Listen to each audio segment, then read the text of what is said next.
Hello everyone and welcome back to another live stream, and today we're going to be flying from Oslo to Faro back to Oslo. I apologize that I'm a little bit late. I mean, just 5 minutes, nothing to be worried about. It is 2 legs, so it means a little short brief, so I think we should be fine with that. So yes, again welcome. We are currently standing at the stand 6-4 again. If I remember correctly, we were parked here yesterday as well, so that is great. But here we are at least ready to start. Yeah. Yeah.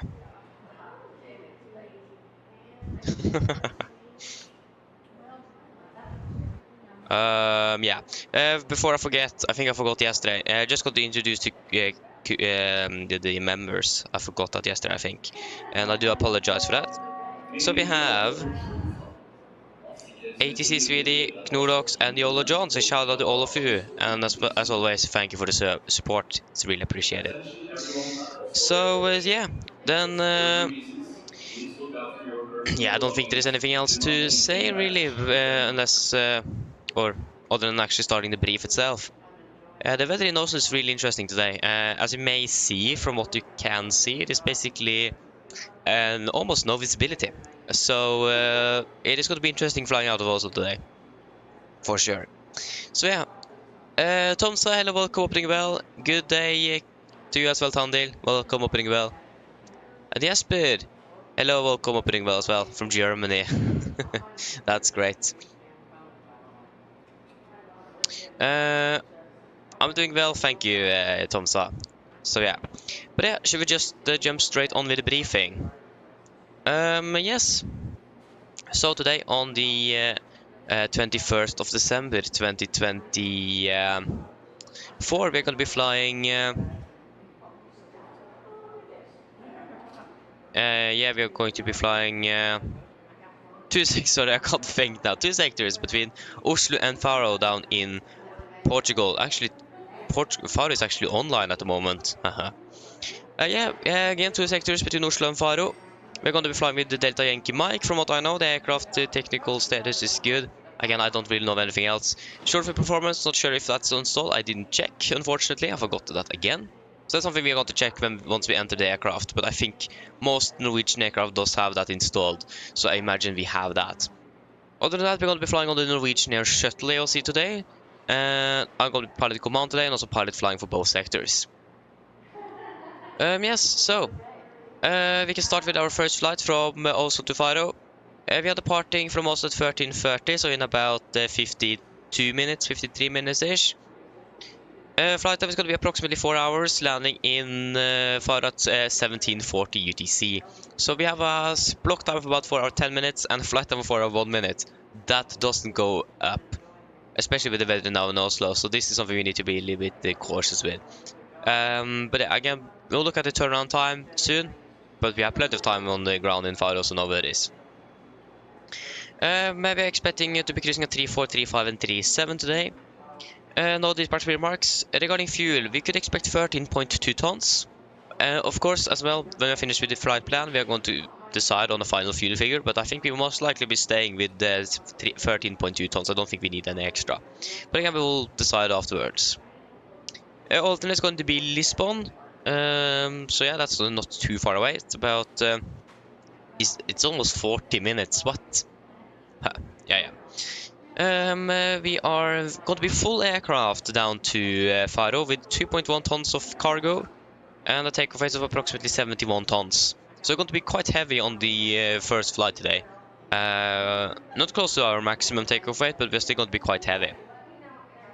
So we expect a landing weight of approximately 61.5 tons-ish. Again, if we're adding extra in the fuel, or if we are going most likely to save some fuel as well during the flight, so about 61.5 tons is what we can expect.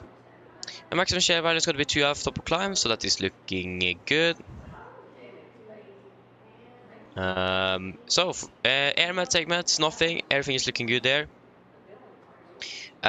For the weather in Oslo at the moment was recorded at 12:20.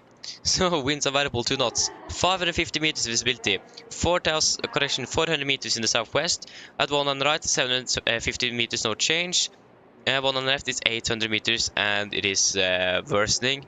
And yeah, freezing fog, vertical speed 200 feet, -3, -3, 9, and -0, no sig. So the weather at the moment is not really looking good. If I'm correct, LVP is in operation. Can't really confirm that at the moment. I haven't really checked on the 80s. But for sure, we definitely do need the ice today. That's no questions asked. So we do want to try to not depart or push back too far behind schedule, at least from the gate. If we could push back a little bit early, that would be fantastic, because we're going to be a little bit longer on the ground because of the de-icing. So yeah. We expected that in also at about 22-25, so that means we are expecting some weather to improve, at least with scatter 4 and broken at 1000 and the 2 to at 8 knots. That's what we could expect from when we are arriving. We may also expect some low visibility and showers, rain, snow rain broke to 500, but that's still before we're landing. So we'll wait and see how the weather is going to be improving in Oslo, but it looks like the weather is going to be improving once we are arriving back this evening.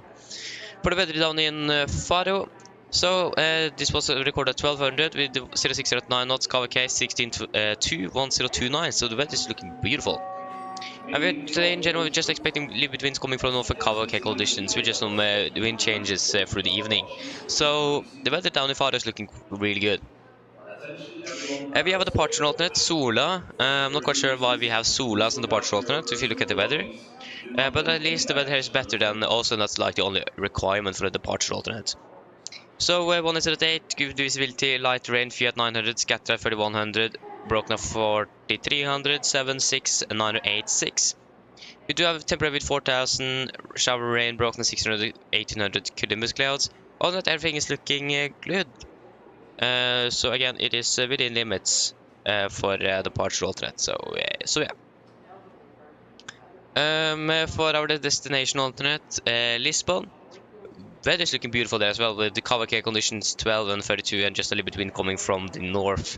So, and again, we are just expecting some winds coming from the northeast, KVK conditions down in Portugal today. So the weather is looking great, at least compared to Oslo. But yeah, it's looking good. And in all times, we don't have anything out of the ordinary here in Oslo that's going to be really affecting us in any way. For Faro as well, doesn't really look like anything. Anything is yeah. So there's been obstacle erected. Is Herbert cancelled? So it looks like an obstacle that have been up here. So yeah. But if those obstacles is cancelled, then we don't need to worry about that at least. For the significant, if we can find that through all of these. Oh, there you go. Oh. Yeah, this is really interesting. So this is the significant valid 12 ATC on the 21st of December 2024 between flight of 145 from London. So we can start up here in Norway. So over here we have a little area with some moderate turbulence and moderate icing between 160 and below flight of 100. Over parts of Germany, the Netherlands, Belgium, France, moderate turbulence and icing again between 180 and below flight of 100. And we also do have a jet stream at flight level 300 that we could encounter, but we're probably going to be flying above that, so know where it is. And everything is looking great for the rest of the route, so nothing really that's going to be affecting us. Most of this weather is happening over the Atlantic, and we're not going to fly there, so we should be good. This is valid 18 UTC between 145 21st December 2024, this time from Washington. So the weather is moving quite rapidly, or at least for the six hours between. It is moving eastwards. With the moderate icing and turbulence between 200 below flight 100 and icing between 200 and 120 over Germany, Norway, Denmark, basically for almost the entire Europe. With also some jet streams of flight over 320. Again, other than that, the weather in general is looking quite nice from where we are going to be flying at least. Regarding winds, we are expecting quite some strong crosswind for most of the flight, but a little bit tailwind on the last part, but other than that, it's looking quite alright. So yeah, what do you guys think about go up? regarding fuel, I don't think we need any extra. The weather is looking really good out in Portugal, so I think we should just go with 13.2 tons for what we have in the flight plan. So yeah. Yeah, other than that, yeah, we can go on to this new flight plan. Jesper, hello, god dag. Welcome up, doing well. Travis, hello. Welcome up, doing well. Okay, so the SS is pushing. Okay, good to know. Could you just say to me, or yeah, just give up, yeah, just say when he's taxing. It's probably better to connect on to stand 6 for when he's not pushing still, but after he have begun taxing. So we can connect back on when he starts taxing then. I think that's a bit better. But yeah, so for the last flight down from Faro to Oslo, we're departing at 18:25, so that's again 45 minutes turnaround time. Landing also 22:25 with a flight of approximately 4 hours and 2 minutes. So it's going to be quite similar flight time on both flights today. No dispatch remarks with flight level 36, 38 and 37 expected. Again, we'll wait and see what's going to happen with that. We're going to be, I can just say now that we're going to be a bit lighter on the return flight, so we might be able to climb even higher than that. I can also just see that on the fuel. We are going to roll off 12.4 tons. That's 800 kilograms less than the flight down. So yeah. Torp is going to be the alternate. We'll wait to just check on the weather, what we can expect there. But like I said, we are going to be just 135 passengers with 1.5 tons of cargo. But other than that, take weight is going to be about 66 tons. So going to be approximately 500 kilograms, or sorry, 5 tons lighter on the return flight. So that is not bad. That isn't bad at all. Max Shema is going to be 4, so it might be a little bit turbulent. Other than that, it is looking good. We can look at the weather for Torp. So for Torp, when we are landing, we are expecting a few clouds of 1,000 feet with the 2108 at 8 knots. So again, it is that is good enough. Again, few clouds is not really counted like as a cloud layer. It is scattered, broken, overcast, and so on. That is, if you know. So a few clouds of 1,000 feet is not going to be a problem at all. So it looks like to be a good alternate. Again, the weather now at the moment isn't really looking good, but it'll be coming here from when we are, even before we're landing after this. So that's looking good. Yes, we looked at the note times. We're going to go straight down to the significant.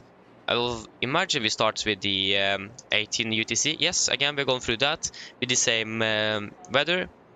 We have the 000 UTC.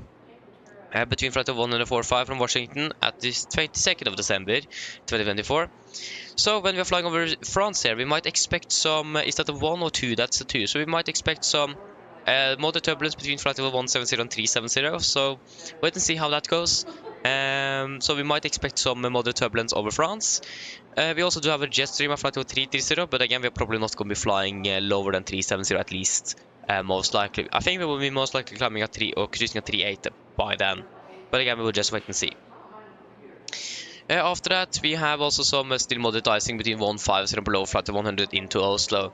Again, what weather we have at the moment makes sense, and with the weather changes we are expecting before we're landing as well, does make sense. Yes, and for the winds as well, we are mainly just expecting some headwind in the start and then just crosswind for the rest. Nothing really anything significant. Regarding Oslo, if I'm correct, LVP is in force. So that means we have some extra restrictions. We're going to go through that on the taxi briefing. Other than that, we have flown into Faro once before. It is really a complicated airport. The weather is looking good. So there's nothing really special to say about that. Again, we're going to be de-icing, most likely. Or definitely. And we are also going to go through the LVP restrictions we have on the taxi out on the taxi briefing. But yeah, that should basically be for the flight plan or the briefing. Are there any questions?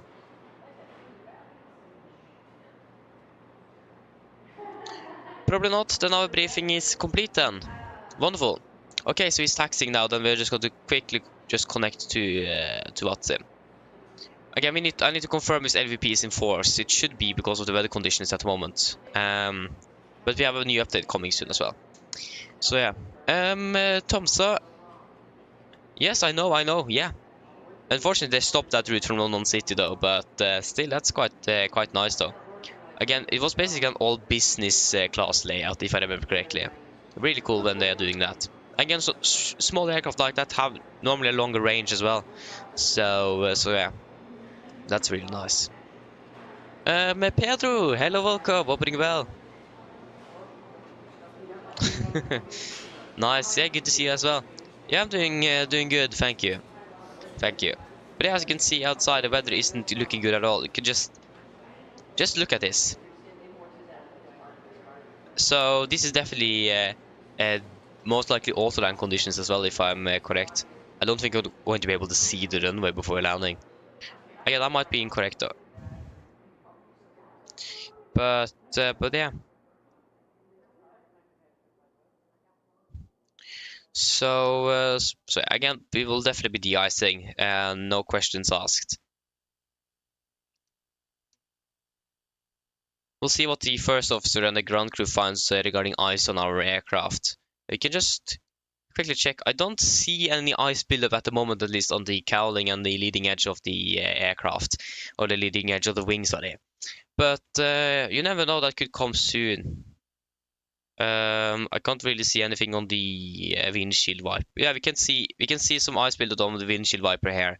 So definitely some ice going on. So definitely going to be the ice thing for sure. Just going to move over to miles. Oh, there we go. So there we go. This aircraft actually have landed from Harstad. It should have at least landed. It landed basically when before we started, so it should be on the ground already. I haven't really checked, but should be fine. We are departing in about less than 40 minutes, if I'm correct. We are going to have a lot of fuel aboard and a lot of passengers, so starting quickly will probably be a good idea.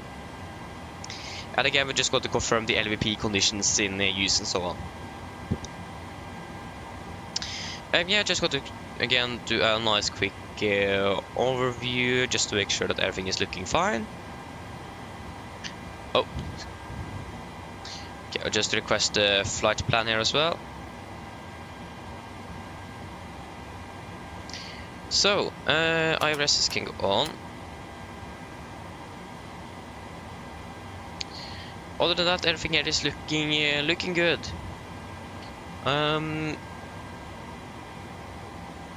Yeah, everything is looking good. Wonderful. We can just quickly check with the weather in Oslo. Yes, 600 meters, that isn't really much. Again, we can just quickly listen to the 8s. Just to confirm operations here now. And right 750 meters, no change. Runway 01 right 800 meters increasing. Runway 19 left 800 meters increasing. Runway 01 left 500 meters, no change. You can actually request the fuel truck. Oslo Gardermoen departure information Yankee. Refueling truck is on its way. So we have Yankee at least. Runway 19 left into. Please don't load aircraft until the fuel truck arrives and ask to do it. 738 Zulu. Runway 5/5/5. First part 100% 03 and flush for second part 25% 03 and flush. Third part 100% wet. For en route clearance request via data link or contact tower 118.3. Low visibility procedures category 3 in operation. Exactly. Visibility 550 meters. 400 meters direction southwest. Met report. Wind variable 2 knots. Vertical visibility 200 feet. Freezing fog. Nose. Temperature -3. Dew point -3. Acknowledge information Yankee on first contact. Yeah. NH990. RBR runway. Yeah, we are 990 already. So again, the weather isn't really looking good. Again, we have LVP in condition. So good to know that, like I said. Go ahead. Go ahead. Again, when LVP is in condition, you have some extra restrictions regarding taxi procedures and such. So we need to go through that. Read it loud and clear. I need to read through that myself quite quickly as well, so I don't remember everything.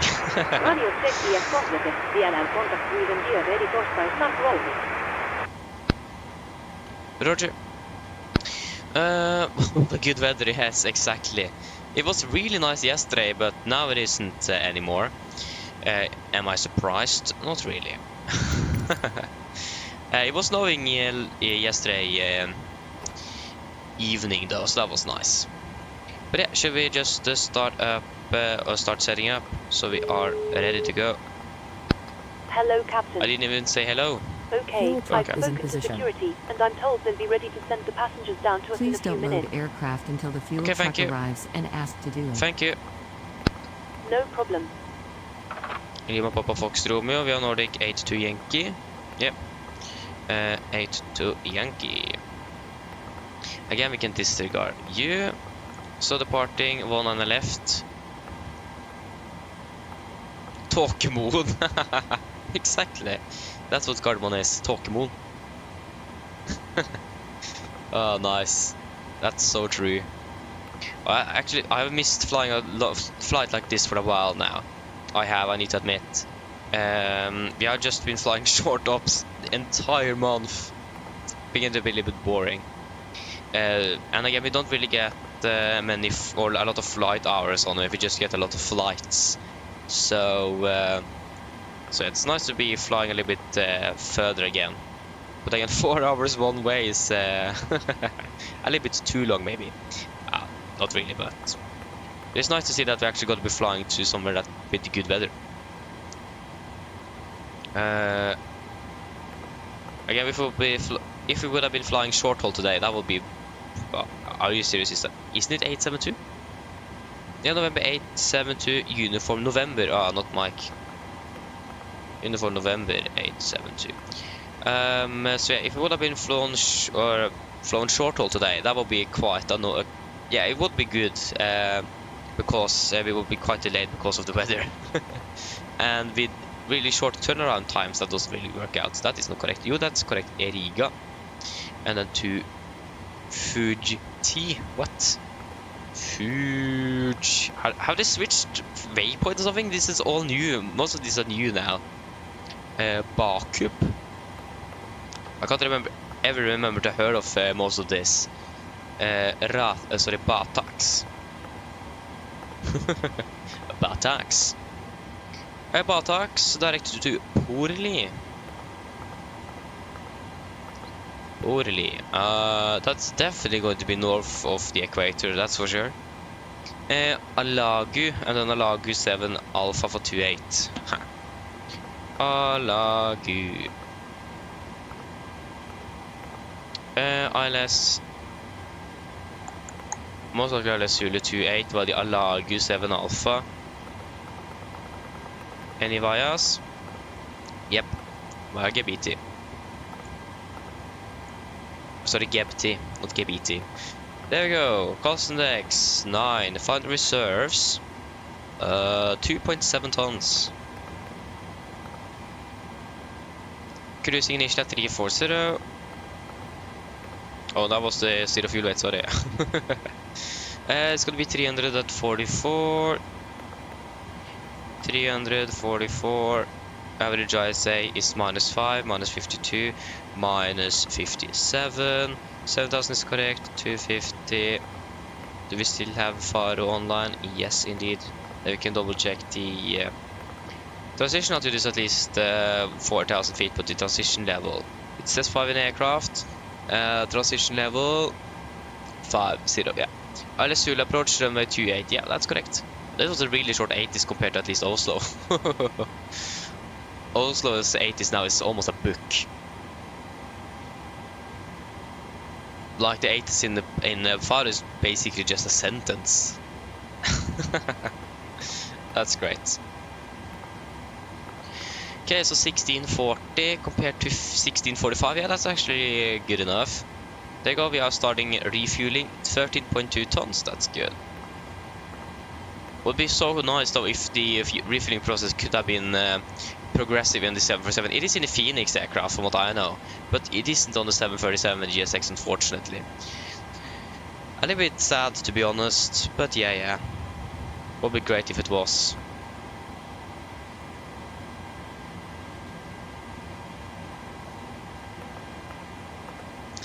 So yeah, You can go ahead and load and execute, please. Thank you.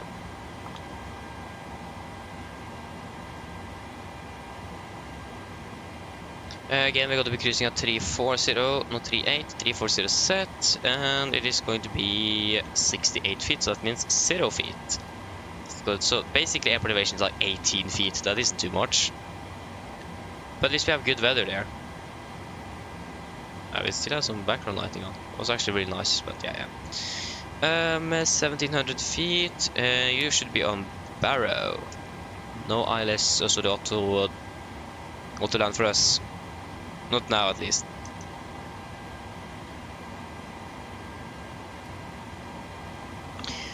So yes. I wonder which fluid type they're using in Oslo. It would be really great to, like, if we could have known which type of fluid they're using. Again, fluid type 2 is the most commonly used, but maybe they're using fluid type 4 because of the weather conditions. Again, I don't know. It's really hard to say anything about that.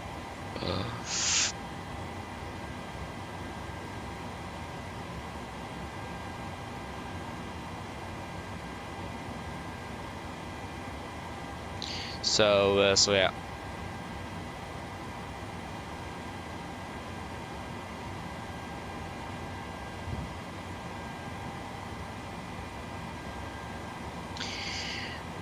Are we ready to start boarding soon? Okay, we're going to have quite a few passengers on, so I think we can just start boarding straight away. Boarding requested. And if you need to wait a little bit, then we can do that. I'm still refueling the aircraft. Nice.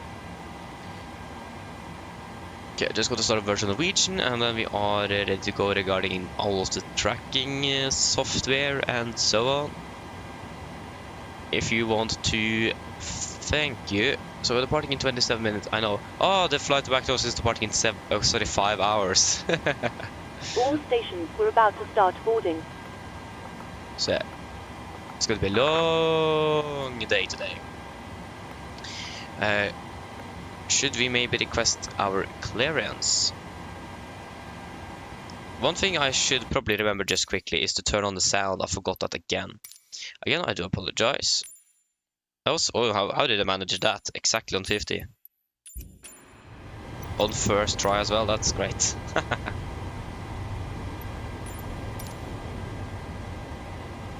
So 118.3.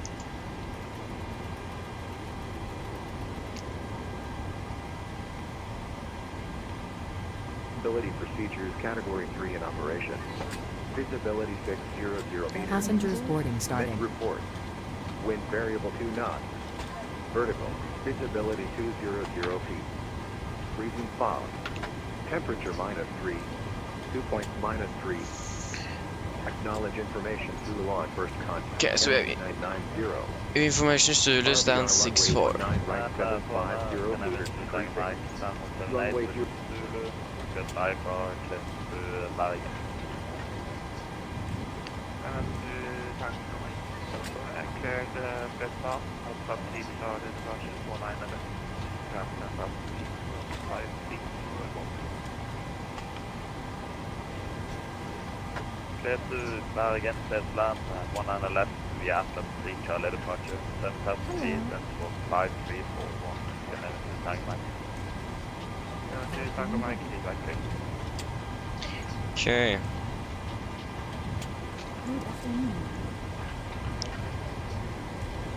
Tore, god ettermiddag, Nordic 82 Yankee at stand 6 formation, Zulu request clearance to Faro, and we also require the ice.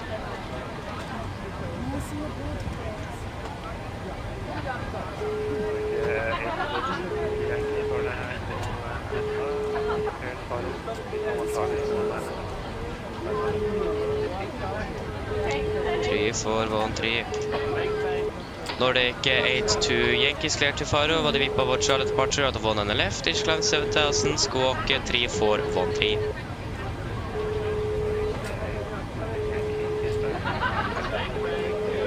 Hello. Hi, Captain. Just to let you know, we've started bringing the passengers on board. Thank you. Refueling is complete. Oh.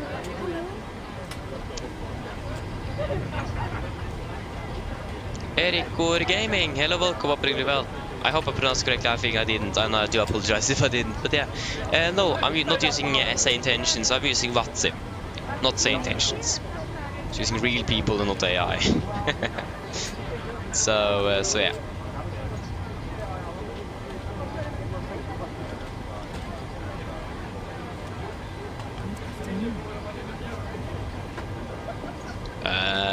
Vippa von Charlie.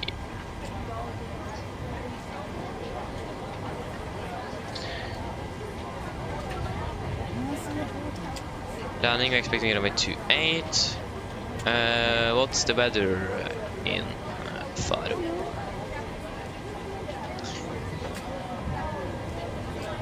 So this is 0 at 10. 60 to 10. Temperature 16 and 1029. 16. 1029. So it's a little bit difference regarding weather down there and here in Oslo. Oh, that's nice.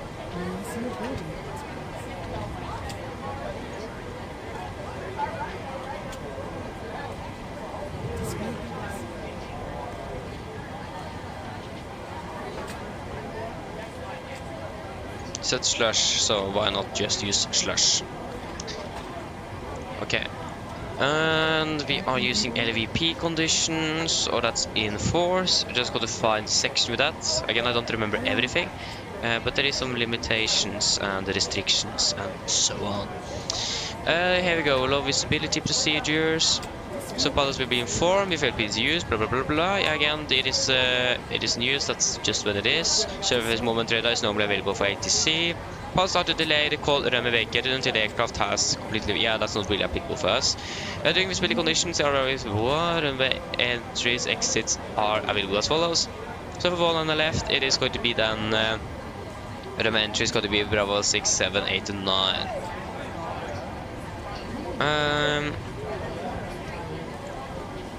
Yeah, so for wingspan restrictions, refer to 10-9 Alpha. This is actually already okay. That was all. There wasn't really anything. There needs to be something more regarding restrictions.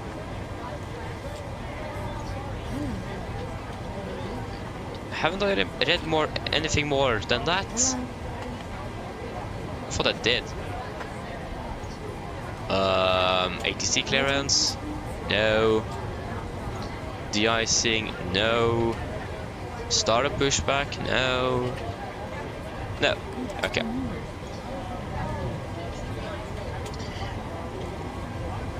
Okay, guys. Are we ready for an departure briefing? It's the pilot. Hello, welcome. Opening well. Welcome. But yeah, should we do a departure briefing? I don't think there's anything else we need. Just got to set that squawk, otherwise I will forget. So it is 3, 4, 1, 3. Okay. So departure briefing. Start with the emergency briefing. Above 80 knots, I will only reject the takeoff for an engine fire warning, engine failure, winch warning, airplane enabled and safe to fly. Sorry, yeah. Sorry, apologize. We'll try it again. So, emergency briefing. Above 80 knots, I will only reject the takeoff for fire warning, engine failure, winch warning, or airplane is enabled and safe to fly. If a call stop, all engines close to rest levers, disengage off throttle, apply maximum braking, or wait for operation of the R2 brakes. I will manually rest the spirit candle, apply maximum thrust, and when the aircraft are going to stop, I'll set the parking brake. Then we got to identify the program, we got to carry out any drills appropriated. If we decide to evacuate the aircraft, we're going to read and do the evacuation checklist, and if time permits, I'll pull the cockpit voice recorder circuit breaker. If the call before V1 is keep going, there will be no actions below 400 feet, except cancel warnings and rescue the post rate. At 400 feet, go to verifying select and do the minimum items. At the MFRA, go to bug up, retract the flaps scheduled, then flaps up, no light, select level change, max continuous thrust and engage automatics. Then we're going to do the normal checklist, and then go to make a plan. And engine outside is just going to be straight ahead 25 and hold 5,000 feet. Okay, we will just hold the brief for now. Go ahead. Go ahead. Ladies and gentlemen, welcome aboard. While you're being seated, please remember that all mobile Oh man, telephones come and other on. portable electronic devices, such as CD players and laptop computers, must be turned off and stowed for departure. Thank you. Mine damer og herrer, velkommen ombord. Mens du sitter, Go må du ahead. huske at alle mobiltelefoner og andre bærbare elektroniske enheter, for eksempel CD-spillere og bærbare datamaskiner, må slås av og oppbevares for avfeste. Takk. Har gjesten pluss avgift update dolstyle brunnholdet i det startet mål. Igjen er contact you again once you're done. Roger. Okay, so for our taxi, this is our Bajaj NH9, effective 5th of September 24. We part to stand 6-4, we could expect an almost straight push, left turn on to Delta, right on either Papa Victor, most likely Victor, left on Sierra, we're going to go taxi to de-icing Bravo North. Yes, again we're going to be de-icing, we could probably expect free type 2 or 4, not really sure which one or concentration, that's something we'll find out later. Just we need to remember that we are not going to extend the flaps or check the flight controls before the ice is finished. LVP is in use, so low visibility procedures in Oslo is active because of the weather conditions. That means we have some restrictions here and there regarding, for example, exits and entries from the runway. So for example, if we need to reject one on the left, we can't vacate at Bravo 6, we need to vacate at Bravo 5, Bravo 4, 3, 2 or 1. Just as an example. Also when we then vacate, we are not going to call vacate before we pass the category 2-3 approach holding point completely. So we need to delay our vacation call a little bit later than we normally do during good visibility. Other than that, we need to be careful. Again, the visibility is really low, easy to miss an aircraft. We need to be very cautious, not taxi too fast if we don't feel that we are that we don't have the good enough visibility to see any threats. So again, we need to be really cautious so we don't crash into any of the aircraft or anything like that. Other than that, we do not have any hotspots for us, tax restrictions or any notable no TAMs either for Oslo. Runway condition for one on the left, it is reported 555, we do have slush on the middle and the last part of the runway, if I remember correctly from the 80s. So we're going to calculate with a slushy runway. But other than that, everything is looking fine regarding that, and the weather condition in general is not really good. Again, low visibility and freezing fog at the moment, so not really the best. For our side, we are departing via the Vippa 1 Charlie departure. This is on chart 10-3 kilo, effective 70 for June 21. So we're departing initially on runway to Golf Mike 604, maximum 230 knots, before we continue to 602. And then down to Kupub, Virre, and then to Vippa. MSA at Oslo is 3,900 feet. We have a maximum speed restrictions or speed restriction 250 knots below flight of 100, and is otherwise instructed. Initial control clearance is 7,000 feet, and that's what we have got from the controller as well. We do have a warning for the Oxford to Charlie, so that's not applicable for us. Notice abatement number 2 is in use, that means we're going to, when we're passing 1,500 feet AGL, got set speed in 20, back up to 20 knots. Reject the flap schedule when we're passing 3,007 feet on QNH, going to cancel speed and continue acceleration. Again, also the engine outside is just going to be straight ahead 25, hold 5,000 feet. And for threats, again we have the weather, it isn't really good, it can be a little bit slippery here and there, especially on the runway. And low visibility, so you need to be careful taxiing like we discussed earlier. So the threat today is going to be the weather. Other than that, maybe also actually situational awareness. But again, Oslo is an airport we know quite good, so it is probably not very easy for us to be confused of where we are. But also good to know that with situational awareness. Other than that, everything is looking good nevertheless. So that should be it for the briefing. Any questions? Probably not then. Our departure briefing is complete.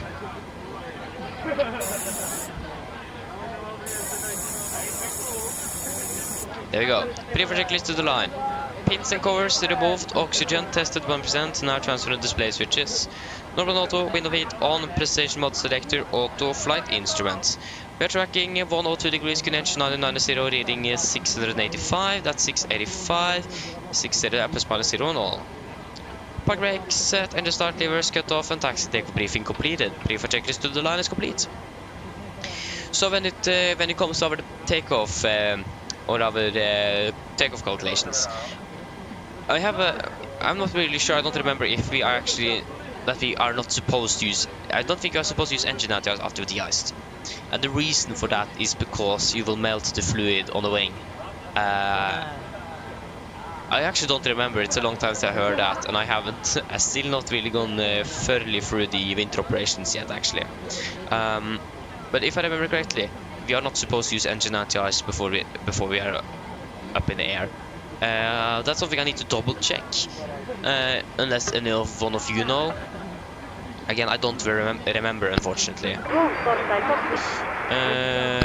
So yeah, just need to quickly double check before we are departing out of here.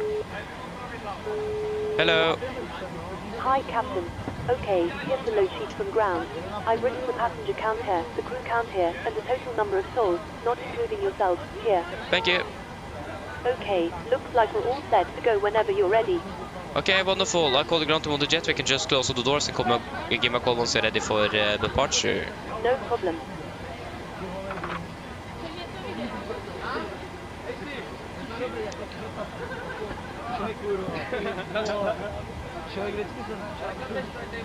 Go ahead. Nice. Pedro, most likely no. Well, I'm not sure if you're going to be flying at all on Christmas, but at least there's not going to be a special stream. If I'm going to be flying, it's going to be normal Norwegian schedules. So it's not going to be a special stream. Again, I'm not even sure if I'm going to be flying anymore after today, before Christmas. Roger.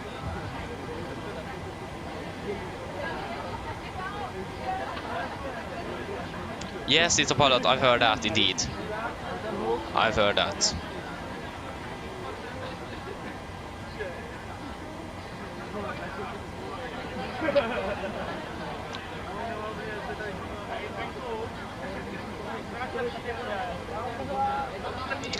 Four.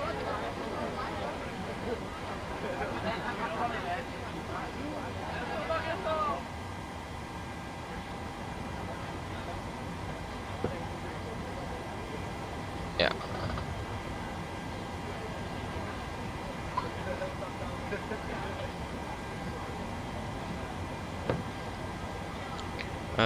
Just wait a moment here. Okay, so we'll do a PA to the passengers. Stoffer, hello, welcome, oppring vel.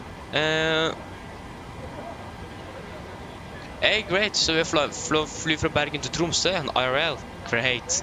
Enjoy holidays up in Tromsø though. Enjoy. If it is Tromsø you're going to stay. Yeah, we need to do a PA. Mine damer og herrer, god ettermiddag. Mitt navn er Fabian, jeg er kapteinen ombord I dag. På vegne av Norwegian og resten av besetningen så ønsker jeg hjertelig velkommen ombord denne flyvningen fra Oslo Gardermoen til Faro. Flytid til Faro I dag er forventet å bli rundt ca. 4 timer. Vi begynner snart å bli klare for avgang her fremme. Vi forventer å dytte ut av gaten om rundt 5-10 minutter. Så hvis dere kan være så snill sette dere ned, ta på oss sikkerhetsbelte, også for deres egen sikkerhet og andres ombord, så anbefaler vi det på det sterkeste for både veldig viktig sikkerhetsdemonstrasjon som kommer fra kabinbesetningen nå, veldig snart. Taksturen vår I dag, den kan bli litt lengre enn vanlig. Vi må avvise flyet på grunn av værforholdene her I Oslo. Så det vil legge til litt ekstra tid før avgang. Vi forventer ikke at det skal ta så lang tid, utenom hvis det veldig mye kø. Utenom det, så håper vi skal få tatt igjen så mye som mulig gjennom flyvningen I dag. Når vi da klare for avgang, så blir avgangsruten vår ganske så enkelt og greit. Det blir rett sørover, ned mot Faro. Vi forventer nå litt forskjellige høydebytter gjennom flyvningen, men vi forventer at vi skal være på rundt 34 000 fot, I hvert fall I starten. Vi kan kanskje forvente turbulens gjennom starten av flyvningen I dag. Utenom det gode flyforhold forventet gjennom resten av flyvningen, men som alltid, vi anbefaler på sikkerhetsbelte på bare sin tilfelle kommer bort en uforventet turbulens. Været nede I Faro for øyeblikket ser veldig bra ut, med bare litt grann vind kommende fra nord. Det 16 grader, og så ser det ut som det faktisk fint og skyfritt for øyeblikket. Ellers, sitt ned, slapp av, så håper vi det for en veldig fin flytur med Norwegian. Ladies and gentlemen, good afternoon. My name is Fabian, I'm the captain on board today, and on behalf of Norwegian and the rest of the crew, want to wish you a warm welcome aboard this flight from Oslo Gardermoen to Faro. Flight time to Faro today is expected approximately 4 hours. We are soon ready for departure from there. We expect to push back in about 5 to 10 minutes. So if you can please sit down, take your seatbelts, and on safety notes board, we recommend you to follow the important safety demonstration that is coming from the cabin crew in just a few moments. When it comes to our taxi time today, it is expected to be a little bit longer than usual. We do need to de-ice the aircraft because of the weather conditions here in Oslo. So it depends how much traffic it is at the de-icing apron. So we do expect a little bit extra time on the ground here, and we do hope that we're going to be catching them as much as possible during the flight. Other than that, once we're ready for departure, our departure routine is quite nice and easy, just straight south down towards Faro. We do expect initially to cruise at 34,000 feet, and we do expect some altitude changes throughout the flight. We do also may expect some turbulence on the start of the flight, but other than that, it is looking good for the rest. But as always, we do recommend to have the seatbelts on just in case you encounter some unexpected turbulence.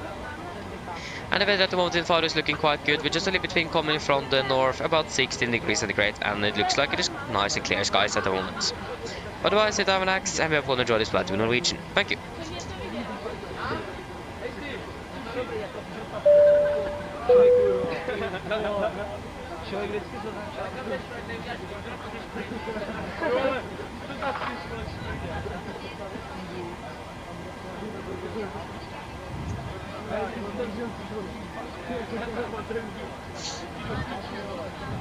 Yes.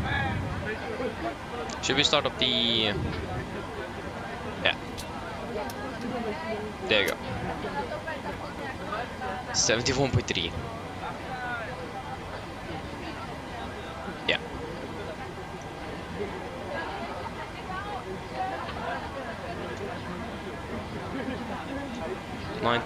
Was it 99? 19.2.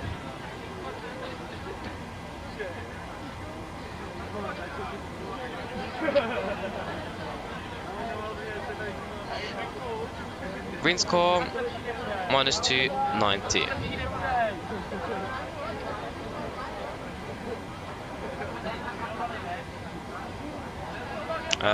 So it's 990.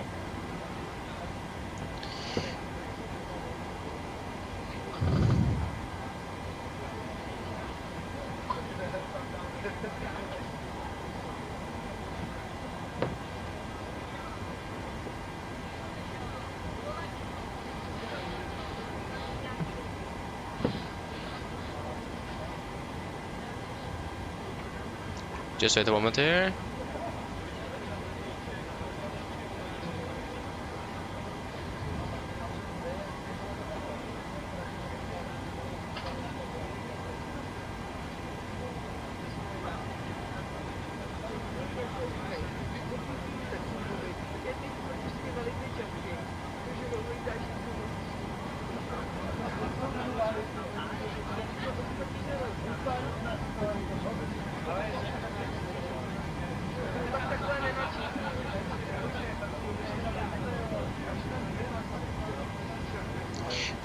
Do.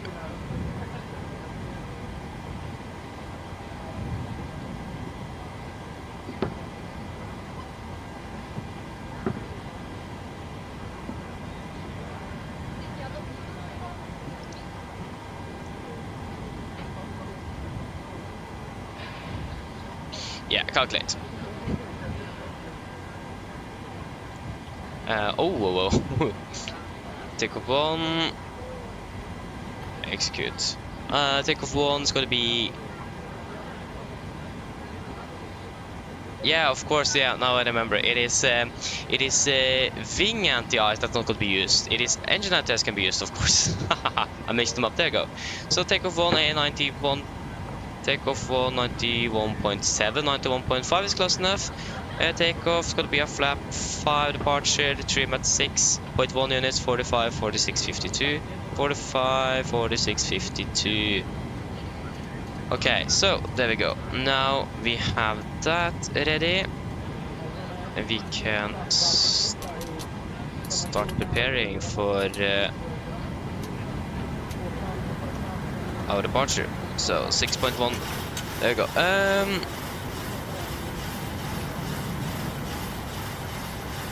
Hey, nice, Pedro. Yeah.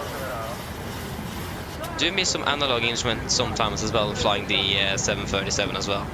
But it is still a nice aircraft to fly though. Oh, hello, welcome, opening well. Yeah, we have a low CG indeed. We have at 19.2%. Oh, that isn't too low though. It's still within limits. So, no worries. But yeah, so forgot we have also fuel in the center tanks. So, pre-project blue line fuel. We have 13,200 kilograms aboard. Pumps on. Passenger side set. Auto brake. RTO. City cars completed. V speeds 45, 46, 52. MCP 52, 102, 7,000 set. Pre-project is complete.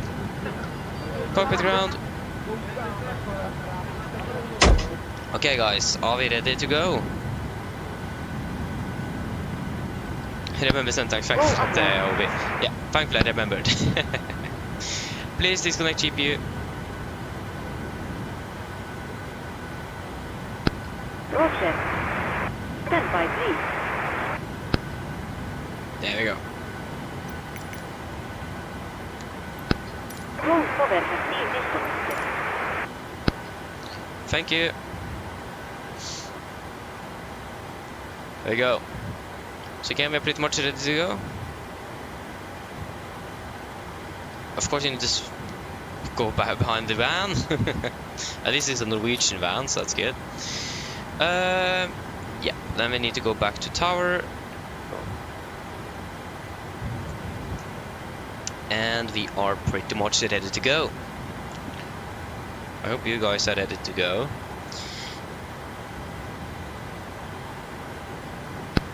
Roll Torstai cockpit. We are ready. Go ahead.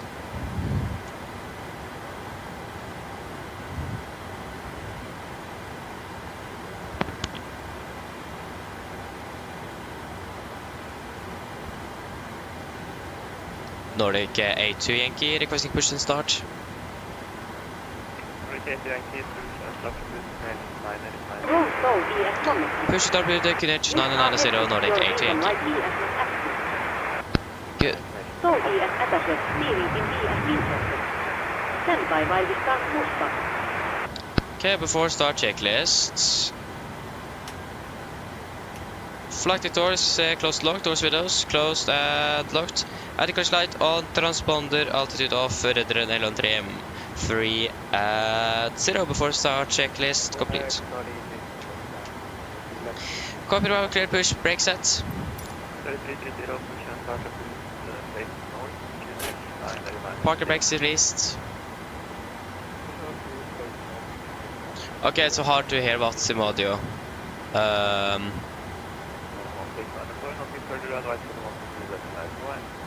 Then we will turn it up then. Better now. Call for captain, clear clear of the stand and your free Torstai start engine. Thank you. Starting number 2. Starting number 2. Roger. Thank you. Firing up number 2 then. I'm a command, of course. There you go.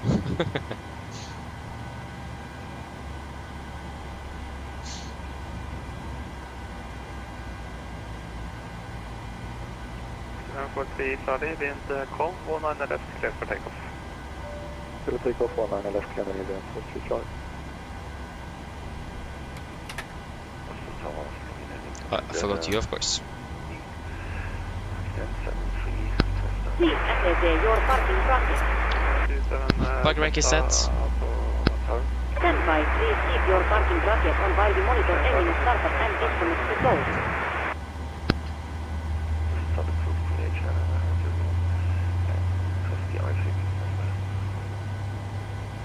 Copy.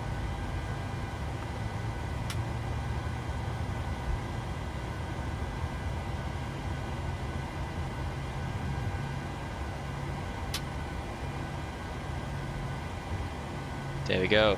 Starting number 1. No, I didn't call. Starting number 1. I hate this. Roger. It won't recognize my voice for some reason. Okay, so firing up number 1.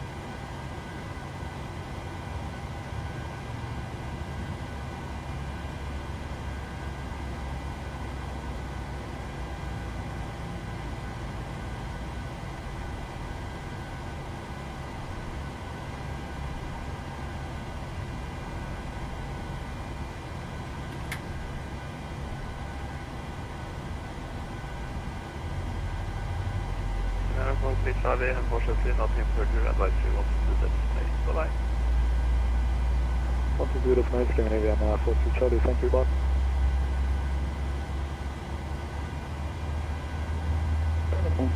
Tower, very good afternoon, Canadian 1320 inquire on board, request please on both sides.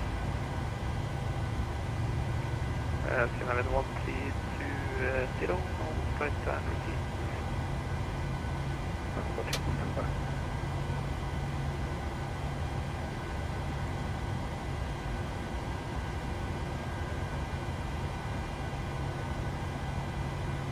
There you go. Copy ground with 2 good results, you can disconnect.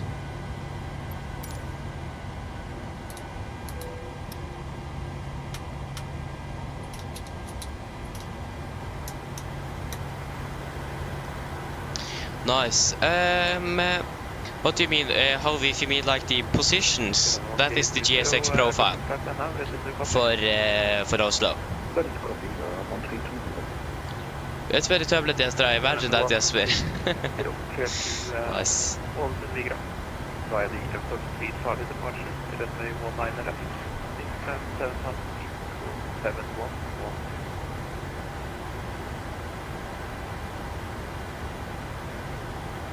Head of fire towards the Charlie departure with flight and contact of runway 19 left, and you flag 7,000 feet and 741. Nice. All Yeah, yeah. captains, last right output started on all engines and all EF disconnected. Noted here, EF please your full side go. The LNG also is disconnected now. Think of our date flight. Look out for the in-space ahead and see you next time.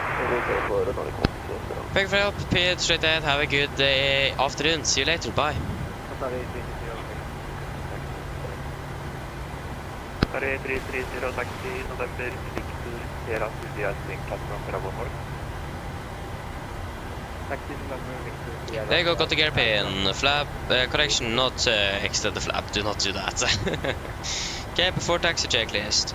Generators on, ProBeat on, anti-ice off, air compress packs auto, isolate valve auto, engine start switch is continuous. Recall checked, engine start levers, alternated flight controls checked off the de-ice. Ground equipment clear, flaps up, APU off before taxi check is complete. Hello. Hi Captain, just to let you know that the cabin is secure for takeoff. Thank you, kommer med det. No problem. However, it depends. Most of the stands have a straight push, but especially on the east side of the airport, you have some turn pushes as well, so it depends a little bit. Nordic 8 Yankee requesting taxi. Nordic 8 Yankee taxi Delta, Victor, Sierra to Bravo North. Delta Victor Sierra to Bravo North 8 to Yankee. Right is clear, left is clear, here we go. Brakes released. Make sure over there knows with his turning, there you go.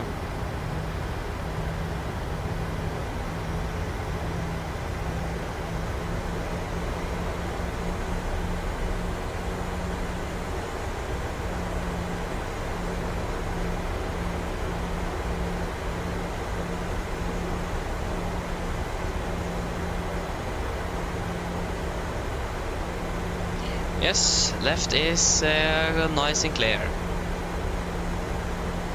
Wonderful. Okay, we can't even see Victor from here, so that's great.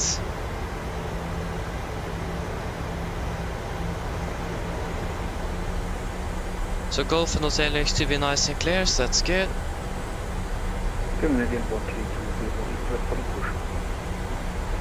And 130, backup with 990. Keep us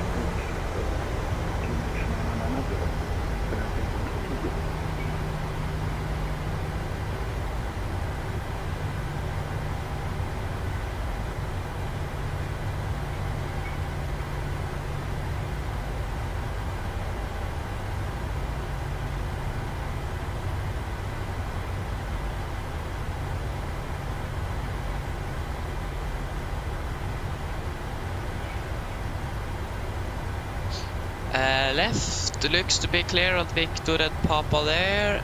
We actually have an aircraft there. Yeah, we have an aircraft there, but yeah. Right looks also to be clear, but the aircraft is not coming towards us at the moment at least. So both left and right is clear.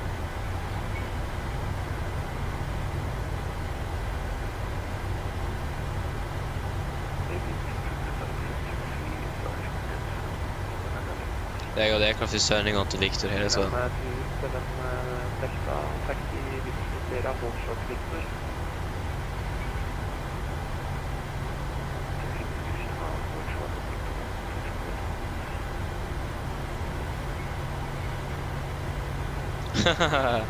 Again, we can't even see the runway from here.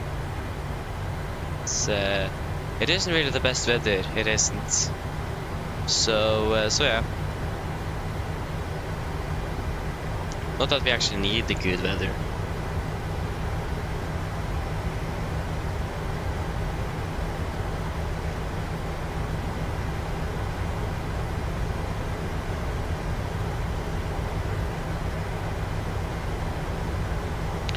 Right is clear, left. Sorry, there's no taxiway on the left.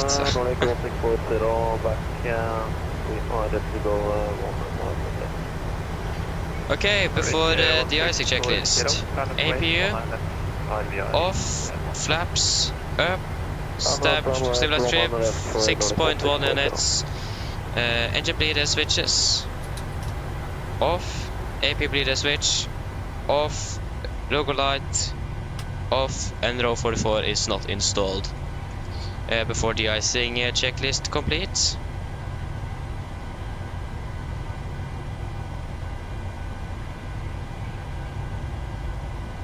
We are ready for the ice. Exactly, the weather is really bad in Oslo at the moment. It isn't good. Right is clear. Left is clear. That's the Norwegian aircraft that taxied there, yeah. So Bravo North, the icing. It is going to be on the north east of Oslo, so 992, can we take that? Again, right is clear. There should be a taxiing aircraft up there, but yeah, left is clear.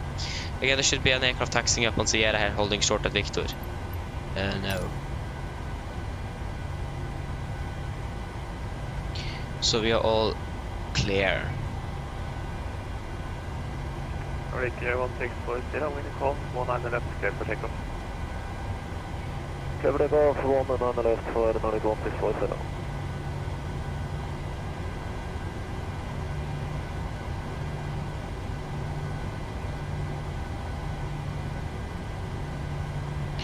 What was it, 992? So that is going to be the first. For some reason the profile doesn't have the all of the stats like in 991. I think I need to change the profile. But yeah, here we have 992 at least.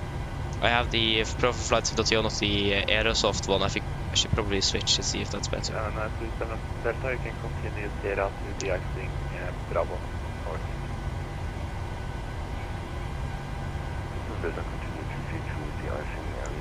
Because again they're using the beside here 991 and 993 with the maximum wingspan limit and not the in the middle, if there is not any good reason to use it. And hold, park is set. Okay, we're ready. The icing vehicles are coming now. We don't need the ILS for one and right active. Take fully type 2 with 100% concentration. Taxi Delta, Victor and Sierra for now. Confirm aircraft is ready for treatment. Affirmative, we are ready. We begin treatment now and observe. Fluid type 2. Concentration at 100%. I will call you back when ready. Roger. Whiskey is on approach, runway 19 right, fully established. Nice, then we just need to wait then. Nordic 1640, nothing for Viking on. I tar det.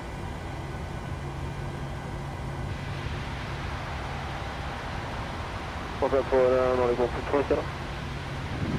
Nothing for Viking on. I tar det. Analyser for 1640, hold on. Nordic 57 Golf Whiskey, Garmin Tower, good afternoon. Wind calm, IBR 57 Golf Whiskey. meters. 19 right, clear down. Is that one of the Trondheim flights? We're clear to land for 19 right for the, sorry, 19 right for the 57 Golf Whiskey. Oh, we have a Qatar cargo aircraft there. That's great. Again, they're normally using this one here for wide bodies. You have to maximize space. Oh no, he's coming from Munich. Oh yeah, of course Munich. That's the flight. There's calling on the static. Check your microphone.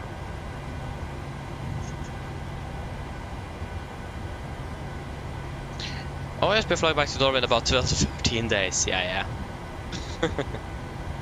Nice De-icing and anti-icing completed. Anti-icing code is fluid type 2. Concentration at 100%. I am disconnecting. Good day. Thank you, see you, bye. Eller ha det bra. Tango Echo, Oslo Tower, hello. Redo 505. So if you can just take you down to 0. If you had de-ice now. Flaps 5, flight control check.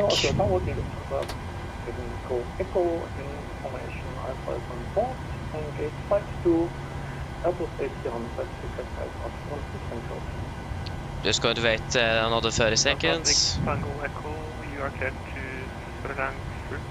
Vista 1 Charlie departure, runway 19 left. Is climb 10,000 feet for 3453. We are the Vipapa 1 Charlie departure on the 9 left, initial time 5,000 feet. There you go, I just got to get the checklist. Finally, there you go. Okay, so after the icing checklist, APU off, row 44 not installed, engine bleeder switches after 1 minute, confirm. On, logo light, on, flight controls checked, flaps 5 planned, 5 green. After the de-icing checklist complete, you can turn on engine anti-ice as well. Nordic 82 Yankee, finish de-icing, ready for taxi. Nordic 82 Yankee, line up with 1 on the left, RVR 1000 meters. Let's wait 1 on the left, Nordic 82 Yankee. I clicked of course on the wrong button. Good afternoon, Tower, this is Nordic 355 with you, full FM. I was going to turn on the light on the keyboard, but I hit the escape button instead. Brakes released, left is clear, right is clear, we are ready. We are heavy as well, that's for sure. Nordic 345, current power use the afternoon wind call, IVR 800 meters, continue approach number 2. Continue approach runway 19 right and RVR is 800 meters for Nordic 345. You can just use Bravo 8. Again, there's like 50 meters difference, maybe just 100. I don't remember. Right is clear, and of course left is clear. And again we will clear to lane up.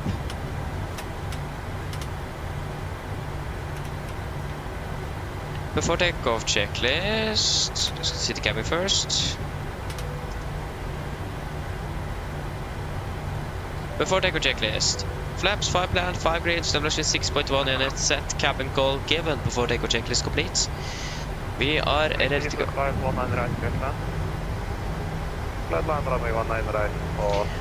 Left is clear, right is clear for what we can see at least.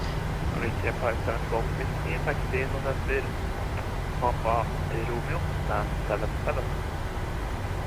We will go terrain on my side then, and we can go weather on yours. Yankee wind call, 19 left, clear takeoff.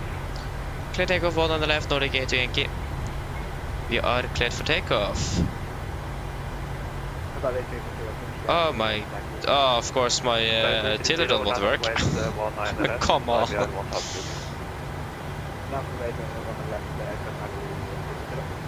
I mean, come on, work. Please. You can see that it's jumping back and forth now. It won't really. Okay, guys, ready? Take off. Stabilized. Setting thrust. Master caution. Extinguish to continue.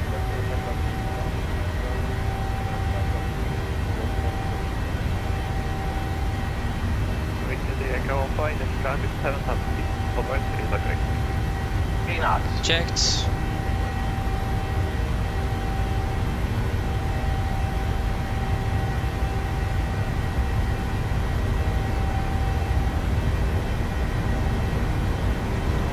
V1 rotate.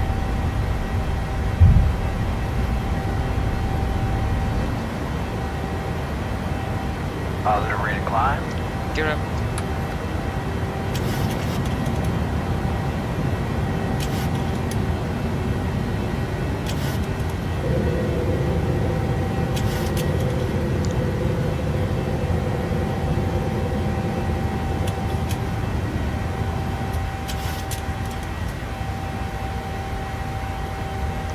There you go.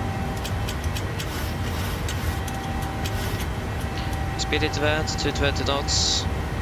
220 set. Flap spot speed checked.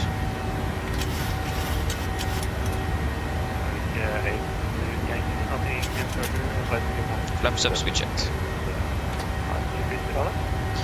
Over advisory når det ikke er tenky. Takk skal du ha. Ha det bra. God jul. Bra. Er det 330 Robin call 19 clear takeoff?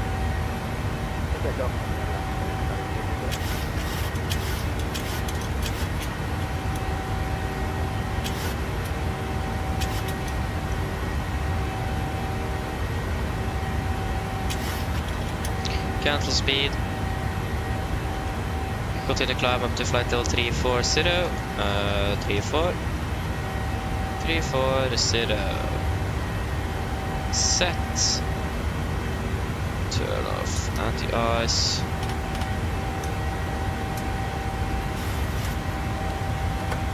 Can fly direct to Ripa. Confirm, execute. We can set standard.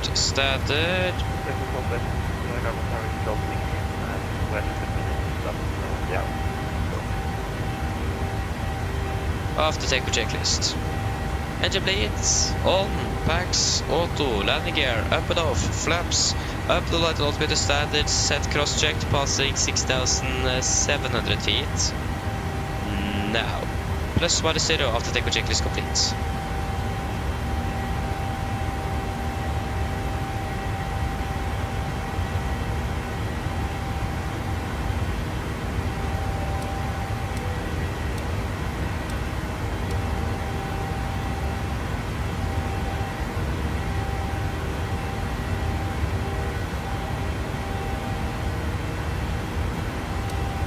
Okay, we switch weather to radios. There we go.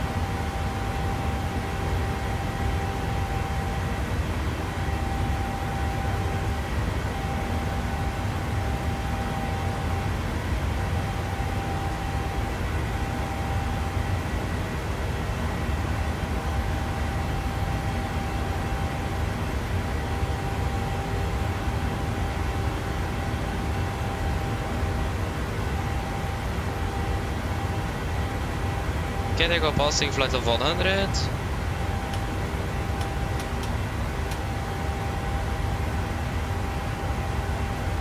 Okay, wonderful, that's looking good. KFC make good winglets, hello, welcome, hoping well. Yeah, good question. So, the thing is that on the older, one of the first few NGs that was made by Boeing had a little issue with the locks on the overwing exits. That could trigger a master caution because they was a little bit too slow to recognize that the doors were closed.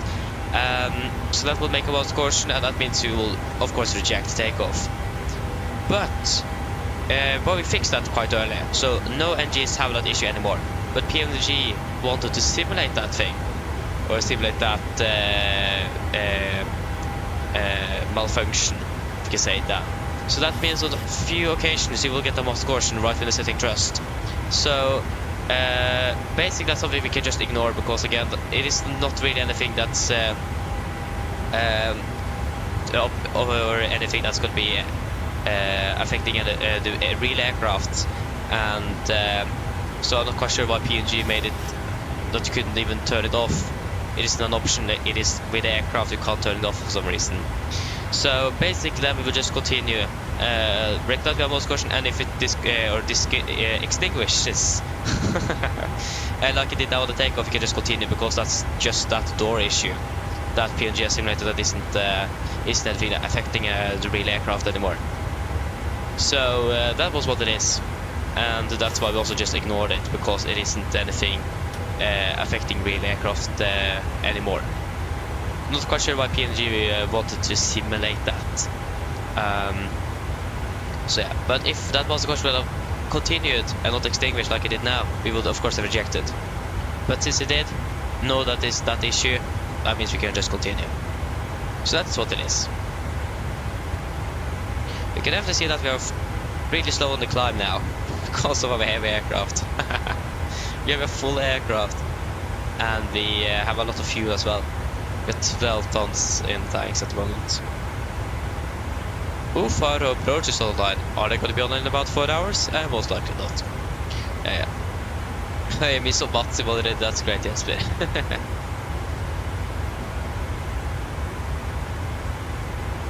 Hey, that's great, Jesper. Hope you enjoyed that. Nice. So that was that the E2 then? Yeah, I think you flew the E2, if I remember correctly, the E2 on both flights. But the Embraer E2 is a really nice aircraft, it is. That's great.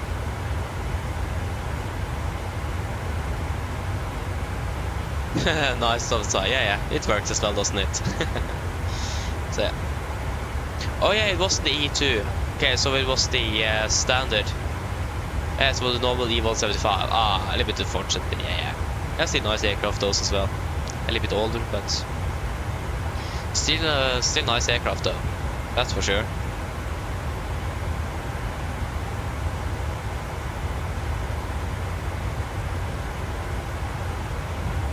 So yeah, that's good.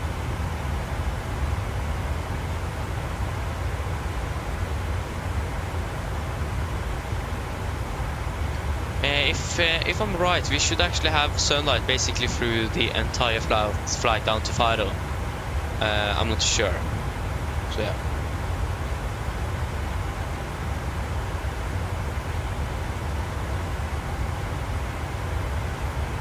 Ah, stop it. Oh, I understand.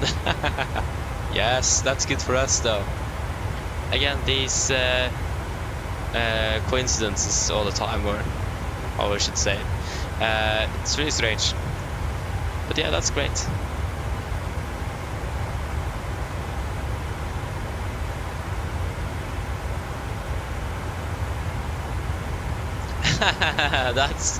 that's great, Jesper. Oh, that's nice. Oh, nice. Yeah, Travis, it was you in the tower. I did recognize the voice. That's nice. I do understand that though. A little bit more challenging to control during LVP, indeed. Nice. The presentation is still looking good up there. We are going to turn on some good old engine anti-ice. Oh, but come on. Couldn't it have been a little bit more clouds? Please. No. I can turn it off again then. I think we should have been. We probably didn't need to turn it on nevertheless, but yeah. At least we have Curve and Control online at the moment. And that's it. And also, of course, Faro is online. What? Paris Control is online. Oh, that's so rare. And I guess like 1.5 hours before we're actually entering Paris or the French airspace. Maybe even more than that, maybe or closer to 2 hours. Yeah. It's gonna take a little while before we're entering that. Okay, so what is the maximum? We are okay. We can actually climb all the way up to flight to 380. What? Huh. Already? That was actually quite surprising. I didn't expect that, especially from a heavy aircraft like this. Oh, is that Copenhagen? No, that is Polaris actually. On 12725. 12725. If we would have been entering Copenhagen already, that would have been quite quick. Brasco, god dag, Nordic 82 Yankee, passing flight level 230. I mean, come on. Nordic, person easy train to 4 Polaris Control, do you call? We can. Turn on engine anti-gas again. Descending to 3,000 feet and inbound runway 1 mile. 694 Polaris Control, Victor Natures 990, via insatt your clear ILS runway 21, report established. Right, for ILS, runway 21, Republican established. Claiming 1694, Kinetics 990. And then the 0 finish. What is going on like that? Canadian 817 for land control, hello. Okay, confirm you on the taxi. Inbound the taxi airport. Canadian 817, roger.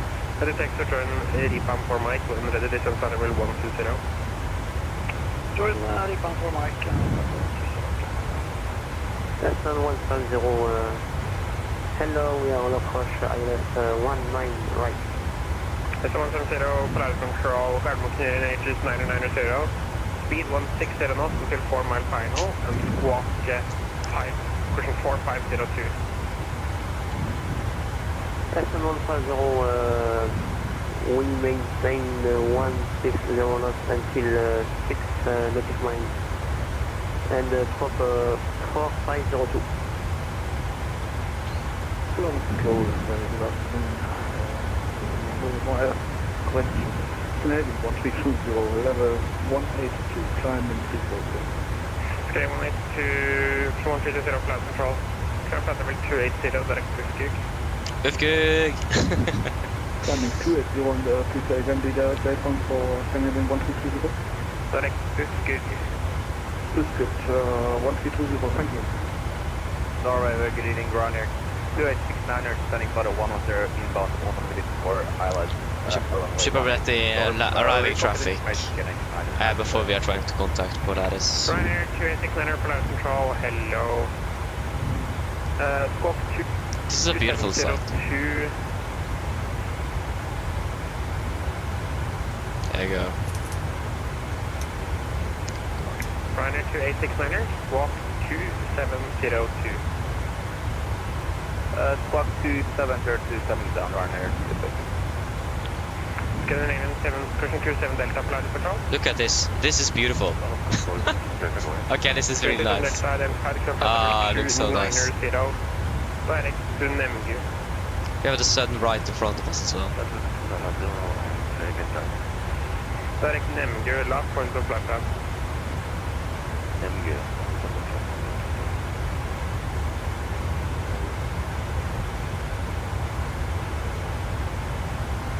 Easy 2283 Polaris Control, hello.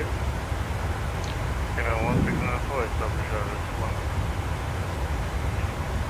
And S7150, contact tower on 118.3.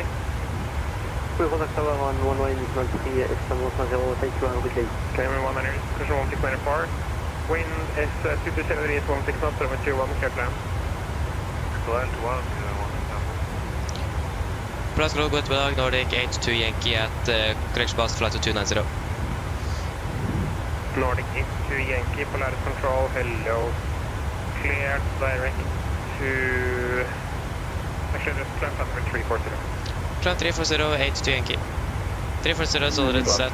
Geared up and empty, to November 5370, direct, die now. die now. 36 November, flight control, hello. What? That didn't really sound good. If I heard it correctly. Ryanair 36 just confirm squawk 2707. Ryanair 36 incursion. Ryanair 36 negative, squawk 2702. There you go. 2702 Ryanair 28. Easy 304, flight Good. control. So flying to Kjevik indeed, yes, but that's correct. E304, hello. Cross What do weather in Kjevik so we can check that. Speed or above, via Bavat, clear left, runway 1 on the right. Cross Bavat with 5,000 feet clear. Sorry. There you go. Kjevik. Oh, it's raining. Oh, that's a bit that's a bit sad. It's raining in Kjevik. Ah. Yeah. Request level 340. They're flying down straight towards the sun. Whoosh. Oh, that's great. It's actually really nice to have some sunlight, but the entire flight back from Faro is going to be during the night, basically. It's a little bit dark all the way, unfortunately. Yeah. We have some weather build up ahead. Most of it is going to be a little bit over here-ish, so... And it looks like there's a bit of precipitation. So other than that, it is below us though. So nothing to be concerned of. I'm not quite sure if it shows turbulence on this map. Or just precipitation, what actually it shows. It's really hard to tell. It just says weather, so I don't think that's going to be including turbulence. But again, we're going to be flying through green, a little bit yellow, so it looks good. Again, it is going to be below us, and also in general, I'm not quite sure how much we can trust this weather radar, so so yeah.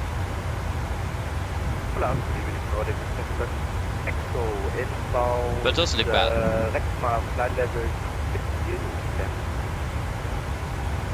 And as always, it is beautiful weather up here. As always, it's just great. Expect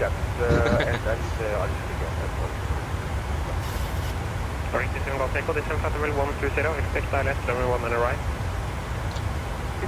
120 and expect ILS. 1,000 to go.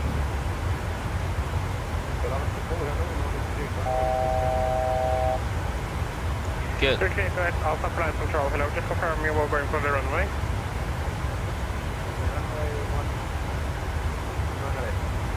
Yeah, runway check Alpha, thanks to Juliet and Tango holding point runway 1 on the left. Last control, ED 402 with you, flight level 360 inbound to Sierra Victor. ED 402, flight control, hello, squawk 3477. 3477. Ryanair 2869er, via Unvid, clear left, runway 18, report established. We could probably expect to contact Copenhagen now shortly. Sorry, 330, Qatar 330, clear direct Gilva. Qatar 330, contact Polaris control on 120, that's move 650. Yeah, we're going to contact Copenhagen shortly. EC 402, that's approved, report back. We are too far away to listen to hear that. Yeah. EC 402, approved, report back. The report went back.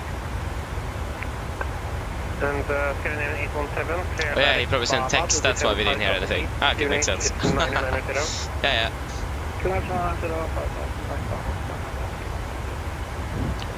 Oh, it would be great if you had more ATC en route, that would be great.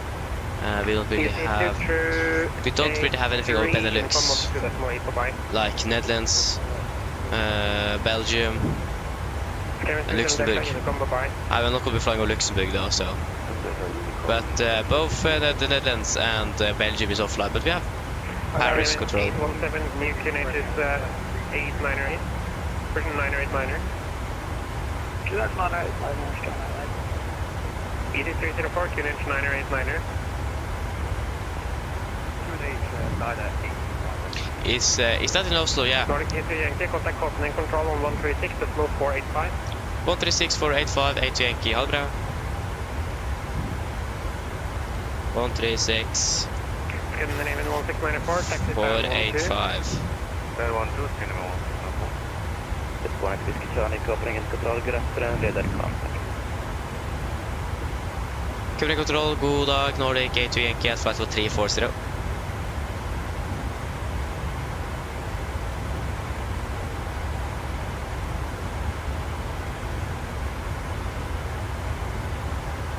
Nordic Yankee covering in control, good afternoon, radar contact. Nice. Level 4314, direct OPT. Skolvik, hello, welcome, hope you're well. Been a little while, haven't it? Yeah. Welcome back at least. Okay, we are landing now 17:45. We're landing 5 minutes behind schedule at the moment in Faro. Not unexpected because of because we need to de-ice. So not really surprised, to be honest. Walker 24 Yankee Papa frequency. Walker 24 Papa. Walker 24 Yankee Papa, you leave my airspace. Monitor advisory. So long. Doing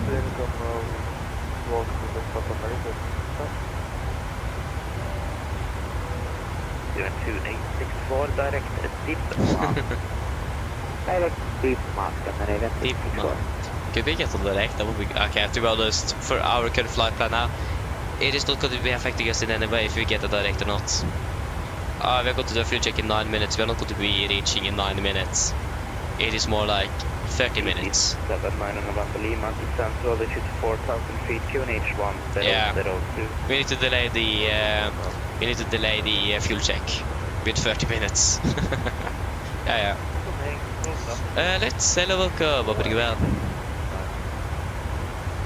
3248, covering it, control, good afternoon, radar contact.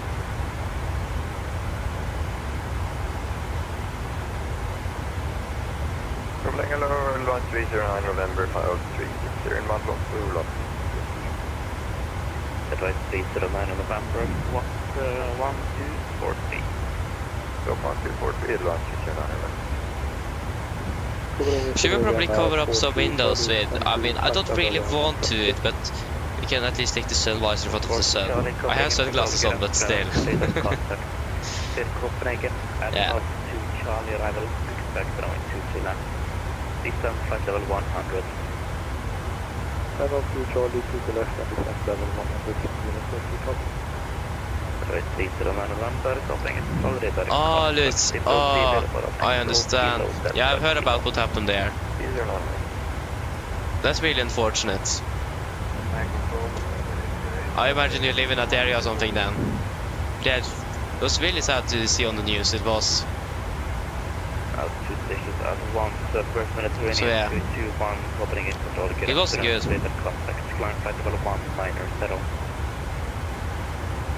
I hope you weren't directly affected by it.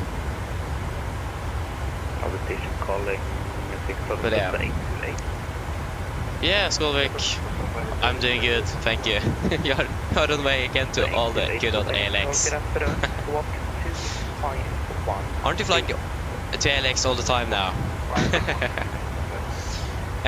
Are you flying with a Dash 8 or Dash 9? 40 Charlie, mission Foxtrot, expect island approach from 22 left via the ABG transition. Descent altitude 4,000 feet, QNH1. Oh yeah, okay, I understand it. Yeah. I understand that though. I mean, it would be the same here, of course, if that would have happened. If that would have happened here in Norway as well, it would be the same for me. So I understand that. I understand that. Copenhagen Monarch for Charlie arrival, expect runway 22 left. Yeah, it's really sad to read the news. I think it was yesterday, wasn't it? Yesterday evening. Yeah, I understand that. I understand that.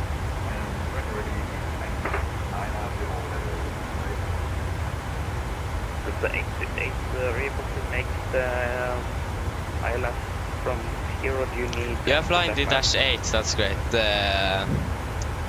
Skolvik. I have flown the Dash 8 in a while. Last time I flew with it is... okay, actually, I can't even remember I flown with it.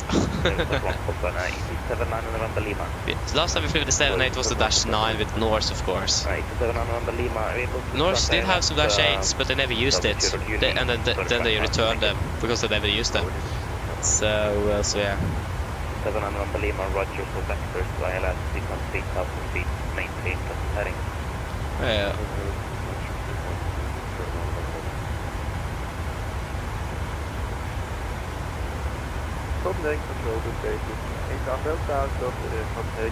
Yeah, exactly, Lutz. And it's quite a tragedy as well. It is.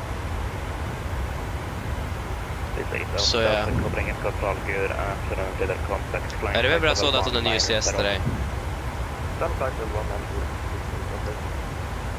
With 18 Whiskey Charlie, climb flight level C40.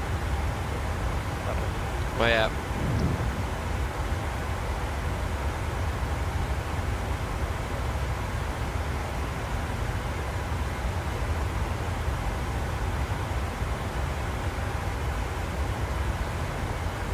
It isn't good, it isn't.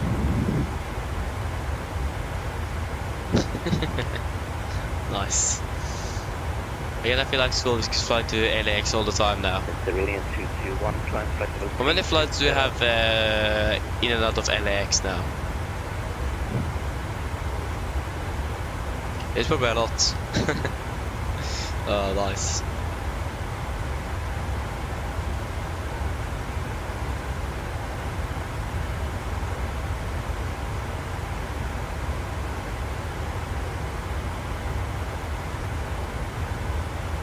You have no idea. Oh, that's great. Oh, yeah. Oh, nice. I think you have a lot. That's for sure.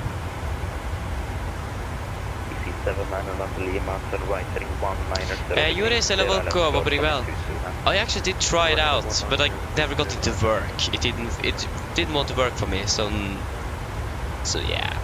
I tried, it didn't really work, and to be honest, it looks good enough here now as well, but again, it just didn't work for me. I couldn't enable it. So, okay, there's an update. I need to check it out then again.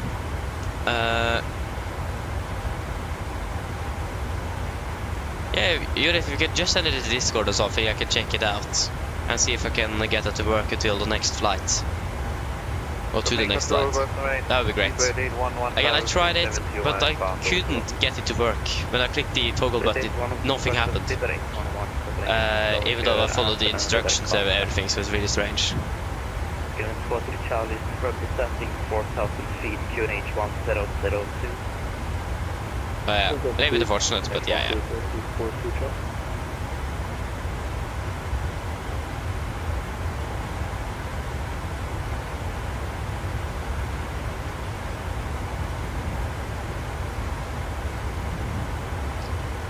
Oh yeah.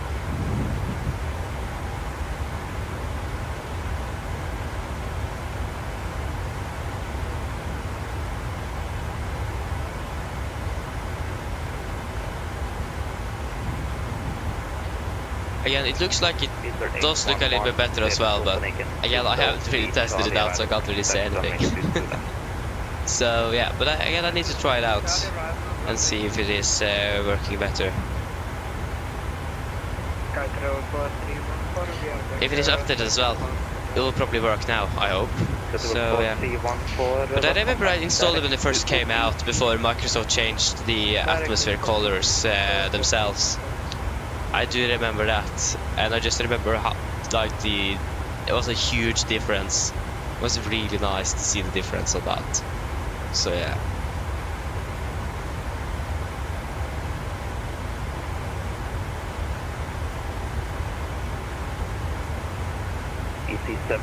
Yeah, I know you can change your liking indeed, I know. But again, I couldn't even get it to work for some reason, so yeah.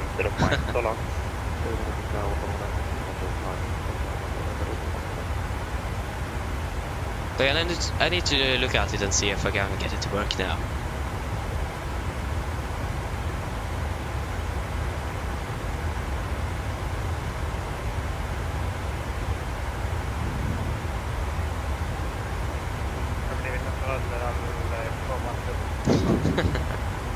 Nice. 412 Copenhagen from Charlie, good evening. It is good afternoon, even to the contact. Climb flight level 190. Level 190, that's We are burning. 743 Charlie, descent 3000 let's approach. Yeah, to be honest, we do want to go higher. We are burning a bit more fuel than expected, and so on. Again, we are landing now 4060 to 45 with 100 kilograms of fuel. 1300 miles, 1718, and optimal flight to 36. We're currently flying at 34. We could ask for flight 36, but yeah.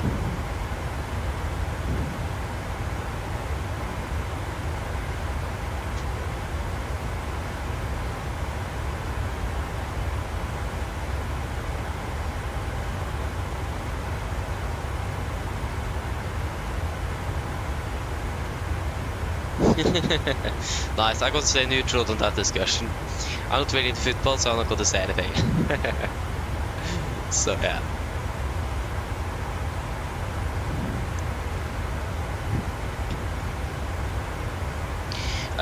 Yeah, again, flight load 360 is optimal.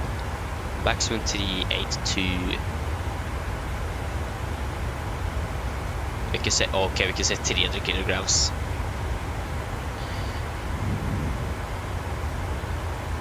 Are we flying into Umami? Oh, sorry, Umima? Yeah, Umima is it. 828, contact Copenhagen approach, frequency 119, decimal 805, so long. 119, Umima 3673, 83, 63, yeah, winds 281, 73. It is now 269, 72. 28 could be a little bit more headwind actually.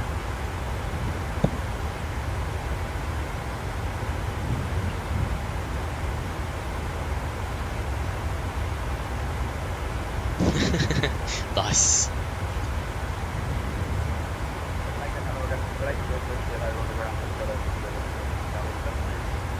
Yeah, we just asked if it could be possible to climb to 36. 7 kilo, correction contains 12 kilo again. In a basic Charlie, clear Heathrow, micro 5 alpha departure, 17715. Micro? Migros? I don't know. 7 kilo, is that correct? LL 412, climb flight level 360. Climb flight level 360, Nordic A2 Yankee. Just wondering if it is possible to climb to flight level 360. Nordic A2 Yankee, climb flight level 360. Climb 360, thank you, A2 Yankee. 360 was available, nice. 360 set. Altitude to vent, and 36, there we go. And the fourth time down here, wonderful. Now we already saved the 200 kilograms and the 4 minutes. Speed 811, when ready, descent flight level 290. when ready, descent level 291. Yeah, we basically have a little cross headwind, so the higher we go, the better it is. Even though maybe it will be a little bit stronger winds. On the flight says it could be a little bit lighter winds, so that's good. But if it's like 5 knots stronger, it would probably be still preferable to climb up 2000 speed because the air density is lower, so we'll be saving more fuel for that. 64 contact Polaris control, frequency 127.250, so long. 127 like left and light control. 286 for 127.250. 127.250, so long. Goodbye and Merry Christmas, Scandinavian. It's off. Mediterranean 221, leave my airspace. Maastricht offline, continue on advisory, so long. Maastricht. There's some really interesting names on set controls as well. I do really like the Norway stuff. Polaris control. I do really like that. I do. Yes, goodbye. 40 Charlie, contact tower, frequency 118, decimal 105, so long. So yeah. 118, decimal 105, again, 40 Charlie. Tire. Because level 40, 14, leave Myers. Correction, contact Polaris control, frequency 127, And 1,002. Go. There we go. Delivery is online in Oslo now.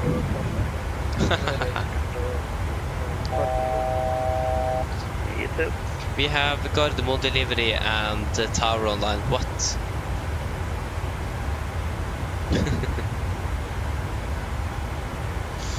Nice. And Polaris, of course.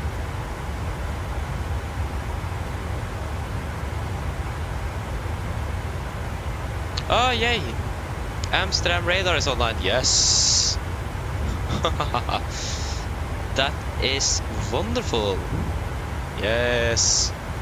I hope that we're actually going to be flying through his airspace, so that could be like he's just going to drop below 240 or something. That would be so typical. Our ground is online and also now as well.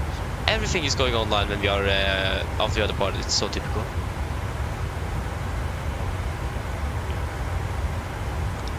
So, yeah, this is Amsterdam Radar. It is Amsterdam Whiskey.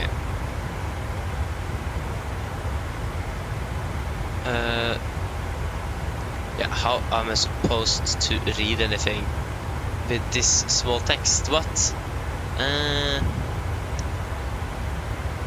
CBC logo. Coverage. Check you.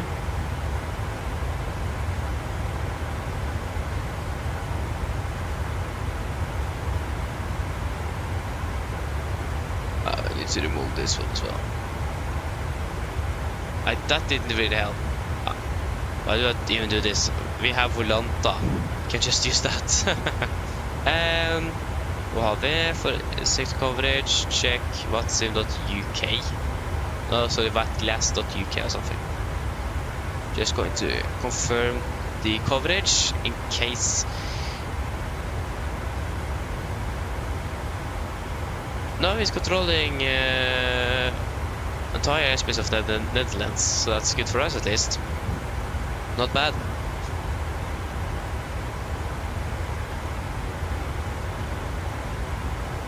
Yes, indeed, Rovaniemi is busy as, like, really busy indeed. The tower is on actually at Rovaniemi now, but I mean it is basically, especially a lot of Brits or people from Great Britain is, or from Britain in general, or in general in South Europe is flying up to Rovaniemi with their families because it's like really, how should I say it? Yeah, I basically claim that it is the home for Santa Claus. So yeah, it is a really a lot of happening. So it's a lot of tourists coming up there during the winter indeed. Norwegian are flying quite a bit out of there. Not from Oslo though, unfortunately. So yeah.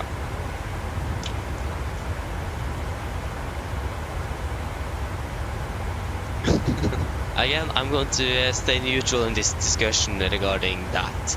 I'm going to stay neutral. So yeah, don't expect an answer from me. Control, good morning, Ryanair 63 Victor Golf with your landing at level 8.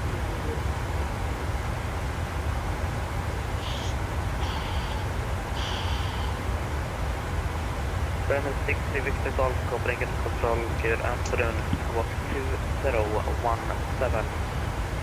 So yeah, we are expecting that fuel check at about 15. Should probably. The thing is that I will most likely forget it. Delta 2410, contact Polaris Control, frequency 127, decimal 250. Where is Mima or yeah, Mima? There you go. Should have at least 9.7 tons. Currently we're expecting 10 tons, so that's good. Nice evening and a Merry Christmas. Lufthansa 410. You too. Copenhagen Control Nordic 1303, hello. We are at flight level 370 inbound. Keep it. Nordic 1303, Copenhagen Control, good afternoon, radar contact. Nice. Ryanair 60 Victor Golf, confirm the squawk 210. 17. So yeah, what's the weather in the Faro at the moment? Is it looking good? Yeah, it's still looking really good. Wind 0410 knots with cover K conditions 1705 and 1028. Yeah, this is so good. Oh, it's a little bit sad that this isn't real life. It would be great to have done the walk around in Faro. That would be so cool. It was so nice. You let the first officer to walk around in Oslo, and then we take the walk around in in Faro. Ah, nice. Even Foxtrot coming from Amazon eftermiddag. Entering your airspace from the south, we are at 5 at Airbus A320 at flight 260. John Fine Foxtrot covering and control gear after walk 0313. Hey. It is 23rd, yes, the 21st today. It's 3 days left. At least for Europeans and for everyone except the United States. Nice. Covering and control gear after radar contact. Yeah, so that's good. Break Mark 1, Eastern flight level 120. Yeah, exactly, Pedro. So I don't think even we will have a layover in Helsinki, for example. Yeah, I think it is mostly the Finnish-based crew that is doing that, unfortunately. So yeah, but that works as well. Would be nice to do the rover when we want, but again, it isn't really the thing that we could expect to do. X3248, also live my airspace, speed offline, continue advice for me, so long. Sweden offline, that's actually quite surprising. Me too.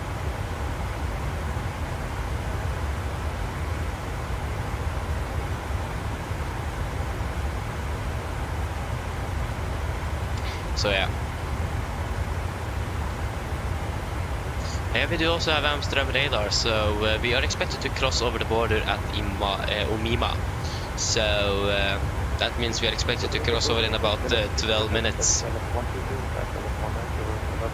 So not bad.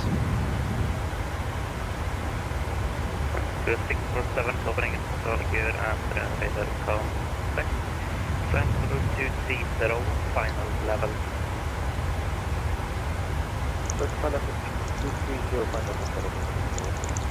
Covering control the center, 18 for Papa level 230. Delta 18 from Papa, covering and control gear after subwalk. So det ser dåligt pilot till welcome. Hope you're doing well. Oh, nice. Delta 18 Papa radar contact. Then find Foxtrot Eastern flight level 900. This is 900 Scandinavian 5 Delta 6 Tango Echo flight level 350.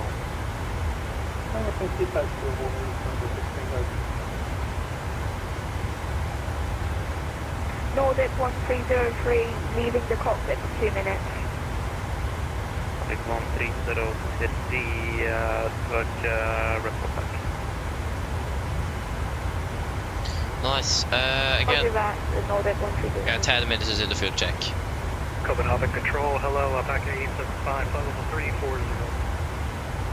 Alpaca 875, covering and control gear after radar contact. Fly direct to Keepak. So yeah, guys, I talked about using Beyond NTC and so try that one day. I have tried it out. I bought it on first day. I don't think I'm going to be able to use it. It won't recognize my voice. It is so annoying.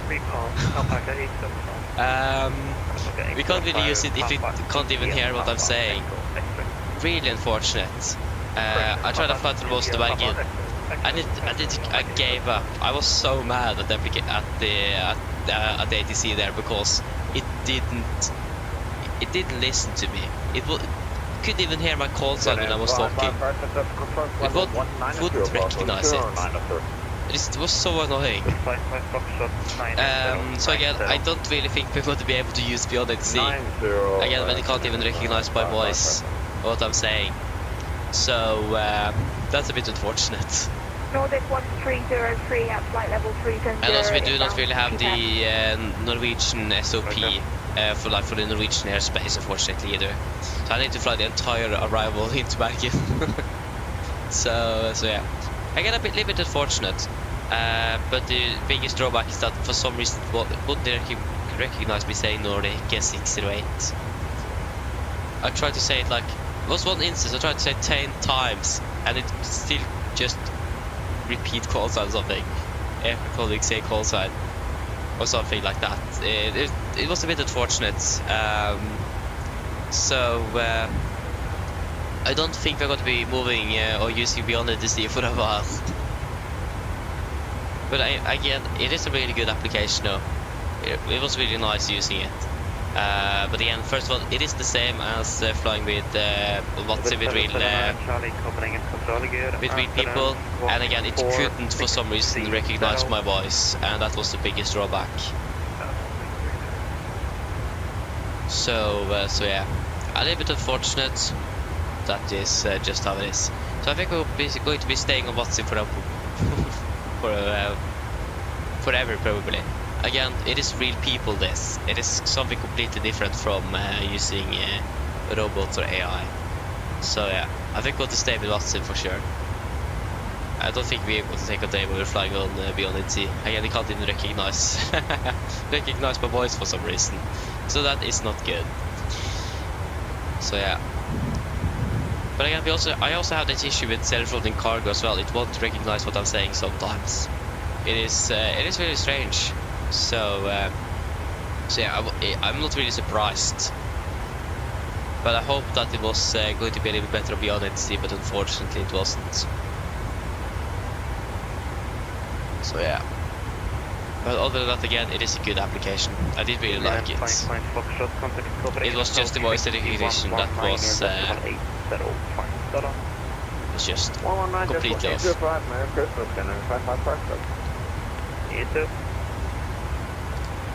Yeah, but I'm now 44. Aww.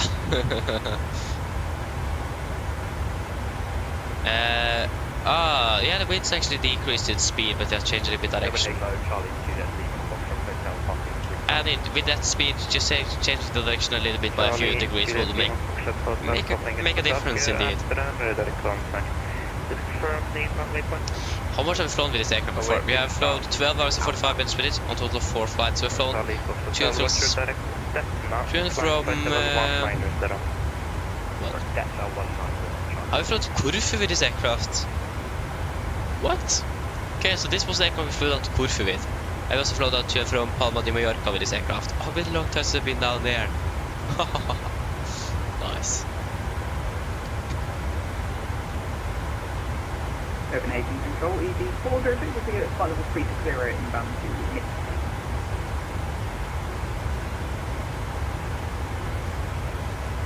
ED 402, Copenhagen Control, good, Eve, afternoon, radar contact.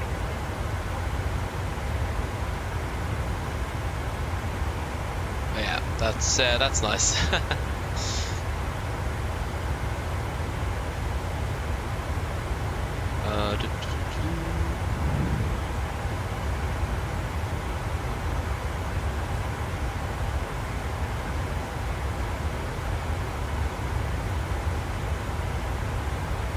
Yeah. Again, we do have Netherlands on at least, or Amsterdam radar, so that is great to see. Not really complaining.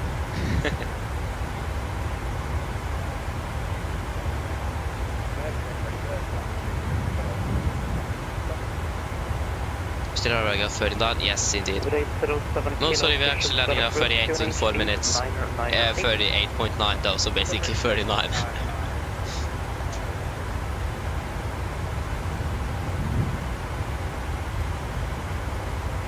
Copenhagen Control, good afternoon. Lufthansa 2 Papa Foxtrot on flight level 324 inbound, then So 2 Papa Foxtrot, Copenhagen Control, good afternoon, radar contact. Yeah. 38 again. Basically for that's about 3 to 4 minutes then. It is just good if I can remember doing the fuel check. 60 Yankee Romeo, covering and controlling good afternoon. I normally forget to do it, so and it is a requirement. So yeah, we need to do it. So yeah. Nordic 82 Yankee, leave my airspace, Maastricht offline, continue advisory, so long. Advisory Nordic 82 Yankee, ha det bra, god jul. God jul. Yeah, we're not entering Maastricht is actually controlling that part of the Netherlands. So it's going to be a little while. Okay, actually now I have a feeling that he's actually not going to contact us at all. Last time we flew over the Netherlands with the ATC online, Amsterdam Control didn't even send us to contact me. So we just flew over there on Unicom all the way. Or advisory, sorry, it's called advisory. So yeah, that was a little bit unfortunate. I mean, I wasn't really surprised either. Well, actually, to be honest, I was surprised. But if that happens now as well, I'm not surprised. But I really hope that we're going to be flying through his airspace. It does make a difference flying through controlled airspace than on advisory all the time. Maybe more to listen to and so on. Makes the difference, it does.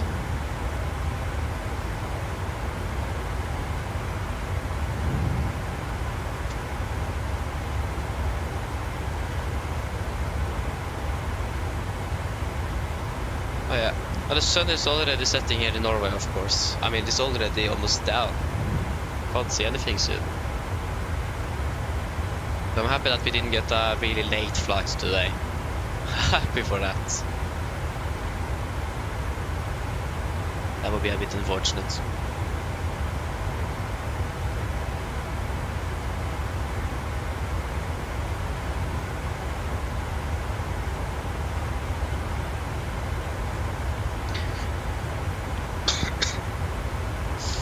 Excuse me. Oh, yeah. Soon approaching Yomima here. Yeah, it's about 10 miles left. So what is the numbers, if we can say that? Oh, this is the weather, and that's not the numbers. Yeah, it's going to be 9.7, 3.4, and 55. Yeah, we're looking good on all. We're looking good in general on that. Just a quick overview.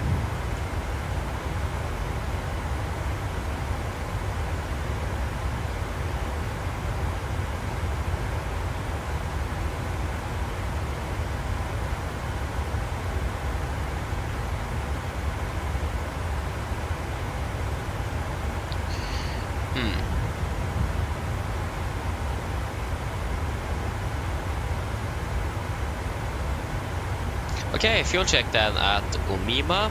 So again, 9.7 tons. Okay, just need a little bit more brightness. There you go, that was better. So 9.7 tons, we have 10 tons, so that's 300 kilograms more, 3.4 burn. We have burned through 3.2 tons. That is looking good.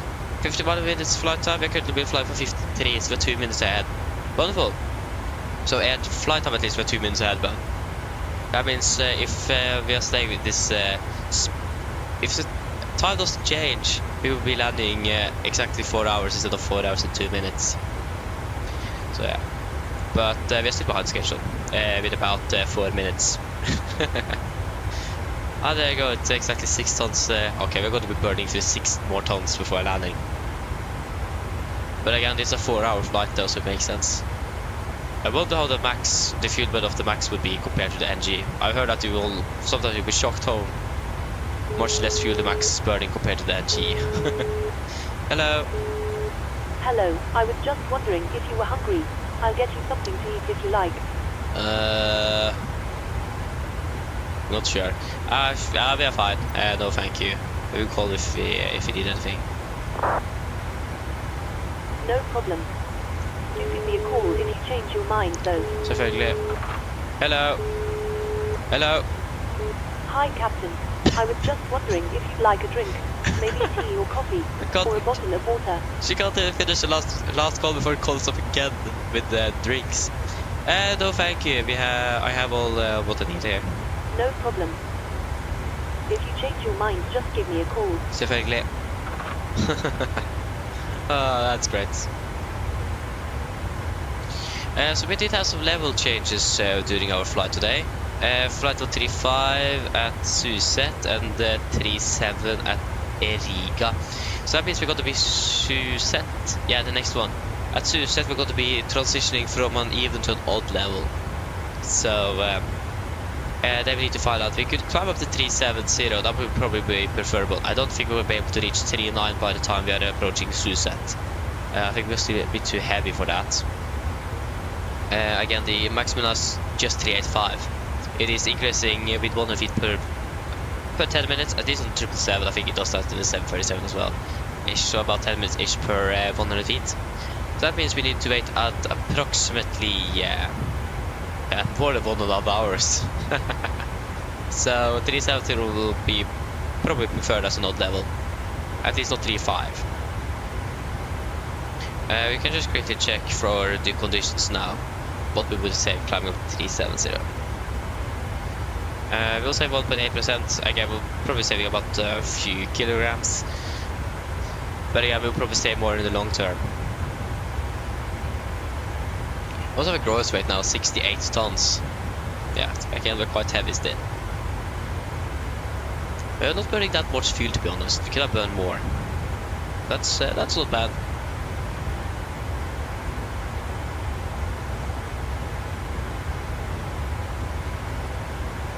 We still have Paris online, Paris control.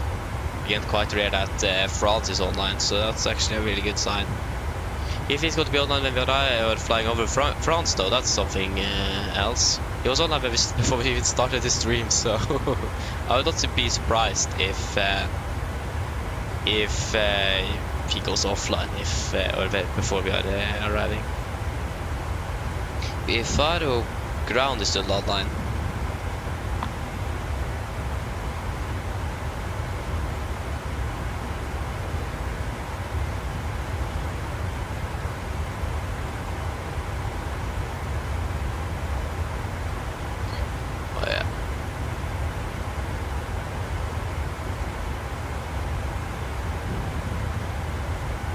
Then this Faro is still online. If they're going to be online when we are arriving, that's something completely different.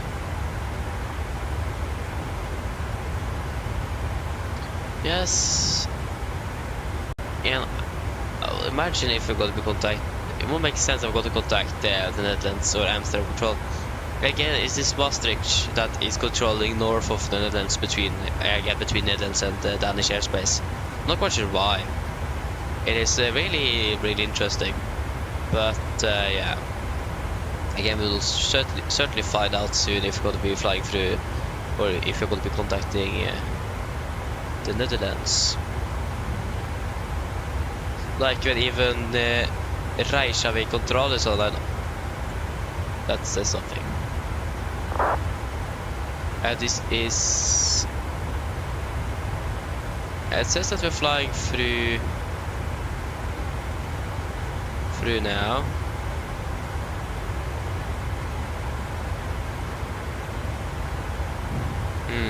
Strange.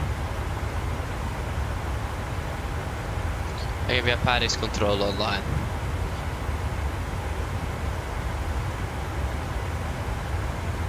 If you would like to have done a flight between Oslo and Edinburgh, for example, we would have ATC all the way, even ground and tower there. It's packed.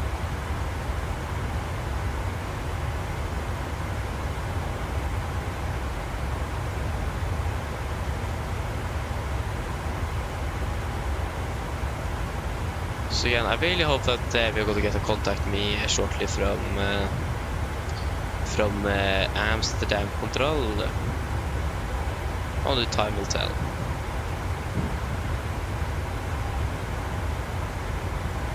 Oh, is it grey in Germany? Yeah, I would imagine that. So seeing that on the significant and everything. It does really look good in general in the northern parts of Europe. Down in Spain or in Portugal, it looks really good though. There's something to look forward to later on today. So basically I'll be flying for 1 hour, so there's 3 hours left. That's nice. 3 more hours to go. Yeah.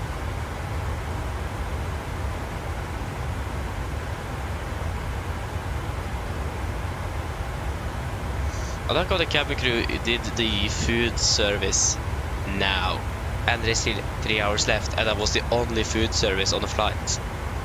That's a good idea. I probably prefer them to do it halfway through.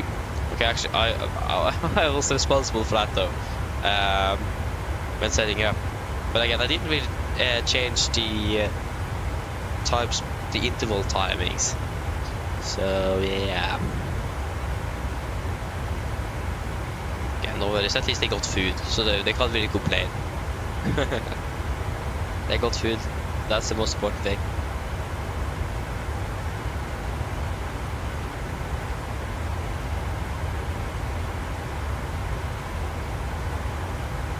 There's a lot of people going to celebrate the holidays, or at least on vacation down to Faro today. I gave a full aircraft, so that's great. Actually, when I think about it, we could probably have entered into Simber with 189 packs instead of 184 like the PMDG have. Actually, that's something I also need to test out, because again, GSX is just setting the zero fuel weight to the aircraft. But if you set the weights manually regarding passenger numbers and the cargo load. Oh yeah, I need to check it out, see what's more accurate. Because again, always we have a difference between like 400 and 600, sometimes even kilograms difference from the flight plan. Nothing unusual though to have a difference on the weight from your load sheet and what you have planned. But it is always the same, that's the thing. So yeah. Stoffer, no, I don't really watch football, no. It haven't really been into my interest. So, not really.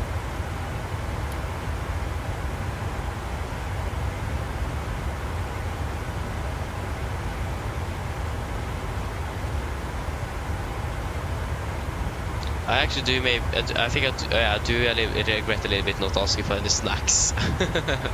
But the thing is that I don't really have any snacks in real life either, if I'm correct. So, yeah.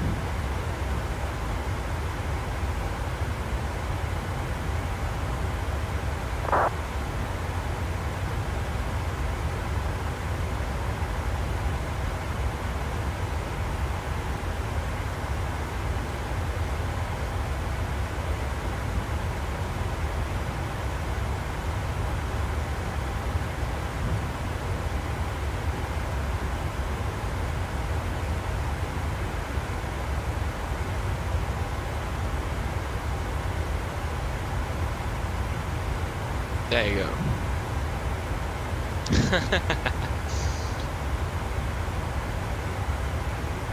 Easy jet.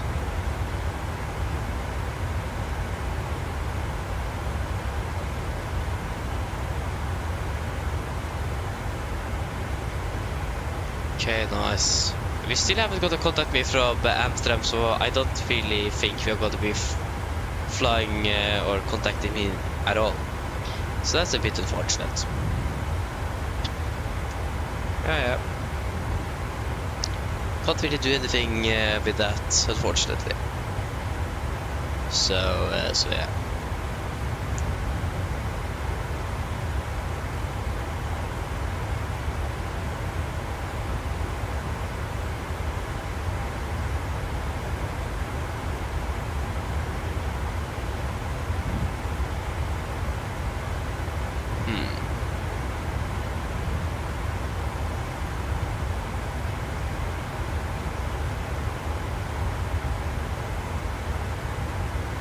We haven't even passed the mainland of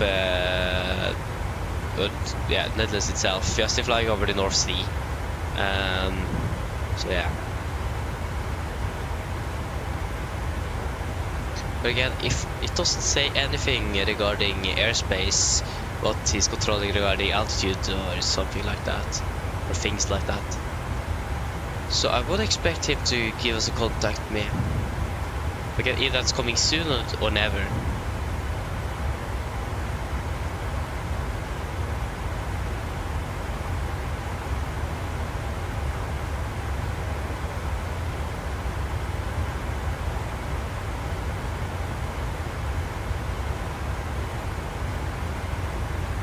Ah, Peria Fly License says the Dutch military. Oh no, sorry, that was two different things, yeah. Dutch military and then under Amsterdam radar, okay.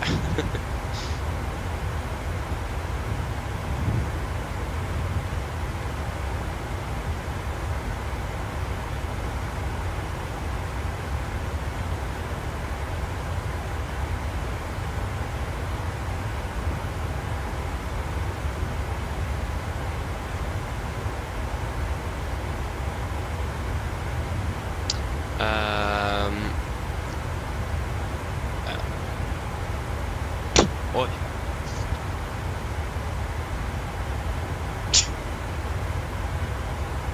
Excuse me. Oh. Yeah.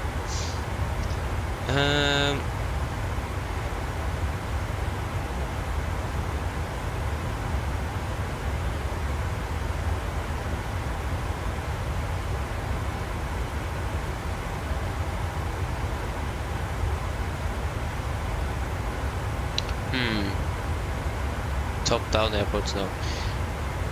Can't really find out anything.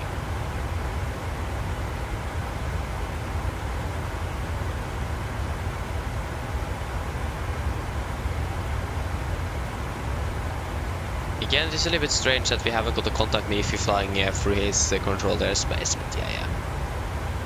Okay, we will find out if you're going to be contacting him or not.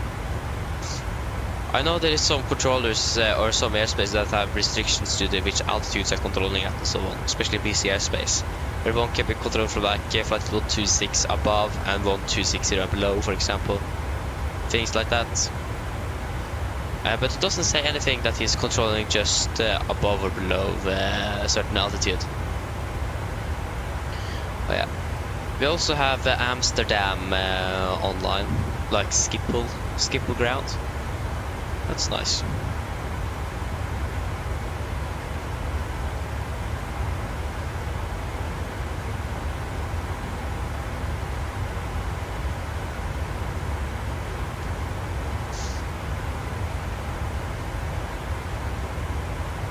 But again, we'll certainly find out soon.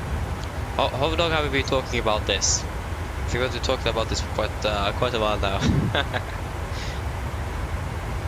At least like, okay, 5 minutes. That isn't too bad.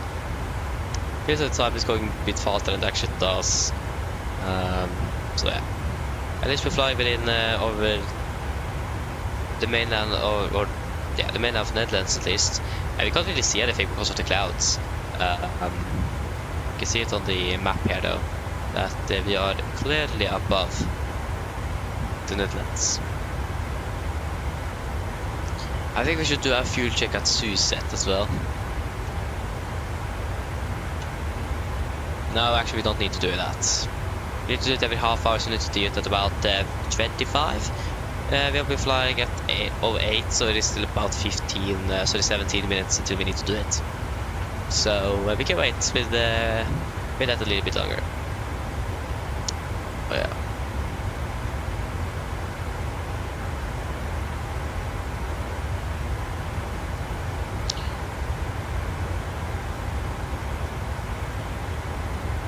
A bit unfortunate that we are expected to send the already be down while we're landing in Faro though. A bit unfortunate, but yeah. I mean, it is better than like flying round trips to from Copenhagen all day. I don't even think the Norwegian are doing that today. Yeah, there's quite some limited options regarding flights on Saturdays, especially now during the holidays, where most of the crews and so on are going to have vacation. So yeah, they're limiting their schedule. And again, that makes sense though.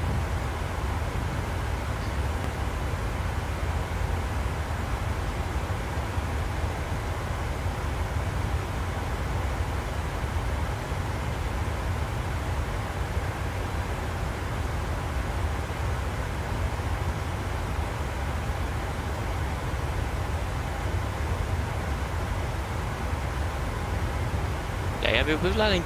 Actually, we will not be landing that late. To be honest, it isn't that bad.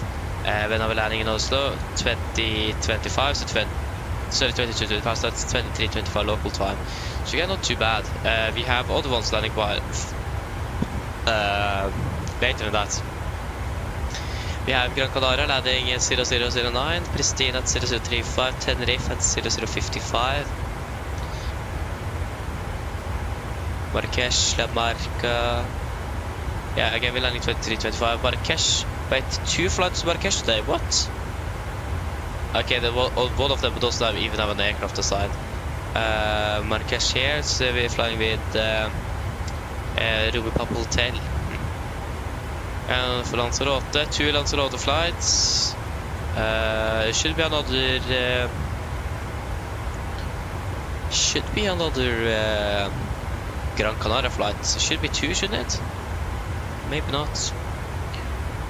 Again, if like Norwegian are flying 2 Lanzarote flights, basically like a half an hour separation or something. It is really interesting. It looks like the demand onto Lanzarote is quite high. So yeah, that's great for Norwegian though. Okay, so I just need to go for a few minutes, so I'll be back shortly. I can remove the sun visor. There you go. Enjoy the views.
Okay, I'm back.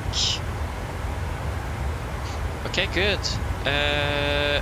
It does look like no, we haven't got any. We have not got the big contacting at all. Oh, so annoying.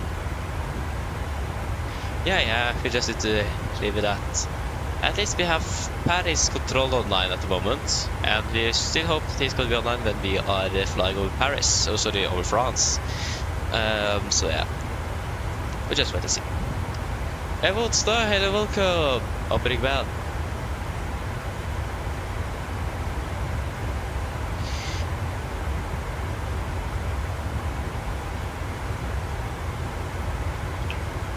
Oh yeah. Yeah, we will just wait and see. It's pretty strange stuff with the controllers here in Amsterdam where they are not really... Yeah, I'm not quite sure why. I don't think you just haven't seen me. Yeah, you can't really miss an aircraft just flying right over you or right over your airspace. It isn't really really easy to miss that, especially close to Schiphol. So yeah. Nikolai, hello, welcome. Opening well. So again, we don't really have much weather en route at the moment. It is mainly everywhere else. The wind is stable, or the air in general is stable, so that's good. We're going to be climbing or descending shortly in about 18 miles, so we should probably begin to prepare for that. So again, we do want an... we're going to be changing to an odd level, so preferably 370 will be great. Again, we're going to save approximately 1.8%, so basically nothing. But it is better than the descending because of air density and the winds in general. It's going to be a little lighter the higher we go, at least from what I can see on the flight plan. So oh, that was a bit too far. So again, at Sue, good question, but yeah, Sue said it is going to be 74, 79 at 34, 74 at 36, and 38 is going to be 69. So again, it is reducing the higher we go. So again, yeah, we're going to be climbing up to 370 then, and again we're going to be at an odd level, if I'm correct. Again, we're going to change the 3.5 and then to 3.7, yeah, so odd level it is. So 3.70, and set, altitude into that, 3.70, and 3.70, good, 1,000 to go. A380 pilot, hello, welcome, opening well. Welcome. Oh, Paris is a busy airport over London today. Charles de Gaulle International Airport. So, yeah. Again, I think I pronounced it incorrectly. I don't think it is an R in there. Charles de Gaulle. So I need to stop trying to pronounce that airport. There's surprisingly few people flying like regularly out of this airport. Again, we have had this simulator for over 4 years. They have still not arrived any scenery for this airport. I don't really like flying into Paris because we don't have a good scenery for it. We just have default. So a bit unfortunate, but I know there is a developer now making it. When it's releasing, that's something completely different. Wait and see on that, but it is going to be great with a good proper scenery for Paris. Amsterdam we have a good scenery, but the flight time was is so laggy for me, so so it's really strange. Like, it's actually flight time, but if I use freeware scenery or just implement the links, I still have the same performance issue. So it isn't actually flight time, but it is something in the region or the sim itself. I don't know. Oh yeah, there's a lot of aircraft in the vicinity here now. We have 1,000 feet below, 800 feet, 1,000 feet. It's really a strong sun today. A380 pilot, yes. This is the first leg, so the down to Faro. So we still have one more leg to go. We are about 1 hour 1 hour 20 minutes in the flight. So we have approximately 2 hours and 40 minutes left. So we are not halfway through yet. So yeah, still a little while before we are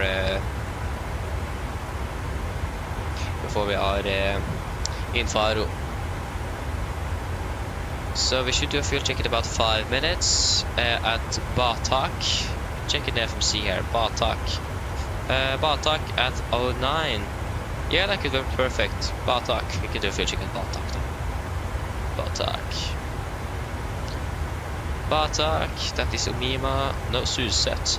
Batak. There we go. 8.5 tons is what we expect. 8, but yeah, looks like we're doing good on fuel at least. So that's good.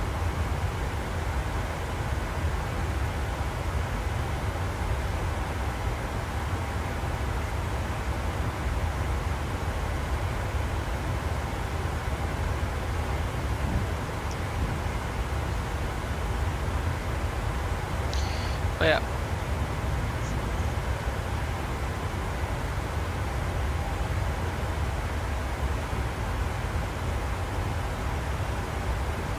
Hey, that's really cool stuff here. That's really cool indeed. I remember I saw a YouTuber once as well, or a streamer. He flew from Amsterdam to Hawaii, so he departed in the new year. Like, on time-ish, 1 minute behind or something. Stood on the road, waited for the new year to kick in. Took off from Sydney, and then he passed in to the year before. So basically they flew back in time and landed in, I think it was the year to 2022. So then he departed in 2022 and landed in 2021. It's really cool to do that. So yeah. That's cool though, that's really cool. I really hope that I'm going to be able to fly on New Year's Day. I'm not quite sure where or when, but it would be great if we could do a flight that day. Would really say no to that. But again, then I don't really think we'll be flying it the day after because of rest and so on. Depends a little bit. I was actually up until like almost 1 in the morning, so yeah. So I went to bed a bit late today.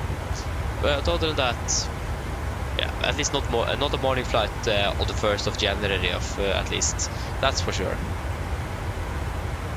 I wonder how that is to be scheduled with a morning flight the 1st of January.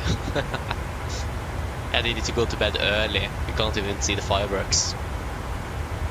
Yeah, again, that's how it is being in general working in the aviation industry. You might need to work on holidays and so on.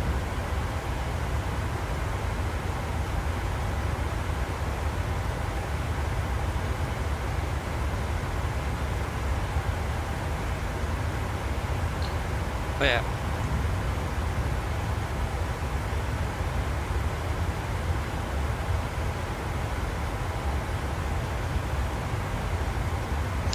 Okay, so we are approaching Batak, about 5 miles left. Why is there so much weather build-ups around here? France doesn't really look good.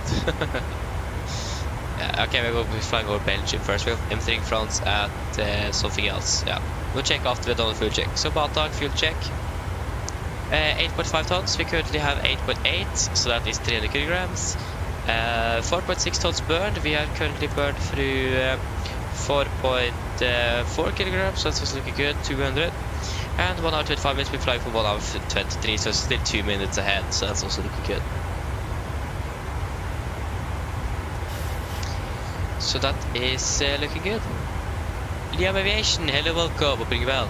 The A350, Individual A350 trailer, when was that released?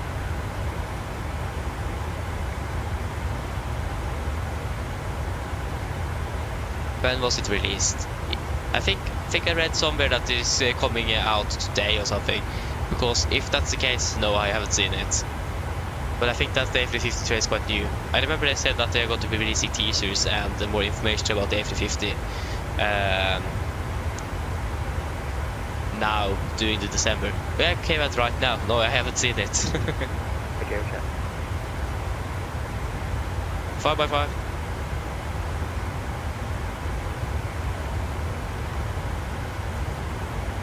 So yeah. Okay, came about 10 minutes ago. Okay, I understand. Yeah, then I've not been able to see it. I've been out flying. Oh, it's coming out Q1 2025. Ooh, it is coming out soon then. I would most likely not be able. I would probably not be flying with it at all. But yeah. But yeah, that's great though, especially for Airbus fans. That's great. I mean, it looks really good. I saw the teaser when that was released. They even built like the server room of the aircraft. That's insane. I can't remember seeing anyone else doing that. So the inbuilt aircraft are really good. They are.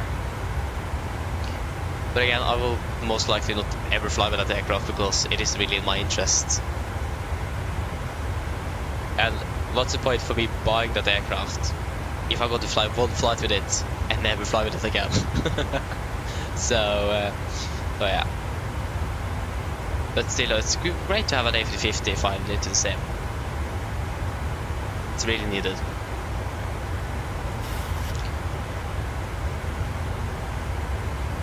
Did we get any information about pricing of the aircraft?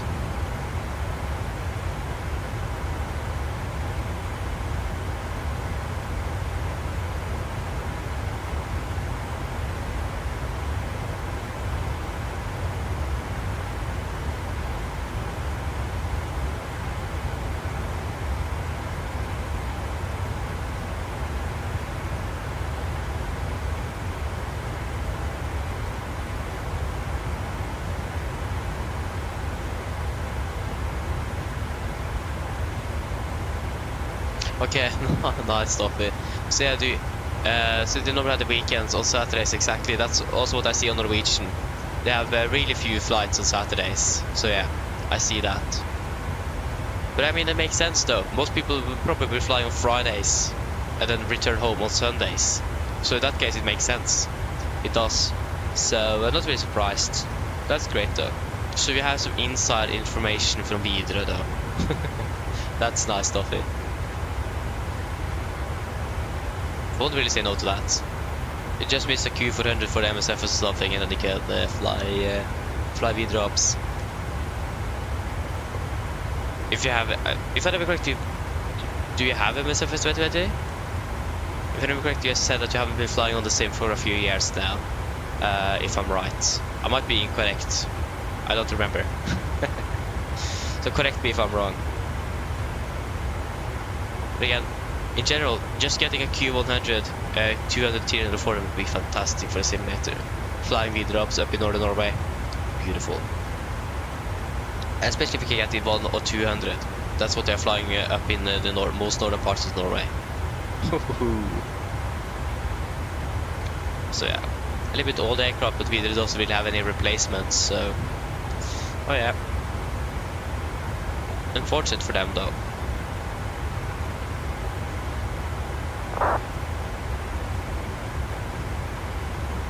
Yeah, but I'm entering France at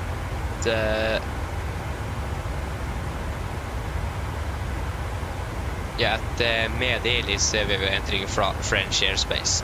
We are arriving at Medil at 15:21, so we are expecting to enter it airspace in less than 10 minutes. Again, Belgium is not that big. Oh yeah. Probably the airport, so we have that. In case we need to divert or something. You never know. You never know.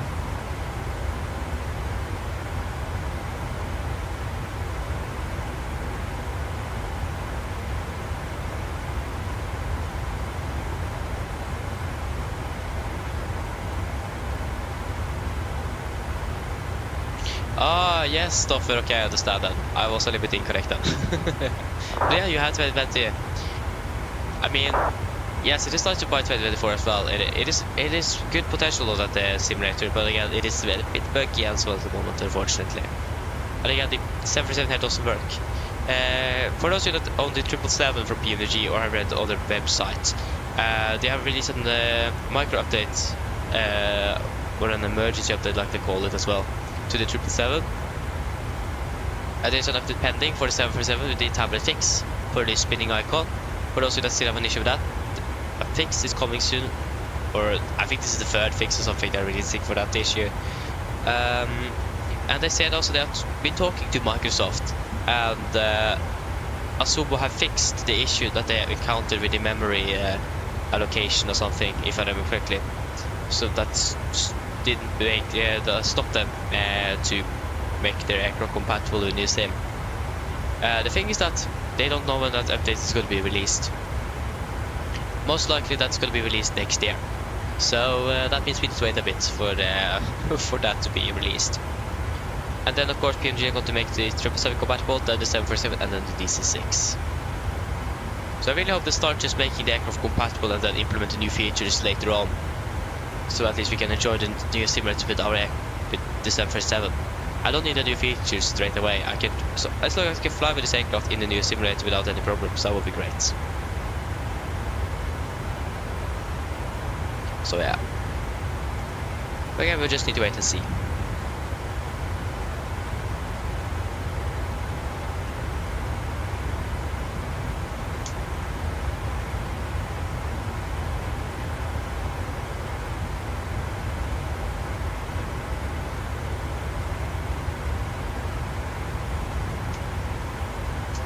When I think about it now, it takes actually a shorter time to drive up to our cabin than flying to Faro. There's like 3.5 hours up to the cabin we have, and it is 4 hours to Faro, so that's nice. There you go, we have a crossing aircraft. It's hard. Is that a Lufthansa aircraft? It does look like a little bit. Really hard to say. Not really sure. But again, it's always beautiful to have crossing traffic. Again, pilots in general love RVSM airspace. It is the best thing, and I do understand that. Let's check which aircraft that was though. It isn't on Atlanta on the traffic map here for some reason, so then we need to go on the website to check.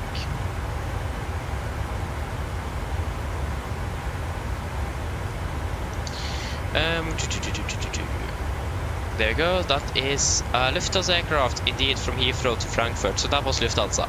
Yep.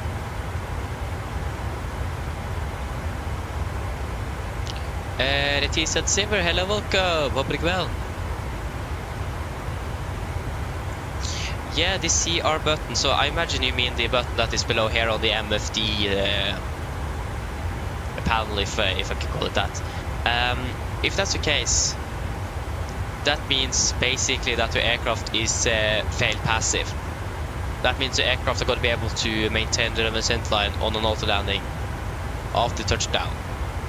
Compared to a fail operational, that this aircraft is a fail operational, that means you need to disconnect autopilot on touchdown on an auto land because it can't maintain the ascent line by the autopilot. That's basically what it means, that your aircraft is fail passive and is able to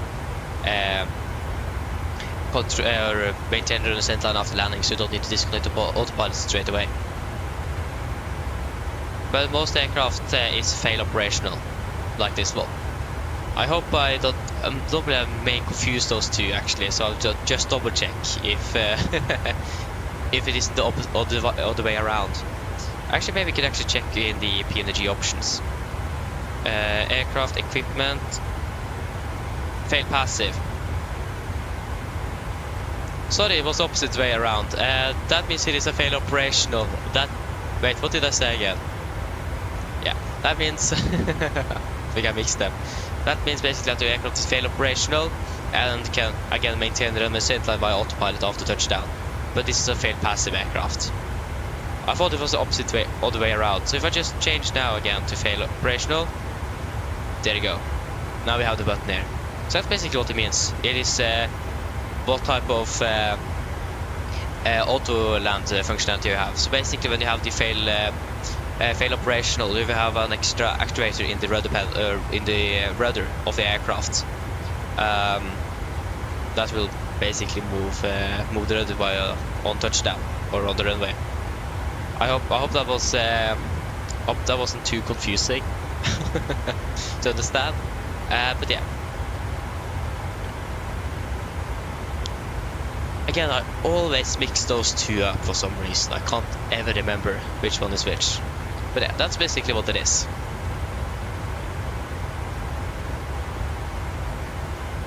You're welcome. I'm happy that you could enjoy. Oh, sorry, I'm happy that you could help. Again, I hope it wasn't too confusing with mixing up the two different versions there. But that is the last thing I said that is correct. That means it is fail operational. Yeah. Yeah, exactly, so I understand. Again, I did go for the Premium Deluxe version.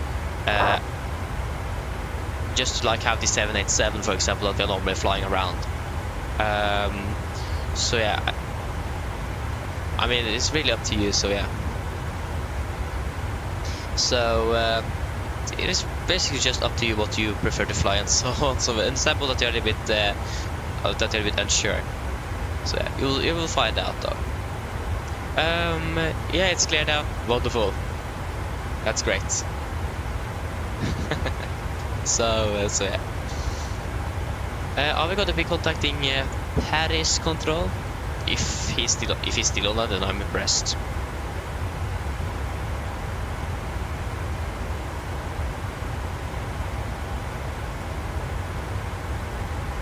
At least I'm not saying no to that.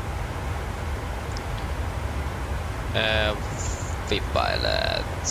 This is Lima Fox. Ahead we have Lima Fox. Just waiting for the code. Hope he doesn't have like any altitude. Are you serious? It's closing in 9 minutes. No, it's closing 15:30. Oh, okay. He have been on there for like 2 hours straight. So yeah, but it's closing in 8 minutes. Okay, that's so annoying. Yeah. No Paris Control for us then. I don't think he's going to send a contact me when he's going to be disconnecting in 8 minutes. Oh, I hate it so much. Always. It happens all the time. It's so annoying. Yeah.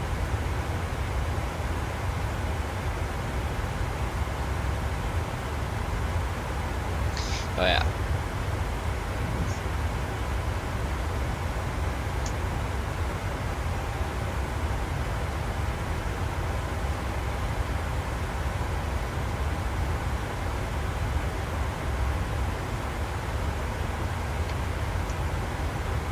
But one thing I just thought about now, regarding the auto-land functionality of the aircraft. I wonder if all MAX aircraft is fail operational.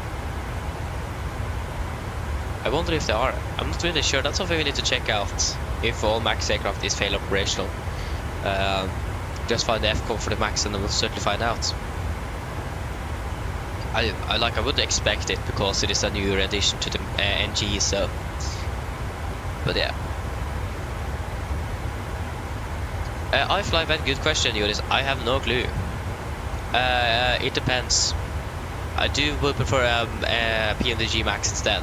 But if you're one day getting a schedule with a Max aircraft, we're just going to fly with iFly. But it depends on the schedule. Again, we have stationed at Oslo. So the only chance to get to fly with that aircraft is to have a layover in Stockholm. When that's going to be is another question. So yeah, I actually did fly with the iFly today to just check it out. I did a circuit around Oslo. Yeah, it's a nice aircraft, it is, I especially like the callouts. But again, just the switch sounds is something I do like. Prefer that PMDG have made a little bit better, and coloring as well. And also that I really hate that you can't close the guards like the guard. If you want to turn on the battery, you need to turn on the battery and then the guard closes itself. That's something I really hate. I don't like that at all. That's like one of the biggest drawbacks, in my opinion, actually.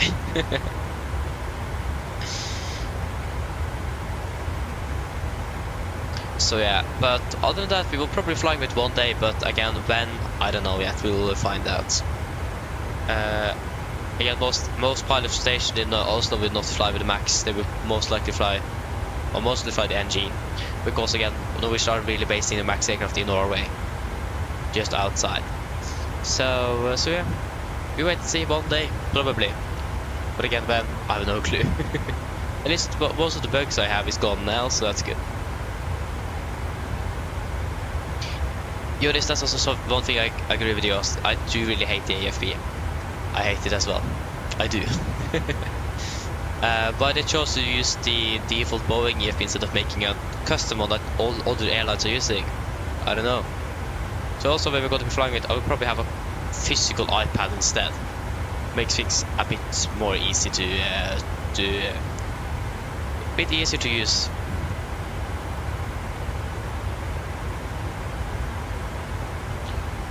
So yeah, again, the EFP, I agree, it's complicated.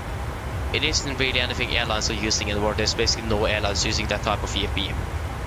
Again, that's the default EFP that Boeing provides, but all the airlines have their own custom version, more like an iPad or a tablet. So yeah. But again, when we're flying with it, I will probably have a physical iPad instead to use. A bit easier to do. Like the EFP for PMDG is actually really good, really like it, but it is better to have a physical iPad, not gonna lie. Okay, now we got ATC in Lisbon as well, so alternate airport. And we got some people, they've got tower control actually. I hate France. Yeah. Can't really do anything with that.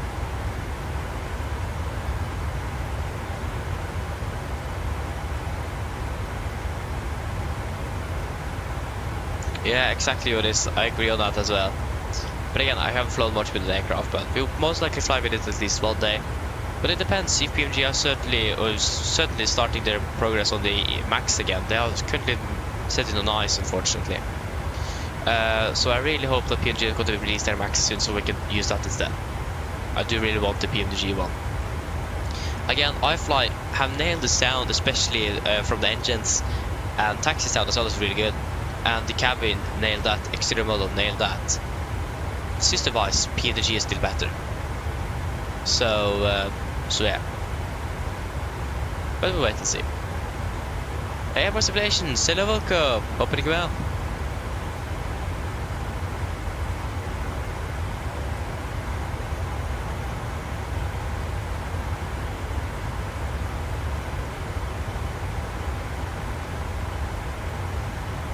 So yeah, again, also the reason why I want the PMDG one is because of commonality in the real world. You have the same type rating because those aircrafts are quite similar. iFly and PMDG are isn't that similar. So it will be quite different to fly the iFly compared to the PMDG. It will just make things easier to have a PMDG aircraft, or like the PMDG Max aircraft and an NG aircraft, because it is going to be really similar. They're going to be basically have the same systems. Except for the differences, of course, but they're going to be basically at the same level because they're going to be updated and made parallel to each other. So, commonality wise as well, the PMDG is more preferable.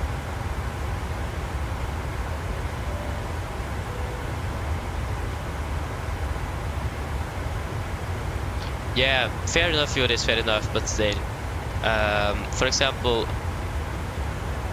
yeah, I don't know. Again, also just the dimensions look a little bit off as well. That's something I also seen people actually discuss in the iFly Discord server, that PMDG have nailed systems, the coloring and the dimensions in the cockpit as well compared to iFly.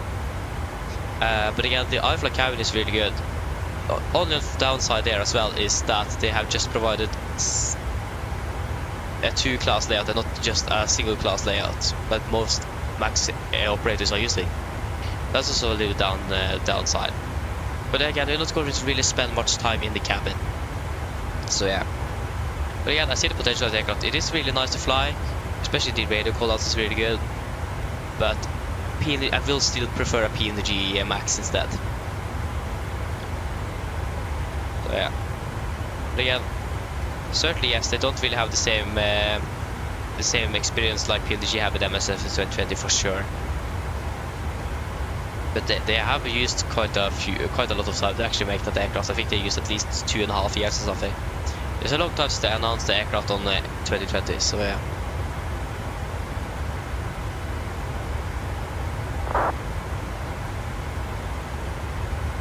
Yeah, exactly what it is. Again, iFly have made the cabin really good. Or yeah, like really done a great job on the cabin. But for us at least, we are not going to really be in the cabin when we're flying. we're going to sit in the cockpit. So for me at least, it doesn't really matter too much how the cabin is looking. First, the cockpit door would be great though, to be honest. To open that after every flight and so on. But nevertheless, it is the cockpit that's first priority, to be honest, not the cabin. but yeah, the cabin is really nice though. Again, only unfortunate thing is that it is just a 2-class layout and not a single-class layout. But yeah. Probably sounds like I'm hating on that aircraft. I'm not hating on iFly. Again, it's a good aircraft, but I do prefer PMDG instead. So I don't have anything against iFly or anything like that, or their aircraft. It is a good aircraft. So yeah, but I do hear it sounds like I'm hating on them, but I'm not. So yeah. Like for example, the radio callouts are really good. I do really like them. It sounds like it is coming directly from a 737 cockpit. Again, I've been jump seating on a 737 and it sounds exactly the same. So yeah, it is really good. It is. I wish the PMDG had the same call-out sounds, but the PMDG ones aren't bad either.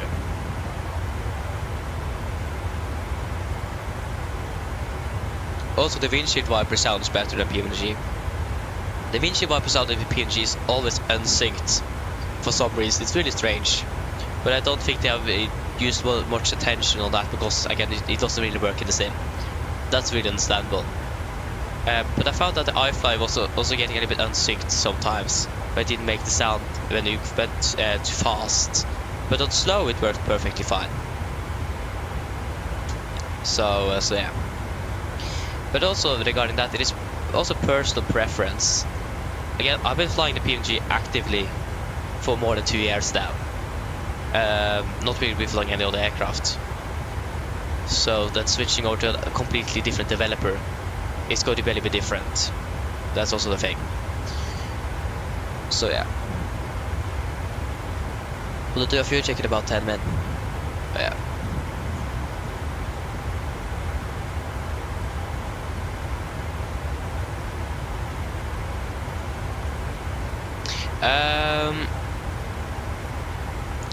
What do you exactly mean, Joris? I talk about 2020 or 2024. I know that 2024 is finally working. Once the developer have actually added it to their add-on aircraft. Like the Phoenix already done that. But in 2020 it doesn't really, or you need to have a workaround like Flyby Phoenix did. They did have a workaround for it. It didn't really work as it should do, but they could like make an animation so it looked like it worked at least. But it wasn't really working.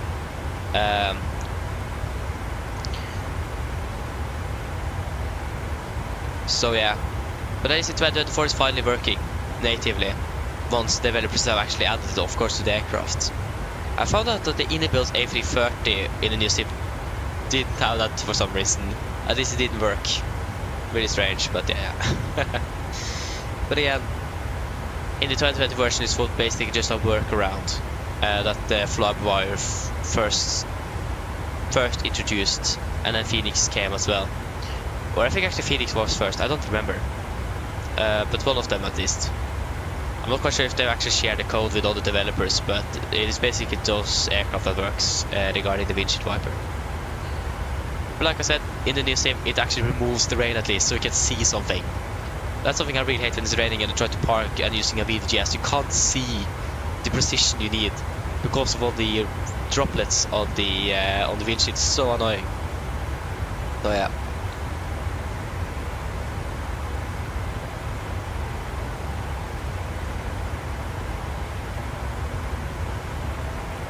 Exactly, Pedro, exactly. It is again personal preference as well. So yeah. I'm still not sure why Paris never contacted us. Should have been off 4 minutes ago, but it looks like, yeah, okay, it's probably not off online anymore. But we are already past like Paris. Wait, he's still online. Yeah, now he's contacting us. 128-105, what? 128 105? Yeah. Lima, monitor advisory 1228 today. 1228, corner 9 Foxtrot Lima. Thank you, bye-bye. France 777 pour le roulage. France 777 roulé par Tango Alpha 3, Romeo, Tango 11, piste 26 droite. I don't really know French, so don't ask me what they're talking about. Paris Control, good day, Nordic 82 Yankee at flight level 370. Nordic 82 Yankee about time, good afternoon, identify, flight level 350. 350, 82 Yankee.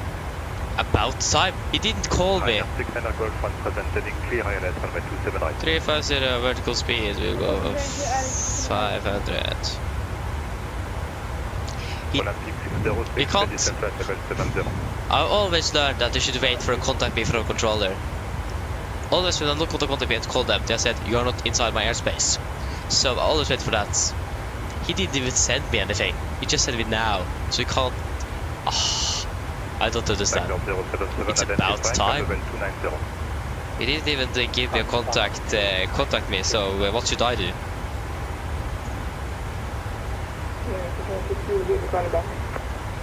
He's wrong exactly, yeah. It said that he's disconnecting 15:30, that's 6 minutes ago. I don't understand anything. So yeah, it's really strange. He can be as mad as he wants at me, but it isn't really our fault. Again, he should give us a contact me call. But why do we need to descend to 350?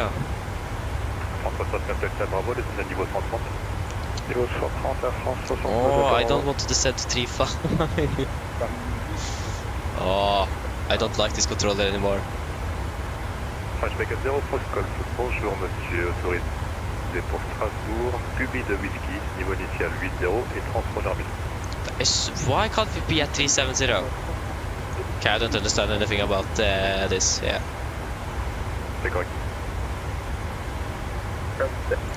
Exactly what it is, yeah. Maybe I'm a bit thankful that France is in general so much offline. Oh, yeah.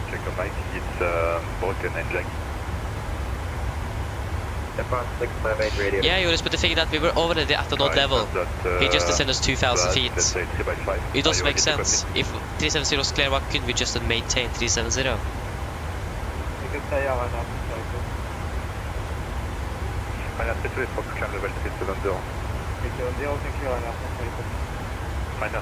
But again, so it says in our flight plan 35, but still, 1,000 to go. We should still have been able to maintain 370 if there was. Okay, continue approach number 1. No. Yeah, yes, again, it says 35 in the flight plan, but normally when we have not been at the level at the flight plan in a controlled airspace, if we don't disrupt any traffic, they still just let us be at that level. This is the first time I encountered that they're actually descending us to the level it's supposed to be at. Again, it's quite usual as well in real world to deviate from the flight plan. So yeah, it's really strange. Okay, Paris always does that. Good to know. Again, Paris is never online. This is like the second time or something I've been flying through Paris control, so yeah. Always the French indeed, how we indeed. Sorry, you're...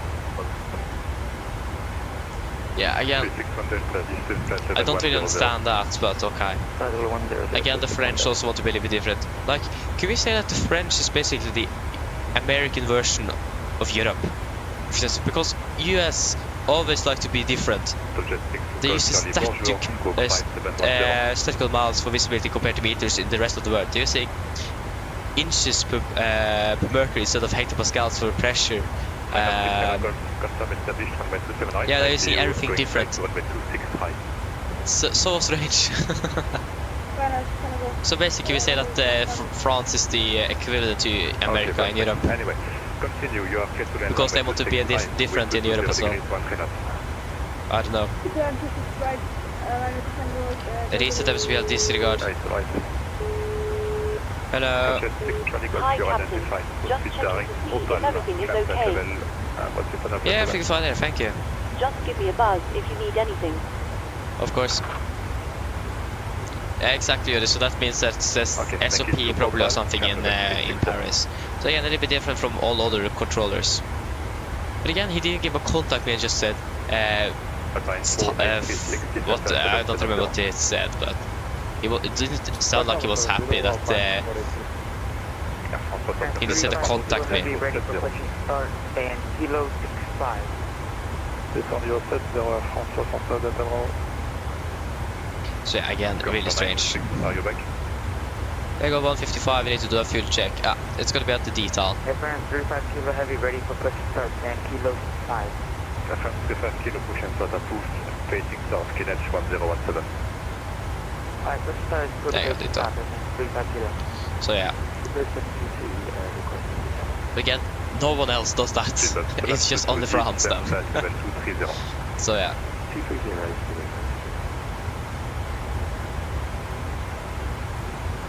I think the first thing we got to do after we left his airspace is climb back up to 370.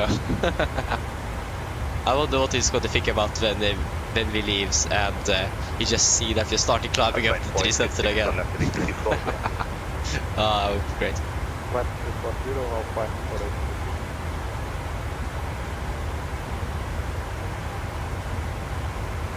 But again, like for example, that we flew over the Netherlands, they did send a contact me. So then we would expect that we're not going to contact them, and they, and he said they called me after we were halfway through his airspace already. I'm not quite sure what he was like expecting from us. Again, like I said, always been used and told that we are basically going to wait for a contact before contacting a controller, because for example, they might be closing shortly, or you're not going to be flying within his airspace or controlled airspace, or he's restricted with different altitudes and so on. But for some reason, not there.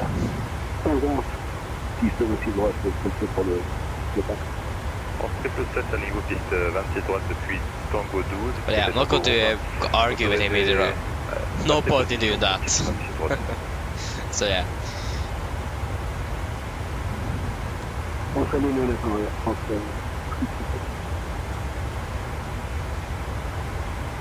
So it looks like the French want to be a little bit different than everyone else. I'm not surprised.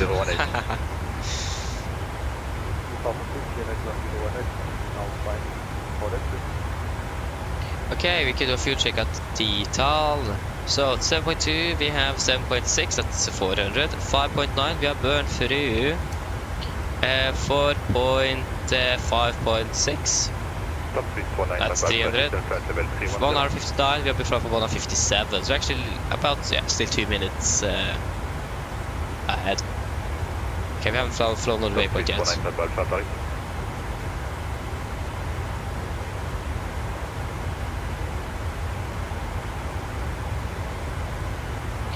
Oh yeah. There you go, we're all flying detail. Still 57, good. Paris, bonsoir, François Lévis, depuis France exactement sur lui. Demandant la séance pour relier sur un destination de Madère. François Lévis 76 87, Paris, bonsoir, autorisé Madère, l'aigle de whisky, niveau 80 et 5701. Départ l'aigle de whisky. Well, at least we got 80C. But still would be great if we could maintain 370. You should probably have asked if you could just maintain 370.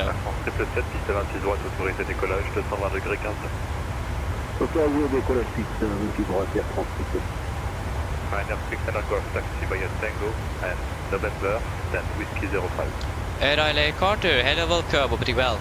Yes, this is the first flight, so we have flight out to Faro, going to return as well, so yeah, this is the first one. Alpine 486, turn left heading 280, clear ILS on way to 5. 280, set direct to 5, Alpine 486. France 69 Delta Bravo, descend d'altitude 4000 pieds, QNH 1017. Descend 4000 pieds, 1017 à France 69 Delta Bravo. Olympic 063, clear au Cabo, 7. The only thing missing for this control is just to descend 2,000 feet, so that's great. Yeah. Yes, you are cleared au Cabo, 7 whiskey transition, expect ILS 27. Again, we will probably most likely just be climbing up to 370 after we left this airspace. Wait to see all that. Sleeper 722, monitor advisory 1228, have a good day.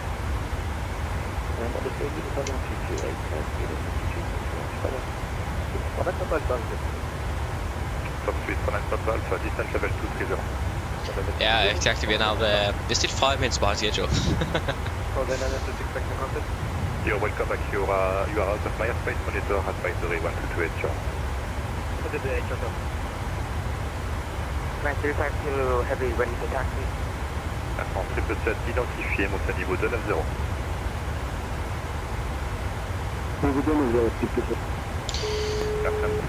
Hello. Hello. Hi, Captain. Would you like a drink? Tea, coffee, or water?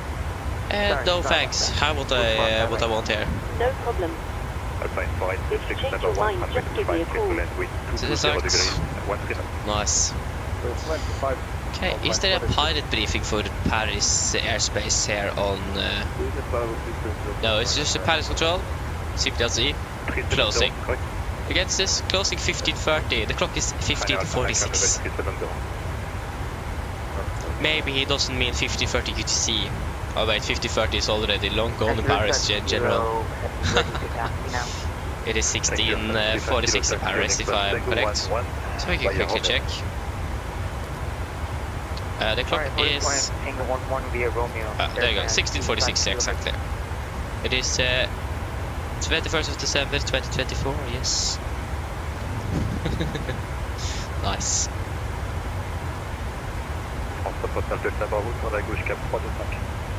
À gauche, cap 325, à France 60 Delta Bravo. Excuse me. Yeah.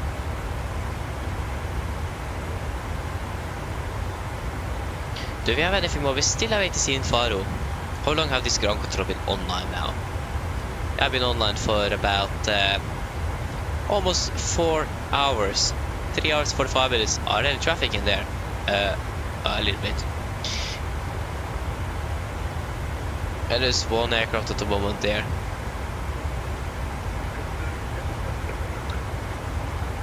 Yeah, not a lot then.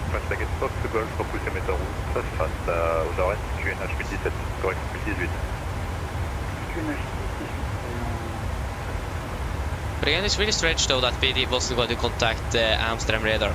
Again, we didn't really contact him and ask. I wonder if we should probably do that, but probably just feel like we contact me or something like that. But again, if the control wants me to contact him, they should send me a contact me message directly. So yeah. Except for some reason on Paris here. Yeah. Oh, but thanks. Good afternoon. Condor to Charlie Hotel, Scoot 1000.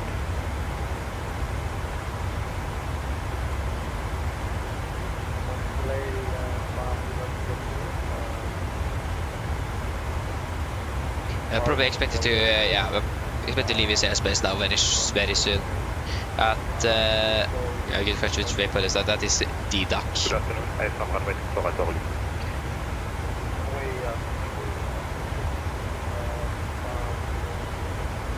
Condor to Charlie Hotel identified, proceed direct to Balek. We have, which airport is this? This is Porto approach. So we're there in Faro. Expect ILS approach. Good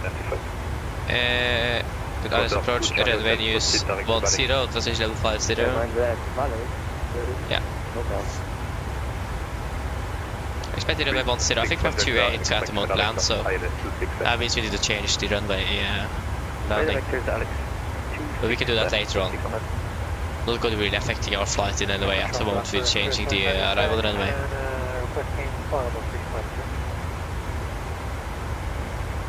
Black 07 welcome back, Sam level 350. Final follow 350,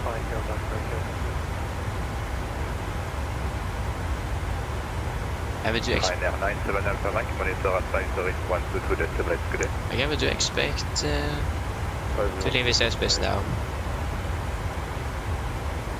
Renault 82 Yankee, monitor advisory 1228, have a good flight. Port advisory Nordic 8 Yankee, bye bye.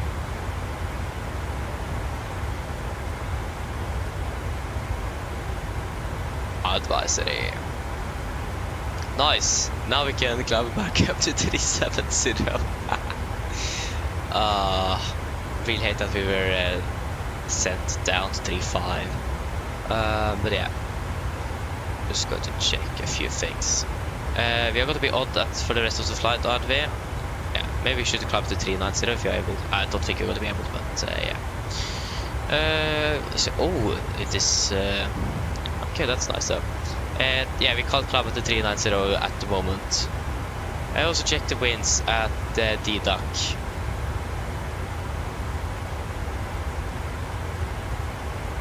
Where is D-Duck? D-Duck. You're probably further down here. There you go, D-Duck. So at 3.5 it's going to be 54, 3.7 54, 3.9 51. The speeds are basically going to be the same, but then again we have less air density. Going to make us fly a bit faster, save more fuel. So again, it makes sense to be climbing up. I think at least we should pass the border here. Probably the airspace, we're still within this borders. So we'll probably wait a little bit longer soon. Yeah, not making me mad or something, I don't know. Yeah, basically passing over that now.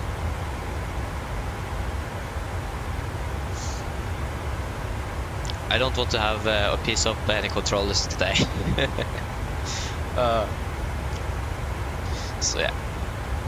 But yeah, a little bit strange, but again, that's probably some other type of operating procedures they have in France then, I imagine. But again, really strange that we didn't get a contact me from the Netherlands. I'm not really sure why.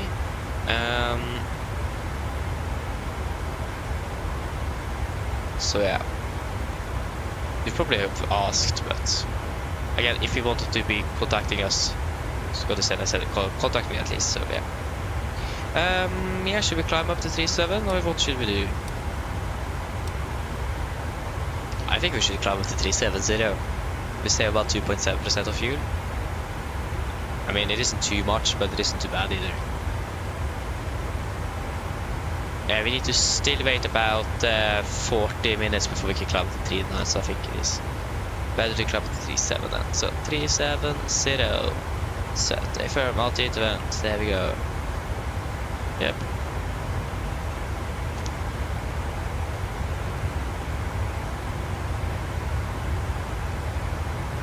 I'm getting a little bit hungry. I need to ask for some snacks from the cabin. It has something to eat.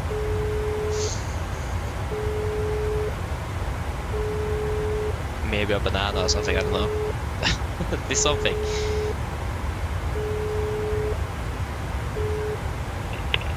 Hi. Yeah, hello. Is it possible if we could have a snack? Of course, just give me a couple of minutes and I'll bring it for you.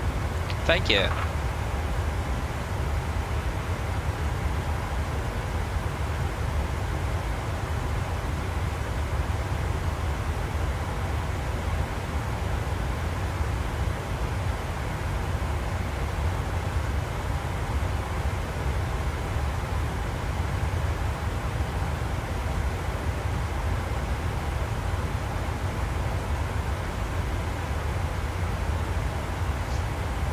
Nice.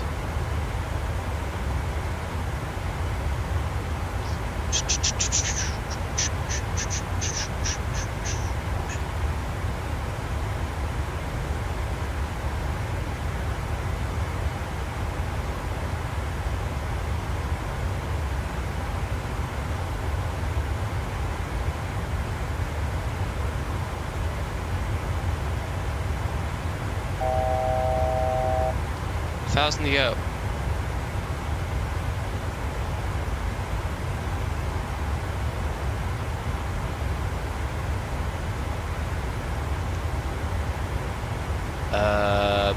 Yeah, just need to wait for the call for cabin. This boy, nope. I'm not finished in like 6 hours or something. I'm landing in Oslo at about 23:30 local time. Norwegian time.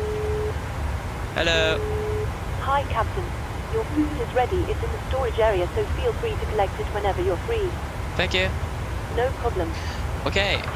We're leveling off now, that's good. What is all these green lines?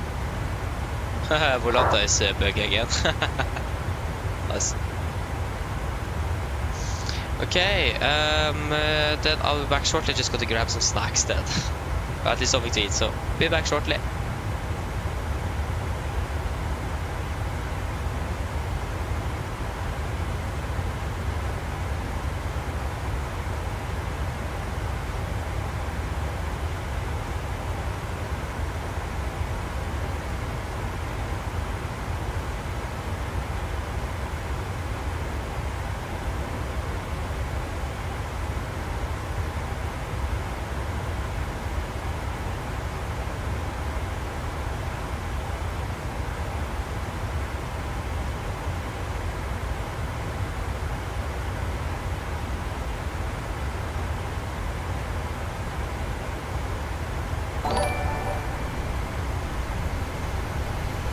Chris Boy 500 tip 20 Norwegian kroner. AMD Radeon Vertigo M6 China DA.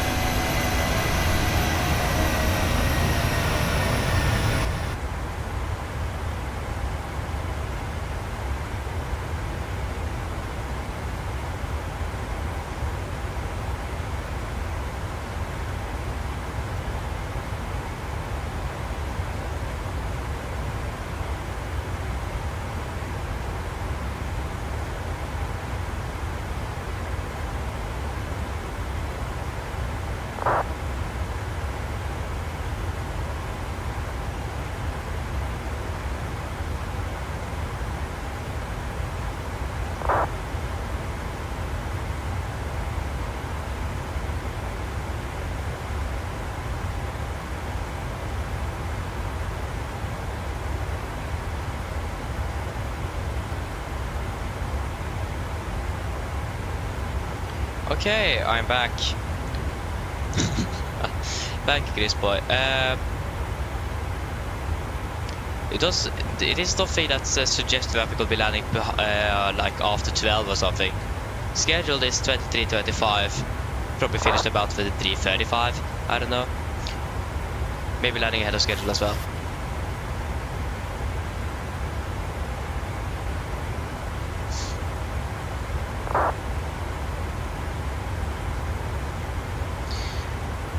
Oh yes. Still no way to see.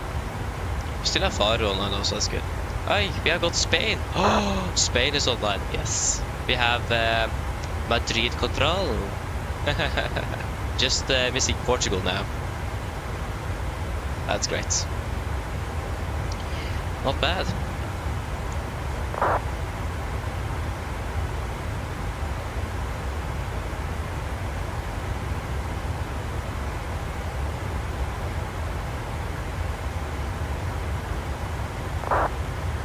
What's happening on Unicom?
Climb, of course, that makes sense. We can remove you. Still just wait about 50 min until we can climb the 3-9. At least that's the plan. Actually, maybe not. Maybe we should just stay because we're expecting a tailwind very soon. So maybe we'll just stay at 3-7 actually. What's happening with the Wi-Fi now? I don't see any problems with the Wi-Fi. Why do I get a warning about the Wi-Fi? I don't know.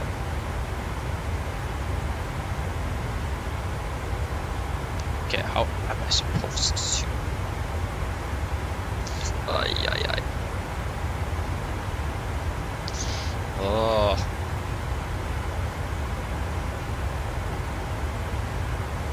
Get disconnect.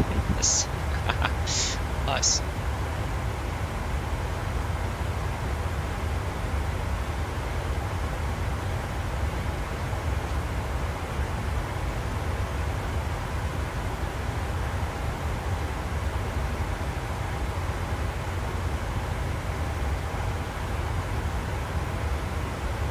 Hi Dredd, hello, welcome. Hope you're well. Yes, a little change in schedule compared to what we had last flights. It's a little bit longer this time. It's actually very nice to be flying a little longer flight and not just a lot of short hops all the time. I need to admit that. It is something different. Really nice to have some variety as well. But yeah, normally during the winter is more short hops and the summer more long hops. That's just how it is. Yeah.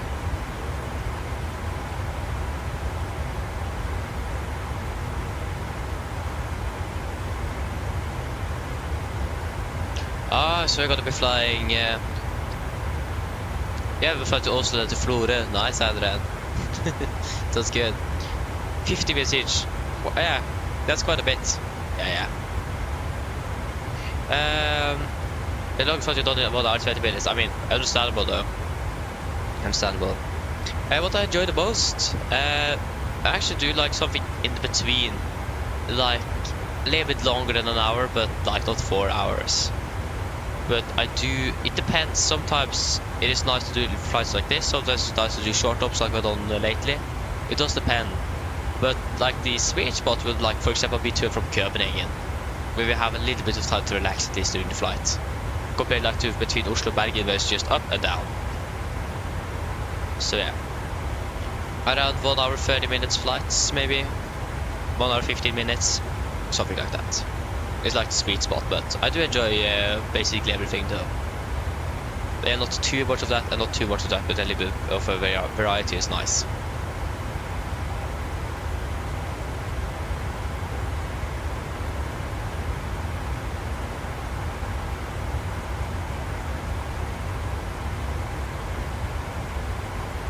Exactly. So yeah. I was going to say something else, but I forgot, so that's great. But yeah, today it was basically just long flights. It was very short, very few short hops today. So yeah, it was like 1 flight to Gran Canaria, I think, maybe even 2. 1 to Tenerife, 2 to Lanzarote, 2 to Marrakesh, 1 to Alicante, 1 to Malaga, and this 1 to Faro. And like that. So it was was a lot of medium haul flights today.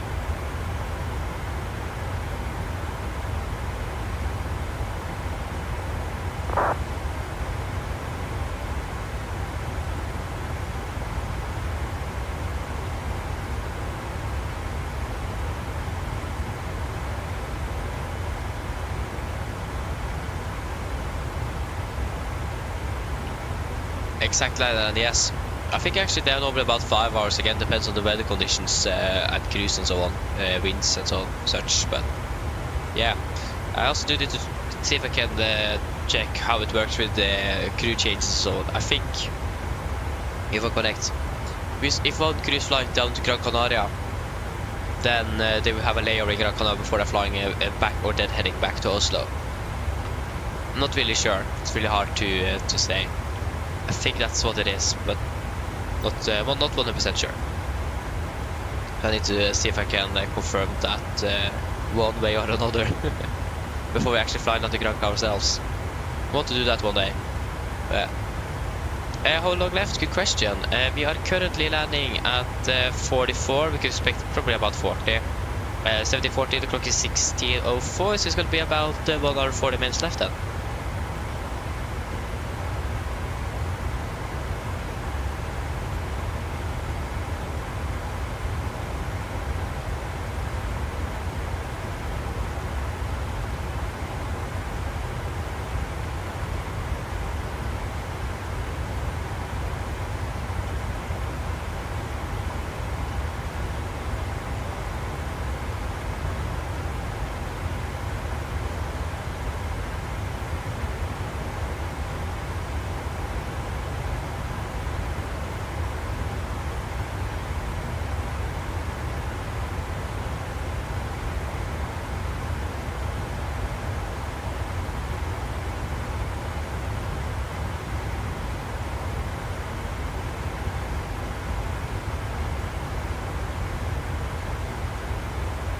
Oh, good question, Adrian. To be honest, mostly just money. I do want to buy an iPad, physical iPad. That would be fantastic. The Windwing the Windwing MCP EFIS and the FMC that is coming out hopefully soon would also be great to buy. And just stuff like that basically. And so on. For example, the upgrade for the 771 that's available for the new sim is something I want, and so on. And also would like to upgrade the performance tool from the PMDG tablet to the virtual performance tool that's available. That's basically a virtual copy of the real operation tool that Boeing provides to airlines. Norwegian isn't using that one, but I don't have access to their performance tool, so the virtual performance tool will be great. But yeah, basically just money, to be honest. Also, what I do really want is actually a microphone. I'm just using my headsets and the microphone on my headset, but on the ground you normally don't have your headset on, and I can definitely feel that when I need to have the headset on for the entire flight. It would be great to have at least half an hour to take it off on the ground. So to just take the headset off the ground and use a microphone would be great. That's something else I do want. But what about you then, Ireland? What do you wish? However, with checklist, I'm using the checklist provided by Virtual Norwegian. That's what I'm using. Virtual Norwegian checklist.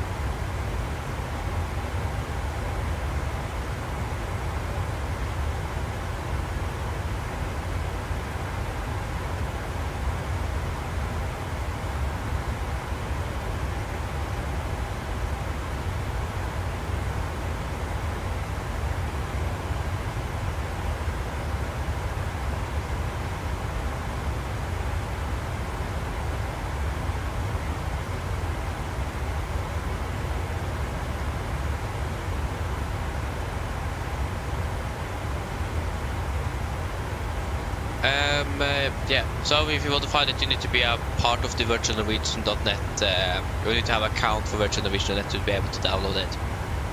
But yeah, the upgrade is basically just it is some pilots that have made the virtual performance or the operational performance tool for the 737 and the 767-8 as well, actually. Like a replica of the real operation tool that you can buy, subscription based.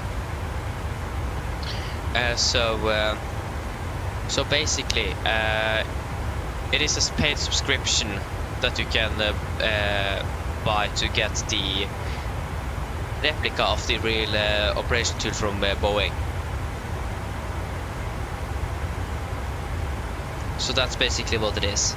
It is quite expensive if you want the pro version. It's like almost 1,000 Norwegian kroner a year. And the unfortunate thing is that the Max and the NG is two separate add-ons. So I need to send them a mail or something and ask if it's possible to get both in a bundle. Because that means I'm going to be paying 3,000 Norwegian kroner every year for Navigraph and 2 aircraft on virtual performance too. So yeah. But that's something I'm going to buy once I have a physical iPad. And again, it is basically a one-to-one replica of the real operation tool from Boeing. Looks really good. Really want to use it.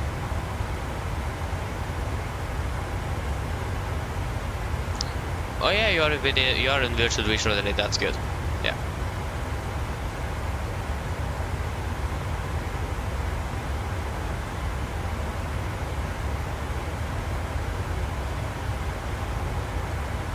Exactly, and then actually that's a good thing. I also would love to be able to try to fly as a real aircraft as well. I would have loved that myself, so I need to see if I can do that one day. So yeah, also do want to try to fly glider planes. It is something completely different from a powered aircraft. It would be so cool to try that one day.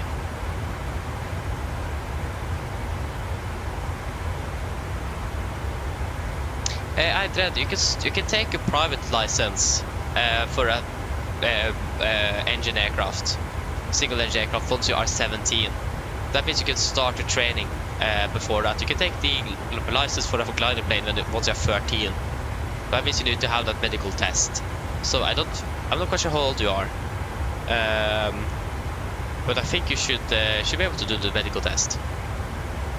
It depends how old you are. I think you can start flight training or something was 15 or 16. Something like that, I don't know. But you can take your license at least once you are 17. So you can actually get your pilot license before you can take a driver license. So yeah. Fuji. Fuji cat Fuji.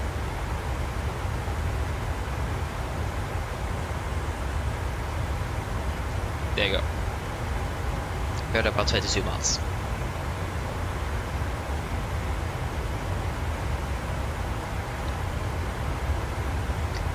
Johnny, hello, welcome, opening well.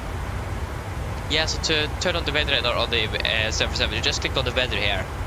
That will turn on and off the weather radar. So now the weather radar is on. You can see that down here. Click it once, disappears and so on. There's the WXR. Whiskey X-ray Romeo on the left side of the EFIS there. Other than that, you can't really do anything else. Again, it isn't really a functional weather radar. But here you have the controls for it, but it doesn't really work in Microsoft Flight Simulator, unfortunately. You're welcome. You're welcome. Yeah, medical 1, yeah, that's correct, yeah. Medical 1 is only for commercial pilots. I think you need a medical 3 to be able to do the pilot private license, so yeah. So yeah. I think it is medical 3, that's for PPLs, yeah. So that means you need to take the medical 3 then. I don't think you need a medical 1 once you're 15. Yeah, so you are 15. But yeah, again, better start your before you start your training, you need to have the medical test. So yeah.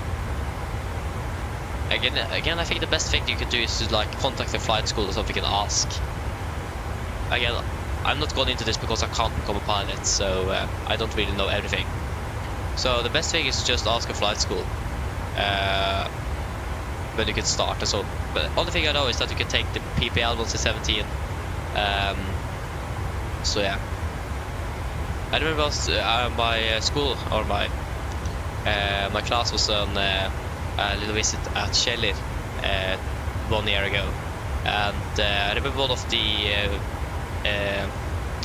he was also a pilot, and he was also like a tour guide. He told us that he talked like we need more pilots and such after we finished like with the tour. And he also said that he had a student that got this pilot license the day he was 17, and his father needed to drive in and so on, because again he didn't have the driver license, but he got the PPL. So yeah, really interesting that you get the PPL once you're 17 compared to driver license at 18. But again, it is a bit stricter learning or education and so on regarding the PPL compared to driver license, so it makes sense that way. So yeah, we should do a fuel check at Fuji. So 6 tons, 6.5, 7.1, 6.8, and 229, 228. Oh yeah.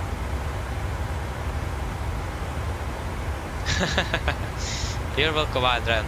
I'm happy that you enjoy and happy that you learn as well. It's great to hear. Oh yeah. Yeah, we did turn on the weather radar again, that's good to know. We're actually currently flying over the Bay of Bis. Okay, I'm not going to try to pronounce that. Basically the Atlantic Ocean. Basically.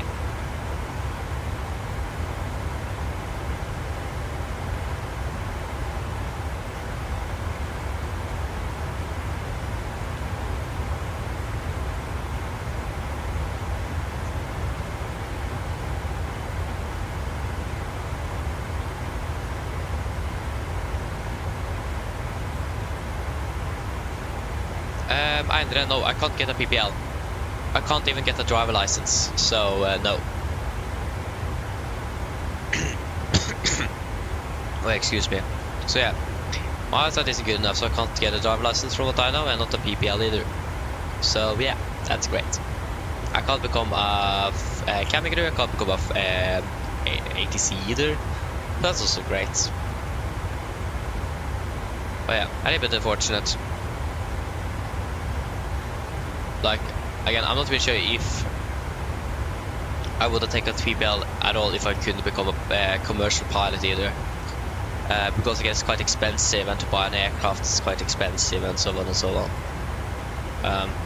But yeah, I don't know. I can't take it, so I will never find out. Okay, that sounds really... yeah, that's just how it is. That's reality. But again, you never know. Technology improves. Medicare also does improve, so maybe one day I'm able to fix the problem. I don't know. But again, some quite rare eye disease I have, so it isn't any way to correct it at the moment. Quite unfortunate, but yeah. But again, I wouldn't have got this interest without my bad eyesight, actually. That's why I have this interest in the first place. So I would actually probably never have this interest without it. So yeah. Yeah. Norwegian need me. Exactly. Thank you for that. But yeah, like in Norway in general, we need more pilots. In general, in the entire world, we need more pilots. There is a pilot shortage, so we need pilots indeed. Yeah. And that would be great. Again, if it is possible that I can actually become pilot one day, even though if I'm 50 years old, I'll probably still go for it. That thought might change though once I'm actually 50, but I don't care how old am I. If I can become a pilot one day, I will probably try, nevertheless. That is the dream. So yeah.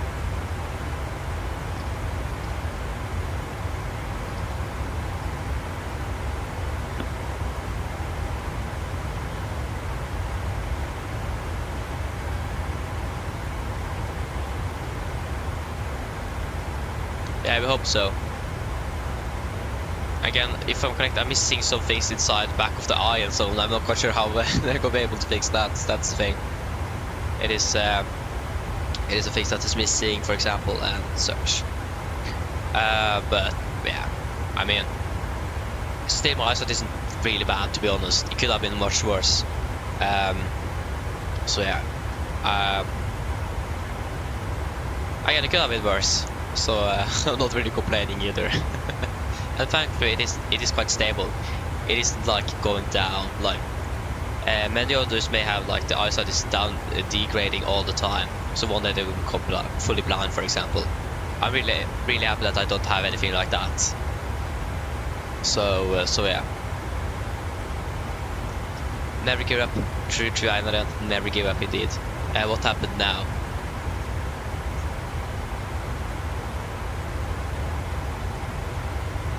What?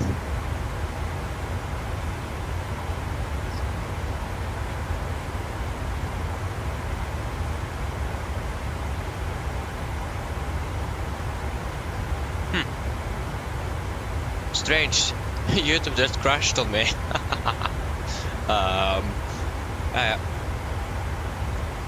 Just a reload of the website or the page, and then it was back up and running.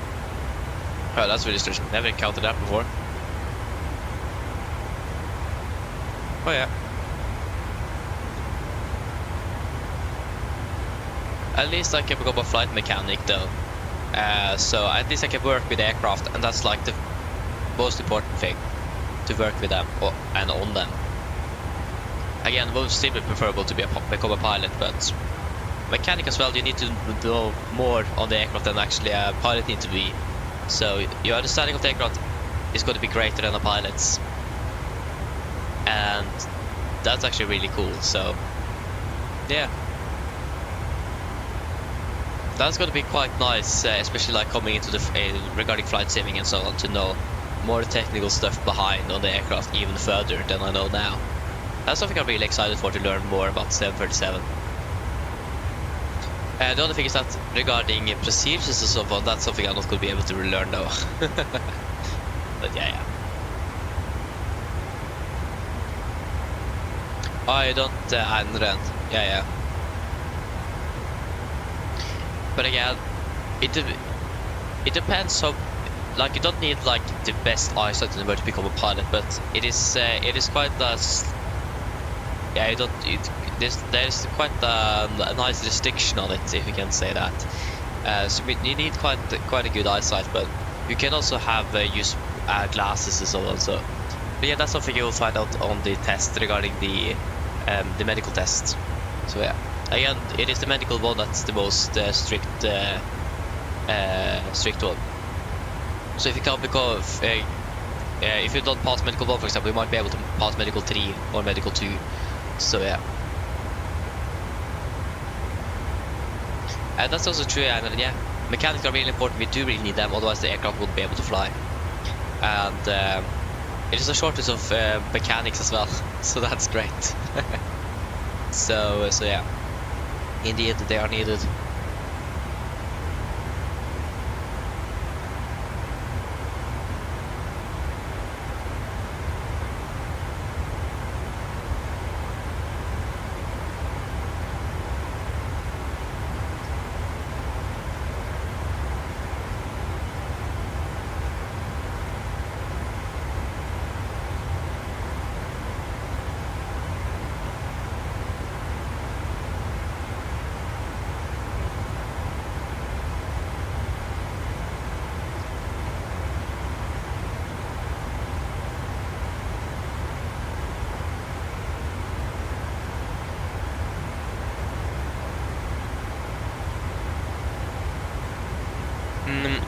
And then I don't really have anything like plus or minus. It's basically permanently reduced.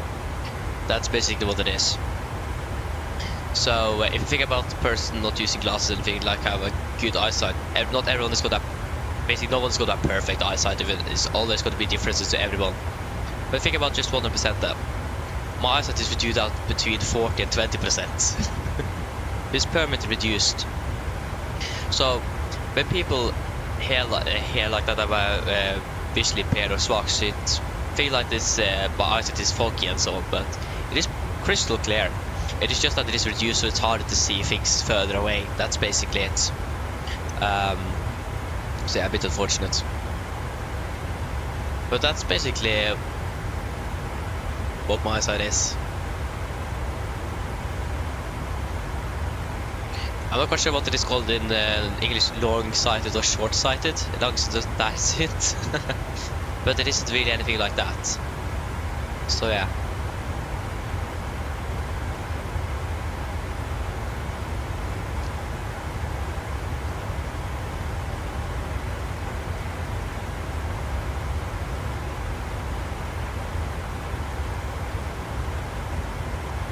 And there is not really any way to correct it so I can see 100% either. That's the thing.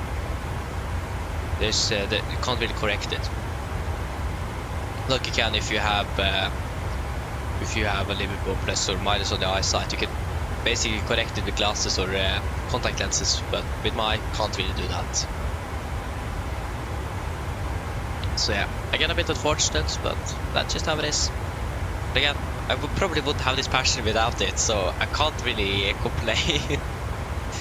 So yeah. I wonder where I would have been if I had good eyesight.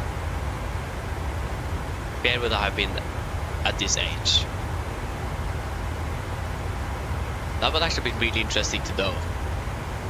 What my activities would have been, like interest, everything like that. Good question, actually.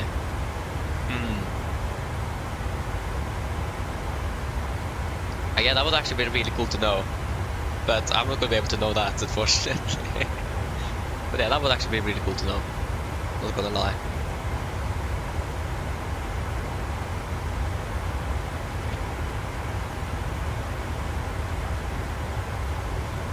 The sound is still working, yeah, it is. We got to wonder. Yeah. At least we still have Spain online. Going to contact Spain shortly. We should do a fuel check in about 20 minutes. We're arriving at Baltax at 57. Yeah, we can actually wait with a fuel check to Baltax instead. wait a little longer.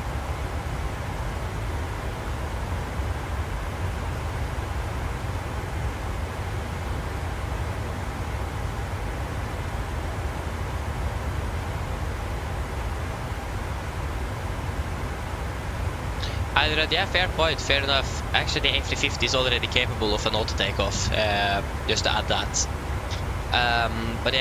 But I don't think medical-wise they're going to be changing anything. I think it's going to be the same with the rules. Nevertheless, if anything is automated, because you still need to be able to fly an aircraft like you need, like they did in the old days, in case all the automation fails. So to be honest, I don't think medical or the restrictions there is going to be changed. And also regarding, I don't think we're ever going to have. We maybe have automated aircraft one day, but that's going to be very far in the future. Just switching from 2 to 1 pilots are not really a good idea. Again, when you have 2 pilots, you can always have one that monitor the other one and correcting if anything goes wrong. And also the other pilot have someone to talk to, so you have communication and so on, and also help in, for example, an emergency. If you need to fly the aircraft and do the procedures at the same time, that doesn't really work out. So maybe in the future, but it's gonna take a few hundred years maybe before that happens. At least a few decades. But again, yes, automation it is changing aviation. It does. But like when we're going to have a real breakthrough like that, it's probably going to be many years to go before we have that. But yeah. But like for example, automated aircraft without pilots could probably be like shorter flying, maybe like air taxis or something. But I don't think airliners like this would have that. But again, you never know. You never know.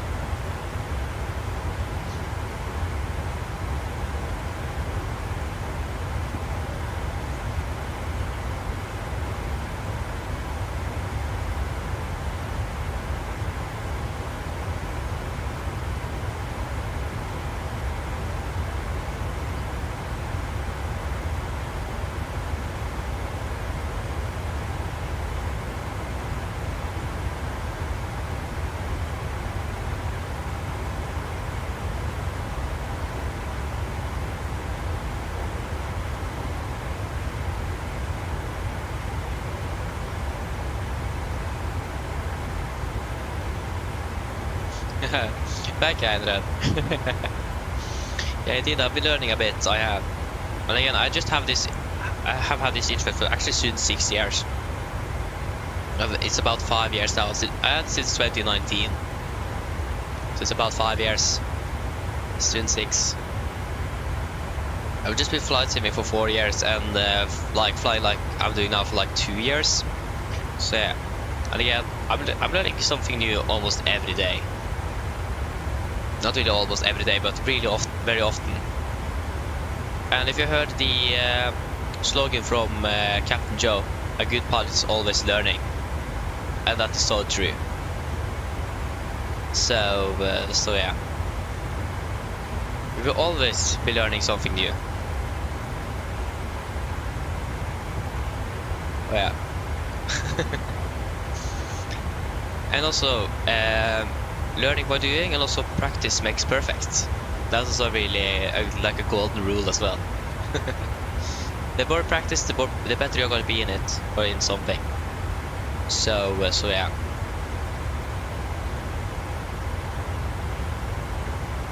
You're entering Spanish airspace shortly. I have a feeling. Okay, we hope we got to have contact with this time compared to the French controller. It sounded like he got become a little bit mad because I didn't contact him when I was. Wait, you're not going to be flying into Spanish airspace. It was Volanta that was messing with me. Oh, nice. Thank you, Volanta. Thank you for that. That means we are not going to be flying into Spanish controlled airspace. Yes. Forget that.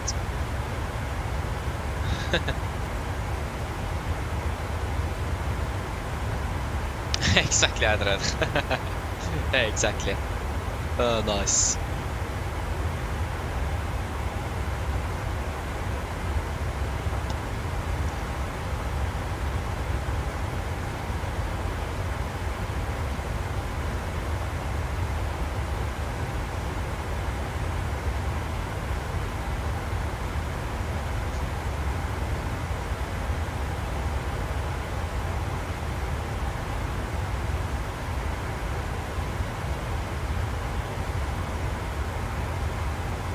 We're still landing 35.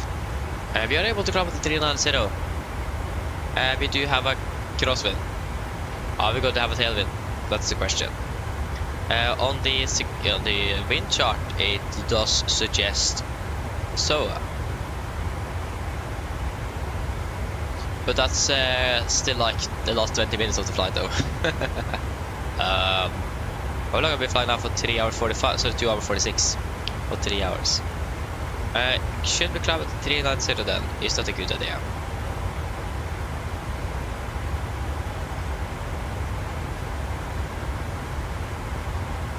I was still landing 5 minutes behind schedule because of the weather in Oslo. Yeah, we are able to climb at 390. We could do it. We will in general save a little bit because of the air density. And again, the winds are not really that strong either, so we can, why not, climb to 390. 390 set, altitude vent. There you go, 390 set.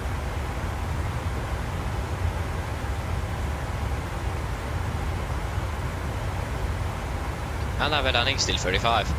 Sorry, 45. Okay, I didn't see that. Nice. What's the weather in Oslo at the moment? That's something we can check. I can check Faro first. That's looking really good. Weather in Oslo? Not that great. At least a little bit better than from when we departed from Oslo, but still it is 5,000 visibility. 2,400 feet in the east, basically where we are departing then. From one on the left. Light snow, mist, overcast at 300 feet, -2, -2, 908, 3 temperature, 2,000 showers, so the snow, rain and mist. So not really looking the best. Yeah.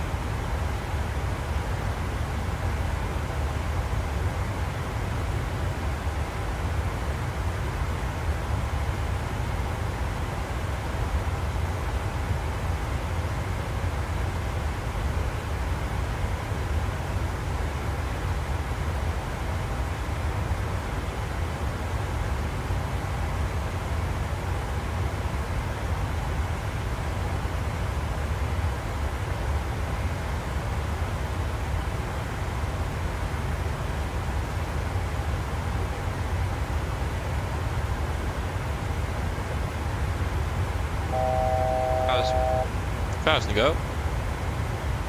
I did forget a little bit to mount the instrument, I apologize. That's not going to happen again. Yeah, basically forgot that we were climbing. Don't ask me how I could forget that. We just came in and then went out again.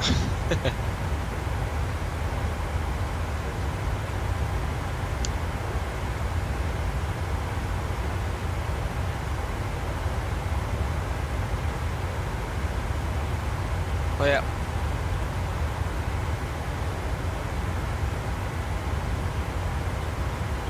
Okay, nice. Welcome back, Adrian. It's Swedish. Copenhagen control is still online. 3 hours online now.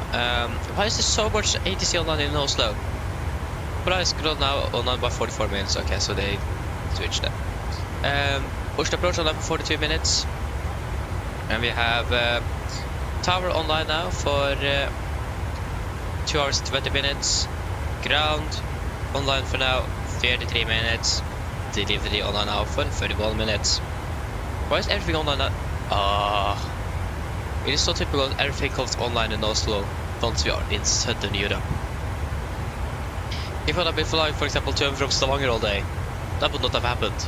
But when we are flying down to Faro in Portugal, then everything is coming online.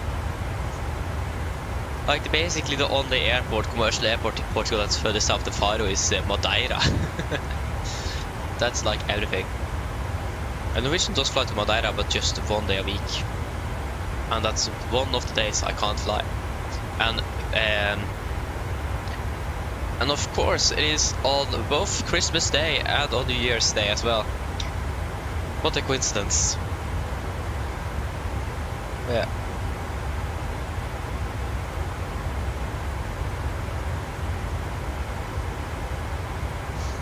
Yeah. Sorry.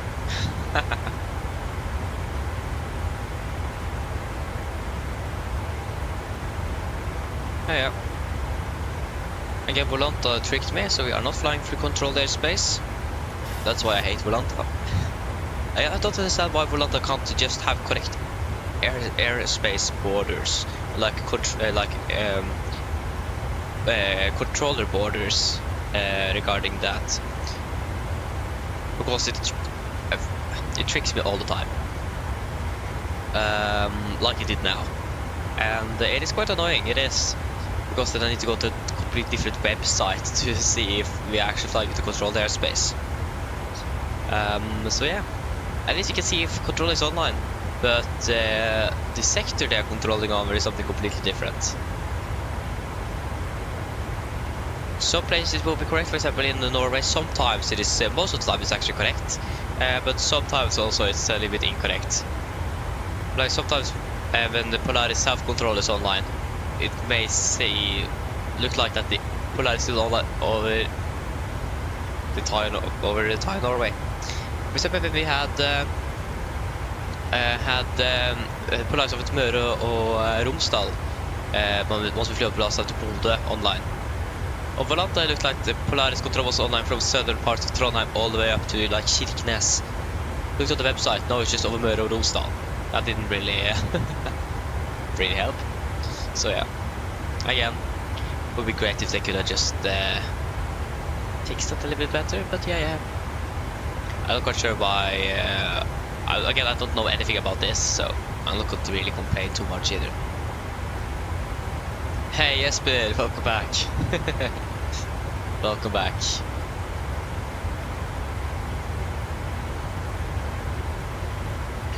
Approaching Faro now though.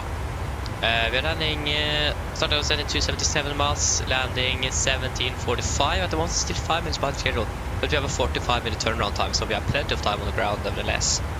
So nothing we need to be too much concerned about.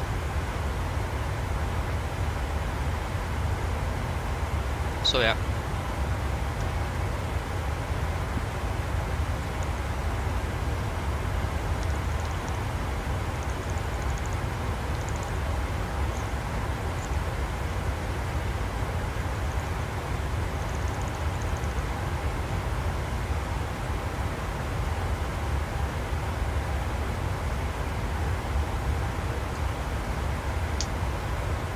Wait, Faro left and now they're online again. Nice. So we at least got ground in Faro. We have now been online for 13 minutes. We don't have an 80s yet on Volanta at least, so yeah. Yes, it did. Yes, but it's like 4 hours each way. So it's long indeed.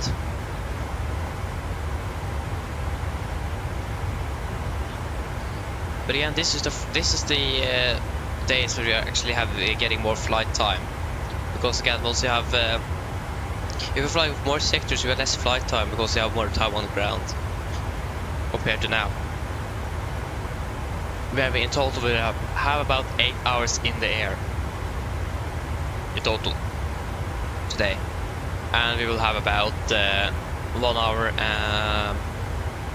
almost 2 hours on the ground, so we will probably have around the scheduled day at about 10 hours ish.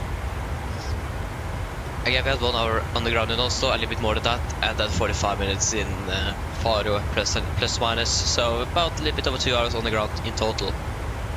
That's quite a bit already, but again, we get 8 hours of flight time approximately, so that's quite good.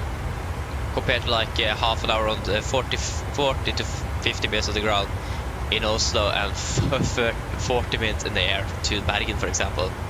And we are basically more on the ground than we are in the air. And again, airlines and the crew just earn money once the aircraft is in the air. So I think days like this, the crews will actually earn the most money actually.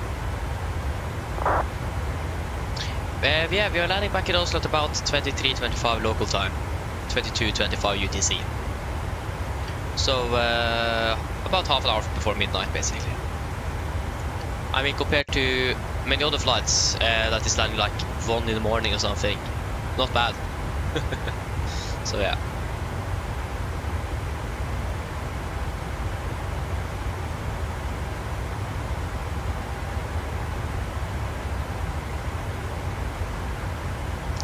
Exactly, Jesper, I can agree. It is a good bit of variety of both medium and short hauls it is. Again, you have more flights, that's really nice as well, you have more to do. But on flights like this, you have a little bit more time to just sit down and relax, and also enjoy the views once you have something to look at. Like now I've been really lucky with that the sun is still up. On the return flight, it's 4 hours and 1 minute compared to 4 hours and 2 minutes down. Or opposite, I don't remember, but it's gonna be completely dark, so you have nothing to look at. That's a bit annoying, disappointing as well. But that's how the winter is here in Europe, so but yeah.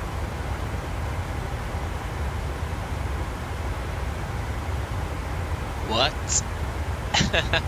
6 hours 42 minutes.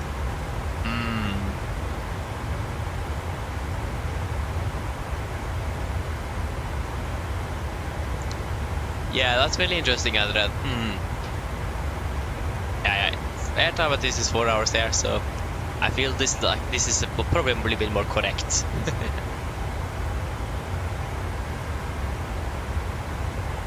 Yes, but exactly. So again, we will get more flight time. So it's a good bit of a combination of both short haul and long, medium hauls, because we get more flight time. The short hauls we get a little bit more flights done. So it's a good bit of combination of both. It is. And again, it's been a long time since we've done a medium haul now. We've just been flying up in Norway for like 2-3 weeks now straight. So yeah.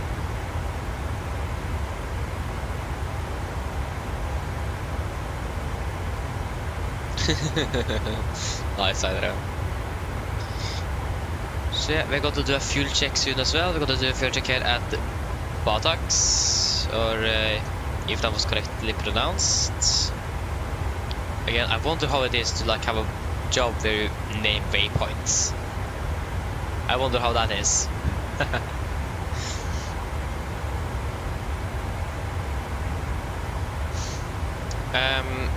We should probably set up the new arrival, because again, do we have an 80s? What? Do we not have an 80s? For there you go, 80s. Yeah, but how do you think I'm going to be able to read that? You can just see 2 sentences at a time. Can't read that, and Volanta doesn't want to recognize the 80s, so then we are on square 0 then. Use that. Is that can we get 80s up here? A little bit easier to see. No, that didn't help.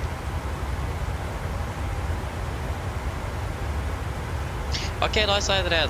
Enjoy flight then to Oslo. You're welcome, happy to talk to you as well. It does make the difference, especially long flights like this. But yeah, thank you for tuning in as well. See you later. Bye. Come on.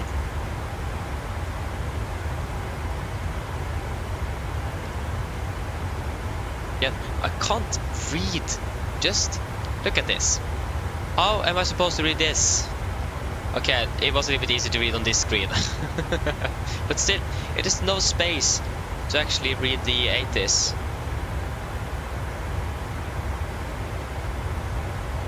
Oh, what? What happened? Oh wait, where did that come from? Oh, okay, now I feel a little bit... I didn't see that before now. Ah, okay, nice to know. I can open it a bit more. Okay, good to know. So ILS will approach runway in use 10 transition level 5. So approach. Again, the Zulu approach was exactly what we expected. So we're expecting the ILS Zulu for runway 10 via the Gima 7 Charlie, is it? What's our star? Oh, we are flying by the Alagu. But Alagu is not an option on runway 10. And now we need to think here. Right onto the charts then. Arrival. Alagu. So this is for runway 28. Gimal. No. We have Alagu here as well. This is Sotex. We have the Sotex arrival. Do we have anything else? Everything is going in for runway 28 though. We can't be using you either. We have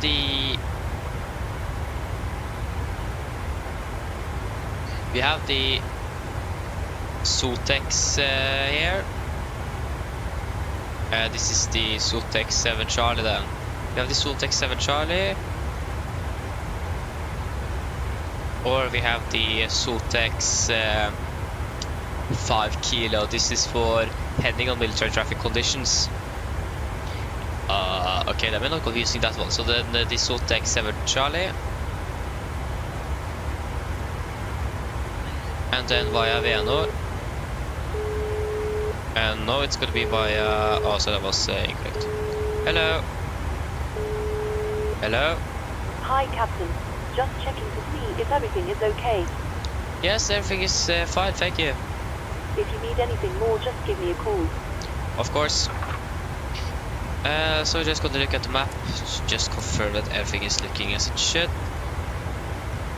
Everything looks nice. It's a nice straight in approach basically, without the the turns we have in Oslo, for example.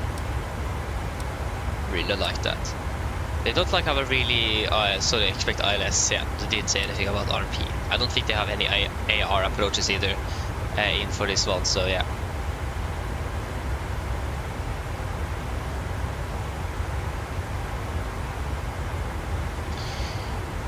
Again, ILS Zulu 10. Which should probably just be the airport charts while we're on it. So takeoff means, and then parking stance. Yeah, I'm just going to be using whatever the control assigns us. I don't really see any point to find out what the real aircraft is using. This is setting quite quickly now. A little bit unfortunate. Not really unexpected, but yeah. Not bad. So we're flying, yeah, they'll take my... Oh, they're delayed. What? Why are they delayed? They're still over France? What? So, they departed 14:27, almost an hour behind schedule. What have they done? It's most likely because of the weather in Oslo, I imagine. They de-iced indeed, that's not really unexpected.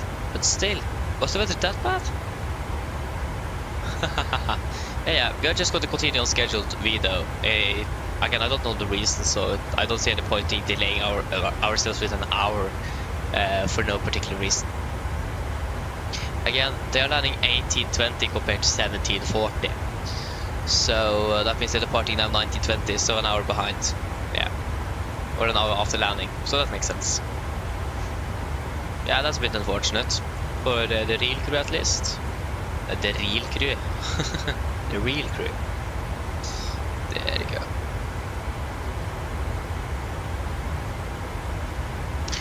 So yeah, we are descending at 15. The clock is now 50, so that's going to be about 35 minutes. We can just call the cabin and let them know.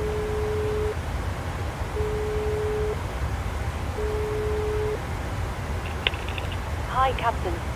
Yeah, hello. Just to let you know, we are descending in approximately 25 minutes. Okay, well, since the passengers are pretty thirsty, I'll bring the drink service forward so they can have a drink before landing. Okay, no problem. Okay, I just need to go for a few minutes, so I'll be back shortly.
Okay, I'm back. Yeah, we haven't passed the waypoint yet. Yeah, again, we're going to do a good old fuel check to be able to check that. Okay, that was a bad one. I apologize. Yeah, I'm going to apologize for every bad joke I may. Can't even talk. That's great. Yeah, we haven't got a contact me from ATC at least. Again, we're not really flying into. We're actually flying a little bit inside his airspace, but that's like from 2 more seconds or something. So yeah, we are approaching here to 22 miles to go. We can just pull up the flight plan so we can do the fuel check. One thing I need to do, or that I can do on the return flight, is to calculate my flight hours. I have already skipped that for two times already. So I have a little bit of calculations to do. So that's something I can do though on the flight back at least. So yeah, then I at least have something to do. Or other than that, we'll just wait to see what's happening. Maybe not. It depends. I'll most likely forget it. So yeah.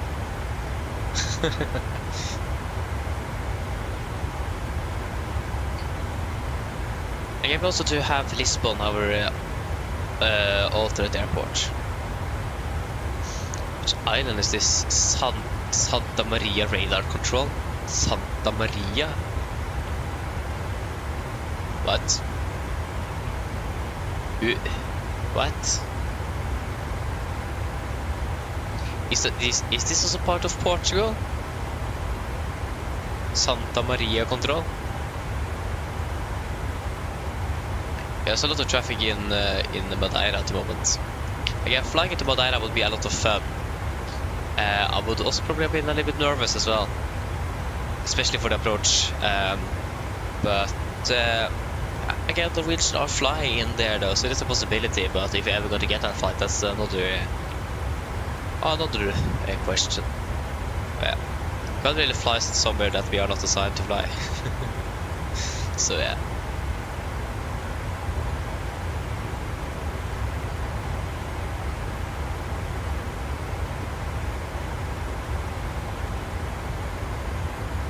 Okay, should we do the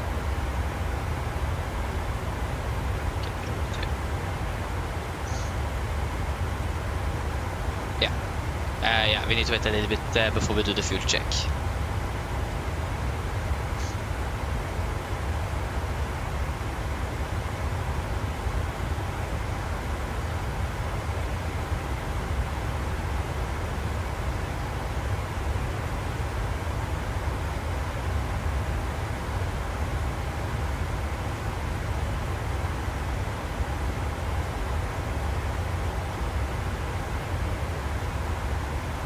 There you go, now we can do the fuel check.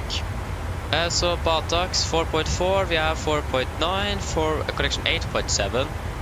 We have burned through 8.2, 8.3. Yeah, and of 3 hours 12, 3 hours 11. We did lose 1 minute because of that controller in front. Sorry. What was that? Yeah. At least we did lose a little bit because of the controller in France that was to descend down to 3.5. But yeah. No worries. We should probably start beginning to prepare for our approach. Again, this is a quite simple approach actually. Where's the other windshield stabilizer? I mean, are you serious? None of them will cover it. Yeah. 101. 101. 101. There we go. It's going to be 110.5. So 110.5. That's already set. Okay, that's good. And we also turn in Faro 112.8. 112. Decimal 8. There we go. Transition level is 8, correction 50. We are not in Oslo. DME required. Yep, and ILS speed is 0 at Revit, yeah. again, that's if we can go through the briefing. 224, again, not really high airport. So that's a lot of scrolling then. 224. 224, that was 225. 224, thank you. Yeah.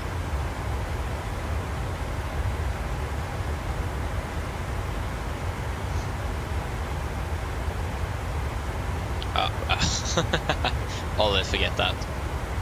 Winds 040 at 9, 1728. 040 at 9, 17. I like how the temperature actually increased if we departed from Oslo. Oh yeah, that's great. Runway 10, that runway's dry landing weight is going to be at 62 tons. With flaps 30. I think we're just going to be using we're going to be using all up. So yeah, 149 is going to be 145, 146 is also fine. So that's going to be a 144. With connection of 5, yeah, that's going to be 144, not 146. 144. There we go.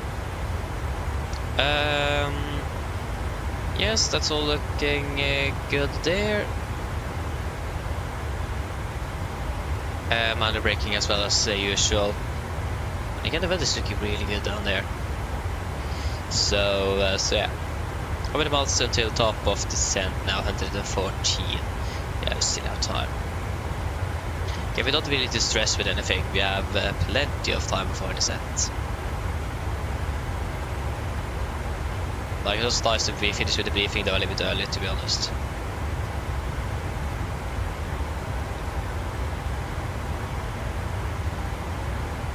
Yeah, we have a cancelled obstacle, so that's nothing out of the ordinary. Well, it is quite unusual to note that, but at least that means we don't have an obstacle, so that's good. But yeah, going to quickly just look at the taxi chart. What could we expect? This wasn't really on detailed taxi chart. We can go to the parking stances, and there you go. Yeah. Regarding that, I need to double check if I have a profile for this airport. I've flown here before, so I should, but I probably have. Oh no, actually, I do have that. That is good. I will just double check if there is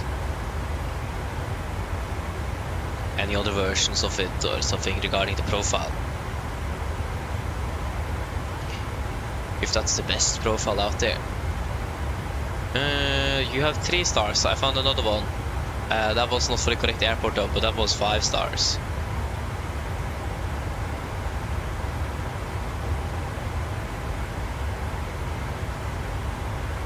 Yeah.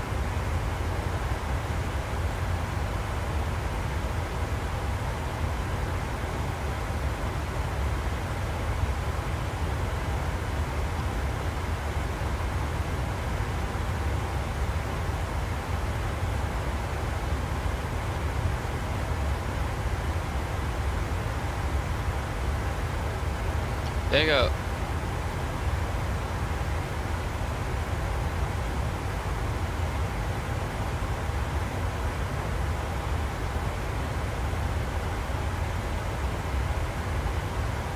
Oh. Nice.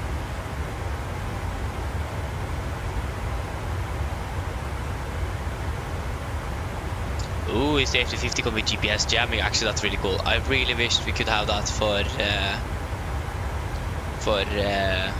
the 737 as well. That would be so cool. I would not say no to some GPS jamming. Looks like that's probably going to be a standard in the future as well for good aircraft with GPS jamming coming. That's not bad. But yeah, should we do a briefing then, probably? Yes, so approach briefing. Maybe we can start with the start. So we are expecting the Sotex 7 Charlie arrival. This chart headers 3 Charlie on the 22nd of August 24. Correction, it's the 23rd of August.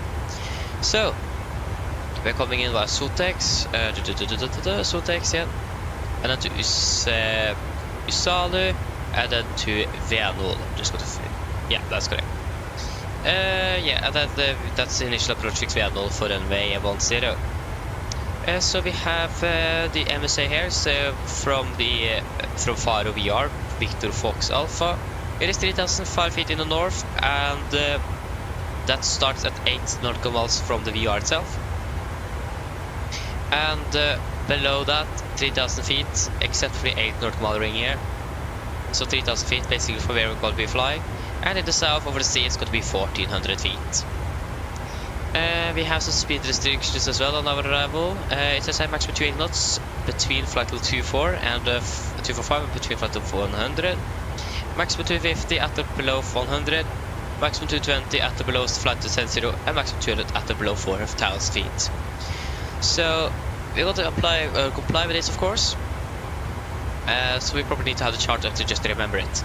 But 280 between 45 and 100, 250, 100, 220, 70, 300 and 4,000.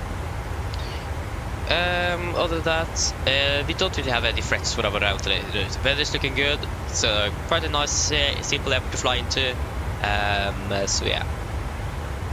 For our approach itself, expect the ILS for every 10. This is on chart 11-1 from 24th of May 24. So again, we're coming in via Venol. Then we should be approximately 14 dmi out of the airport, or at least from the VR. 3,000 feet. I'm heading off 1190, correction 119 degrees towards the initial fix, Fox Romeo 455. Then we are going to be 10 dmi out, 2,000 feet. Reveling is 010 degrees, ILS to minus 110.5, Foxtrot India Tango. And that is all set. Triple, and we also set the Faro VR on standby on the radio number 1 in case that's needed. So again, Fox in the Tango DME is required, and also the ILS to be reached 0 at runway 10 threshold. It is going to be a normal 3-degree glide with a minimum of 224 feet. Transition level is flight level 50, and for the mist, we'll be climbing straight ahead to 3,000 feet. When we're passing 2,000 feet, we're going to turn right to Gimal, hold and contact Faro approach. So quite a nice and simple missed approach procedure then. For the landing itself, we'll land with flaps 30, 144 on the video, with a wind correction of 5 knots. Yeah, it's going to be minor braking and normal reverse thrust in use as well. For the taxi, airport chart 10-9, 24th of May 24. We're landing 10, we're going to see if we can make it by Charlie 1. And then we're going to taxi probably by either Papa, Zulu 2 and then to our stand. Yeah, most likely it's going to be Papa's Zulu but Charlie 2 to our stand. But that's how we can look closer at on the parking stand chart.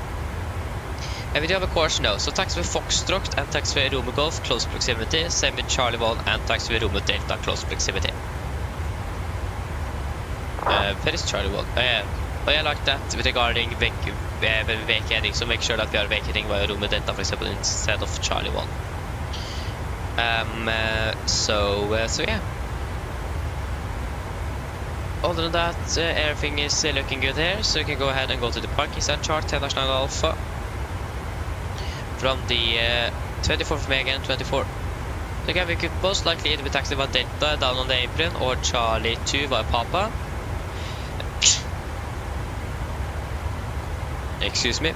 Again, it would be nice to make it by Charlie 1 as well, because then it's going to be just straight on Charlie 2, but Romeo Delta as well is going to be then just straight on Delta, so it doesn't really matter too much.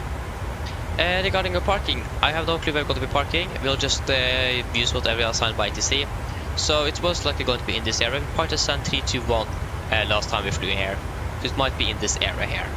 But again, we'll just wait and see what the ground controller is going to be assigning us. Other than that, we don't have any hotspots, tax restrictions, and notable no times for Faro today. And again, we do not have any threats either. So then, are there any questions?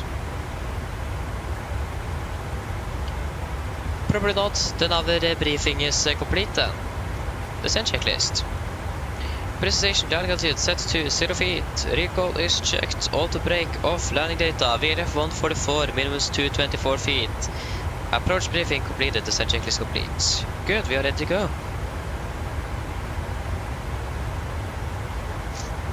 Ooh.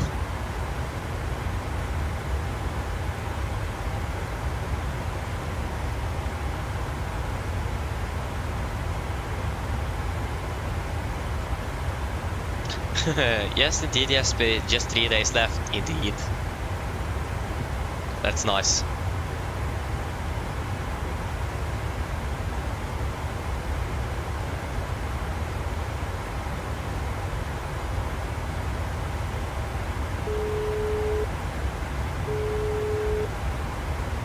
Hello. Hi, Captain. I was just wondering if you'd like a drink, maybe a tea or coffee, or a bottle of water. No, thank you. No problem. Give me a call if you change your mind. Selvfølgelig. Så ja.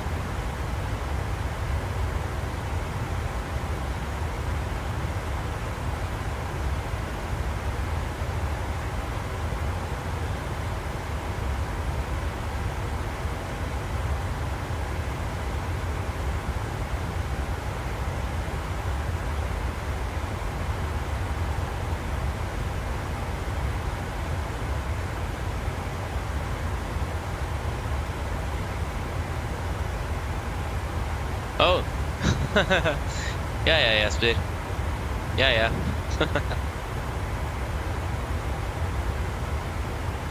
That happens as well.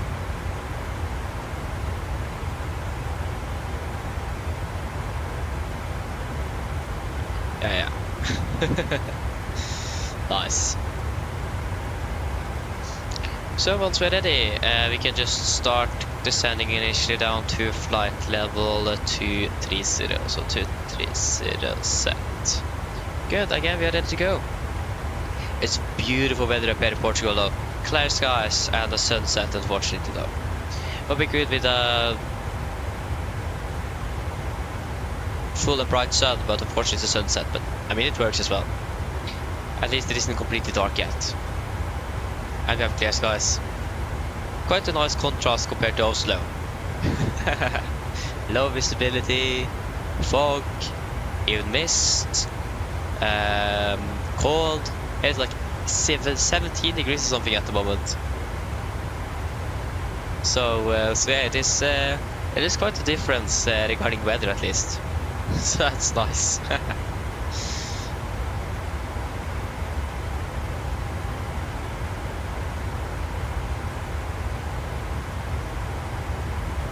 Oh, nice. Yes, we are excited to fly with SAS. That's nice, though. So you haven't flown them since they had the 737s. Yeah, that's already more than 1 year ago since they retired the 737. 1 year, 1 month, and 2 days. That's nice.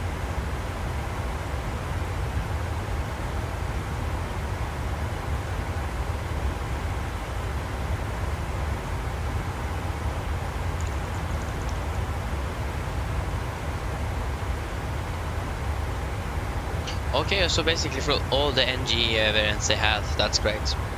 To be honest, I think I did that myself. I think the first ever aircraft I flew was an SDS 777-600. But I was so young, I was like 5 years old, so I don't remember that. And yeah. So I'm not really sure what variants are actually flown with SAS. I probably have flown all of them regarding the 747, but I'm not 100% sure. So yeah. Really hard to say. Oh, from the Focus 70 and 100 as well. That's nice though. They're quite reactified now. That's nice. And we the Q200. Nice. And for the A321 100 as well. Not bad. Like I just been flying this base. I think I've been flying on the A320 again. I'm actually not sure. But at least I've been flying on the 737-800 and the Embraer E195 LR. The interesting thing with that SAS aircraft was basically an old business class layout. Really strange. I remember that everyone on my travel group just I mean, SAS is so much better because of this, and I just haven't seen the ticket. It says business class on the ticket. No wonders that it is better than Norwegian. So yeah, so yeah, that was nice.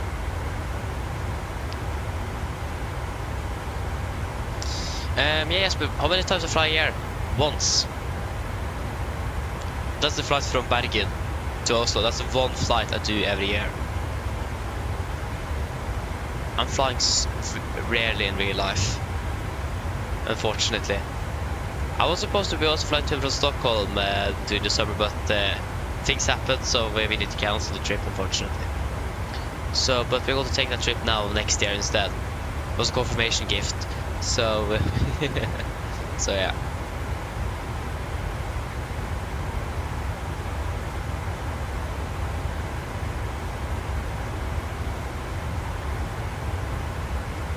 Oh, that's not bad though, Jesper. That's a bit more than I do. So yeah, I wish I could have been flying more in real life, but unfortunately I can't really do that.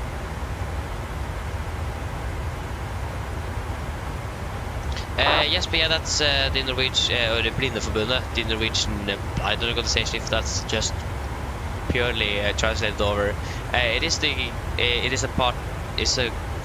a organization I'm a part of because of my eyesight, basically, and they are organizing this trip from the age between 13 and 35 to Bergen every year.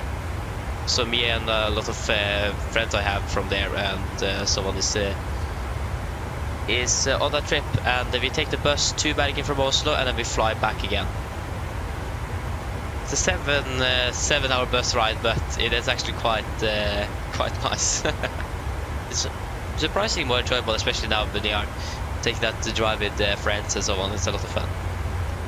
Okay, there we go. We are starting our descent. Wonderful. We should actually probably increase that cost next. We have plenty of fuel. Why didn't we do that? Since we are landing like 5 minutes behind.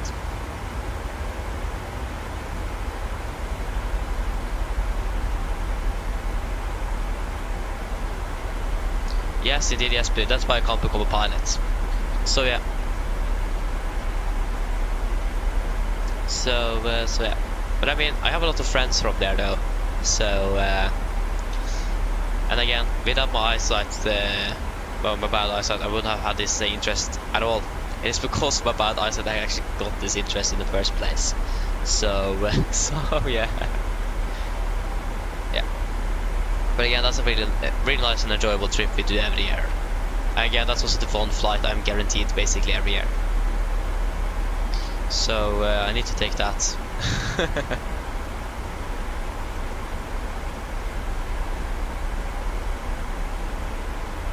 But actually we'll probably do a PA to the passengers. We're landing in about 25. Well, I can say 30 minutes just to be rounded up. Mine damer og herrer, dette en liten oppdatering her fremme fra cockpiten. Så det kanskje fikk til, så det har blitt en delskole ned mot Faro, og vi forventet til å lande om rundt ca. 30 minutter. Været rett i fare for øyeblikket ser faktisk veldig bra ut. Vi har bare litt grann vind kommende fra nord. Vi rundt 17 grader, og så det skyfri himmel. Ellers vi har fått en veldig fin flytur med oss i dag. Vi takker for at du valgte å fly med oss. Vi håper vi ser dere for siste flytur, og så skal vi ha en fin kveld videre, og en god jul. Ladies and gentlemen, this is a quick update from the flight deck. As we noticed, we have gone over the set out towards Faro, and we're expected to land in approximately 30 minutes. The weather in Faro at the moment is looking really good, with just a little bit wind coming from the north, about 17 degrees centigrade and clear skies. Otherwise, we hope that you have enjoyed this flight with us today. We thank you for choosing us. We hope to see you again on the next flight. We wish you a pleasant evening, and we wish you a Merry Christmas. Thank you.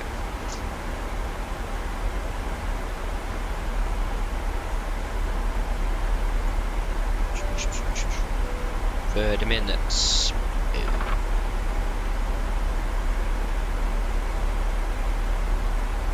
Yeah, yes, but you have that as well. But yeah, again, I'm a little bit worse than most other. So yeah, if you have a term for svaksint, then you will understand probably, or visually impaired is the correct in English if I'm right. Yeah, basically I can't correct my eyesight, so I can't. It's permanently reduced. I can't correct it. That's the thing.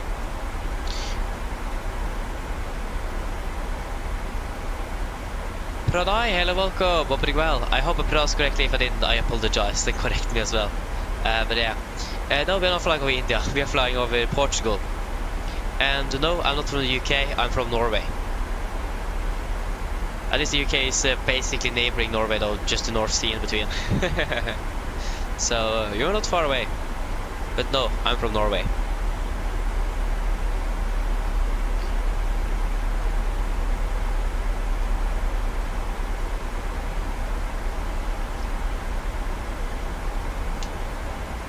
So yes.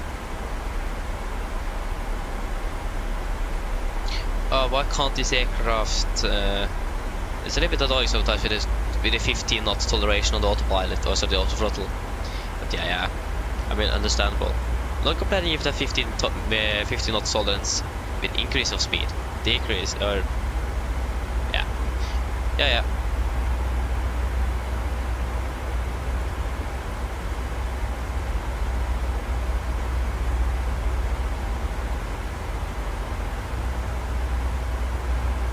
What? I'm not really sure what you mean there.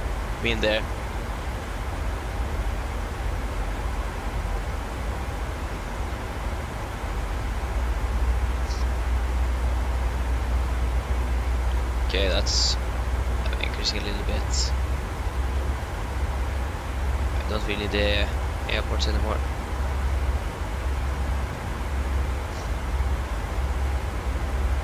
Yeah, yes, we're currently over Portugal.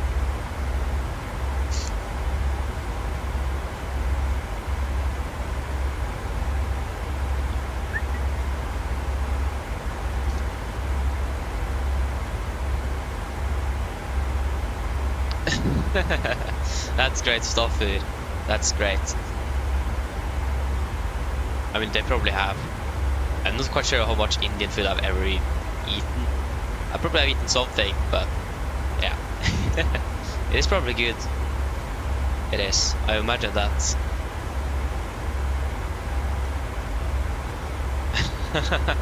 Not your thing. I mean, that's again personal preference, isn't it? Yeah. Can I go past flight till 300? That's good.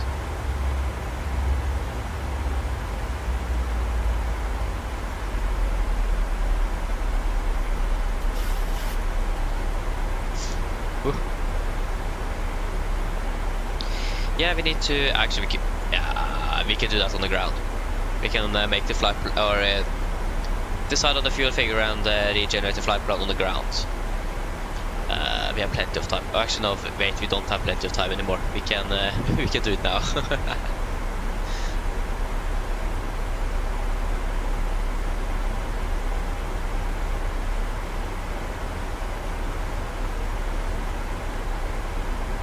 Faro Oslo red.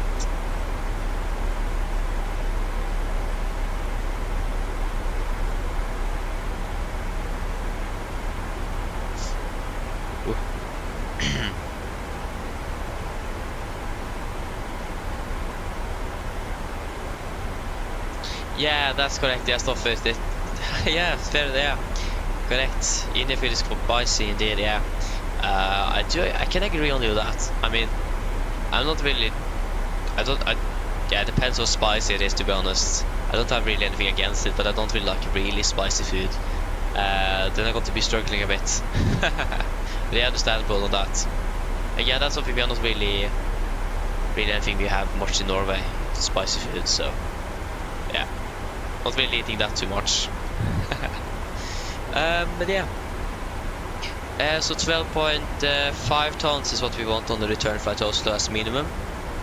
The weather also should be improving once we are landing. We are expecting scattered 400, broken at 1000 once we are arriving in Oslo. So what do you guys think? Should we add anything extra, or should we just go with the 12.5 tons in the flight plan?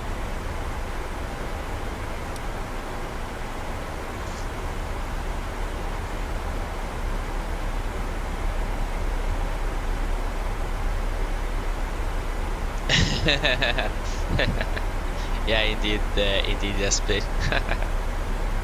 That's alright. Especially Lompe. like you don't really find it anywhere else than in Norway. I think the Swedish also have it, maybe the Danish, but like lump is basically a Norwegian thing. You don't really find it anywhere else.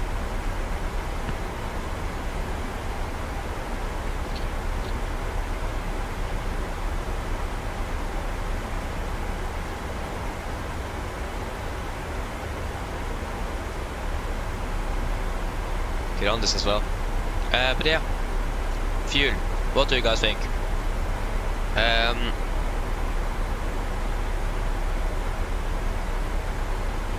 that's not Oslo. The weather doesn't really look good at the moment. We do have this temporary here, or is it temporary or is it a becoming?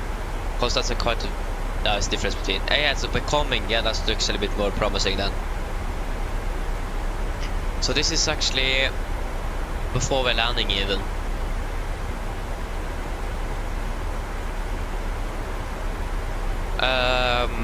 So yeah, what do you guys think? Should we add an extra fuel back to Oslo, or should we just go with the flight plan fuel? I have you expect weather change. Okay, we'll just continue down the set first. I continue down to flight level 150 set.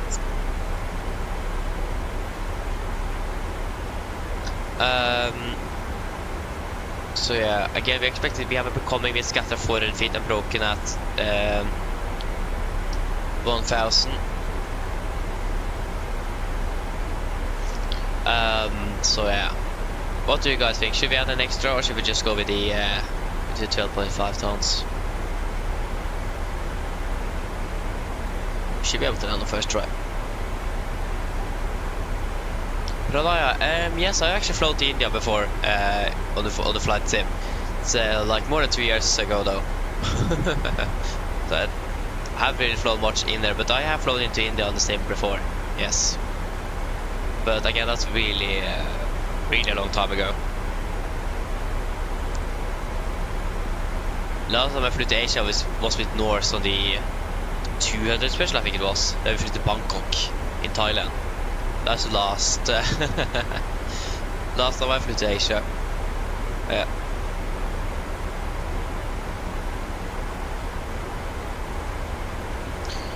Yeah, but we need to decide on the fuel. Again, I don't think the weather is looking quite alright when we're landing in Oslo. So I think we should be good with the flight plan fuel. Yeah, I think we should just go with the flight plan fuel. We don't need any extra. It doesn't look bad once we're arriving, especially with the becoming. And again, that becoming is finished before we are landing in Oslo, so it should be good. So 12.5 tons it is then.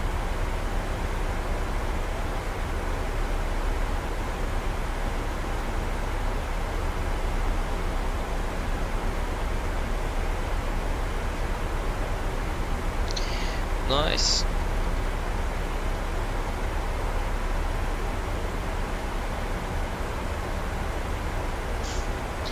Yeah, ground is still online in Faro, so we have at least still ATC down there. If it goes on offline now, then we're going to be struggling a little bit with finding a spot to park. So yeah.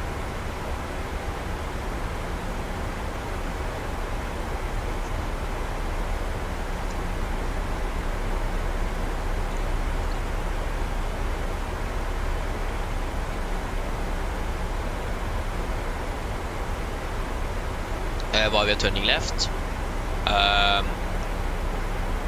That's because we are going to be flying into the ILS into runway 10 in Faro here. That's why we're turning left. We're basically now almost flying directly into the ILS.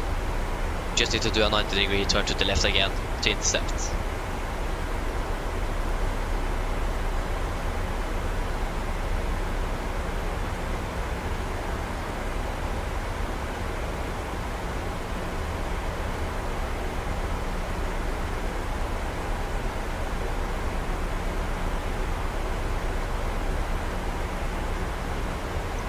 Yes, this is the Boeing 737-800, yeah.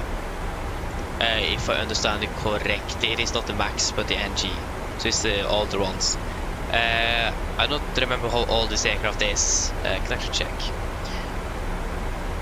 Again, this is a real flight on with a real aircraft at the moment. This aircraft here, Delta Yankee Mike that we're flying with, is currently 13 years old. So it's beginning to age a little bit, but still nice to fly.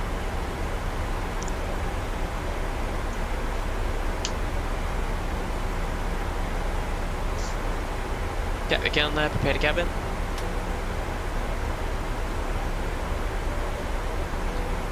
Cabin crew, prepare the cabin for landing.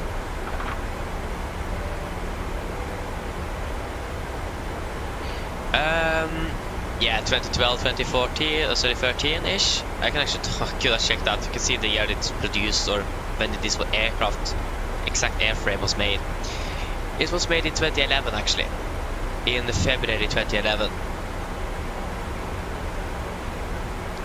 So this is a 2011 aircraft then. This isn't one of the youngest aircraft for Norwegian, at least. It is one of... Yeah, I think this is actually still one of the older aircraft in the Norwegian's fleet.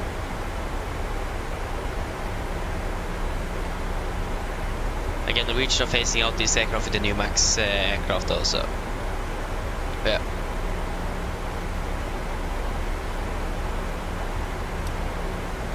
Okay, continue to flight level 100. 100 is set.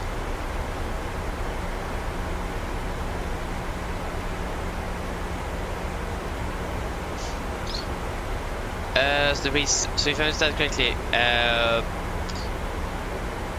how I know when this aircraft was made, if that's the case, I can check it on flight level 24, and I also had the gold subscription on flight level, so I can see the production year of the aircraft and the age of the aircraft.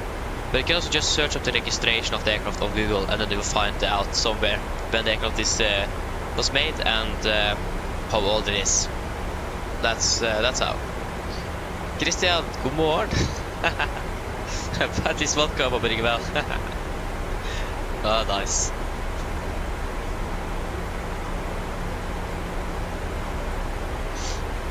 Wow.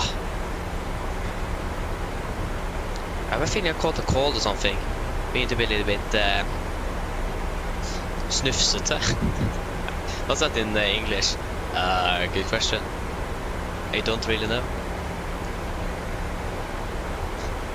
At least we're passing soon 150, so we are approaching nicely.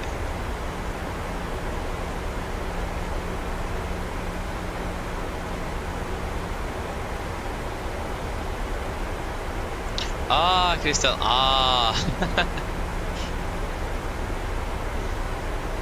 Then I understand, yeah. That's nice though. See that night shift? Understand. Yeah. You just woke up. Nice. Okay. Maybe yes, but again, I don't know. You can just check translate. Maybe that is probably the best thing.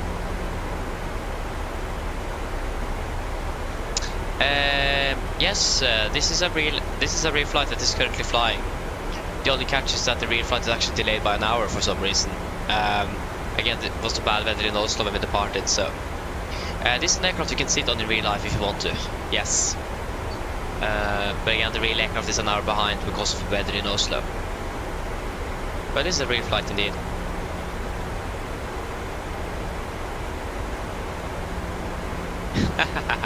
Nice, Christian. That's great. Nice. Not bad.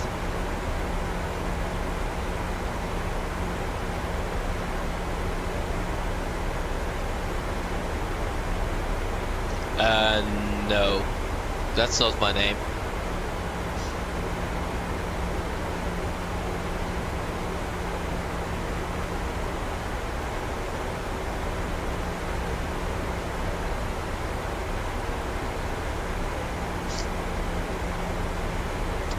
Nice. Still clear skies. It's really nice. Not really complaining about this. Yeah, so we do need to look at the charts once we have passed the flight of 100 regarding the speed restrictions on the star here. Again, it's 220 at or below flight level 70. That's going to be the next one.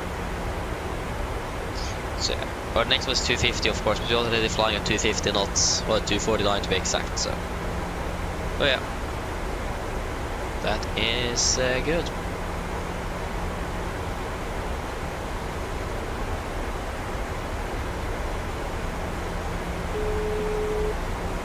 Hello. Hi, Captain. The cabin is secured for landing. Oh, that was quick. Thank you. Come over there. No problem. I mean, we have full aircraft. That was quite quick. Nice.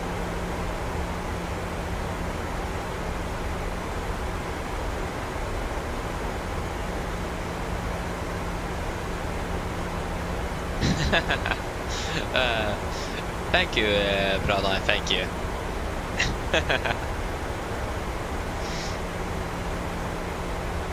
Happy New Year to you as well. There you go, fast to go as well. Continue down to you're going to catch a 2,000 feet, isn't it? 2,000 cents. Yeah. Nice. But we need to approach planes to be able to find out. Okay, so I let's is 10. It is 2,000 feet. Yeah. But they said that's 2,000. Come on, there we go, thank you. And the QNH in Faro is 1028, so we have a high pressure then. The QNH 1028, that was 32, that was, come on, 28, there we go. And 1028, 28, and there you go, passing flight level 100.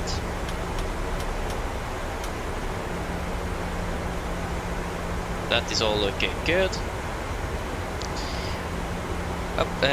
Correction, yeah. Approach checklist. Altimeters. QNH 1028. Set cross checked. Passing flight level 9er.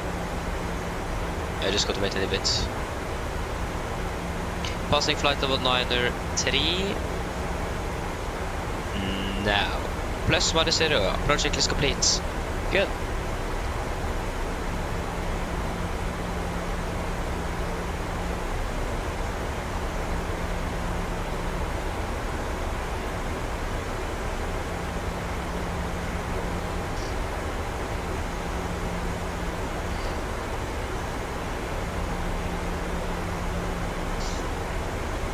Oh, Faro went offline, of course. Well, there's at least arrive before he goes offline. Yeah. But again, that's a Volante though. That might be incorrect. Certainly find out shortly. Faro ground is still online. It looks like actually. So yeah.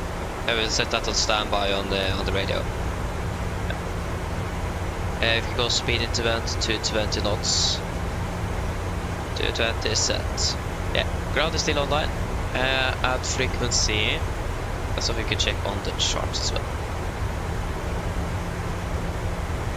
Ground is at 11858.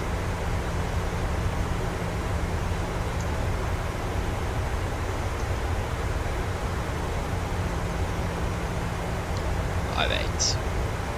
Good. Yeah, we do already remember you, and it is going to be 3,000 feet on the mist.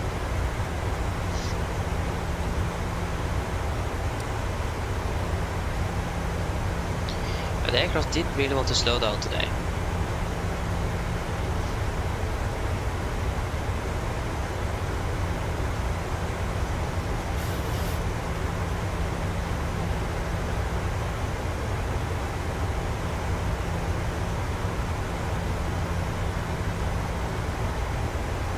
Okay, they got the ILS alive. We are 21 miles out. Good.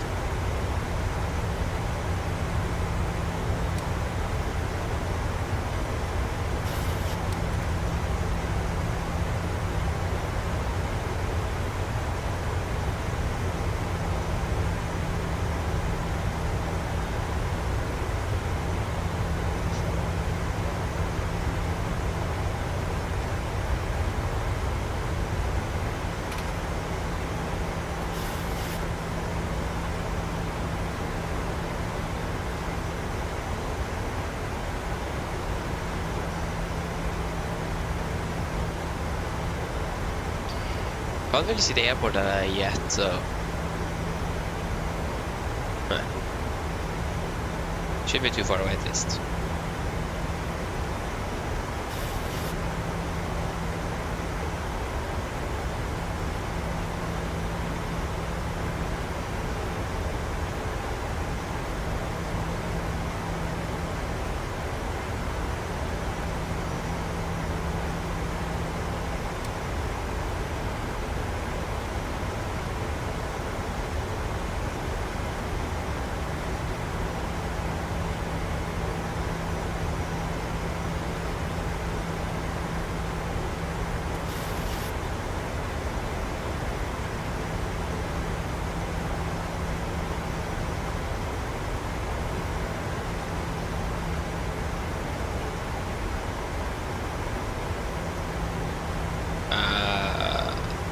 There.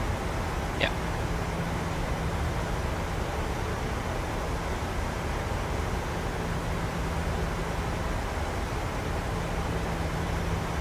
No.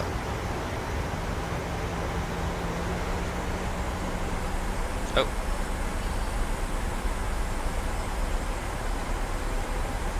Okay, nice. There you go, airport in sight. And the runway side as well.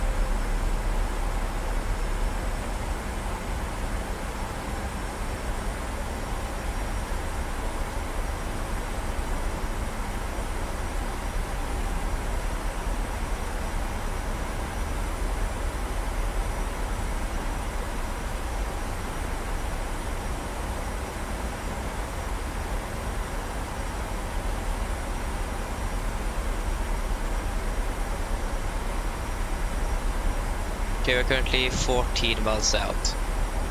Reduced down to 200 knots, flaps 1, speed is checked.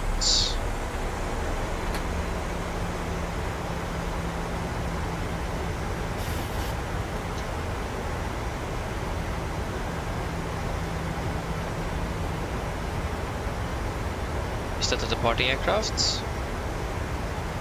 Well, that's some lights from a blinking aircraft. No. Flaps 5, speed is checked.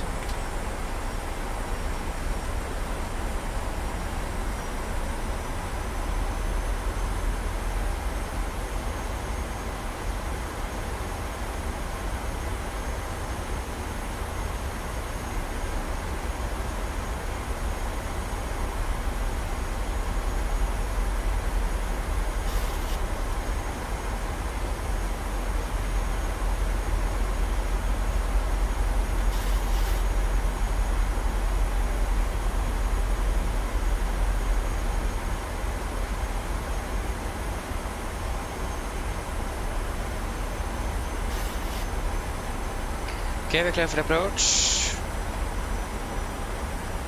Low classic captured, The heading is 010 degrees. Missed approach altitude 3000 feet. 3 fast sets.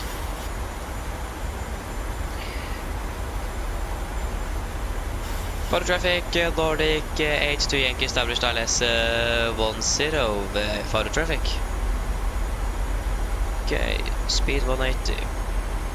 180 set. So do you expect a left cross with that? Maybe we already have that. So 72 at 17.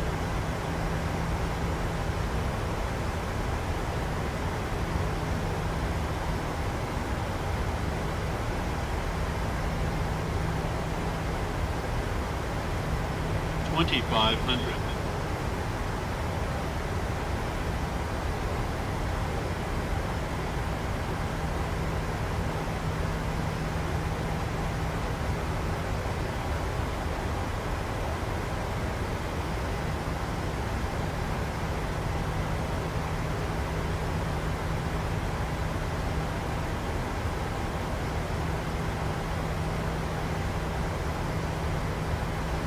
Get down, flap 50, speed is checked. Speed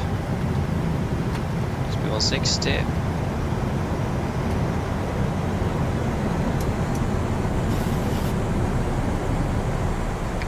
Cabin crew, sit for landing, please. There we go. Land checks to flaps. Chemical given, and the start switches, continuous, speed brakes, armed, and ground, flaps holding 15.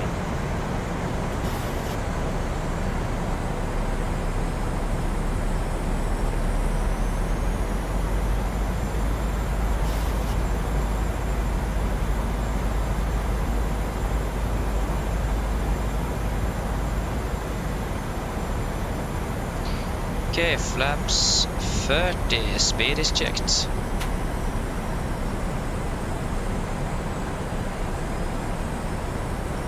Complete landing checklist. Flaps 30 planned, 30 green light, land checklist complete. We approach 1000, we're stable and we are clear to land.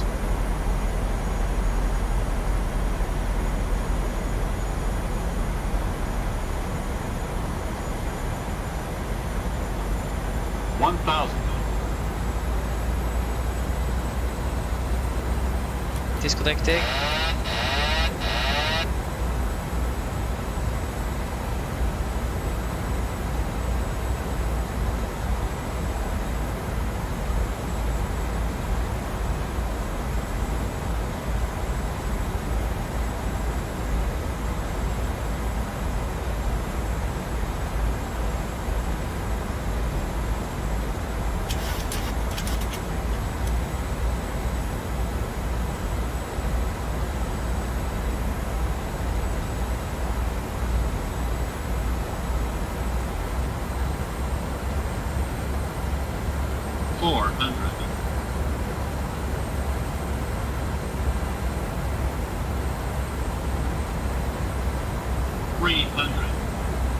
Approaching minimums. Contacts.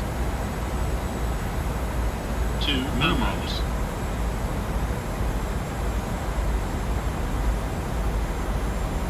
100. 50, 40, 30, 20, 10.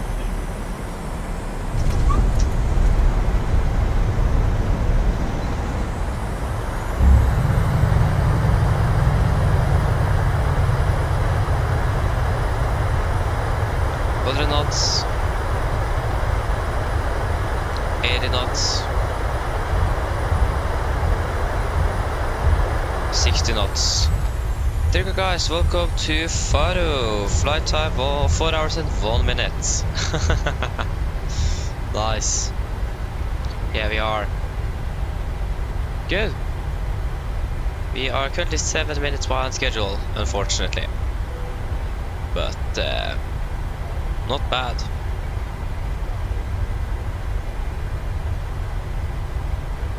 Can just move straight over to ground.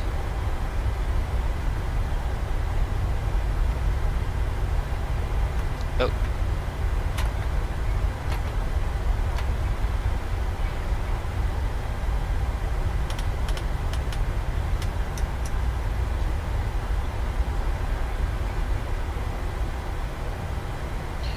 For the ground, good evening, Nordic 8 to Yankee, vacant runway 10.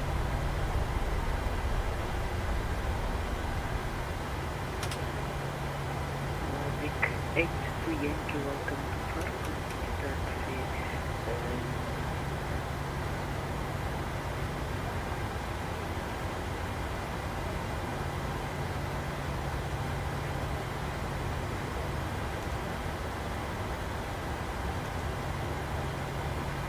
Just wait.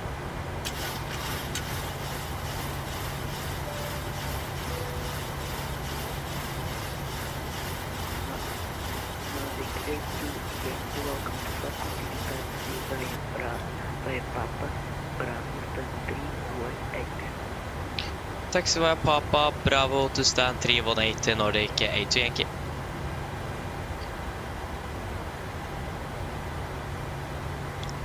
Bravo to stand 318. Yep. Nice. Right is clear, left is clear. The wonderful thing is due, and there we go.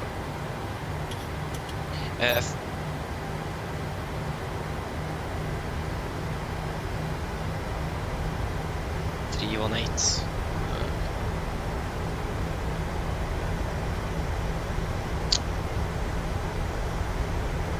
Not quite sure why I said the message 318. But...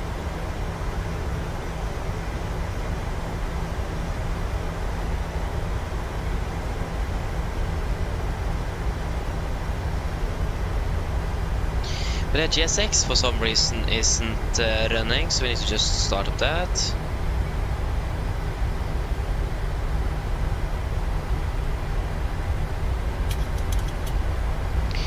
Good. I think we're going to be flying through Spanish airspace a little bit more on the return leg, so we will probably contact Madrid control on the return. Okay, so it's going to be right on Bravo. We have, that is Charlie 2, so that is not Bravo then.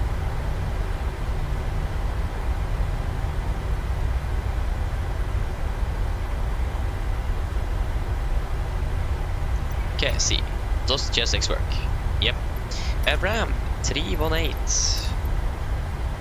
318. No.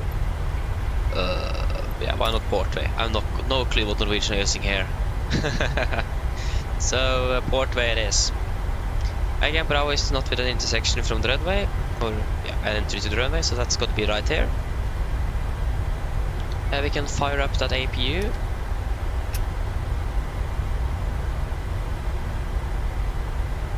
And it's going to be right here.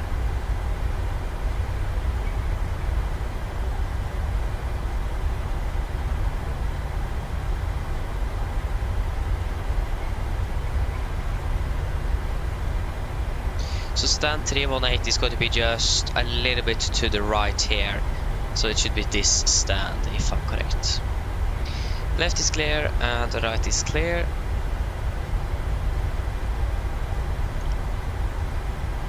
Yeah, that should be this one. There you go, it says 318. Yep.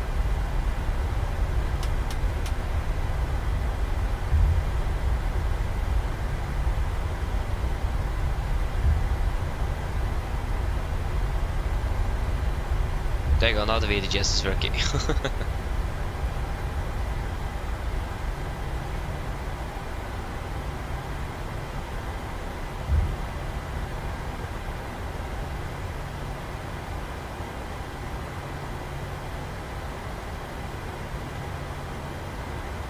Last time we flew here, we parked at the stand and not the gate.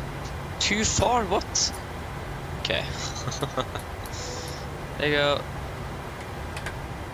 I should have number 1 as well. Thank you.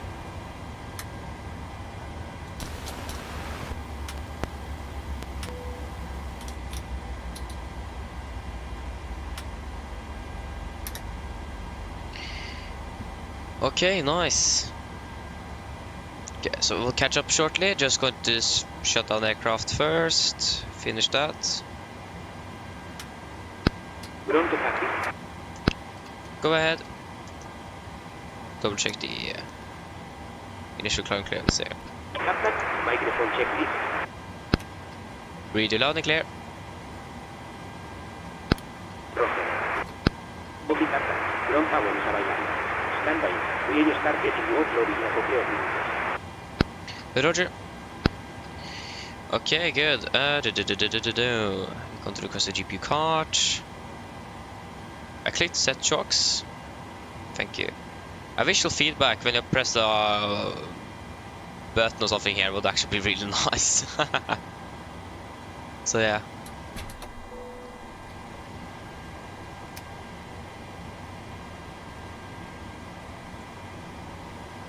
Okay, shutdown checklist to the line.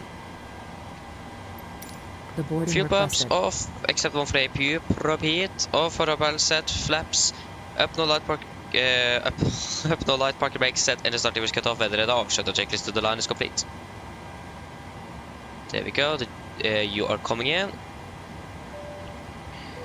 Chemical aircraft is secure. You can start deboarding once you're ready back there. Wonderful. So flight time. Flight time 4 hours 5 seconds. So exactly 4 hours then. 4 hours. Passengers deboarding starting.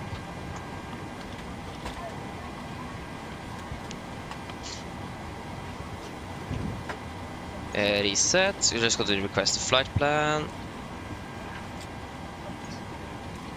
File, up view, fly now, start new flight, add flight plan, blah blah blah.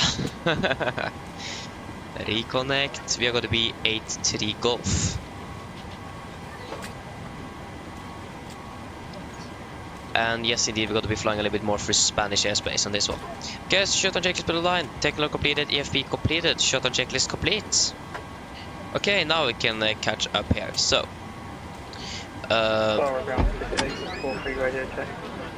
just going to do this. Yes, what have I missed? Travis, hello again, welcome up, well. Oh, nice, Harvey, that's a lot of flying. Nice. No, not using the dome light in flight. Just using it on the ground. Yeah. Thank you for that. Yeah, I mean, it was a nice landing. Also a little bit high. Other than that, it was a nice landing. However, if the 77 can make nuke to JFK, I don't know. Most likely it would. But again, I've never done that flight myself, but it's probably it's going to make it. Tom, say hello, welcome back. Hope you're well. Yeah, Travis. Yeah, indeed. Yeah, that's correct. Yeah, I need to fly all the way back as well. Yeah, it's gonna be. But I've been stumbling in general a little bit today, so. Yeah, nothing really unexpected, to be honest. We have Nordic 8-3 Golf. Nordic 8-3 Golf. Okay. Okay, that's good to hear, Tomsa, that's good to hear.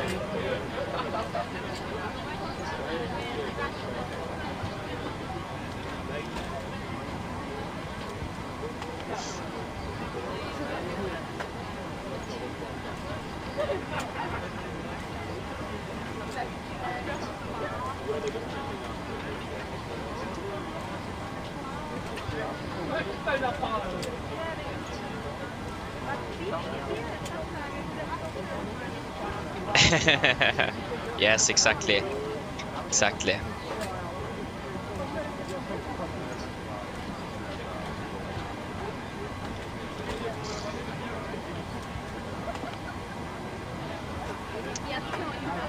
Yeah. Okay. Yes. So, departure out of here, runway 10. Which departure routing are we going to fly? Good question. We're going to be flying the Elvar. Actually, we don't have a departure. Oh, okay. That's strange. We'll just see what ATC will give us. But yeah, I didn't know that we didn't have a departure. But yeah, Elvar, and it is going to be directed to Bardi.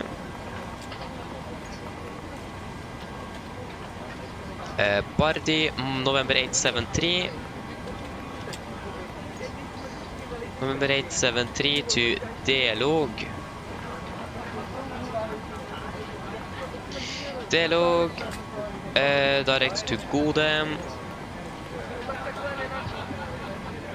Godem, Uniform Papa 87. Uniform Papa 87. And then to Moksor, Uniform November 873. Uniform November 873. Oh, man, come on. 8773. There we go. Yes.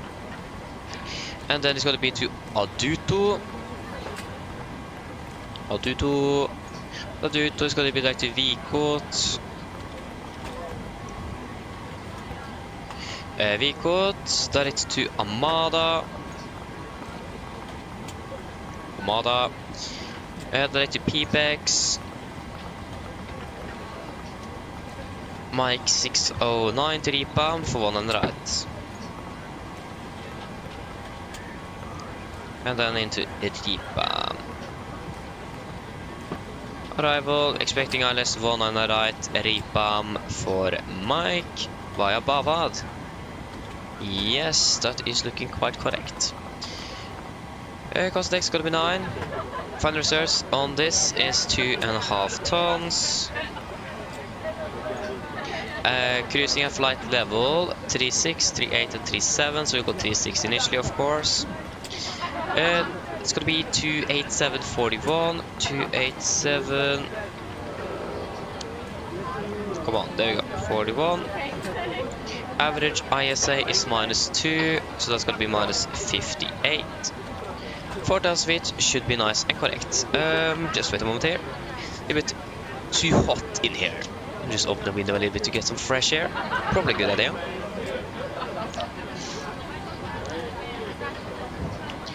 Yes.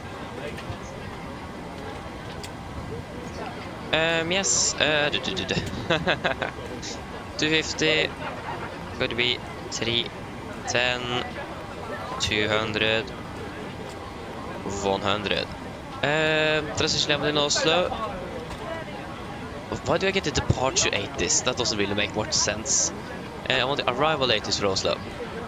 Transition level.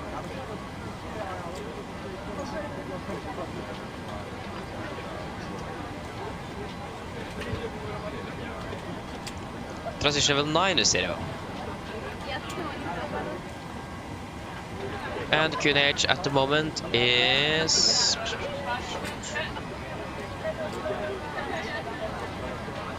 983. Wait, what? Oh, it was like 990 or something when we departed from there, so that's quite a nice drop in pressure. 1668, 1679, that's close enough. We'll just also be on the safe side. Again, we don't have a departure routine. Okay, the flight plan doesn't have that either though, so that's not really a good excuse. There you go, just got to go through here. That is all looking good. That's probably over the Netherlands and France and such, and then into Oslo. Yeah, everything is looking good on that one.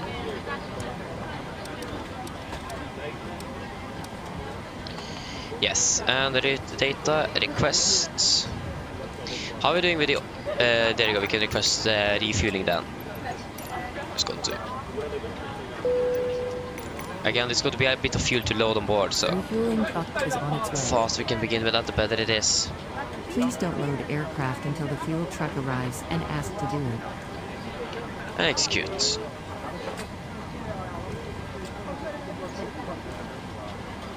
Execute. There you go. Good. It's going to be 1200 feet on the MFRA here then. 1200. There you go. Correction 1100.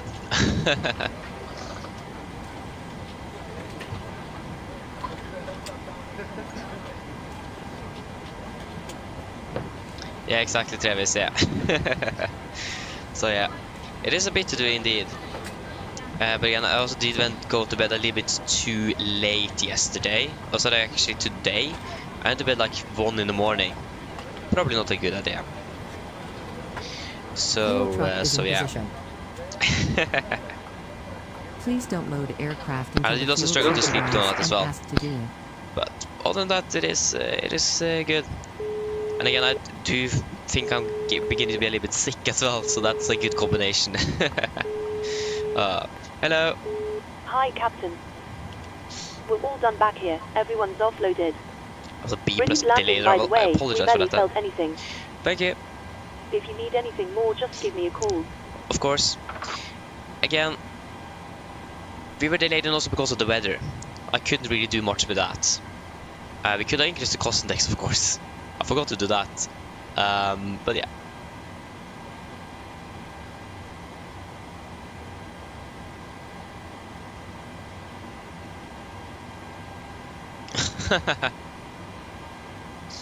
Okay, I went to bed like 23, nice. Yeah. Again, the only reason why is because I played with some friends, but other than that, otherwise I would have probably gone to bed like 2200 or something like that. But yeah.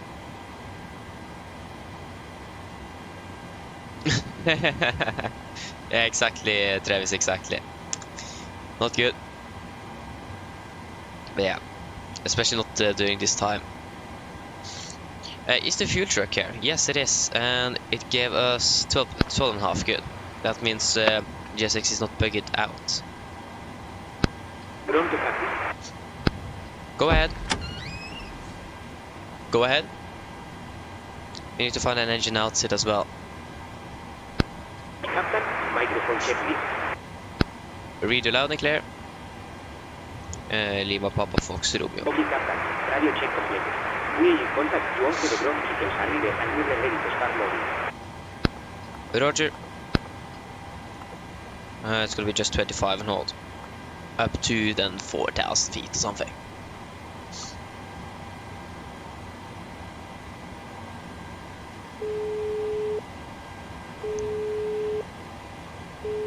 Hello. Hi, Captain. We're ready to start boarding. Oh, that's Are we great. okay to begin? Boarding requested. Yes, you can start boarding. No worries. I'll get the rest of the crew organized and we'll make a start in a couple of minutes once the passengers start arriving from the terminal. Okay, thank you. All stations. Yeah, we're about Tom's to is start basically one boarding. of my friends again. Yeah. So yeah. That was basically it. So for some reason it did 20 kroner to just say that. Not quite sure why. So, but yeah. That was the reason why I also left like 1 in the morning. I was playing with him and 2 others. So yeah. Passengers boarding Again, starting. otherwise I would not have been up that late. So, so yeah. Yeah, the APUs are now completely shut off. Flight level 360 initially and 7 feet in Oslo. Should we request our clearance? We should probably actually get the 80s first. That's going to be on 121.56. Hello. 121. Oh yeah, 56. Now we got the one. I thought it was 156. That didn't really make much sense. 121.56.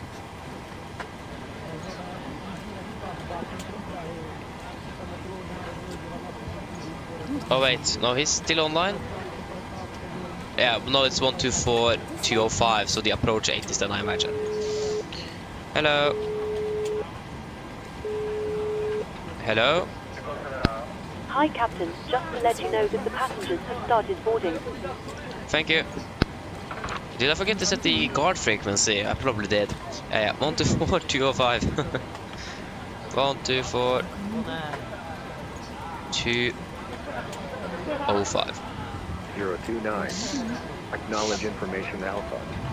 Okay, information alpha, stand 318. Faro Airport Raiders Alpha. 1800 Zulu. 180. Expect ILFD approach.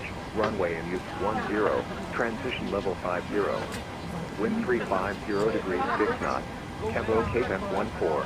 2.3 QNH 1029. Acknowledge information alpha. Okay, information. Tom, so yes, he's not really patient, he isn't. that's correct indeed. So yeah. Yeah.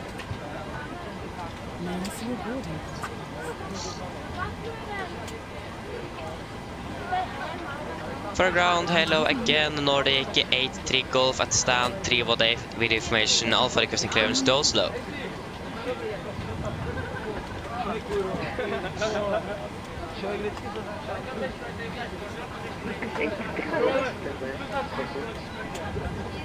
Roger.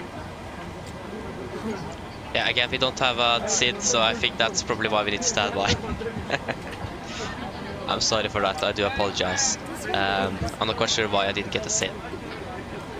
Maybe that's standard procedure in Faro, I don't know. I don't remember from what happened last time we flew here. But I do expect that we will be assigned a SID.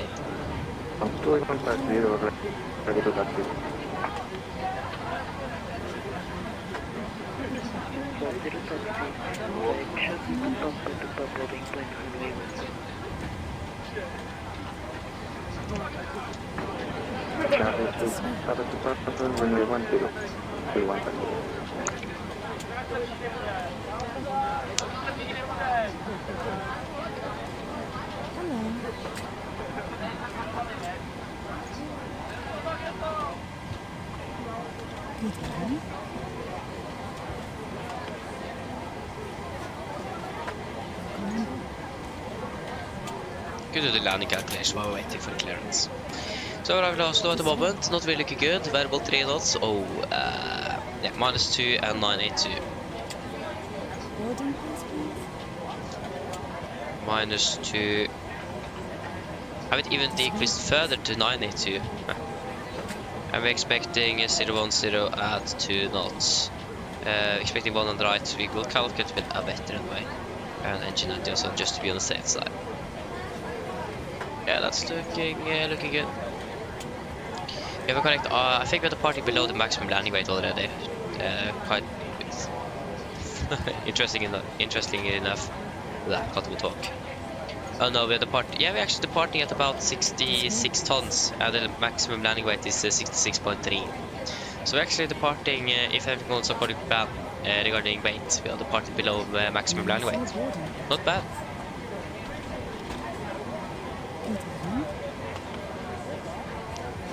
Refueling is not completed yet. There you go, now it is complete. Now we can turn on the seatbelt.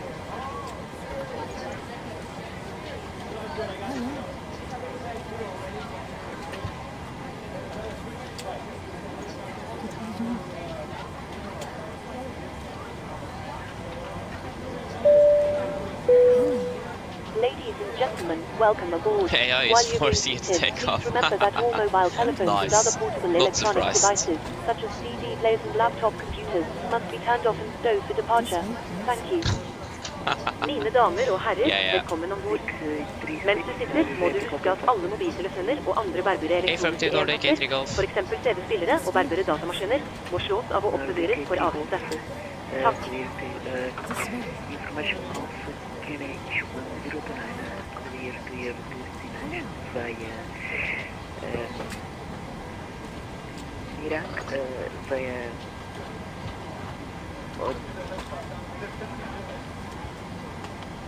Clear to destination via Alago 3 Foxtrot departure sorry, Hanoi 10, squawk 3344. 3344. I need to double check, so I'm not even pronouncing. Come on.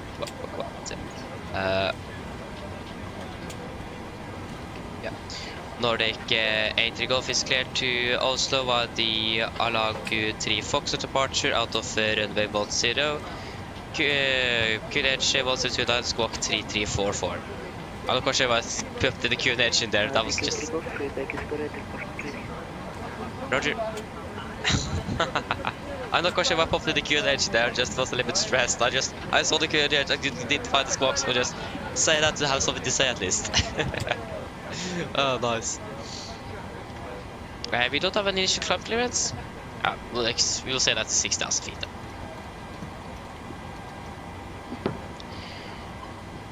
3344. 3344.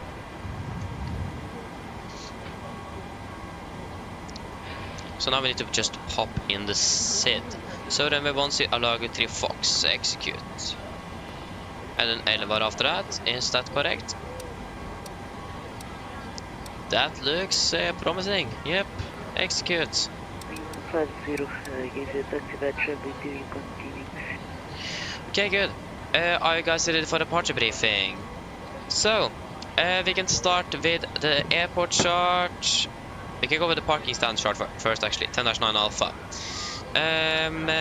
So we parked at stand 318. We could probably expect to either push straight facing towards the west or just a straight. I think we'll be facing west. Taxi down via Bravo and Papa to runway 10. Airport chart 10-9. Again, it's still the 24th of May 24. And we got the taxi down with Papa to Point Papa runway 10. We do not have any hotspots. Taxi restrictions and not 1 attempts for Faro today. So everything is looking good here. Rain condition as well is drying good, and the wet condition is looking really good as well. And then for SID, departing on the Alago 3 Fox. This is on chart 10-3 Charlie, effective 16th of May 24. So departing on the runway to Foxtrot Romeo 611 before returning to Foxtrot Romeo 621 about 3,000 feet, and then continue to Alago about flight level 60. MSA at Faro, where we're going to be flying, is 3,000 feet on the north airport, but about 8 miles from that again, further north, 3,500 feet. Other than that, it's going to be this standard maximum 250 as well, between or below flight of 100. And we don't really have any threats. Engine outside is just going to be straight out, 25 and hold. And I don't think we're going to be using any noise abatements. We can actually be using noise abatement number 1 then, so it's B2 plus 20 knots up to 3,100 feet, and then continue acceleration and retract the flaps as scheduled. Again, no threats, and yeah. Emergency briefing also done on the first flight, so if there isn't questions for that either, we are finished. So then, are there any questions? Probably not, then our briefing is complete then.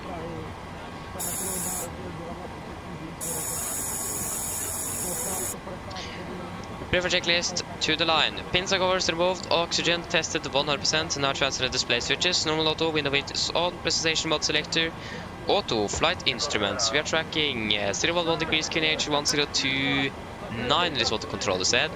1029er set, cross-checked, we are reading 23 feet, that's going to be... What? I never seen it read, normally reads increased by 5 on the standby. Yeah, so it's at least -5 on the standby nevertheless. Park brakes set, engine start levers cut off, and taxi takeoff briefing completed. Pre-for checklist to the line is complete. Go ahead. And we'll do PA to the passengers. 4 hours.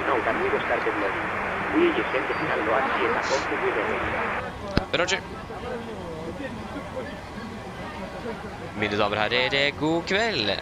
Mitt navn er Fabian, jeg er kaptein ombord i dag, og på vegne av Norwegian og resten av besetningen så ønsker jeg hjertelig ombord denne flyvningen fra Faro til Oslo Gardermoen. Flytid til Oslo i dag er forventet til å bli rundt ca. 4 timer. Vi begynner snart å bli klare for avgangen fremme. Vi håper vi skal få dyttet ut herfra om rundt 5-10 minutter. Så vær så snill, setter dere ned, ta på sikkerhetsbeltet, og så for oss egen sikkerhet andre som bor, så anbefaler vi det på det sterkeste å forberede veldig sikkerhetsdemonstrasjon som kommer fra kabinbesetningen nå veldig snart. Når det gjelder taksturene våre i dag, så er ikke det forventet til å være så langt før vi er klare for avgang. Avgangsruten vår også i dag kommer til å gå først rett østover, før vi da kommer til å fortsette nordover, og så da fortsette nordøst mot Oslo. Vi forventer først en marsjhøyde på rundt 36 000 fot, og vi kan forvente at vi kommer til å endre litt på denne her marsjhøyden gjennom flyvningen. Vi forventer gode flyforhold gjennom mesteparten av flyvningen, kanskje noe turbulens her og der, men da kommer vi til å gi dere beskjed og skru på sikkerhetsbeltet. Utenom det så er vi forventet med gode flyforhold, men som alltid vi anfaller på sikkerhetsbeltet på, bare sånn til vi kommer bort til uforventet turbulens. Været i Oslo for øyeblikket ser ikke så veldig bra ut, med litt variert vind, lav sikt og snøbyger, og -2 grader, men vi forventer at dette været skal bli ganske så mye bedre før vi lander i Oslo. Men som alltid vi kommer til å gi dere værrapport før landing, så dere vet, så vi holder dere oppdatert på været nede i Oslo. Ellers, sitt ned, slapp av, så håper vi på en veldig fin flytur med Norwegian. Ladies and gentlemen, good evening. My name is Fabian, I'm the captain on board today, and on behalf of Norwegian and the rest of the crew, want to wish you a warm welcome aboard this flight from Faro to Oslo Gardermoen. Flight time to Oslo today is expected to be approximately 4 hours. We are shortly ready for departure frontier. We're expecting to push back in about 5 to 10 minutes. So if you can please sit down, take your seatbelts, and for on safety notice aboard, we recommend you to follow the important safety demonstration that is coming from the cabin crew now, very soon. When it comes to our taxi routing today, it is really expected to be long before we are ready for departure. Our departure routing as well is going initially eastbound before we continue north, and we're going to be turning a little bit northeast towards Oslo. We are initially today expecting a cruising altitude at approximately 36,000 feet. We are most likely going to be changing this cruising altitude a little bit throughout the flight. When it comes to flight conditions, we may expect some turbulence here and there through the flight, but for the most part it is going to be nice. But as always, we do recommend to have on just in case you encounter some unexpected turbulence. And the weather in Oslo at the moment is not really looking the best, with some variable winds, a little bit of a split, with some snow at the moment, and -2 degrees. At the moment we do expect this weather to improve quite a bit before we're landing in Oslo, but as always we're going to have you updated on weather in Oslo before we're landing. Otherwise, sit down, relax, and we're going to enjoy this flight to Norwegian. Thank you.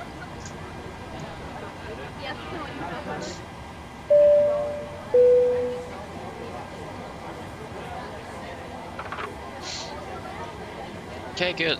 So again, the weather in Faro, winds at 3506, 1429. 3506 Pronto taxi. 14 102 departing runway 18. That's not going to be a slushy runway. We're not going to have engine 90 eyes on. Just going to wait for the cabin crew. There you go. Hello. Hello. Hi, Captain. 5 debut. Okay, we've received the load sheet from ground. There's the passenger count, the crew count, and the total souls count. Plus yourselves, of course. Thank you.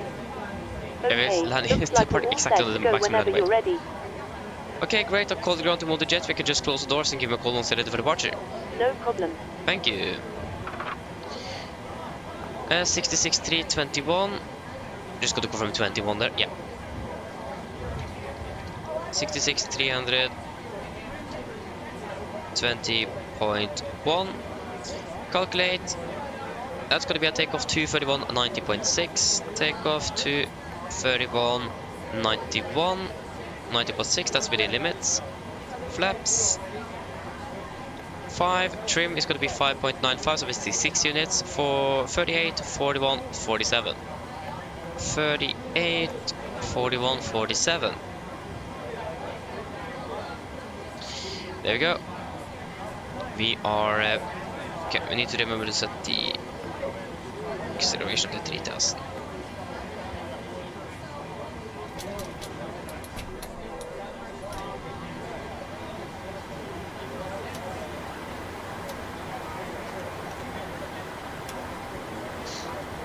And 6 units is what's going to be set.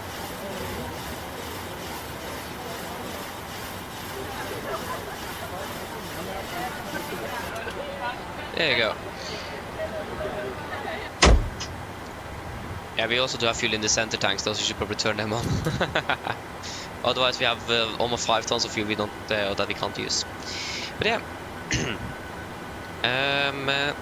pretty for checklist below the line.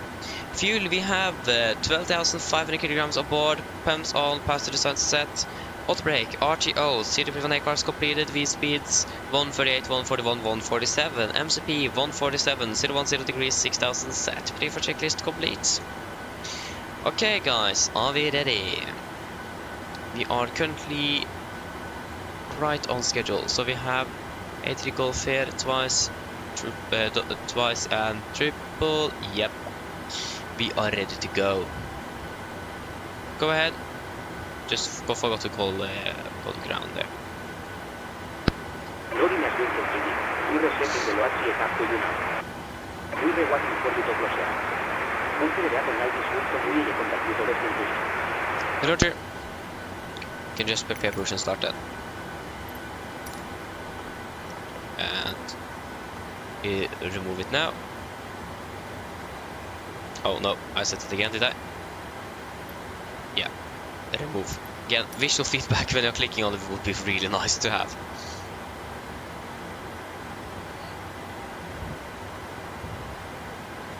There you go, got the gear pin. On with the hydraulics. Wonderful!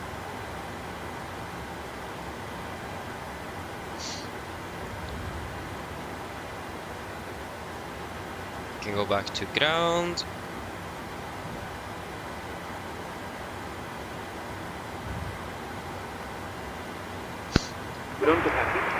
Go ahead.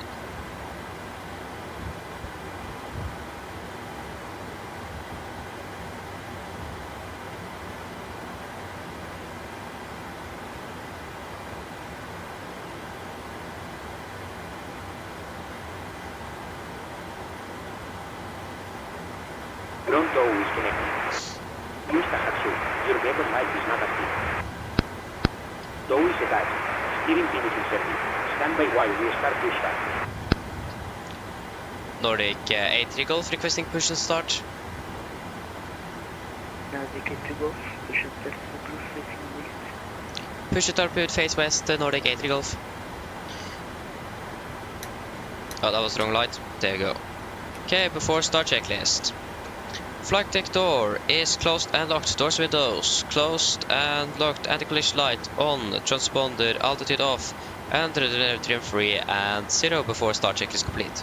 Contact ground, clear push, face west, brakes set.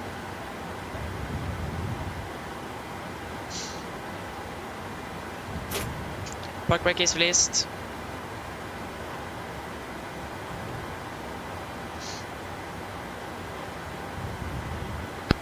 Okay, Captain. We ready out of the stand and we're ready to start again. Thank you. Starting number 2. Starting number 2. Roger. Thank you. No, I don't remember. Is it going to be on the right or left ignition? I don't remember.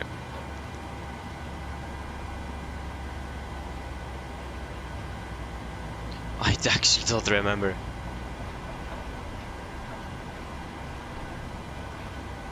Did I switch it over?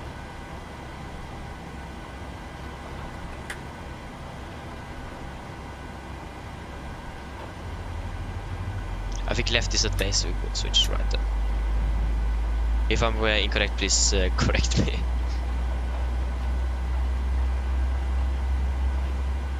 Yeah, it should be correct with right on outside of base and left in base. But why did I forget to switch it out of parking or shut down? I don't know. Yeah.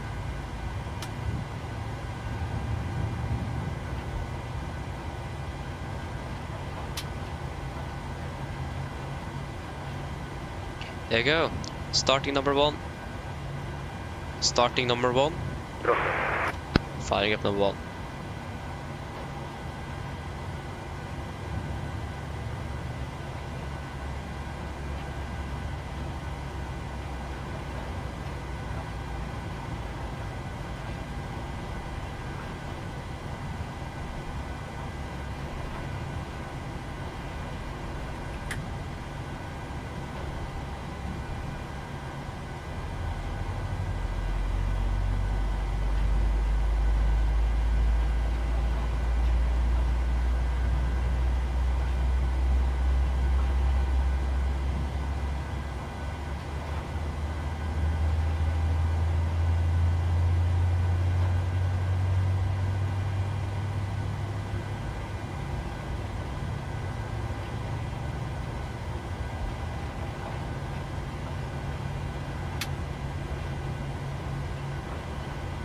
There we go.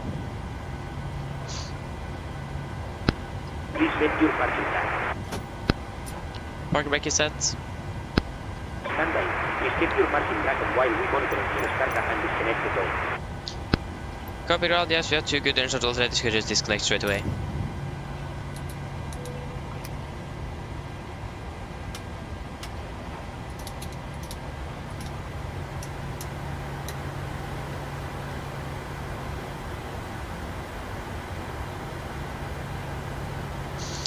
Yes.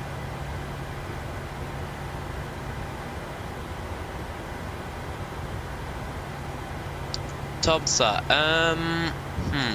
I don't think that should have anything to say why your autopilot didn't work yesterday. Regarding the altitude at least. That shouldn't have anything to say. But on your routing, I don't know. Again, a little bit hard to say. But at least regarding the altitude, that shouldn't really have anything to say. But yeah, I don't know. Looks like a good start up on a legend and tow is disconnected. Proceed is free, so you reboot the door. We get ourselves disconnected now. So have a safe flight. Look out for the pin on the right, and we'll see you next time. Okay, thank for help. Pin on the right. Have a good have a good evening. See you later. Bye. Hello. Hello.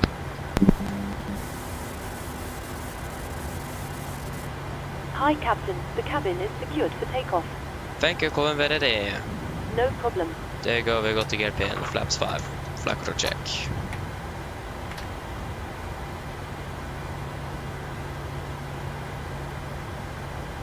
There you go. Just wait a moment here. I think I have done a mistake.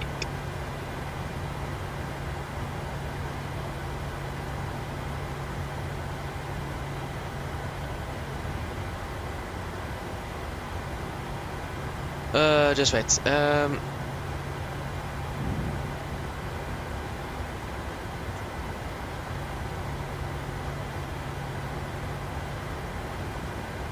I did switch the ignition, sorry. There you go. I did switch it, and I just need to check. Okay, good to know.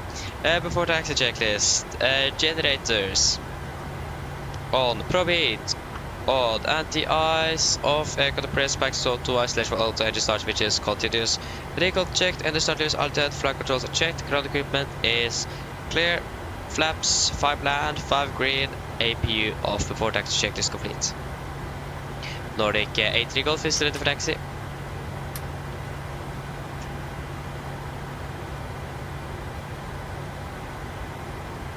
Okay, that's interesting, Thompson, that's interesting.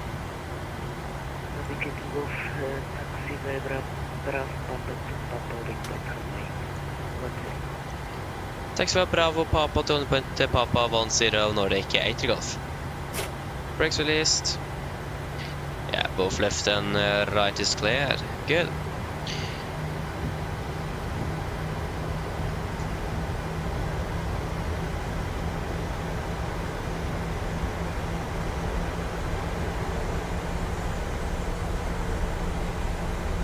So Bravo is going to be left here, so left is clear. We have an aircraft there as well. Nice.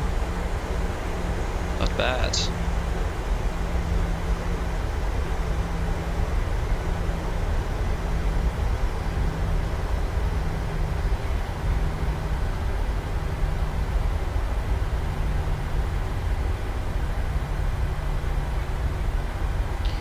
Again, left is clear and the right is clear.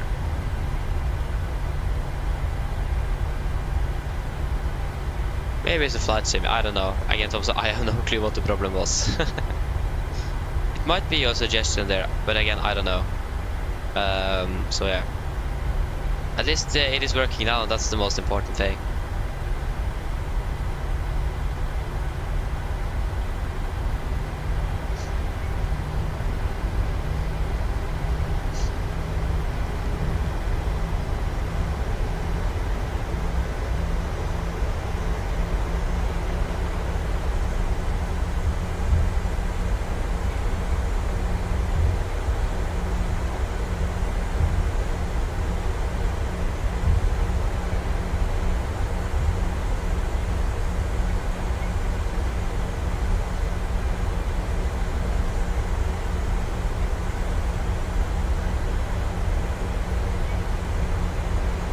Okay, right is clear.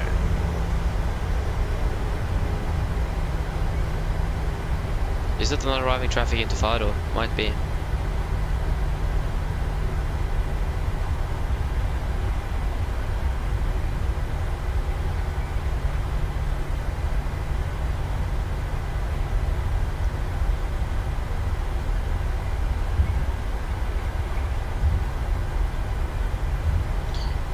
Nice. We can seat the cabin.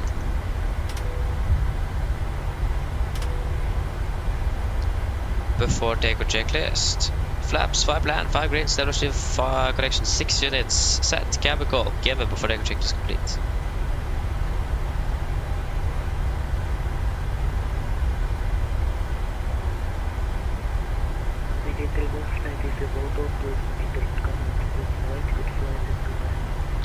Over to advisory, Nordic 80 Golf. Thank you for the LTC. Have a good evening and Merry Christmas. Merry Christmas to goodbye. Ah, he's a nice guy. I have a feeling he was maybe a little bit nervous, but really nice guy. Again, he was, yeah. What should I say?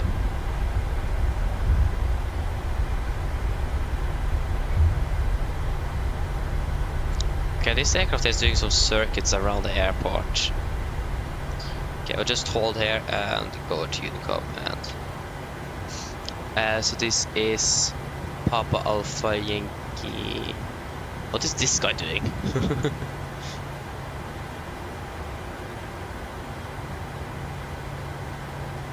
From Edinburgh.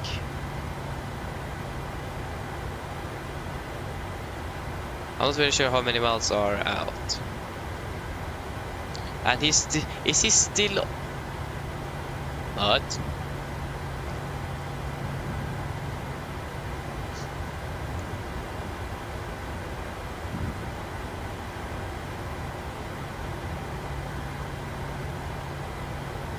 Can you see on here?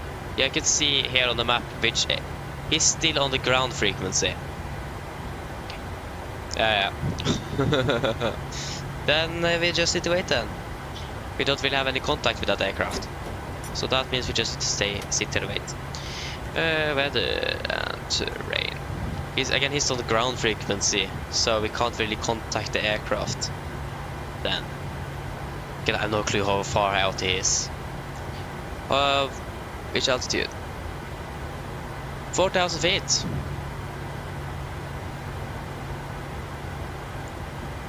Yeah. Then we can go there. Faro traffic, Nordic, 83 Golf, landing of departing out of runway 10 Faro traffic. Again, I can see it's really high. I don't think he's even going to be landing now. Okay guys, are we ready?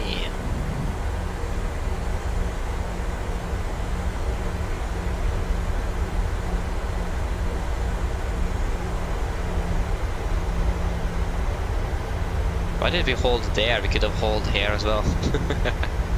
Yeah. Yeah, we do have the aircraft there from Edinburgh, but he's 4,000 feet, so right and left is clear.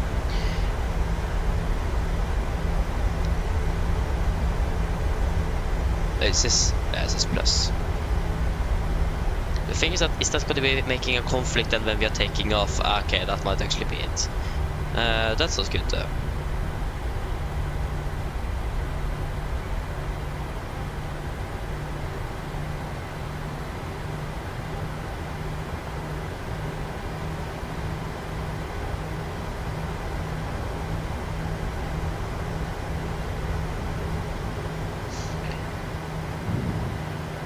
He's like right behind and above us.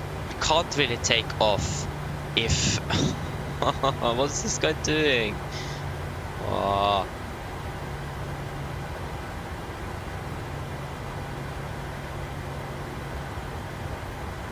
Okay, we'll depart now. He's descending, so he's probably going to be landing then. Okay, take off.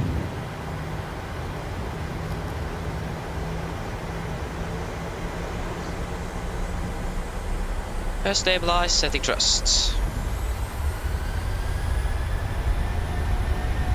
And we have a traffic, thrust set. And we will just ignore the traffic for now at least. 80 knots. Checked.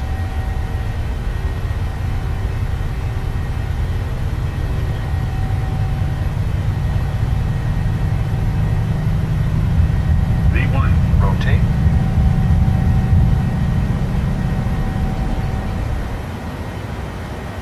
Positive rate of climb. Gear up. And there you go. No conflict.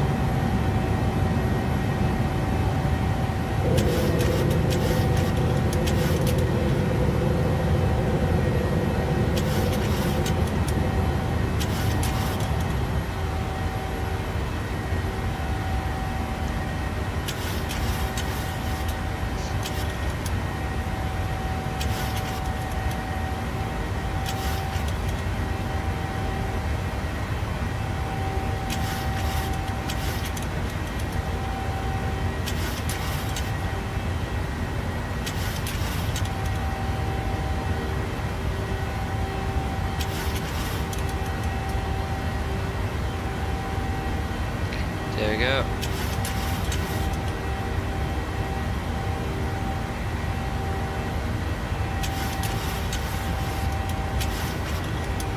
Flaps 1, speed checked.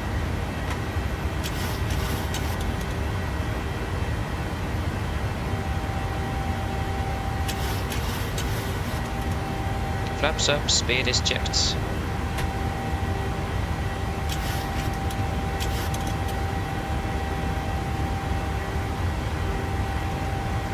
Continue climb up to flight level 36. 36. 36 is set.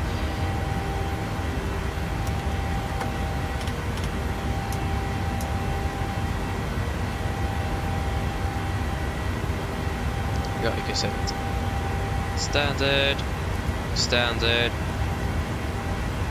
Off the takeoff checklist. So, engine bleeds. On. Packs auto. Landing gear. Up and off. Flaps up the light. Altimeter. Standard set cross checked. Passing flight level 50. No. Plus 10. Off the takeoff checklist complete.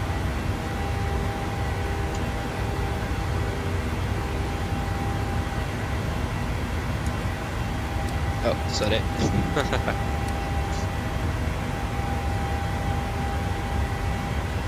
Okay, so we're currently landing in Oslo now at 22:40. 15 minutes behind schedule, what? Jag kan fram direkt till 11 här.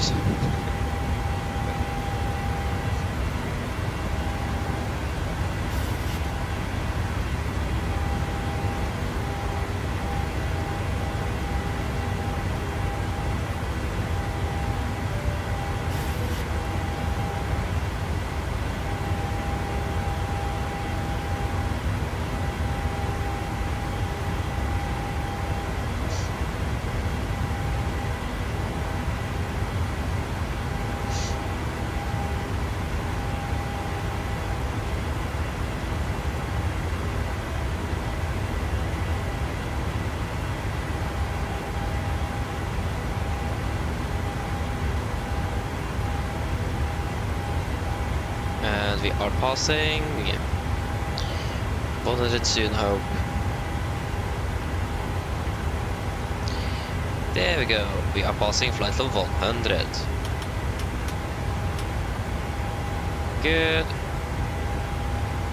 Yes, that's all looking great. So we are accelerating. That's also good to see. So yeah. Reticent Simmer, hello, welcome back. Which app is for cabin announcement? So that application is called Self-Loading Cargo, SLC for short. Self-Loading Cargo. So yeah, that's like how I talk to the cabin crew and the ground crew as well. So yeah, that's what it is called.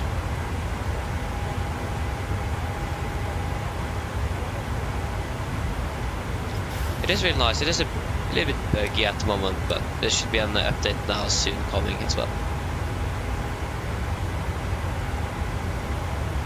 So yeah. Oh, that's nice. We are finally up in the air.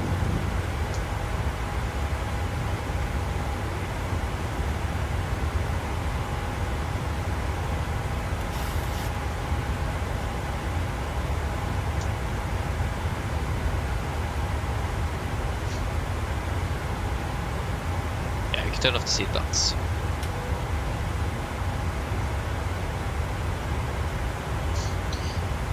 Nice, so currently landing 15 minutes behind Oslo. The thing is that we could expect it direct, we will save about 10 minutes. That means we're currently just landing 5 minutes behind. It is still behind schedule though. Not gonna lie. So yeah. But again, we will probably save some time during the flight. Otherwise we'll just bump up the cost next a little bit. So yeah, now it is.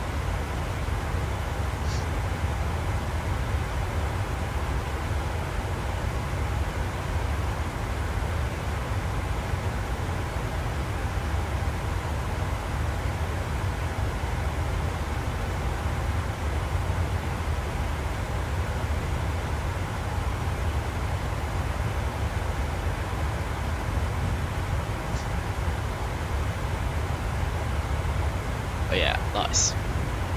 Yeah, we could expect to contact Spain at least.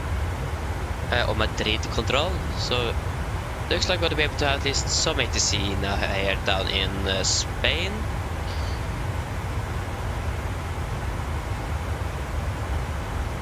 So all the aircraft here, did he land? Yeah, you have landed.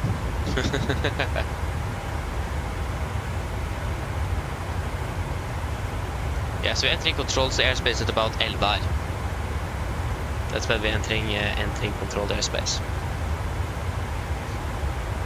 That's good.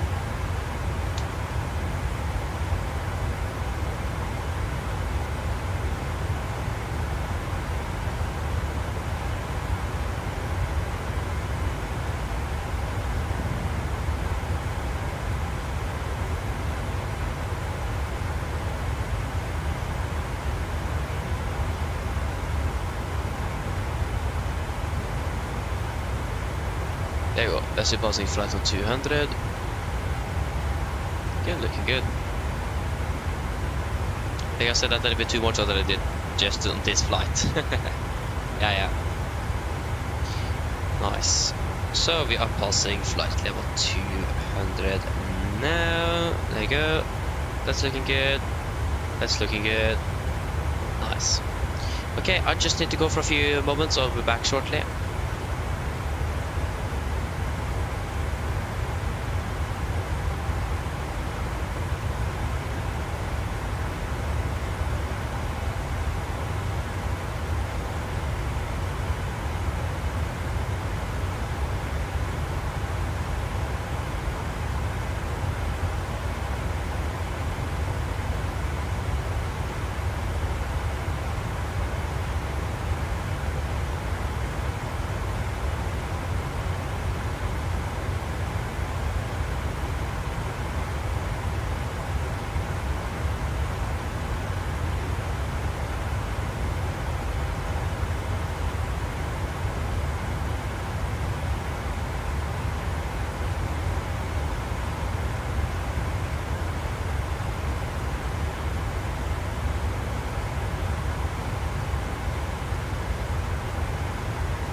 Okay, I'm back. So yes, I'm still landing in Oslo at 40, but we are soon approaching 300 here. Not bad, not bad. Oh, forgot my... Oh, okay, I need to go. I just forgot my water bottle. I will be back shortly again. Sorry.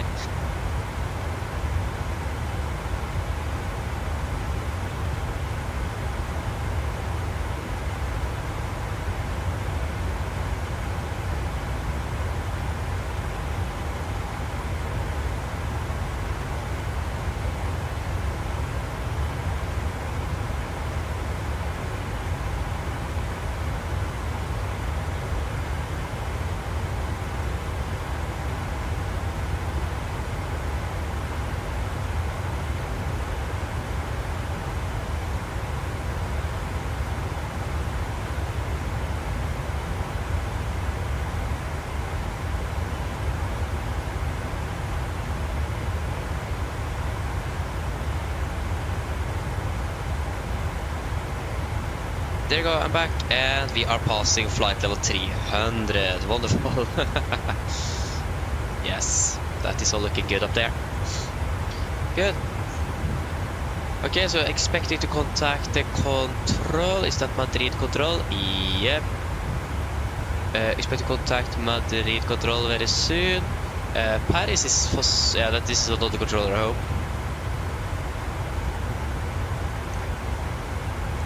We have actually Belgium, Brussels control online. And Polaris and approaching ground tower in Oslo as well. Yeah. Nice. I just got to be eating a little bit, so if it is a little bit silent on this side, then you know why.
There you go, 1,000 to go. Andrea, welcome back. Wait, what? Is there a lot of traffic in Oslo? Oh, yeah, okay, we're still landing in like 4 hours, but still. So you need to hold it for 20 minutes. Oh, yeah, that isn't good. Yeah, that isn't good at all. But yeah, again, that traffic is probably not there, but was it really that bad? Well, I mean, it is low visibility, you're just using one runway for landing, so you can't use parallel approaches. But you basically reduce the capacity by 50%. So, yeah. Could understand, but it's still 20 minutes holiday. Huh. Interesting. Nice.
There we go.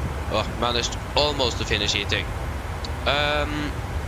So we have Madrid on 1:33:2:05. Yeah.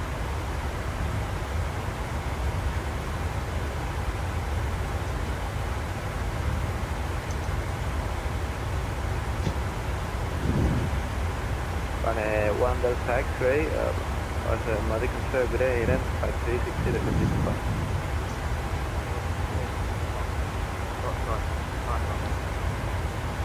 Jag ser att säga till det säger det som ändå var då som inte ser. Jag ser att säga till det säger det som ändå var då som inte ser. Nivelle vuelo 250 debería ser que När jag får med Tango Truck 4445.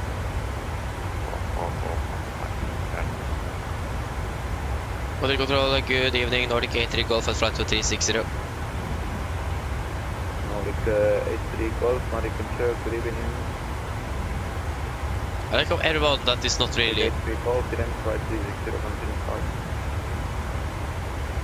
like people that is not like from Scandinavia says Nordica instead of Nordic. I mean that's just a minor detail, so no it is. 076, Nordic control, good evening, time 300.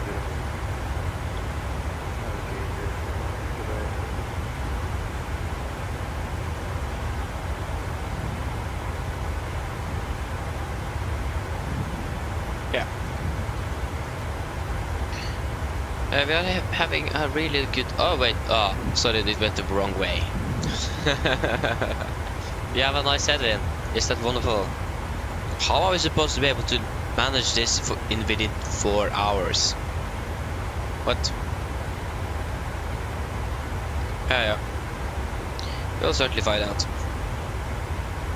I'm just gonna finish up dinner here, so we'll be back shortly. Madrid control, muy buenas, delivería 04 Romeo Romeo, ascendiendo a nivel de vuelo 230.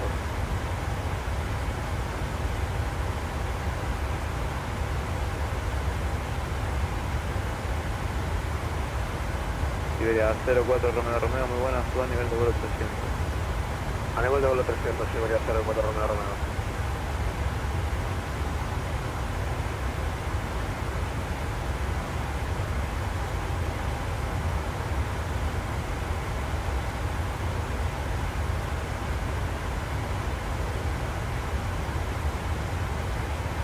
One Yankee Papa, time caliber 300.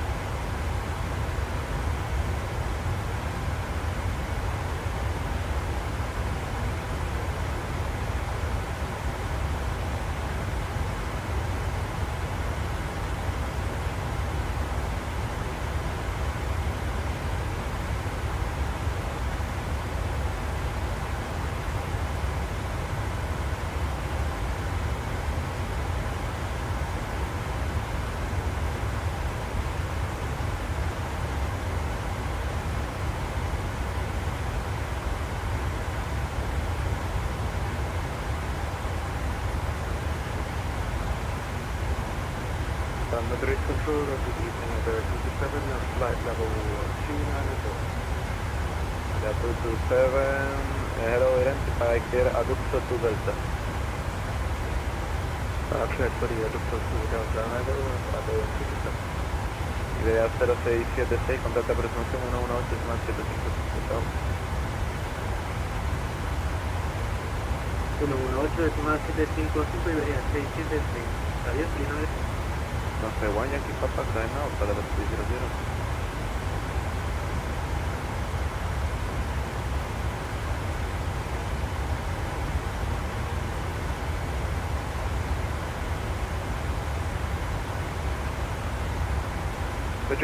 There we go, finished. This did finished, so that's good. Really great for some food. So yeah. I can't put up 310. Command 310, push to 10.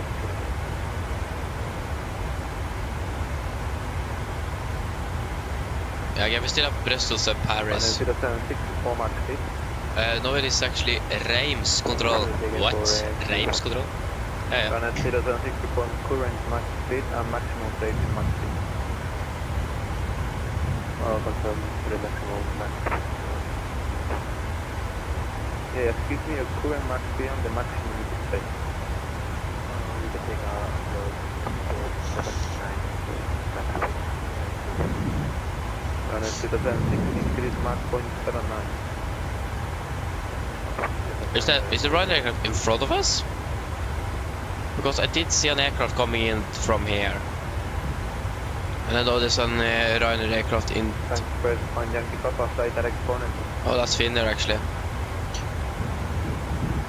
Helsinki.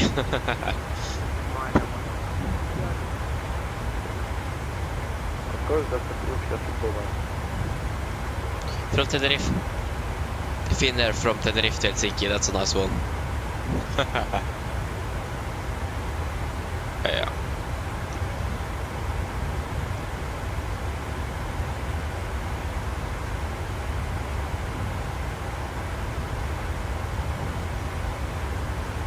Yeah, we could have climbed to 380. Do we want to do that? Yes. Should we ask? Maybe. I don't know. And I thought I saw an aircraft again. Is it just me or is it... it's hard to see, or hard to say, because again, the simulator is a little bit on and off with the rendering of the lights and aircraft and so on. Hard to say. At least we have an aircraft on the radar at our same flight level.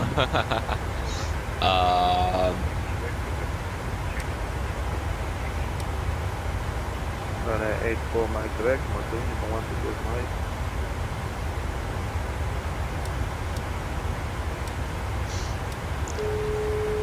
Hello. Hello. Hi, Captain. I was just wondering if you'd like a drink. Maybe a tea or coffee, or a bottle of water. No, thank you. No problem. Give me a call if you change your mind.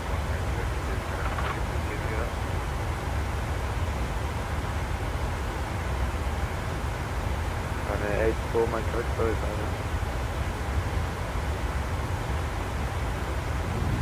Area 04 Hotel, contact Barcelona 132.15 Contact Barcelona 132.58, everywhere 04540.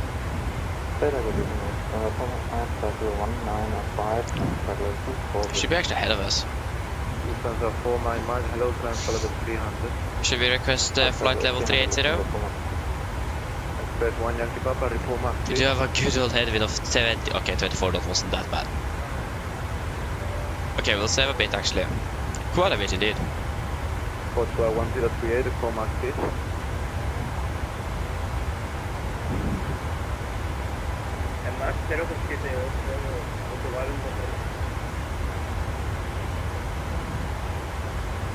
Area 04 Romeo Romeo, reporte velocidad más.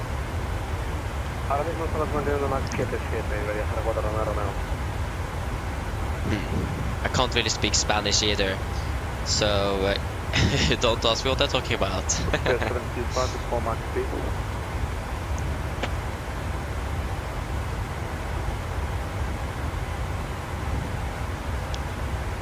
Express 1 Yankee Papa, increase Mach 0.78.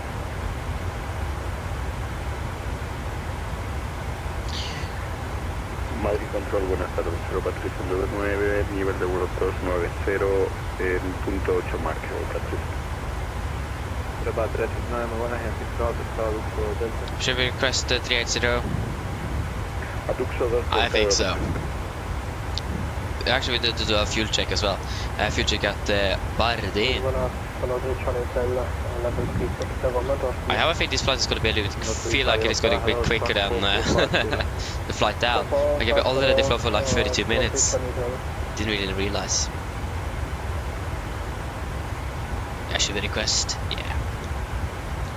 Nordic 83 Golf, just wondering if it is possible to climb up the flight level 380?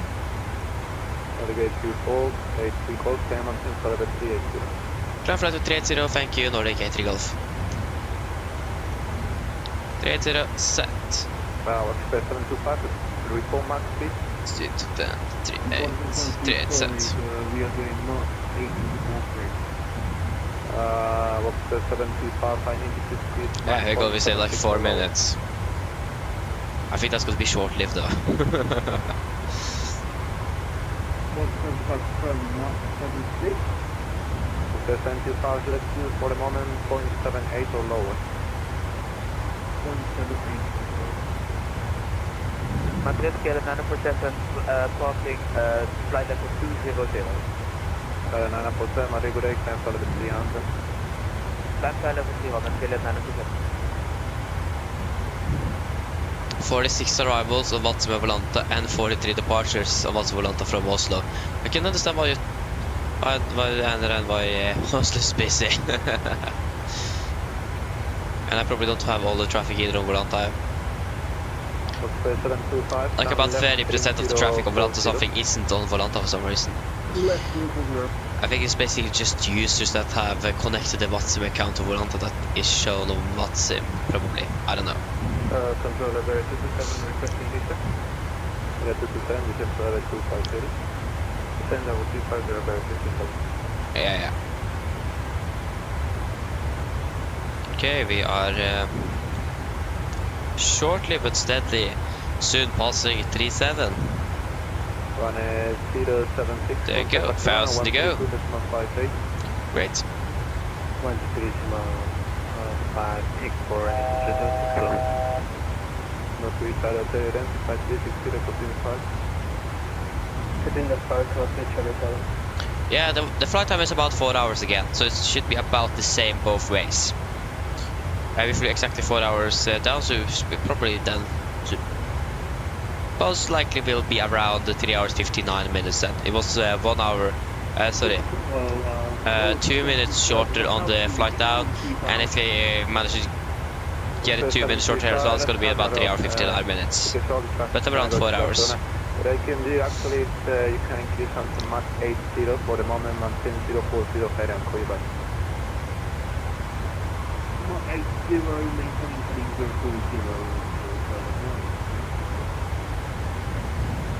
Yeah, now we had a bit altitude separation from the Finn Air aircraft as well.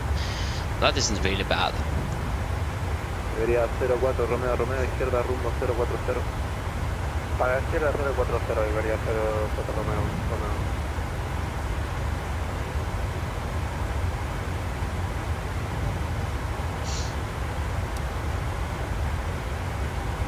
Can go back to the airport chart. There we go. Airport mode. Wait, have we? No, it's Fonse 24.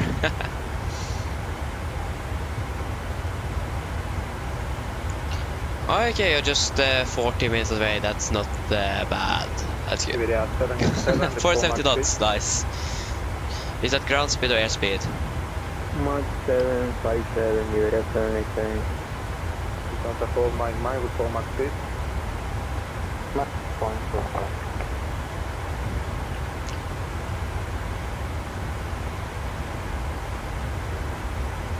Okay, 1540 again. Oh, it's airspeed. Nice, which altitude are you at? Imagine you could have 470 knots airspeed. Don't hold my Mach 3, 4 Mach 3 again.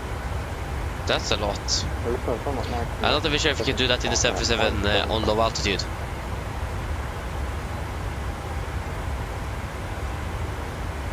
Yeah, well, we'll say that it could make sense that you manage to actually cruise at 470. Nice.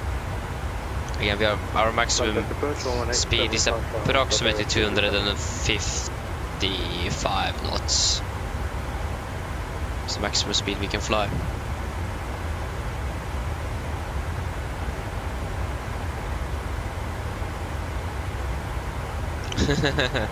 Nice, understand, Thomas, understand. Yeah. Okay, we need to do a fuel check at the Bardi, so 9% tons, we have 9.9, 2.6, we have burned 2.5, 38 minutes, 37, so we'll actually just at the moment 1 minute ahead flight time.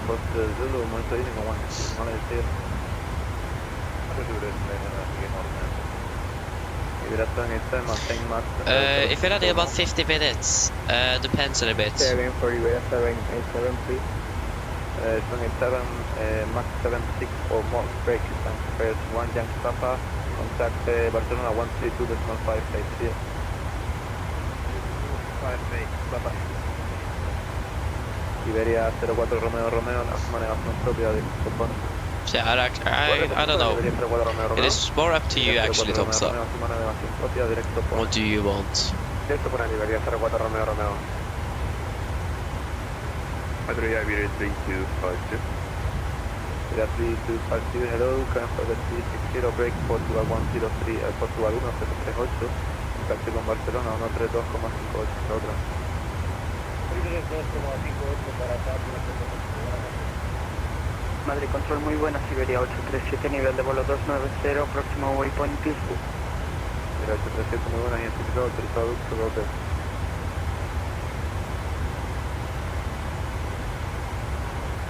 ¿Puede repetir, por favor, Iberia 837?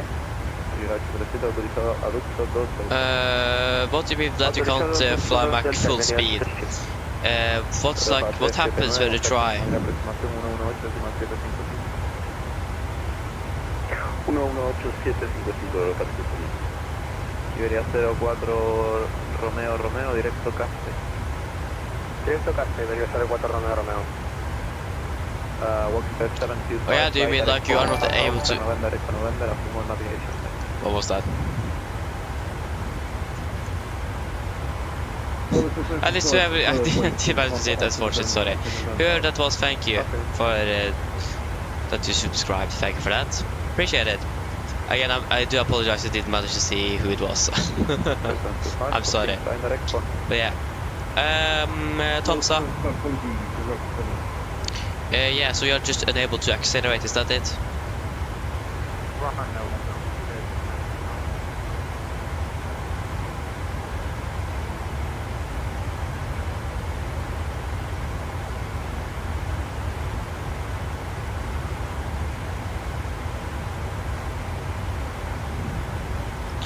Yeah. Again, the higher you are, the harder it's going to be able to accelerate your aircraft because again of thin air. So yeah.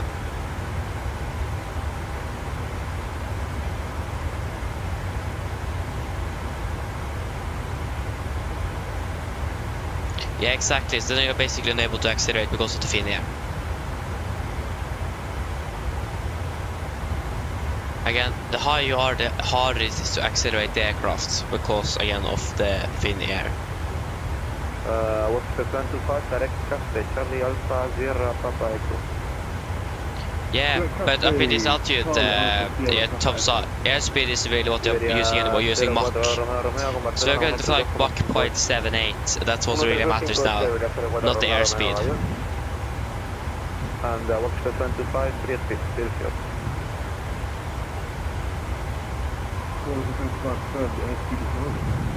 Okay.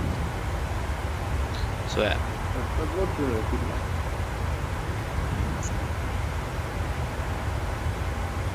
Yeah, exactly, I'm going Mach 0.85, so already going faster than us.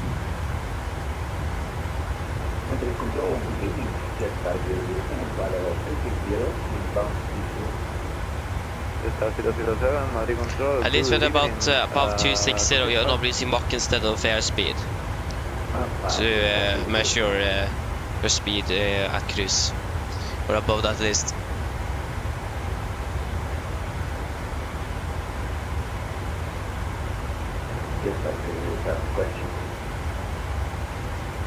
Go ahead. I'm not very sure what to talk about now, Tomsa. My right level. 007, nice, Tomsa. Yeah, 370 Again, will work better for me. people learning by doing. Yeah. Okay, then come and follow the 370, just as 007.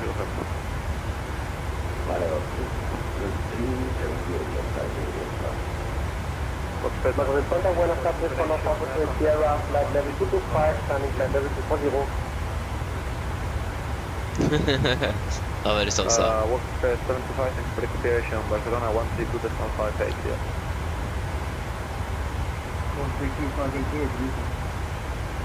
Condor Hotel Sierra, good evening, climb for the 310. 310, Condor Hotel Sierra. This is 7701, good evening, climb for the 300. And climbing for the 300, this is 7701. Thompson, no, because Mach is the speed relevant to the sound. So when they're flying at Mach 1, then they're flying the speed of sound. So Mach is the speed relevant to sound, or the speed of sound. Kilometers per hour is something completely different. When you want to convert the speed for your aircraft to kilometers an hour, you will go for the ground speed. Up here, for example, we are flying at 426 knots ground speed. That's the speed we have relevant to the ground.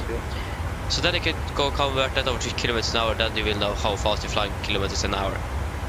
So the actual speed of the aircraft relevant to the ground is by the ground speed, so that's fast we actually are flying. Mach is just again the speed compared to the speed of sound, and the airspeed is just the speed of the air flowing over the wings. That's the differences.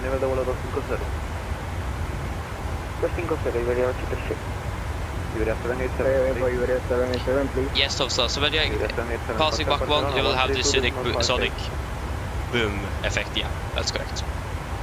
Because then you're passing the sound barrier.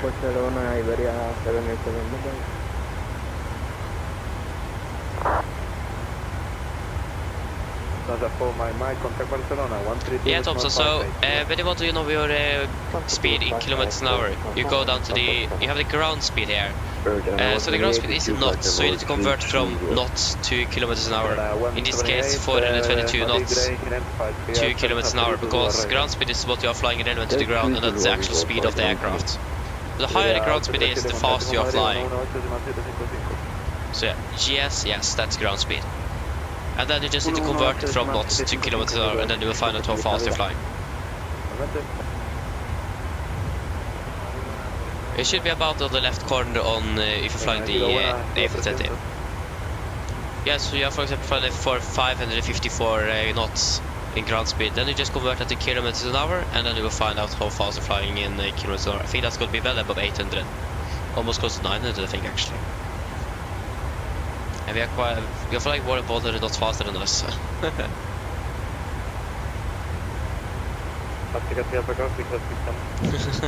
Yeah. Yeah, it should be on the left, upper left corner on the ND, yeah. Right, what? Okay, now I don't understand anything. Nice.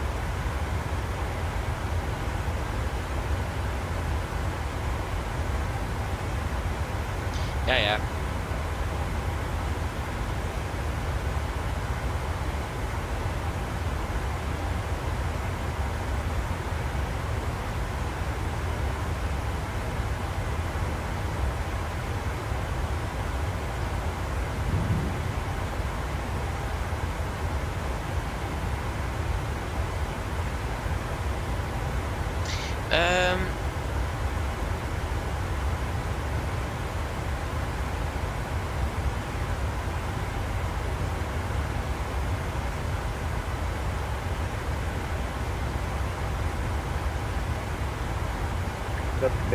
I'm not really sure what to talk about now, because yeah, I'm not really sure what to talk about. I'm sorry, Thompson, but I don't really understand, unfortunately. Because again, the information should be basically all the same, both on the captain and the first officer side. Advice 9-4 there, good evening, Fox 4470. 4470, advice 9-4 Delta. I hope that the FTC is not too loud. If it is, please please let me know, so we can lower the sound. I'm not really sure how loud it is for you guys, but yeah. KLA 947, contact Barcelona 132.58, clear. Barcelona 132.58, okay, the 947.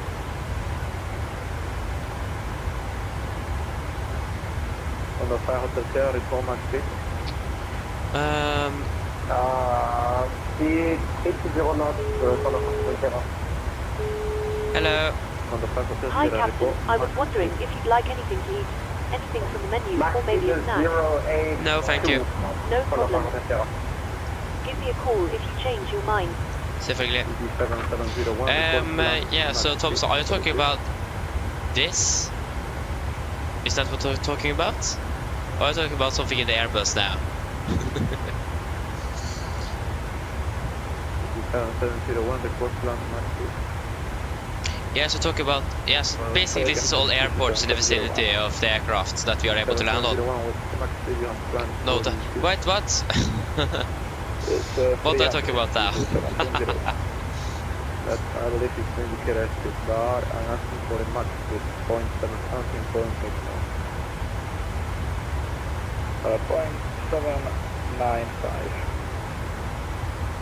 EC 7701, correct. Papa 7995, report max 6. Max 778, 0.7.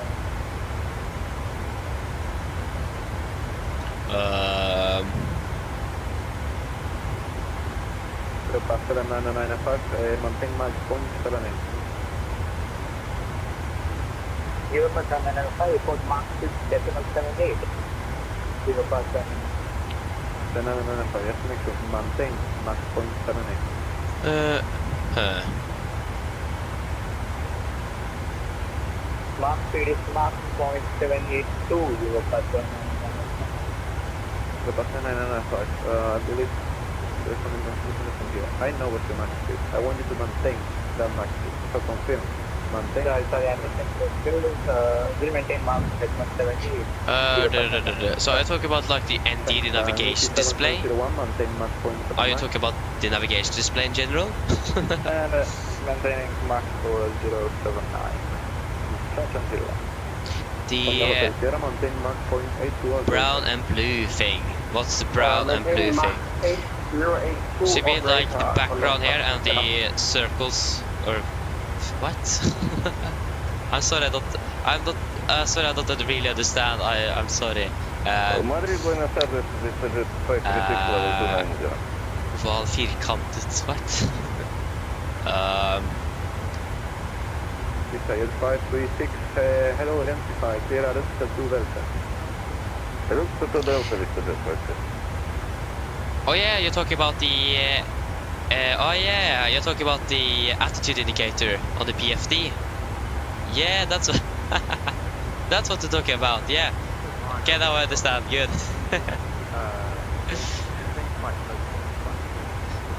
So yeah, but what is your question regarding this one?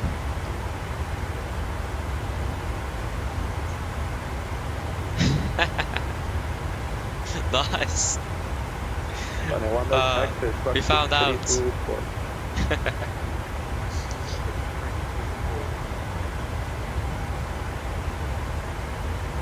Yeah, exactly. Yeah, Boeing is squared and Airbus is oval. Round, we can say round. Uniform assembly, my space, motor uniform 1 So, yeah. That's quite right. Quite right, it is right indeed. Yeah, teamwork makes dream works, exactly. Exactly.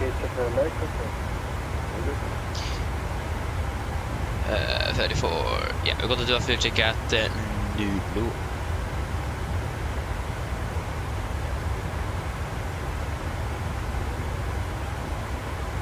Where is Nublo? There you go, Nublo is right here.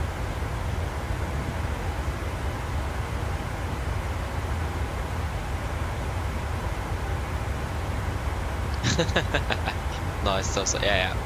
We're flying with Shevik at least, that's good. Okay, landing in about 20 minutes, that's nice. Oslo is still online. 16258, Contact Passenger Sierra, ECD Nevada.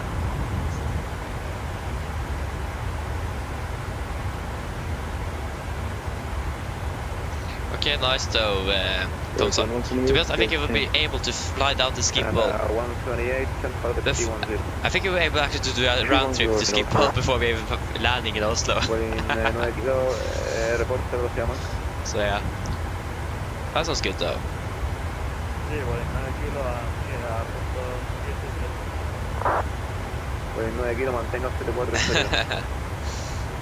Again, we are not even past Spain.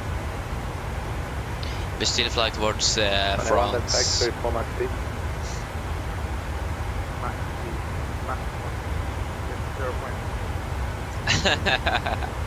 I think that's going to be a bit more tight, but still, yeah, you probably actually make it if you're flying so fast. You're flying a bit faster than we are, so yeah, you will maybe actually make that as well. We started 536 request. We say 536, we can level 250. We can 250 with the request.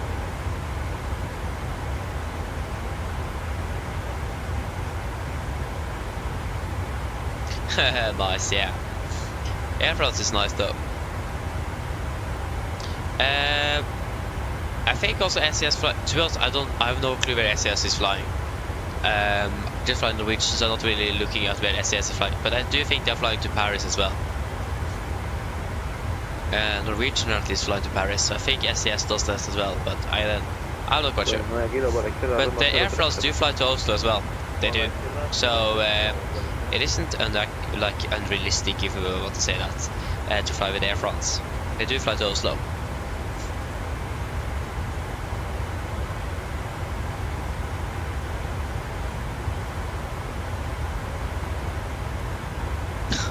Yeah, exactly, some stuff.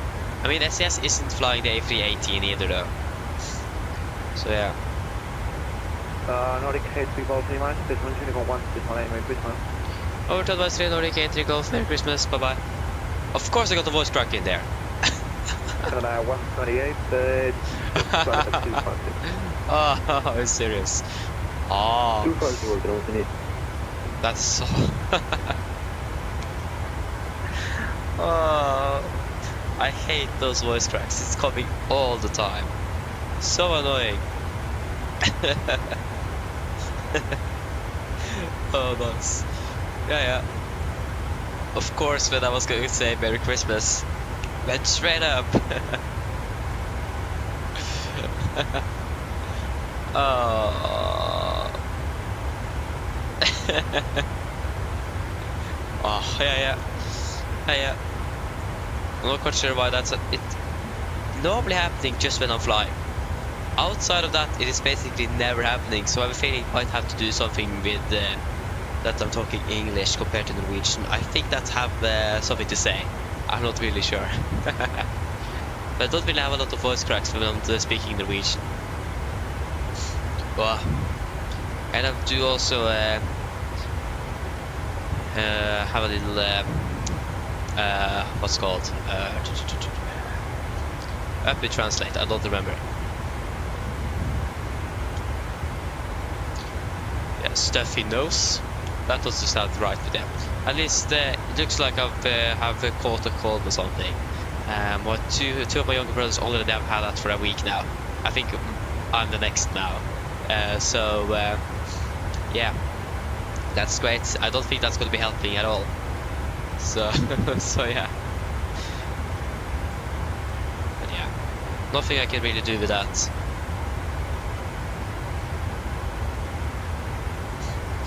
Oh yeah. What was it? Niblo? Niblo. Yeah. Ugh. We still have France and Belgium online.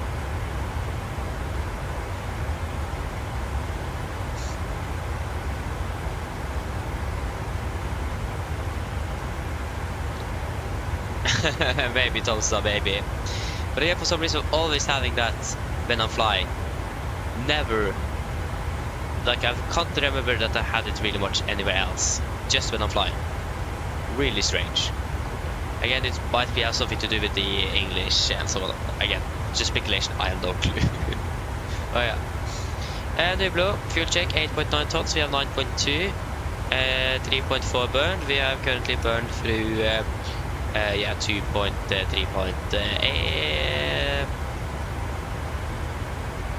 3.2 tons. Yeah. Flight time 58 minutes. We are currently flying for 57, and we are past Nublo. Good. I think that was a nice voice crack again. Yeah. Can't really do anything with it, unfortunately. Yeah.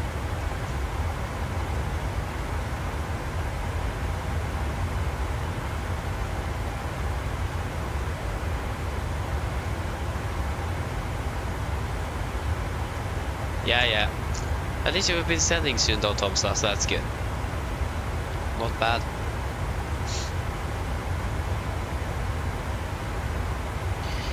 Should we probably check the weather in Oslo?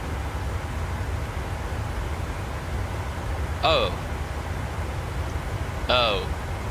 that isn't good. I may soon regret not carrying any extra fuel, and the air pressure is just going down. It have already reduced with like 11 hectopascals since we departed from Oslo, and that's like just 5.5–6 hours ago. That's quite a rapid change. That's not good. That doesn't really help on the weather situation. We should still be able to land on first try. The weather isn't too bad. We have 5,000 meters of visibility. With just some light rain, snow, or sleet, like we found out it is called in English, or sludd in Norwegian. And yeah, -0. Oh no, the temperature with 2,000 rain, snow, and mist. Okay, doesn't really look good. But we're currently landing with approximately 3.7 tons. So we are, yeah, that's. Oh, we are landing with about 1.2 tons more. We are saving about 1.2 tons at the moment, if I'm correct. So that means we have at least enough of one go around. So that's wonderful. Yeah, exactly. We have at least enough of one go around. So we already saved at 1.2 tons of fuel. Not bad. That's good for us with the weather situation worsening in Oslo.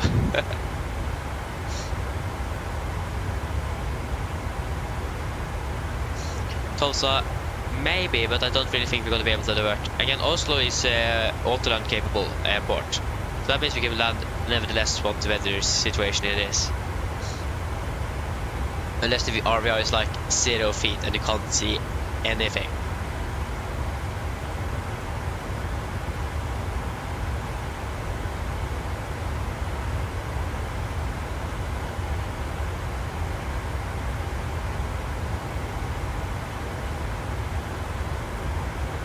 So yeah, but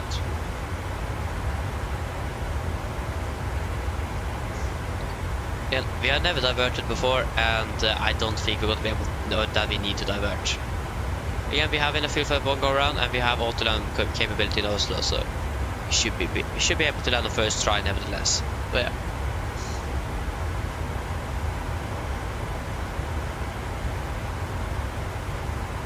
Yeah, exactly, thumbs up. And again, we do actually expect the visibility to go up with scattered 400 and broken at 1,000 feet. Much better than it currently is in Oslo, without any precipitation or anything like that. So in general, we expect the weather to be quite good when we are landing at least.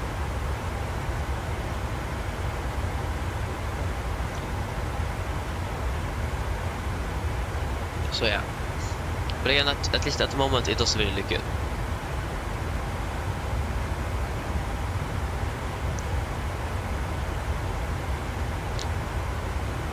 Oh, the weather condition isn't really good. 344. Yeah.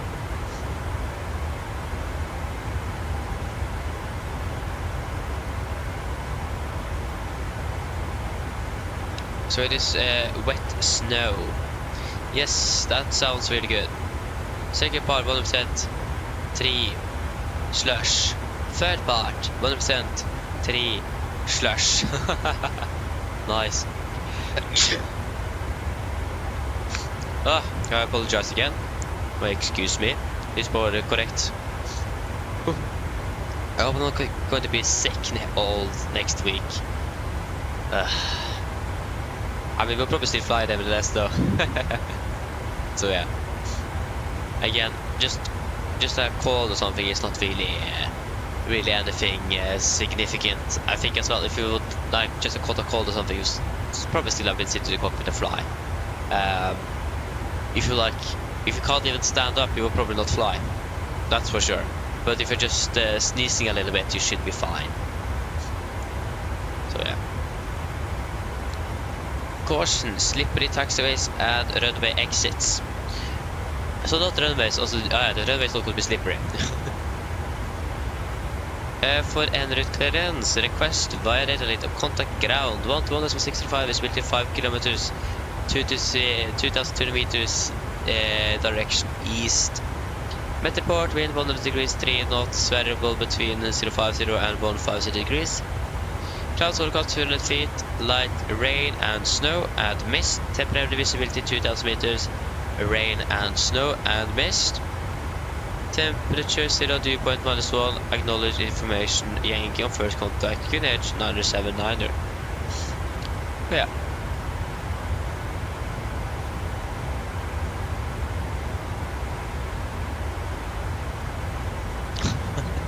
Nice those. Okay. Yeah. There's a few. We still can't see the Finnair aircraft. We know that he's in front of us, but we can't see him. Yeah.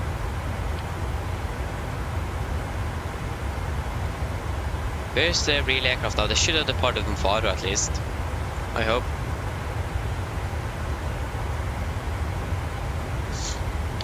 Faro Oslo, yes. Okay, this aircraft is actually going up to Longyearbyen tomorrow. Nice. Yeah, they are currently cruising at 340, so they're at least on their way. They are landing now 23:02, so they're about 35 minutes behind schedule. I mean, it could have been much worse.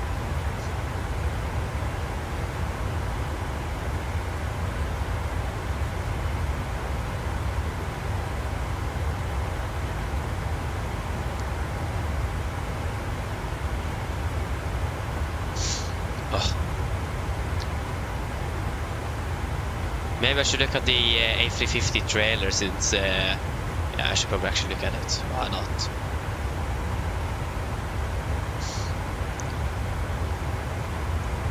I need to look at it one day at least.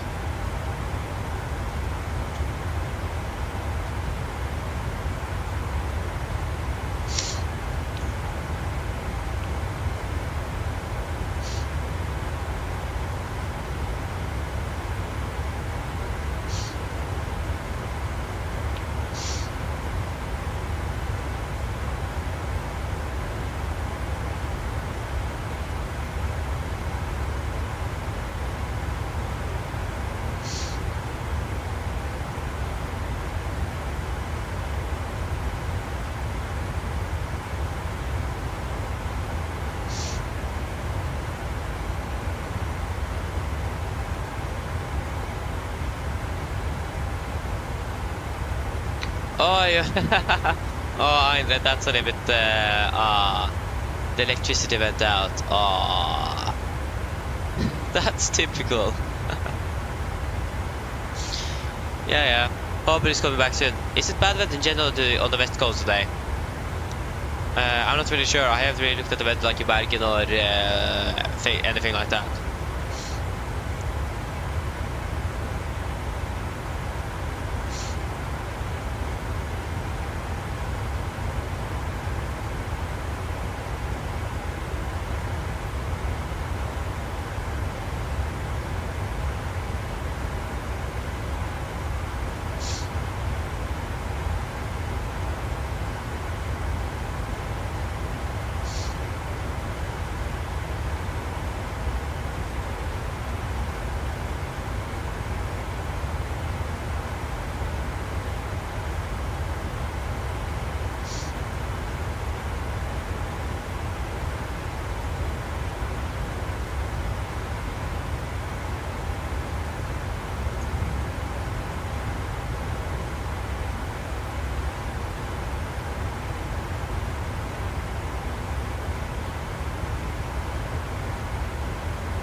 I don't know, Tom, so I don't know.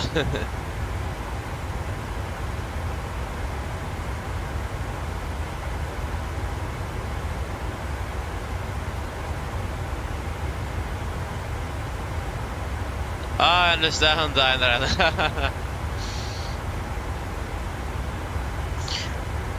understand. Yeah, That's a bit unfortunate. Yeah.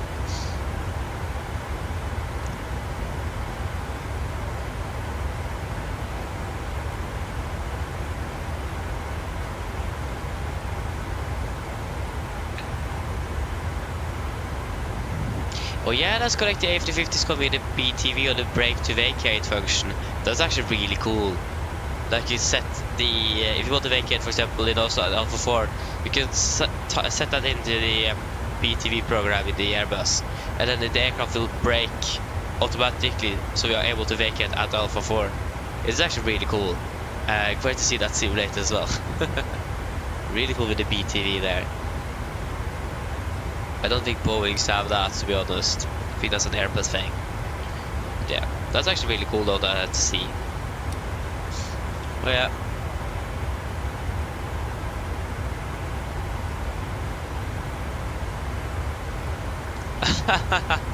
Nice, Einar. Where is we at which airport? And is it on what sim IRL or just a simulator messing around?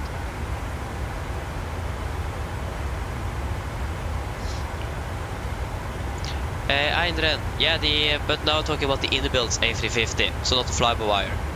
But what do you have against fly-by-wire?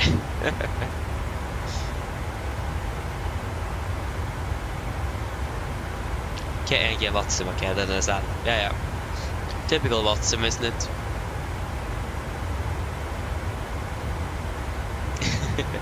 Yeah.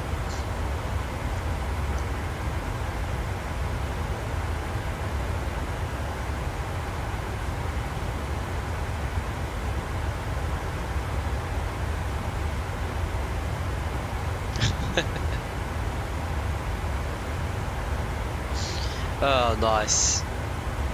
Oh, yeah. I'm not quite sure if the flyby A380 have brake to vacate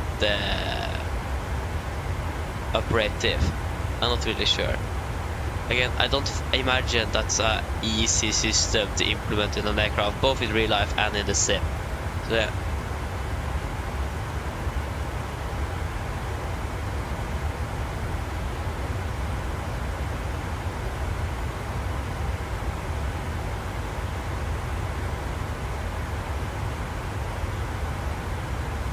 Oh yeah, then I understand that. Yeah, it's because of the Airbuses. Yeah. But I mean, flyby in general is really good though. They make both the A320 Neo and the A380 for free, and it's really good aircraft it is. But again, I still prefer Boeing.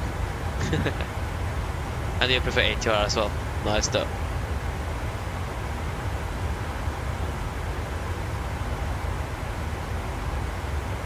Yeah, exactly, Adrian. And that's one thing with Airbus aircraft, they're using fly-by-wire controls. You don't really have the same feel of flying the aircraft when you have it done via computers. Again, for example, when you're flying in gusty conditions, flying an 747 is actually much easier than a fly-by control aircraft because you can actually feel in the control column if you have a little gust coming from the right, because that will of course move the aileron on the wing. So flying in gusty conditions is actually really good on the 747 because you can feel when the aircraft when a gust hit the aircraft, something on in the flight controls itself. That's something they can't do on fly-by-wire aircraft. Then you can just feel the aircraft is moving, but you can actually feel it in the controls when you have a gust or something like that. Actually really cool. But again, the 747 has a direct flight control system, so it makes sense. So yeah. But again, Boeing aircraft in general that uses fly-by-wire is still much more natural to hand fly compared to an Airbus, to be honest, because Airbus is using much more of the fly-by-wire controls. Boeing is just using the fly-by-wire controls in their aircraft to make the aircraft a little bit more stable to fly. But other than that, it is the same as flying an Airbus, for example. Yeah.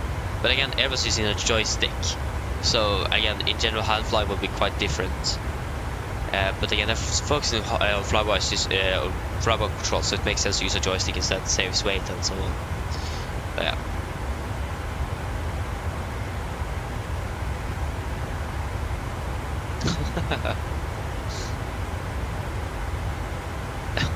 yeah, thumbs up. Actually, wait, what?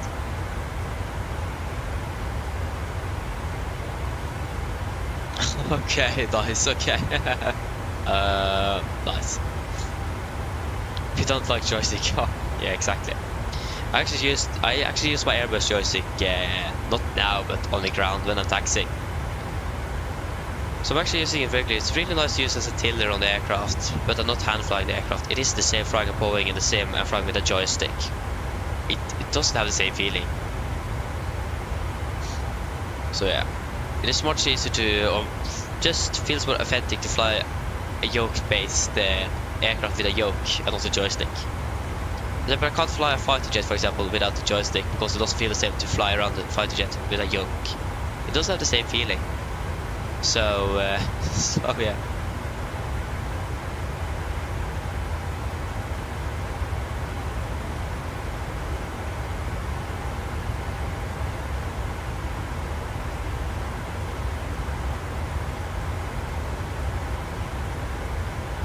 Yes, indeed. I'm using also the Trustmaster TCA joystick, yeah. That was actually the first hardware I ever bought for the flight simulator.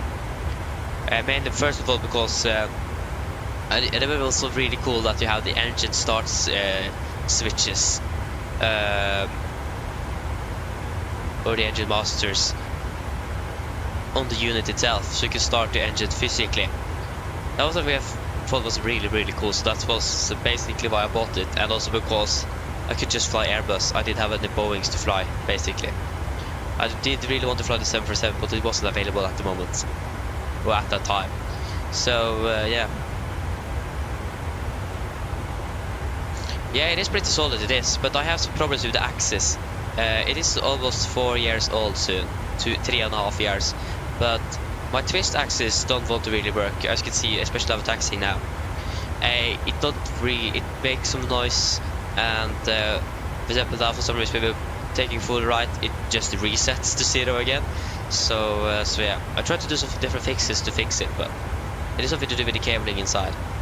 That's like the only problem I have with it.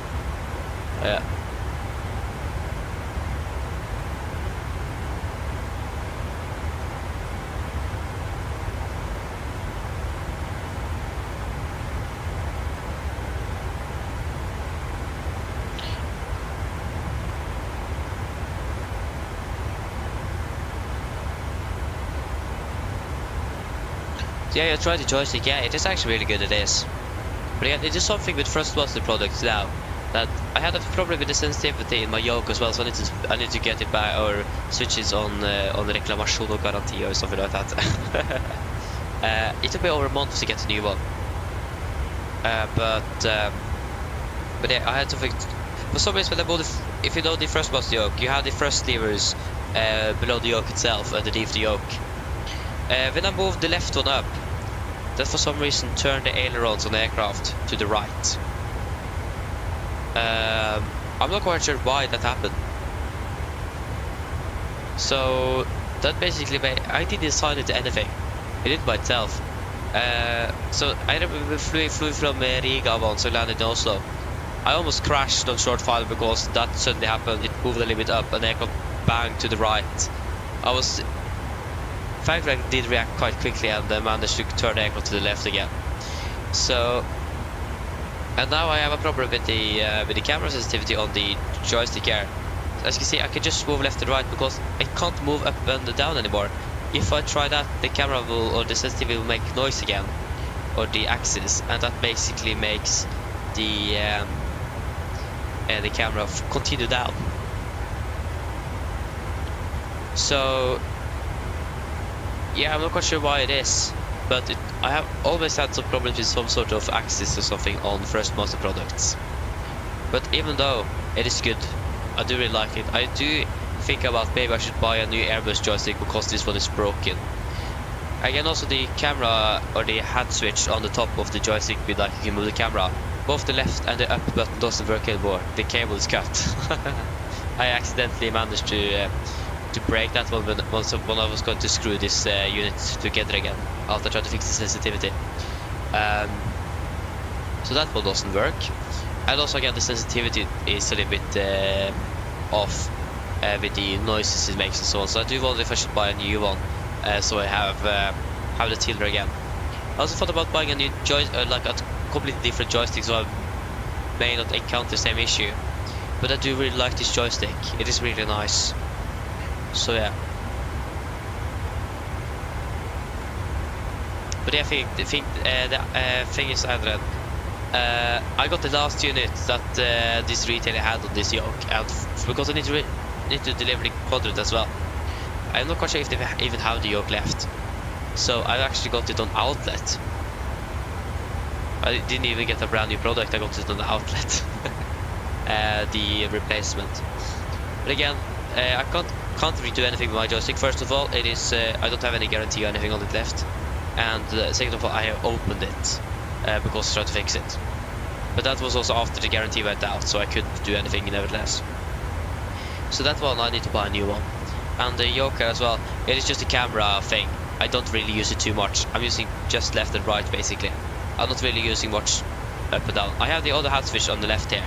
I have the push to talk button and so on. And that is both up and down, but it is like a joystick, it is for a hat switch.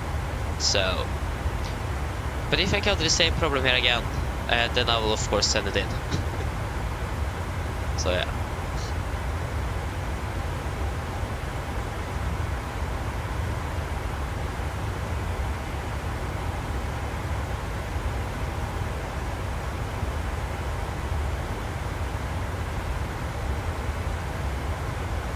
Yeah, exactly, Adrian. So, sorry, thumbs up.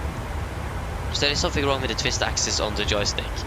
Again, it looks like there has been something with the cabling inside making some contact or anything like that. I'm not really sure. But again, it's just the twist axis that I have this issue with, not like the ailerons or roll and pitch. Just the yaw. It's really strange. Okay, it was smooth. That's great. Nice.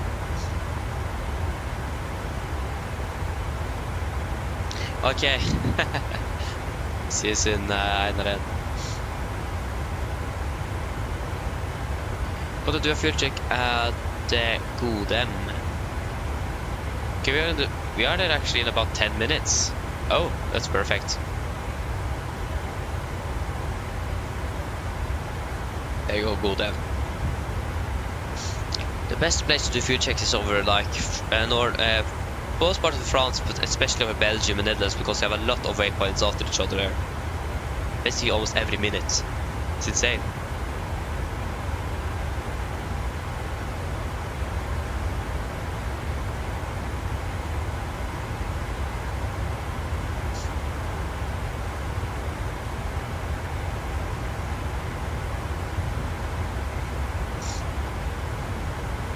So yeah.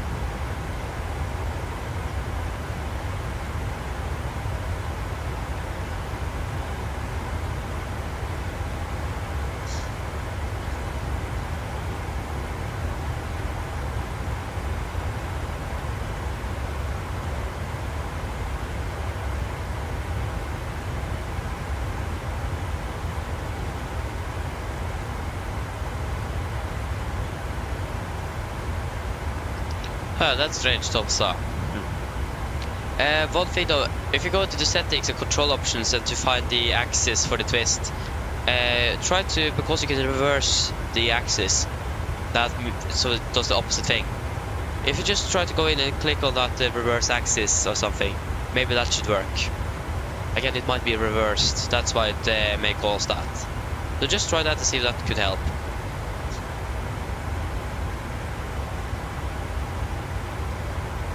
Because I experienced that with some axes in general here as well, with them being reversed by default for some reason.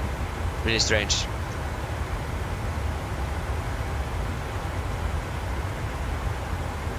But at least you can reverse it.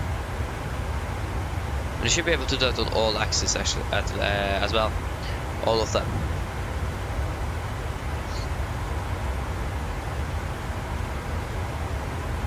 Yeah, I think I, for example, need to do that on the speed brake axis on my first frontal quadrant, because the double axis is going to be 0 at the down position, or like closest to like the other buttons and so on, like the throttle is now. But my speed brake lever is all the way up on the top.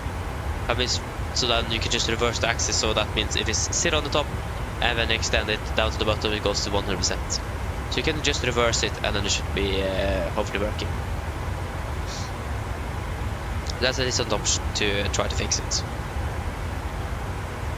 But again, that's really strange, but most likely it's because of that. Not 100% sure.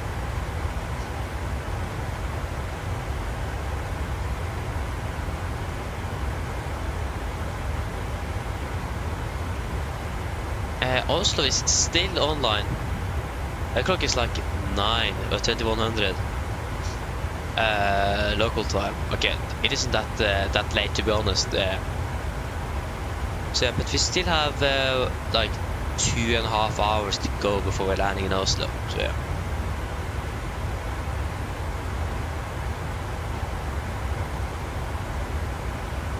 Yeah, you mostly find the baby bus, yeah. But I mean, the baby bus and the A320 is basically the same type of aircraft. It is really, really similar. But again, also, it depends on the developer on the flight simulator how it is going to be feeling between those two aircraft. That's the thing. Oh yeah. Nice. Nice indeed. Well.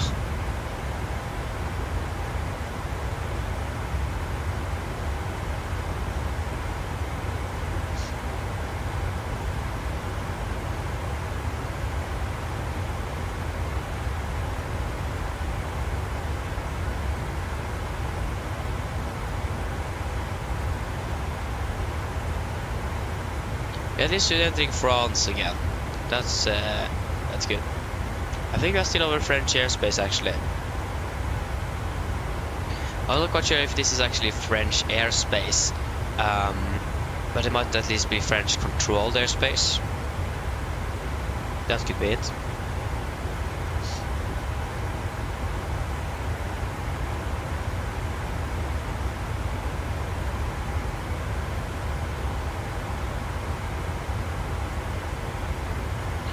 Okay, nice thumbs up.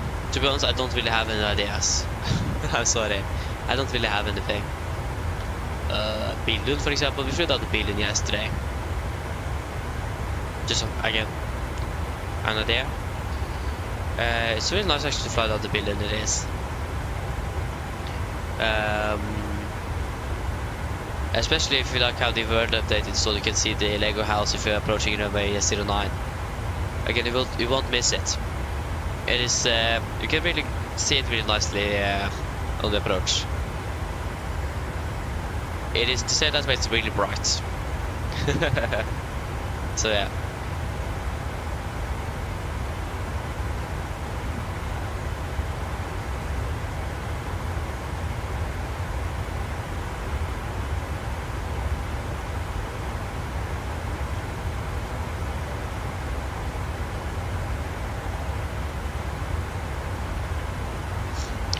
Oh yeah.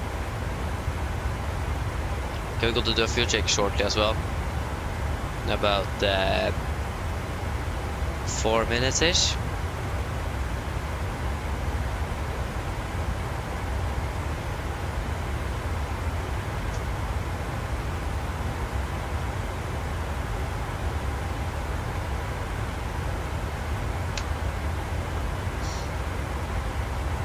Okay, we already been flying for 7.5 hours. Nice. So if we've been flying for 7.5 hours, we have 2.5 hours more to go. We'll be finished at about 10 hours today. A little bit more than yesterday. I don't really remember how long it took to do the schedule yesterday. But yeah. It did take a little bit. It did.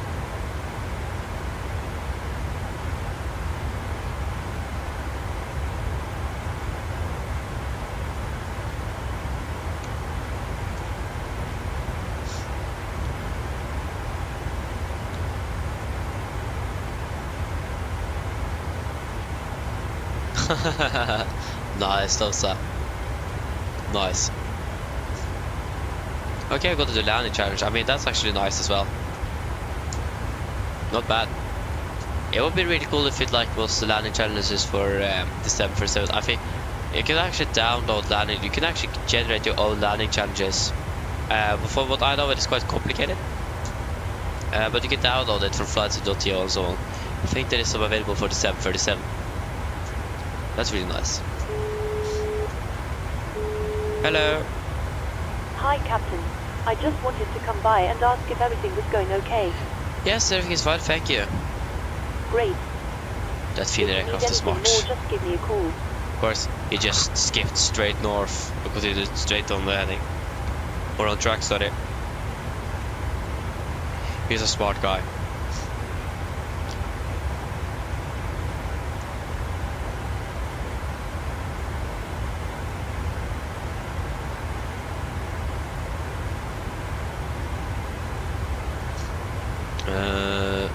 Wait, that is the Finnair aircraft. What? That is some. Wait, what? Where's the Finnair aircraft that we were following? This is not Finnair. He's flying a completely different route. Oh, I thought that was a Finnair aircraft. Yeah. It wasn't. Oh, nice.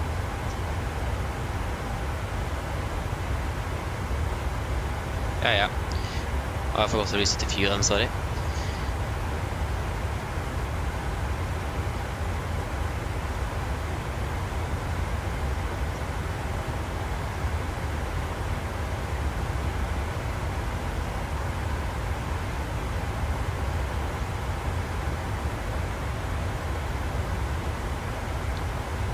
Yeah, 6 miles soon. Ugh.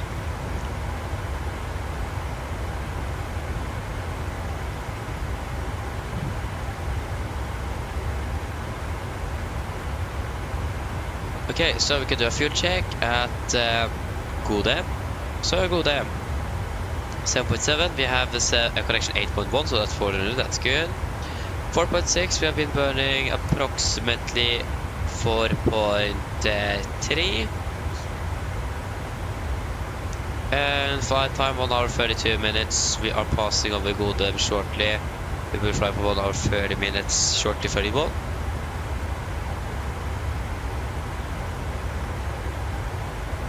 And there we go, we are passing over Gode. Come on, there you go now. I've seen 30 minutes to 31. About a little bit over 1 minute ahead of schedule, all in front regarding air time. That's not bad. And now we have a headwind, sorry, a crosswind at least, that's good. Compared to like a... No, it is turning more like a headwind now. No, stop. Oh, don't really like that.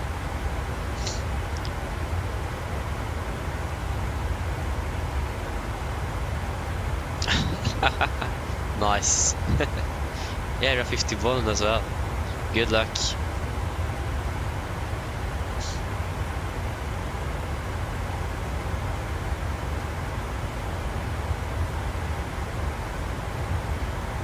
So, should we bump, to be honest, why shouldn't we bump up the cost index?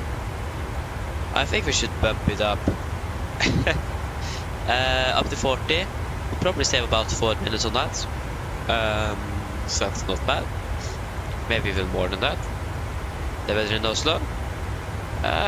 Still not the best, but looking a little bit better than it was last time I checked.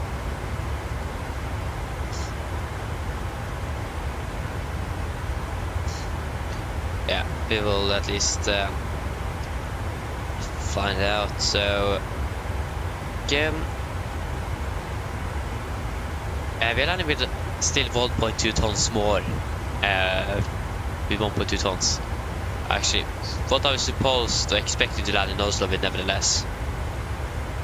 That's with 2.9 tons. Ah, yeah, okay, we still then saved up 800 kilograms of fuel. That's not bad. So yeah, I think we should just bump the cost index up. So we're landing a little bit earlier. So we will go with 40. Did it change? I don't think it changes everything in here. Yeah, it does. 35 compared to 38. Yeah. Execute. we are not saving, we are missing like 100 kilograms of fuel, but hey, we're landing a little bit earlier at least. Now we're landing basically on time, so that is a little bit better.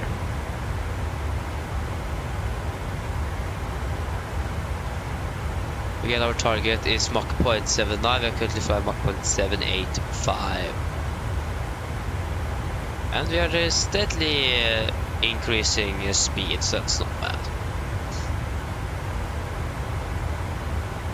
We got Mach 0.79. Yeah, fly faster, that is... not complaining. There you go, continue up. Wait, what? Why are we still accelerating? Okay, just says Mach 0.79 here on top. Not really anything specific. Target speed is Mach 0.791. We are flying now Mach 0.797. You see that we are above the target airspeed as well. Are we still increasing? What? Hello. We are flying now 0.01 wait, hello. What is this? It's still accelerating. What is this aircraft doing?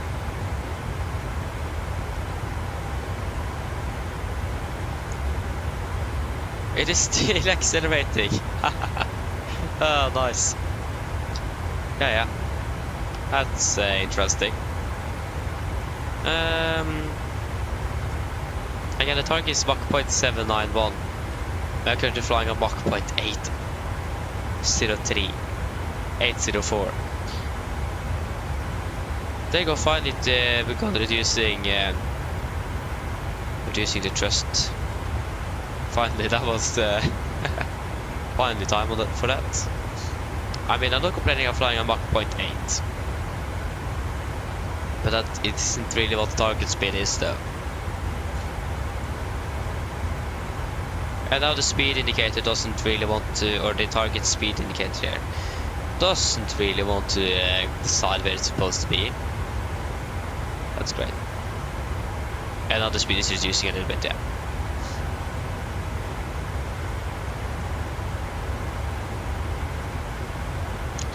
Again, we still have some sort of ATC over France.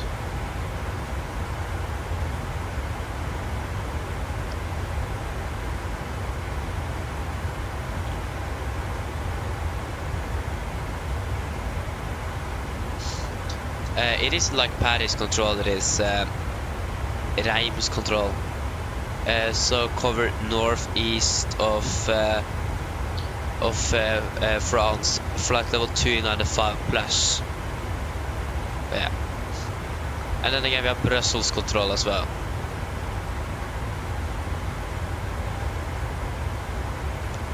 And then after that we don't really have anything. We do have Bremen radar, but are we going to be flying over Bremen radar? I don't really think so. Actually, check for land, that's a bit easier. No, we are going to be flying exactly past the border. And we also do have Polaris control on the moment with also Oslo approach, tower and ground. Not bad. Hey, nice Adrian, nice. That's great.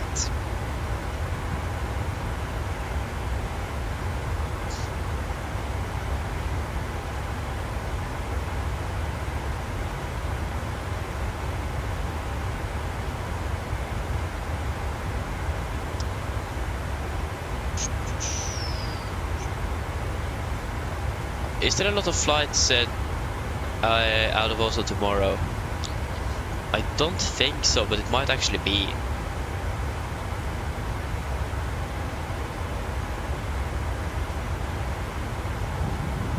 No, I was going to take the SCS from Gran Canaria. I was going to take departure out of Oslo. There is one more departure out of Oslo, that's Norwegian down to Copenhagen. This wasn't here earlier today. There you go, fuel, we can just turn it off.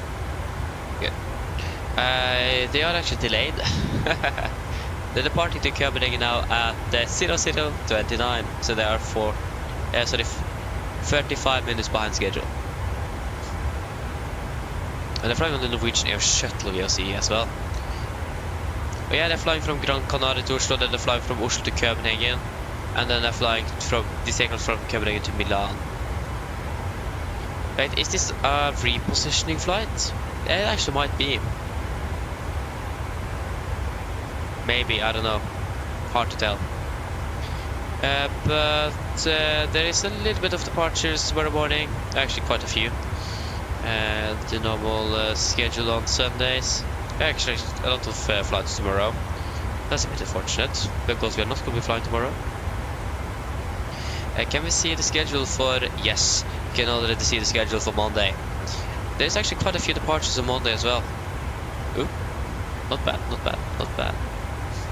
Okay, there's actually a lot of departures. Laksel! Laksel! I thought they were finished flying to Laksel. Not really then. We need to fly to Laksel Monday. Why are there so many departures on Monday? Ah, yeah, probably the a lot of the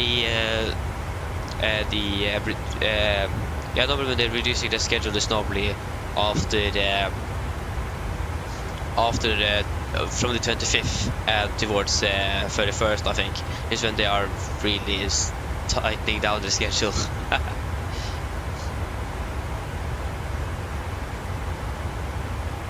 Oh, that did AI mess up again? Oh. Yeah, Tonstad. Again, this AI. Remember the fuel truck we yeah, basically we flew into in Oslo yesterday. AI is really great, isn't it? But yeah, see you soon then, Einar as well. But yeah. So, it would be great if you could have been flying on Monday, to be honest, but I don't know if I'm going to be able to do it. It depends. We have some other things we need to do, of course. It is the 23rd. We're going to yeah, so we'll wait to see. Again, normally as well, the schedule might not be very long. So, otherwise, the 23rd will also be a day off. 24th will basically also be a day off, I think.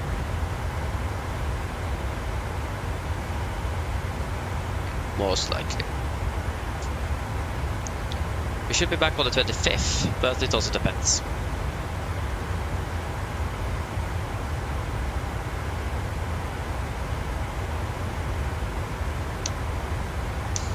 You know, basically now gone soon 8 hours since we departed from Oslo, and my coffee is still warm. Yes, it is beginning to be a little bit cold, but yeah, it is still warm. That's actually quite good. Not complaining.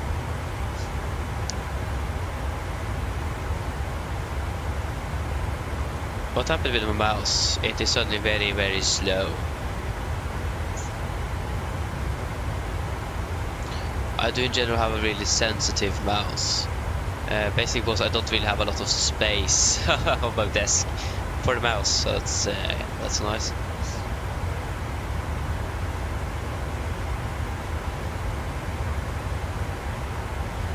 Oh.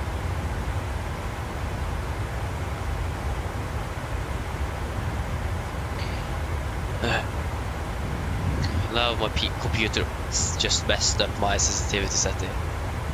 I'm not quite sure why it does that sometimes. It just completely changes the sensitivity of my mouse.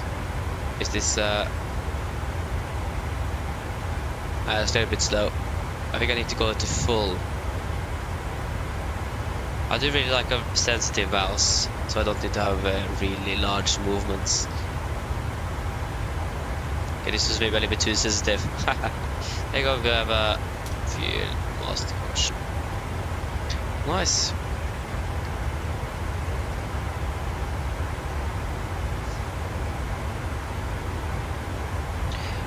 Yeah, we should be changing to an even level after Mokor. Have we passed Mokor already? It does look like it. Yep, we have. And Aduto. I pass Aduto as well. Oh. What? That means we should be at an odd level, aren't we? Yeah. Not so that. Where is Aduto? Where is Aduto? We're currently at Ardud. You can check on the flight plan. Where is Aduto? Aduto. Where are you? Veken, no, Aduto, there you go. Aduto is Veken Vikpot. Oh, there you go, Aduto is right there. Ah. Not bad. Our maximum is 405. We can almost climb up to flight level 400. Just need to wait the line. Between 20 and 10 minutes.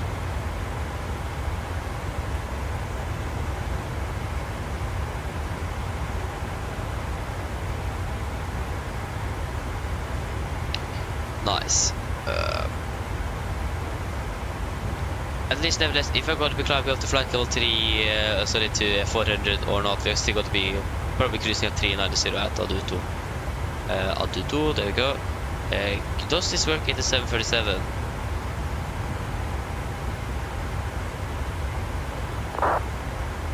If you take flight level first, flight level 390. Step climb.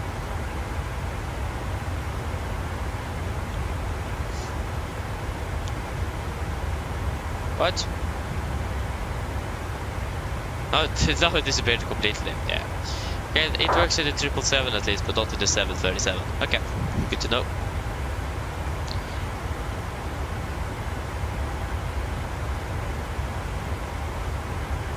Okay, Tom, so again, I'm not going to be flying tomorrow. I'm not quite sure when I'm going to be flying again. It may look like that it is not going to be anything before Christmas. So then Merry Christmas then. See you hopefully on the 25th or later on. Have a Merry Christmas. Bye. But again, certainly things can happen, so I might be on the 23rd or 24th, I don't know. But for now it looks like there's not going to be anything before the 25th. But we'll just wait and see. Things can happen. I think just one day I said, I'm definitely not going to be flying. Boom, what happened? I was out flying again. So yeah.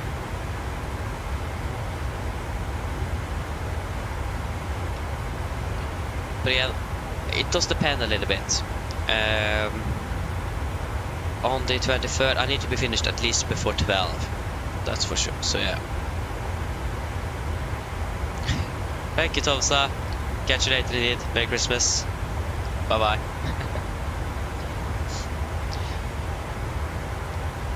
So yeah, like I said, I need to be finished before 12 on Monday, if there is going to be anything. But again, I do need some days off as well, though. At least my mom says so.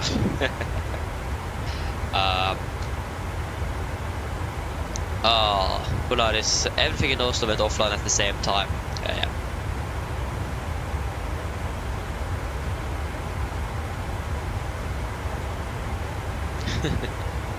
So yeah, but again, it does really depend. So we will wait to see if there's going to be anything before 24th or not.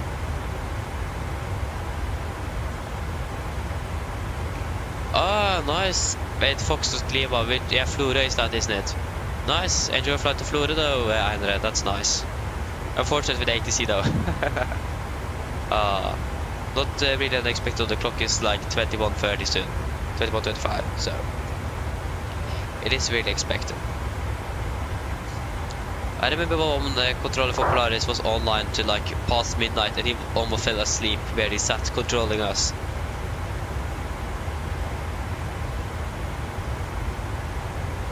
So yeah, that was dedication. That was great. Unfortunately, he did disconnect when we turned finally into Oslo, but I mean, that was still a well-deserved rest. So, yeah.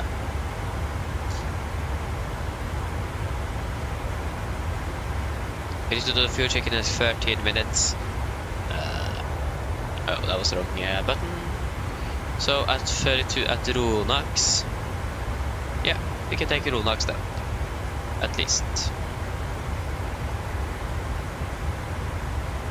And there go Ronax.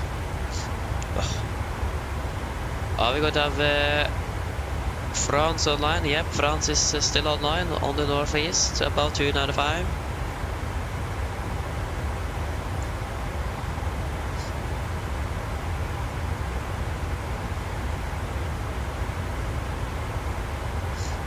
I like how the control is like 295 above, but the RVSM airspace has a flight to 280. Yes.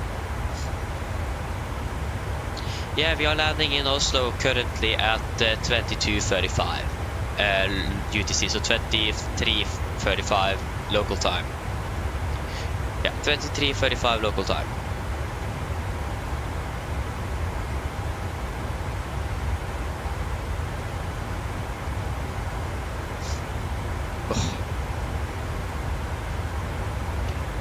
I have a feeling I'm definitely going to be sick. I definitely feel it in my nose at the moment. It is really annoying. So I hope I'm not going to be sick. That won't be really anything. Yeah, it wouldn't be fun at all. Yeah.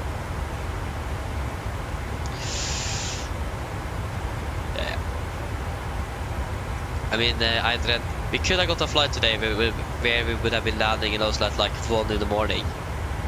It's like at 1200 blank UTC or 1 in the morning. Gonna land it tomorrow in Oslo, but we're actually not doing that, so that's really nice. Oh yeah, you're landing approximately for the 2300 UTC. What?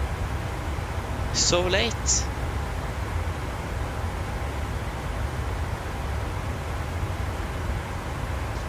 Oh, you're landing 2300 UTC. What? How are we able to land before you? We have 2 hours left of the flight. We are basically just halfway through. That's interesting.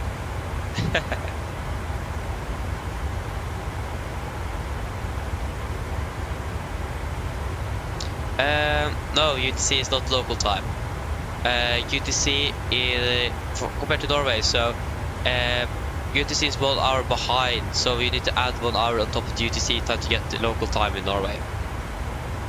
So again, we're landing 22:35 UTC, that's going to be 23:35 local time. And during the summer, we need to add 2 hours on top.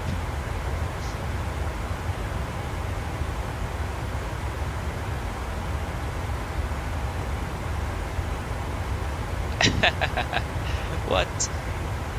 How long is that flight? 2.5 hours long? What? That's a really long flight to Florida. Great. Yes, 2300 local. That sounds more correct to me, at least. That's within 1.5 hours. That sounds a little bit more reasonable than the 2300 UTC.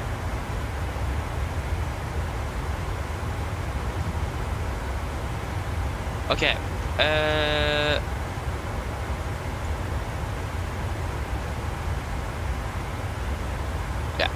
I just need to go for a few moments, so I'll be back shortly.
Okay, I'm back, sorry.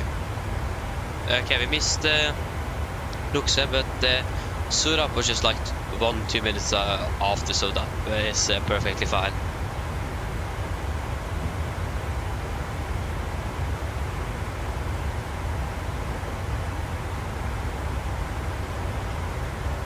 So yeah, we're shortly going to do the fuel check.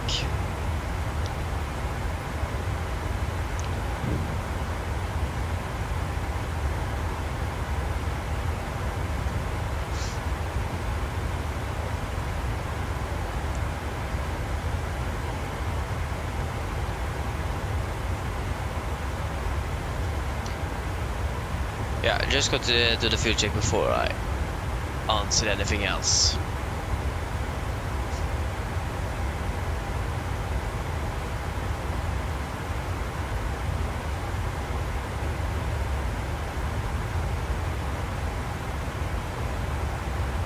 Okay, fuel check at Surab. So 6.7 tons, we have 7.2 tons, sorry, 7.3. 5.6 burned, we have burned for 5.2. 1 hour 59 minutes. Wait, 1 hour 59? 1 hour 56. That's 3 minutes. Saved.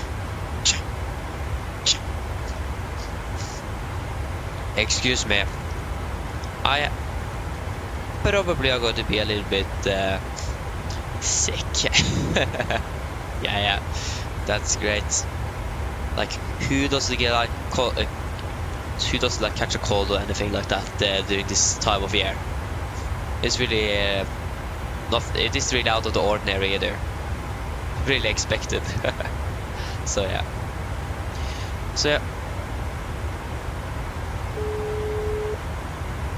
Hello. Sorry for the intrusion. I was just wondering if you'd like a drink. No, thank you. No problem. Give me a call if you change your mind. Of course. Yeah. Oh, yeah. Okay. I understand now, Einred. Okay, yeah.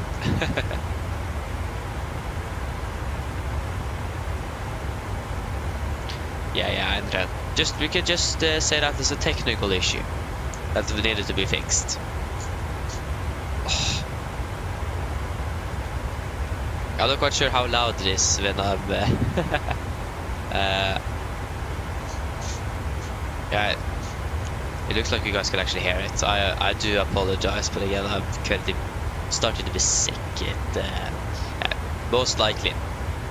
I had the same thing actually yesterday, but I got a little bit better today. I did feel the worst yesterday with like my head hurt and so on the round trip to Billund, so that was great. Yeah. Yeah, okay, it isn't that loud, that's good. But again, it's probably not really, it may be a little bit irritating to hear or listen to, I imagine. So yeah.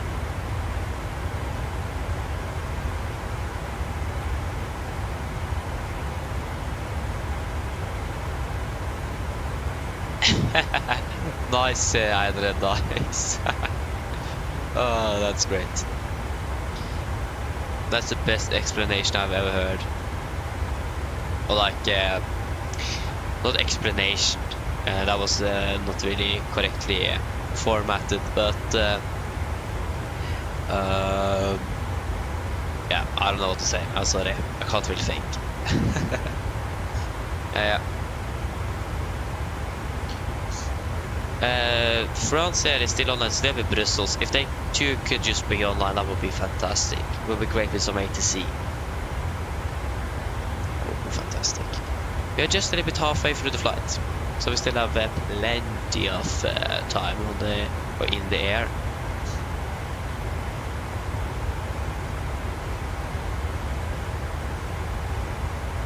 At least I said you will be landing about 30 minutes ahead of us or something, so that's nice. For you, not for us.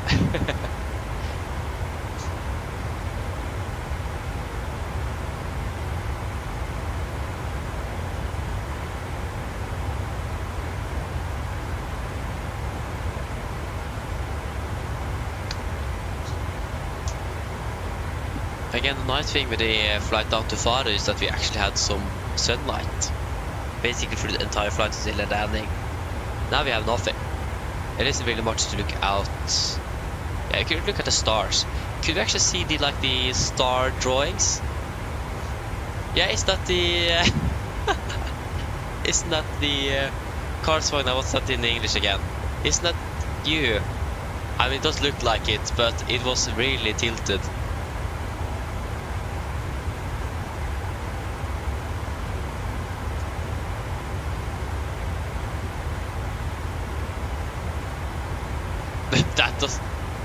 That can't be the correct name. But yeah, it does look like it if you draw it like this. It does look like it, but again, it is really tilted. I'm not quite sure if it's like tilted almost 90 degrees to the left. But it does look like it. That's great. Or is that just a coincidence? But again, just all of these stars is a little bit brighter than all the other around. That was like the first thing I saw.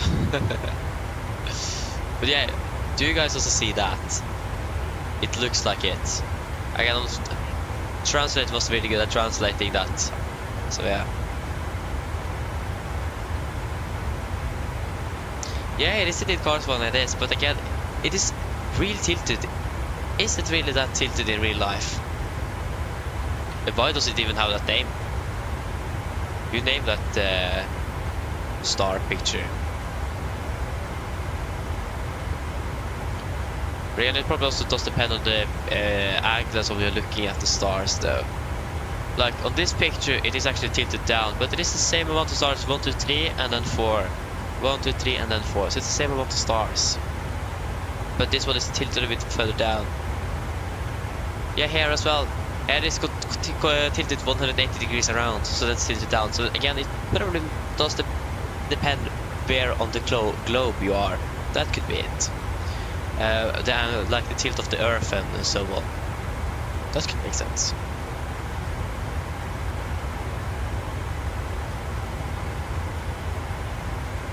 Like for most of it, it's actually tilted down. Not tilted that much up. I don't know. But at least it is definitely it. It really looks like it. It does. I've never seen that in the simulator before, so that's actually really cool. Oh, we have still flying into controlled airspace as well. Don't we have any other star drawings? Just wait a moment there. But yeah, it's 100%. Why is everything so slow? It looks like my computer just slowed down everything. It's so strange. Everything's just acting really slow. The camera's only the same. I thought I saw it again. It was not that. I actually don't really know any other star drawings, anything like that.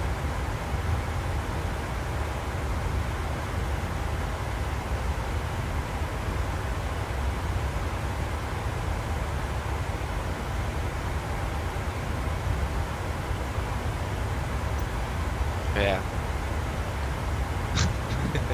Nice, Adrian. Sorry, I'm not going to do that because we are in the air.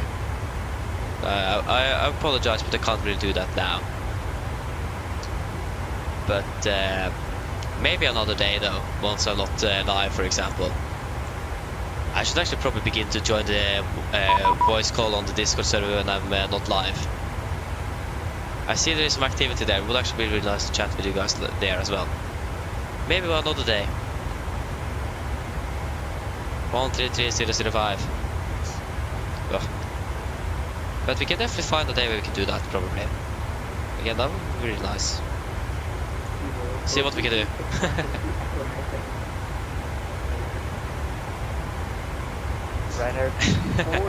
Yeah, gonna have to understand this, but yeah.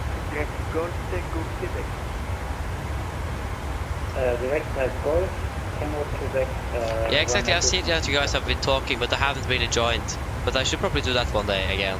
Will be probably a lot of fun. Control, good evening, Nordic 83 Golf for flight level 380.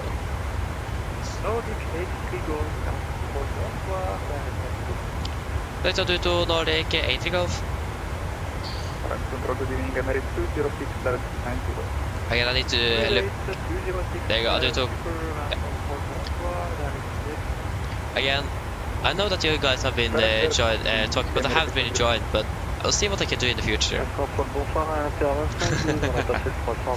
If I have time, that's the thing though. I see that you guys have been talking as well, but I haven't had time to join, unfortunately. We'll see what I can do. Again, if I'm not going to be flying the next 3 days, maybe I have time in there if you guys are talking, for example. I don't know. Wait and see. I'm going to do that, Andren, indeed. I'm going to do that once I have time. Contact Castle Approach 120.7. Castle Approach 120.7. Sorry, time. ED25. Okay, Merry Christmas. Bye. I love the spirit on the frequency here. It's great. Like everyone, it sounds like everyone is happy. The controller is happy. It's just wonderful. Oh, it makes it so nice to fly through this dark phase of the flight, if you understand what I mean. Ryanair 234 autorisé pour Ghost au Québec uniforme. And one thing, if you really listen to French, everything sounds good in French. Do you guys agree on that? I remember I saw an ad actually on the television once, and they said that everything sounds good in French. That was like a yogurt ad or something. But I can agree, basically almost everything sounds good in French. Like, it doesn't matter how like negative it is or how sad it is, it sounds like it sounds good or positive nevertheless. But like France, or sorry, not France, French is a really nice language, it is. Maybe I should actually use 3 years to learn it at school. To be honest, I don't really regret not learning any other foreign languages. Just been a bit too much to do. But yeah.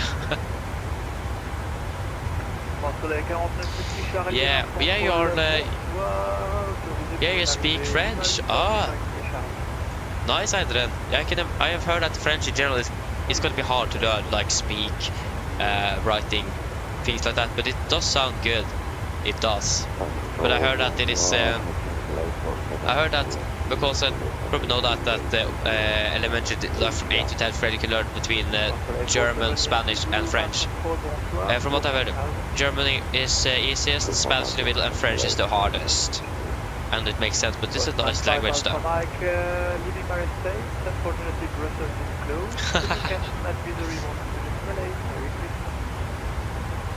I have no clue what to talk about either. But it does sound good nevertheless.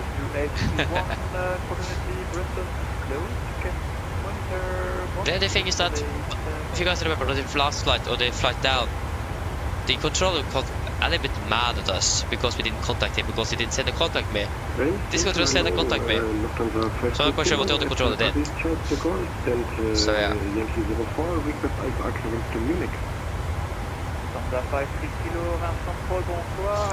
But yeah. I'm sorry, then 122.8, Lufthansa 53 kilo, thank you.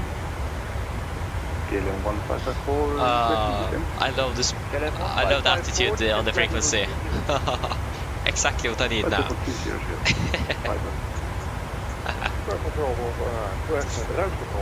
But yeah, and would I like to translate what they said? I could actually probably use Google Translate, but yeah. Do I want to copy and paste? I mean, you can like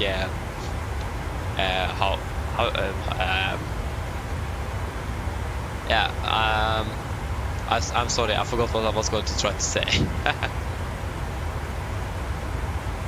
Nice. Yeah, you can translate, that's great. I think it's better to hear the translation from you than to copy paste to translate, to be honest. I think that's a little bit nice as well.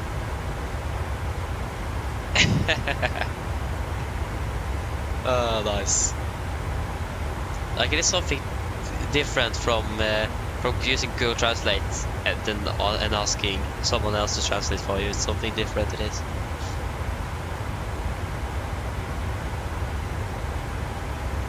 Ah, nice. So I is basically GE, not a G, but GE. Yeah. I'm not gonna try to pronounce it. No, I'm not gonna try to say it at all. But yeah, nice though. So like, do you have French like as a language at school then, I imagine? Or where have you learned it otherwise?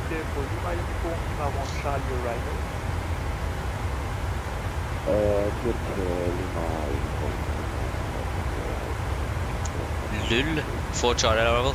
What? I get so strange names all the time here. Yeah, so you learned it at elementary then. Okay, good. And again, I'm not quite sure if even if it is called elementary. But regarding the school system from Norwegian to English, I think I hearing something completely different all the time. So I don't understand anything anymore.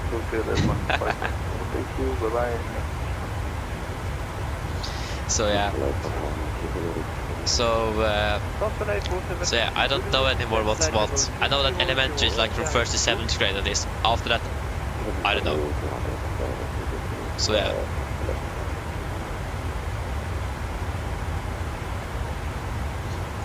Nice though, Einar. Fantastic.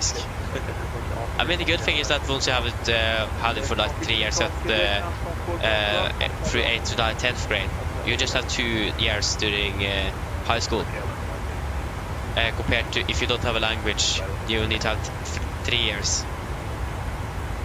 But still, that means you have still 2 years more for a language than if you just have it through high school though.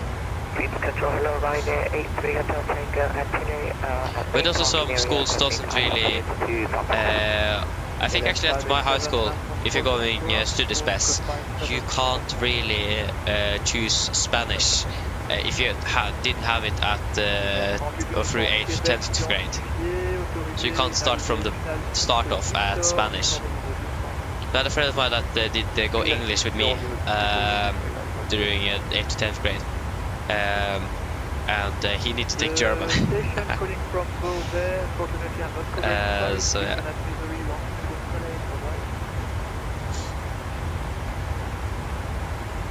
So yeah, but I mean, it's actually really nice to learn.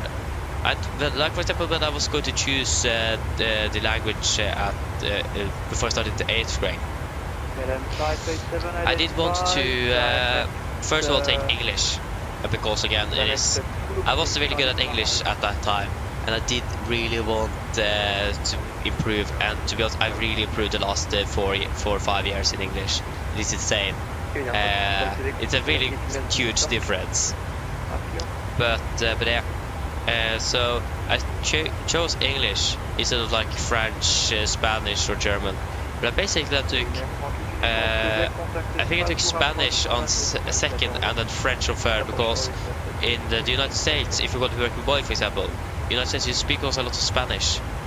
So Spanish could also be a nice thing to have if, for example, you would have worked in the US with Boeing, for example, to know Spanish. And I chose French as well for Airbus. This was when I was still flying the Airbus around in the sim before the 737 was released. So yeah, then I also had French as a third alternative. But I did get English though, so to be honest, we did basically not do anything at those classes. So yeah, we probably have been a little bit more productive learning another language, but yeah. At least it ended up me not going to the spec at all, so I don't need to learn a new language at all. That's nice. So yeah.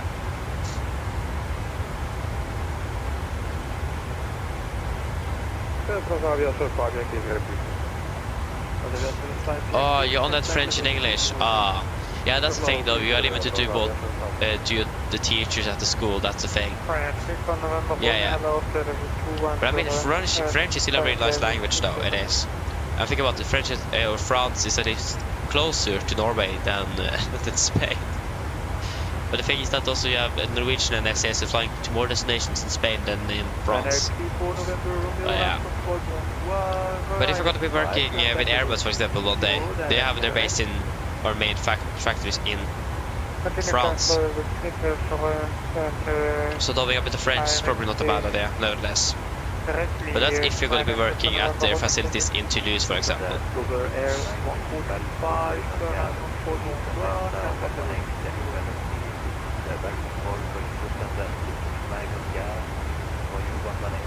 Oh, this is on guard?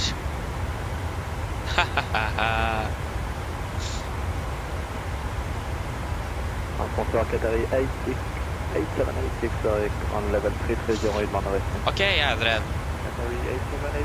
That, roger that.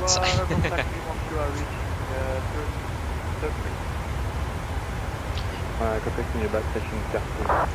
So yeah, enjoy your brief. Nice. I hope the controller haven't contacted us in any way, otherwise I've basically missed it.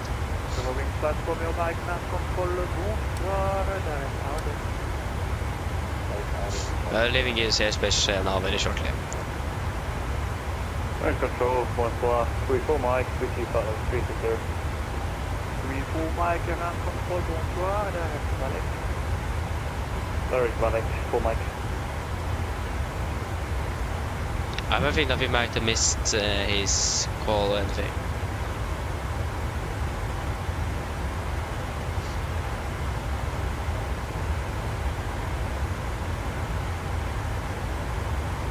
Maybe I should just ask if he had called us up anything.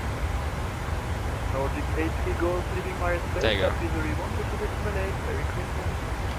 Over the advisory, Nordic 83 goals. Thank you for the 86. Merry Christmas. Bye bye.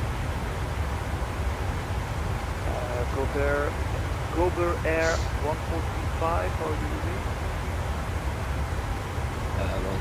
doing? Again, for some reason the camera now is really slow. Basically everything on my computer went really slow. The mouse, the camera, the same.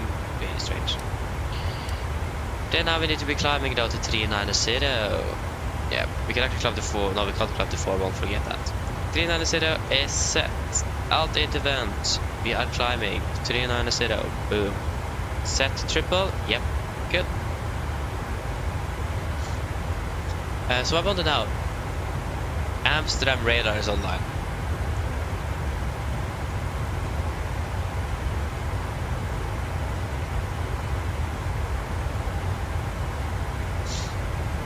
Again, I don't. If he doesn't give us a contact me if I was to go, then I don't understand anything. Oh my gosh, this map here is laggy. It doesn't say like any altitude.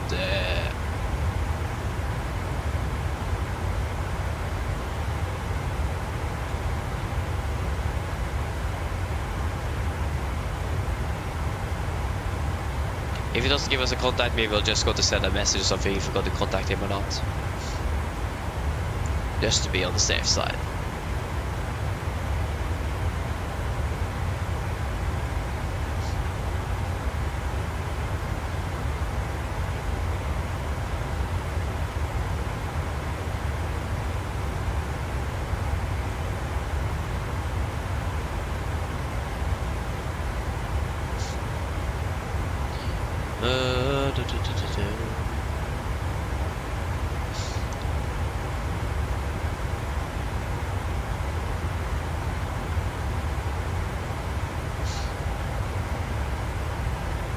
Oh, there you go, we already 3. I didn't even recognize that we reached 390. That was quick.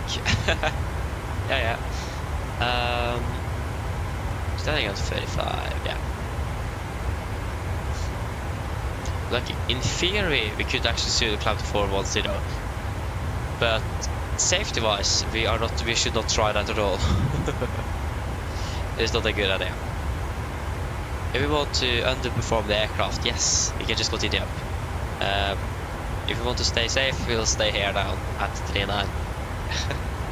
yeah. We will at least be hopefully contacting.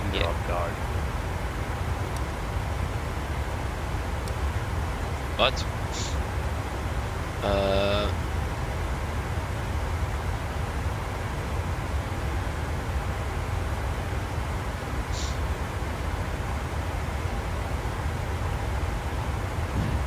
So yeah.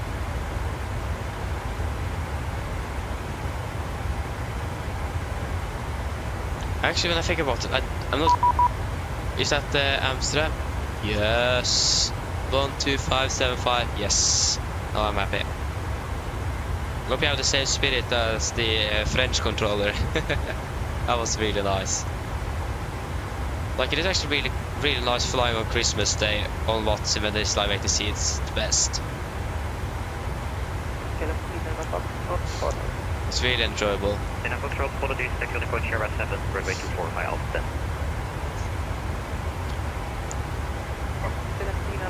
Sierra 7, runway 24 via Alpha 10.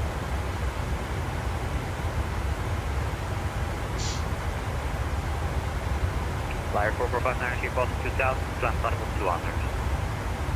Climb flight level 200 via 4459. Yes. AMD Radeon, good evening, Nordic 83 Golf for flight level 390.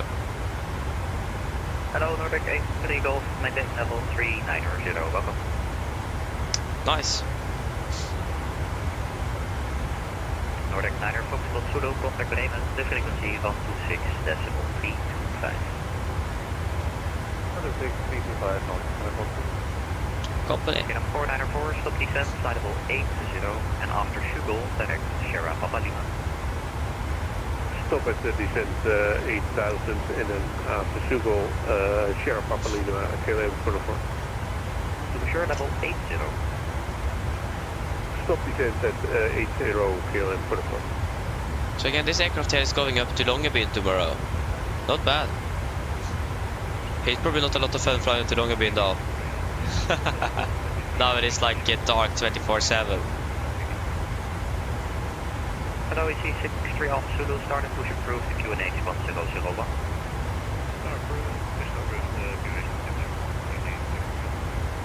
Yes, the weather is improving in Oslo. Yeah, 6006, descent level 100. Yeah, it's still 8,000 meters visibility, but not bad. It is improving like we did forecast. Flyer 4459er, stop climb flight level 90. Stop climb flight level 90, flyer 4459. Flyers, nice constellation. Descent level 70 to be level. It would be really cool if an airline had a call sign Liar. That would be really cool. Just say that, or lying. To one golf, cleared level. Flight level 70 to be level 20 miles prior. It's on. Flight level 70 CBS, flight 2000. Negative to be level 20 miles prior to Tidwell.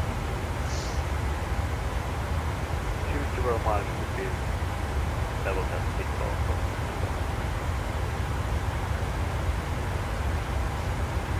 Nice. Yeah, we should probably do a fuel check here at Vikot, because it's quite a far... Yeah, Vikot. Flight level 200, flyer 4459. From Alpha 218, turn left, direct Bravo, uniform Bravo. Not really much to see at that range. And also turn left to Bravo, uniform Bravo. Bavia 6006, descent level 70. Level 70, One Air 283, identify to your bus 3600, maintain flight level 60 upon reaching. Flight level 60 upon reaching. Okay, fuel check, Vikot, 5.6 tons, 6.3, that's good. 6.7 tons, oh, we have burned 6.2 tons. The transition level is 45. 2 hours 29 minutes. We are flying our vehicle in about 1 mile. 45 is the altitude right, altimeter right now, KLM 44. 2 hours 29, there you go, fast vehicle 2 hours 24, so 5 minutes, good. Today, Ryanair 7 booked for Bravo, maintain level 380 above. Maintain level 380 above. One Air 283, climb flight level 250. Climb level 250 upon A280. Ryanair 5 Whiskey, unfortunately London is asleep. Monitor advisory remote. Oh, that was a great one. London is at sleep. So, 5 Whiskey Monitor Advisory was to do this, wait, right?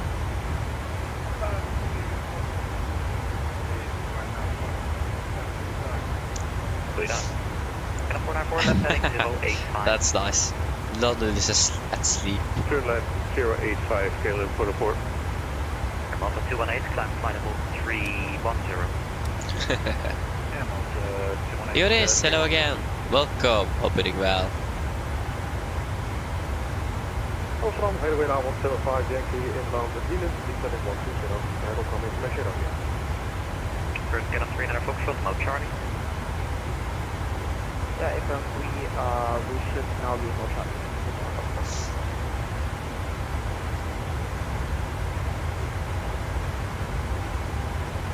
Batavia 705 Yankee, good afternoon. Clear to Dane 3 Alpha Question 2 Romeo arrival for runway 24 Rotterdam, information to share out. Rotterdam. 02 Romeo for the runway 24 Rotterdam and we'll get ship. Any significant changes? Not significantly. Would you like the Yankee? Yankee. Expect no descent level 160. Descent level 160, expect around again. 300 Foxtrot transponder, yeah, there you go, 3000 feet, identified, maintain 60 over. Batavia 6006, after Sierra Papa Lima, fly heading 055 outbound. We're still in 145? No, we're landing 44 actually. There you go. Heading A little bit tailwind actually, that's great. So we're starting 2158. So at 28 we got to call the cabin, it's half an hour until descent. So we should be landing in Oslo in about 1.5 hours. Exactly actually. So exactly 1.5 hours left. Or to be exact 1 hour 20, we'll probably save 10 minutes on the shortcut. Most likely. Again, depends on traffic. Taxi holding point share around 7,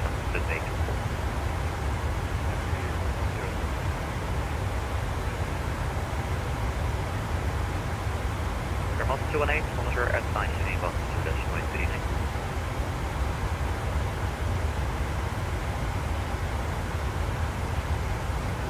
Airmont 218, monitor at 9 1 to decimal 3. Both of them are. Airmont 218. Airmont 218, can you give me the frequency one more time? 122 decimal 3. Roger, thank you very much for your service. It's a bit cloudy here over Amsterdam. 60 for the next time. There you go. We also read it back correctly, but it's fine. Climb flight 1250. Sorry, sorry. I can't really see ass people from here. Oh, it's a bit too cloudy. Yeah. No worries. Batavia 6006, descent 3000 feet, QNH 1001. That's 3000 feet, QNH 1001, Batavia 6006. Closing 21 go for sequence, maintain speed 250.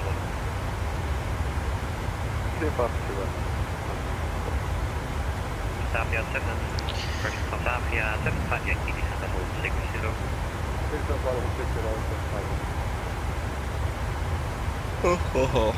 Yeah, I'm getting a little bit tired now, but that's quite expected. So yeah, I'm not really surprised. Get on 494, speed 220, short later. Wonderful, Adrian. Wonderful. That's great. I'm really looking forward to have a physical iPad because then we can actually also cross-check the route in the FMS. It is much easier to cross-check the route in the FMS when you have either a physical iPad or a physical FMS. So you don't need to switch the camera all the time. So that's going to be great. Because that's one thing we actually do miss in the current briefing, because when a briefing in real life, the pilot monitoring will go through and check the route while pilot flying is reading it out, like SIDS, stars and the route in general. So we are confirmed that they have the correct routing. 180 knots, operator of KLM 44. So that's actually one thing we are not really doing now, but again, it's just more practical either a physical iPad or a physical FMC. Hotel Papa, person Hotel Bravo, Papa, Mike Bravo, start of the Nice.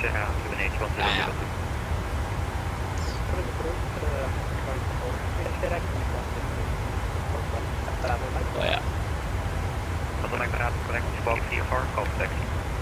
Proxy car. Photo. Kilometer 5540 799445. German 545, 115. Yeah, that's interesting. But how is the traffic now? Is it a lot of traffic, or what's the situation in Oslo at the moment? Nice.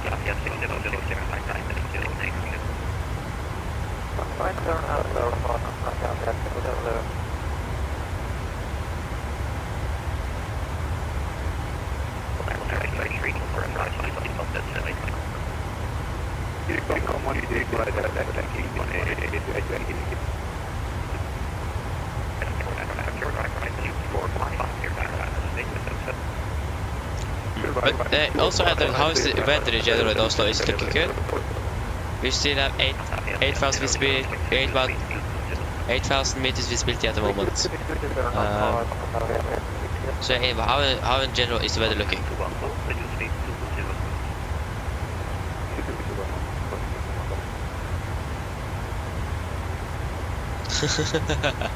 Nice, Adrian. So it's Lufthansa 787 again. Strange. Those Norse. I have a feeling that FSLTL, for example, doesn't have Norse installed, like added as livery, so that might be a Norse aircraft. I'm gonna have to check that. There you go. I see a Danish air transport there. Like the 787 is actually a Norwegian aircraft. Wait, what? From Munich? Yeah, I see. That's not the aircraft that's actually in Oslo at the moment. It is you and the three aircraft you just said. Yeah. Yeah, 6006, turn right, heading 180, descend 2000. Alright, heading 180 and descend to 2000 feet for Tanzania 60. Oh, okay, so there's cold weather in general, cold traffic, but a bit of fog, okay. What?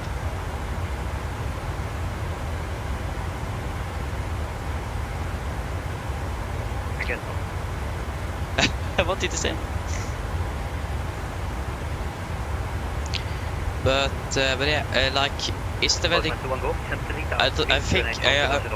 I imagine the weather is good enough for a manual landing, is it? I don't think we do need to do an auto land in Oslo. Yeah, 2 knots of wind. Exactly, it's looking good then.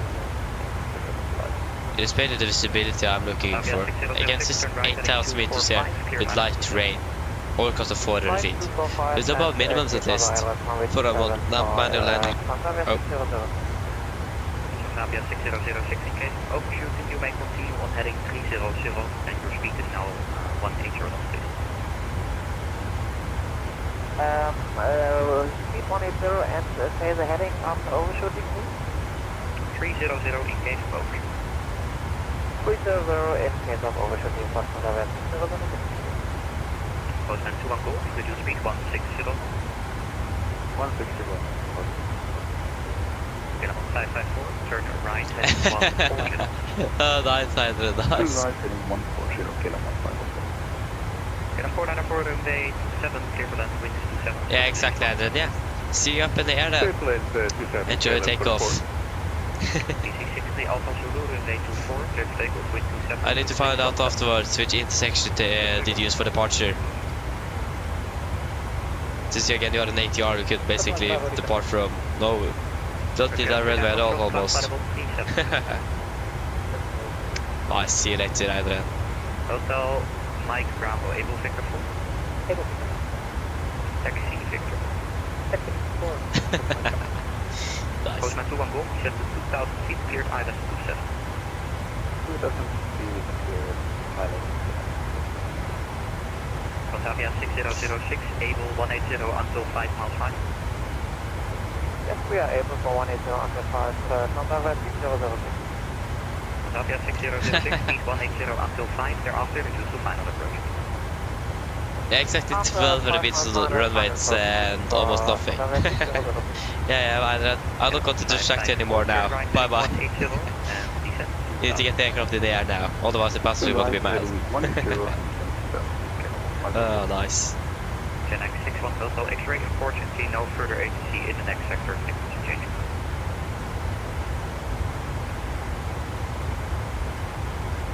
Correct, Gen X 61 Hotel Whiskey, no further ATC, monster is nice, fine. Gen X 61 Hotel Whiskey. Unicom for Gen X 61 Hotel Whiskey. Goodbye. Nordic 83 Golf, virtually nothing further, monster is nice, goodbye. Hotel Advisory, Nordic 83 Golf, bye bye. Animal 554, they do speed 160. There you go, Hotel Advisory again. Yeah, no more ATC for us today. Unless suddenly Oslo comes online. Most likely not going to happen.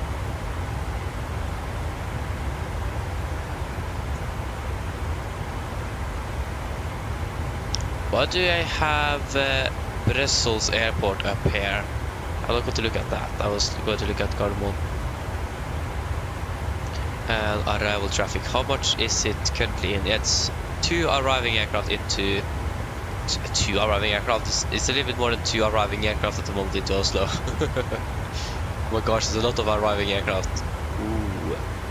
I think we're actually the last aircraft to be landing in Oslo. Oh no. But this aircraft, the SSS is returning to... What? The SS aircraft here just took a 90-degree turn to the left. So yeah. At least we have one aircraft, another Norwegian aircraft from Alicante in front.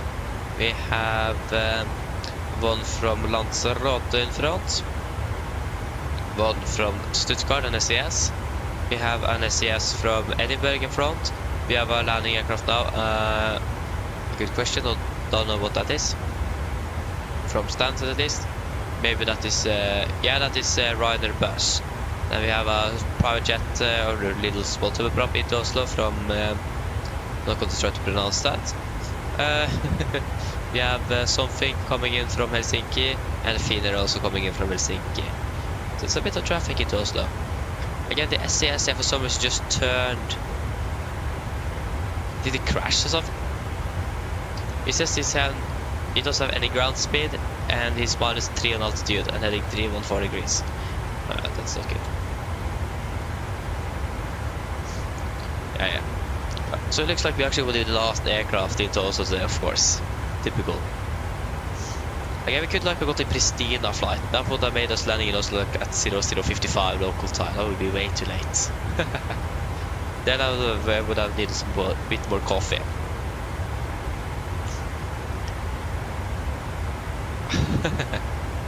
Yeah. We can actually check on that. I think the Pristina is the last one to be landing in Oslo. No, actually Tenerife is landing at 00:52. Sorry, the Tenerife is delayed. They're landing now 1:23. Landing even later. But yeah, the Pristina is also delayed, so they're also landing 51. So they're also basically landing midnight time-ish.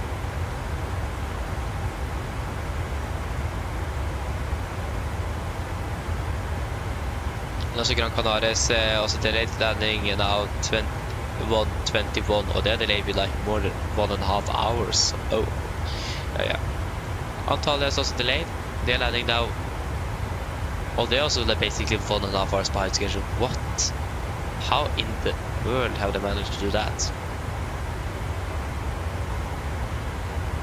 There's a scheduled aircraft to be landing from Alicante, November in the Mike. At 23:50.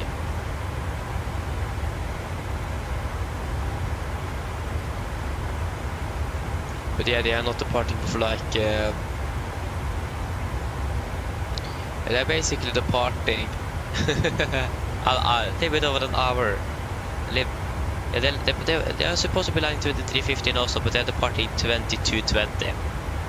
They are basically 2.5 hours behind schedule. What? Again, it's most likely because of the weather in Oslo. Again, our aircraft, it was just delayed by an hour because of the weather in Oslo as well. Actually, an hour. Yeah, they're about an hour behind, but they are just half an hour delayed now. So it is the weather in Oslo that's the main reason for this.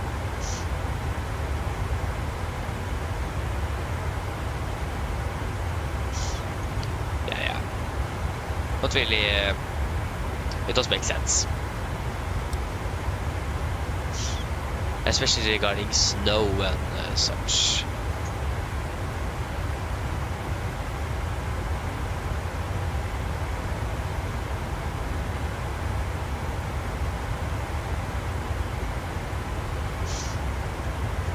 Ugh.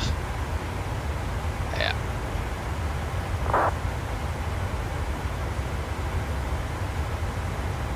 I mean, come on.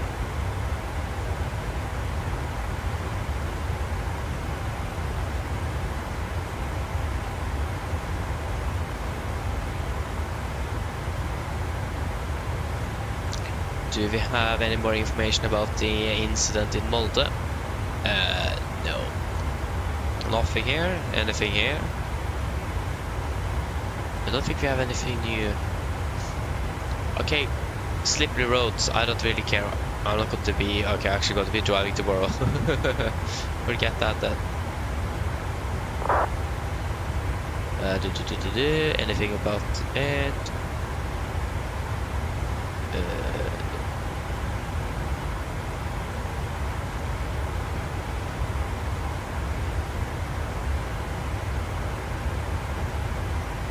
I don't really see anything.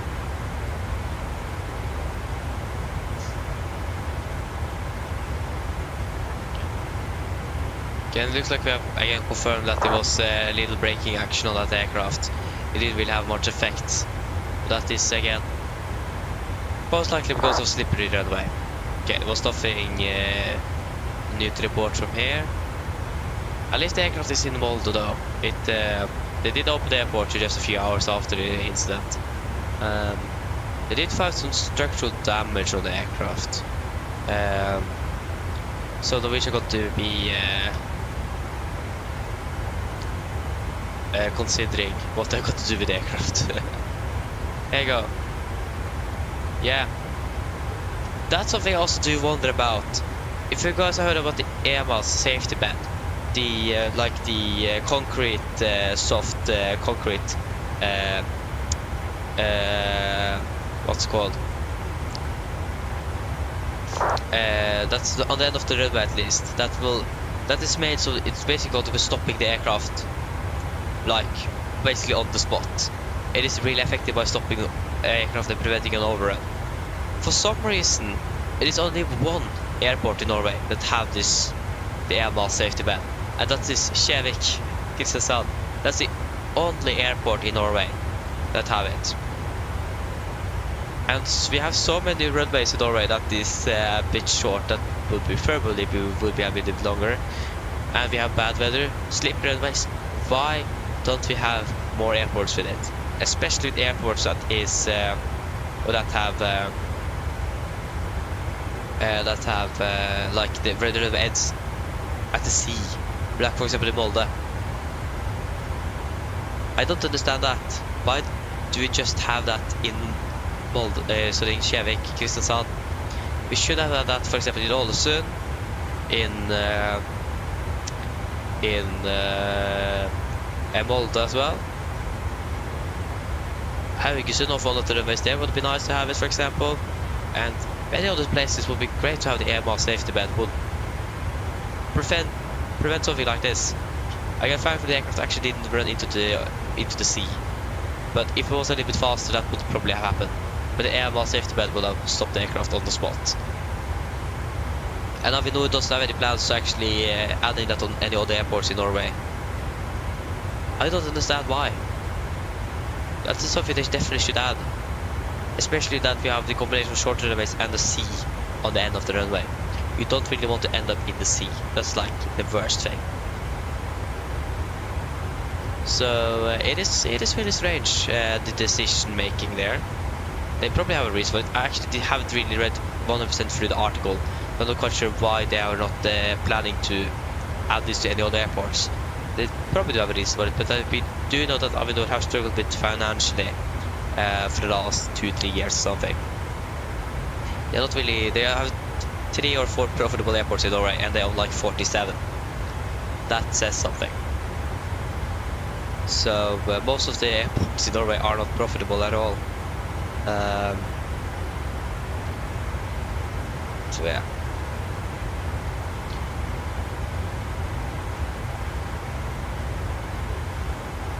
But again, I should probably read more through it later on. But again, it is just one airport that have this, and again that's Kjevik.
Yeah, of course, we don't have all of the required safety regarding safety zones or so on around the airport.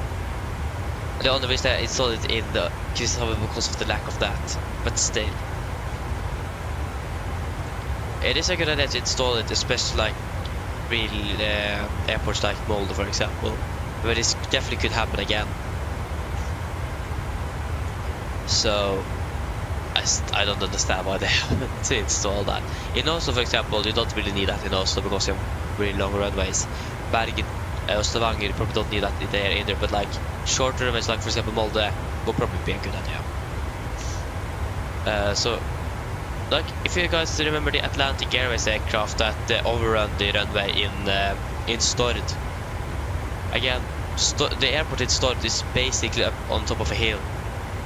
So it is basically a drop down, both sides of the runway. So if you're over there, that's going to go right into the sea. And a down slope as well. Probably gonna have an AMR safety bed on that one. But again, we haven't really decided on adding that, unfortunately. But yeah, that's how it is then. I'm not the CEO in Avinor either, so I can't really decide. Alicante, Trondheim. Nice. In November in Lima.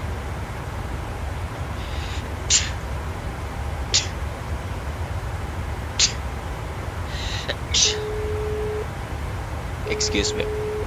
Hello. Hello. Hi, Captain.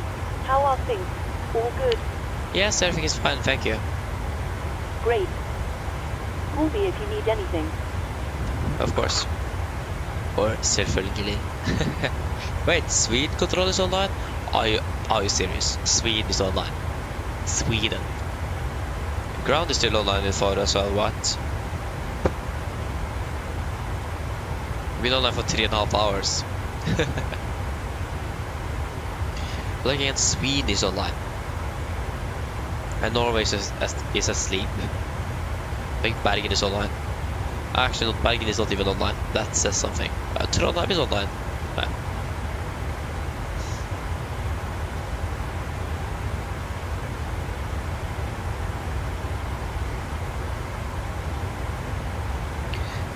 But yeah, I need to just go for a few moments again, so I'll be back shortly.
Okay, I'm back. So we're going to do the last fuel check for today.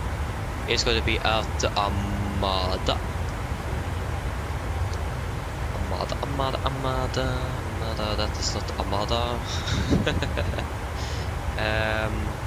Pipex. No, there's Amada.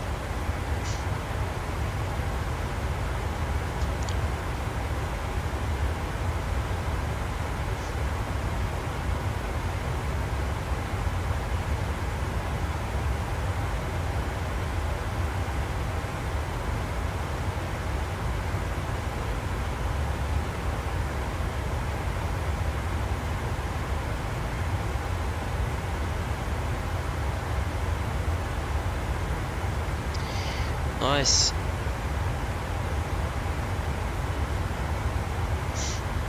Can actually check. We should have the 1020 update for Oslo. So what's the weather like now? Yes. Oh no, sorry, it's worsening. Winds are cold though, 6,000 meters visibility unfortunately. Light rain broke at 400. 0 degrees centigrade. Yeah.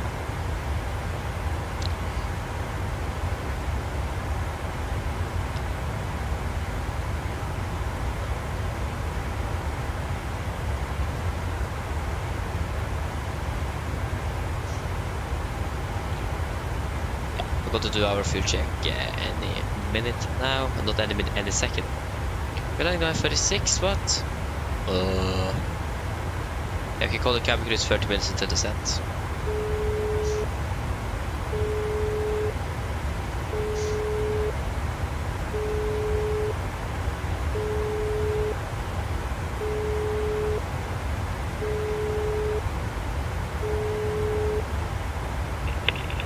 Hi, Captain. Yeah, hello, just to let you know, there is approximately 30 minutes until we start descending. In that case, we'll do final drink service. Some of the passengers are pretty thirsty. Okay, no problem. Okay, good. So, fuel check, Amada 4.6, we have 5.3, 77, we have burned 7.2, so that's good. Flight time, 2 hours 59 minutes, maybe we'll fly for 2 hours 53. Great. So we're currently 6 minutes ahead in the flight time. We have about 70 kilograms extra saved on the fuel at the moment. Not bad. Not bad at all. So for some reason, always we're saving fuel on those flights like this. It does make a little sense, but still, that's really nice though. That's good for the environment.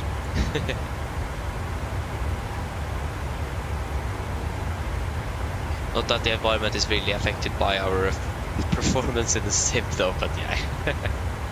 Nice.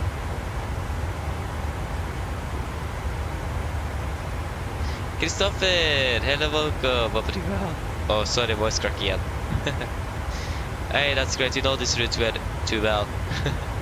Nice. Is it real life experience?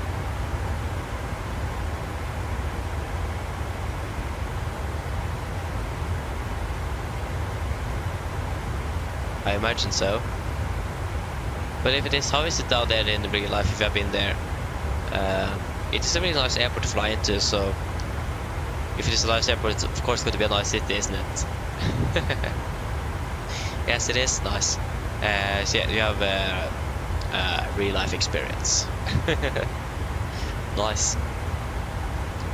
Again, I do think Faro is a nice place though. I've never been there in real life, but just for flying down there, it looks nice. Oh, last time was in 2017. Oh, okay. It's a few years ago then. 8 years ago. Okay, that's quite a long time. Yeah.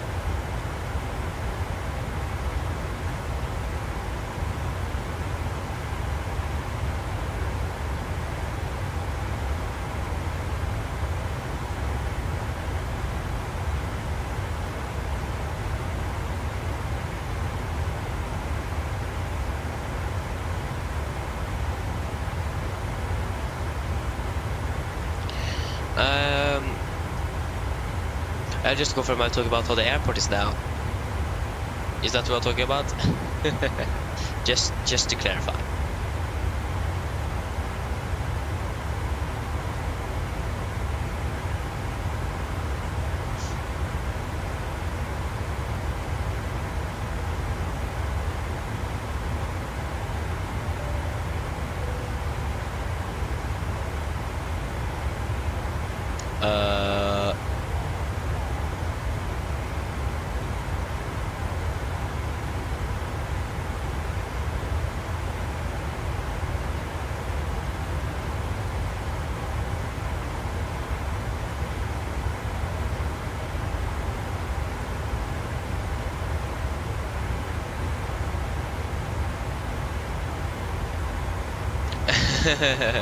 yeah, Christopher, know it is.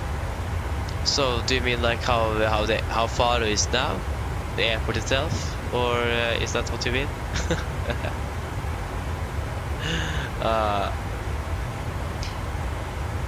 Yeah, I do understand you on that you can't type there. I understand that.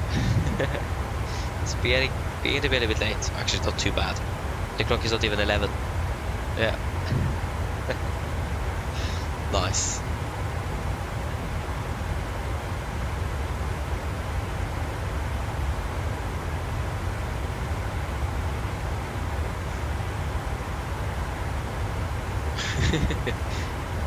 Okay, I'll be surprised. Take a trip. I'll be surprised. Ooh. That sounds interesting. Maybe I should take a trip down to Faro one day. I mean, again, I do really like the airport. It is a nice airport to fly to. Not too big. Little small Portuguese destination. Yeah. Not bad.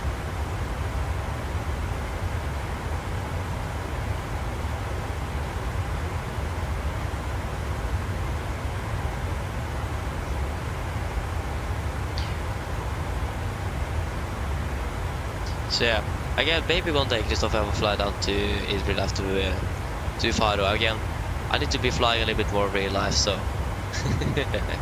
yeah, I want to see.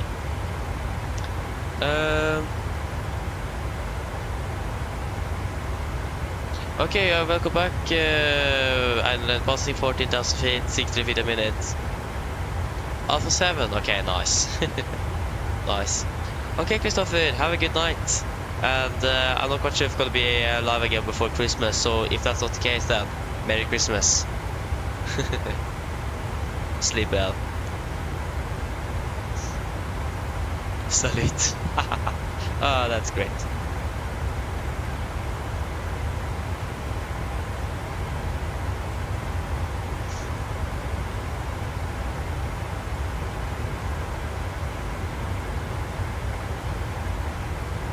How many miles to stop at the send? It is still 185.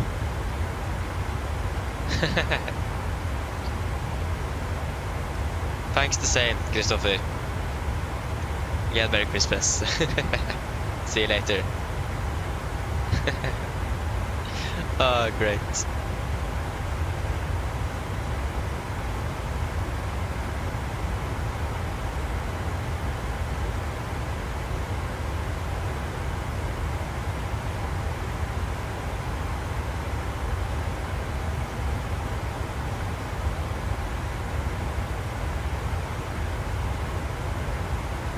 This was a bit too much.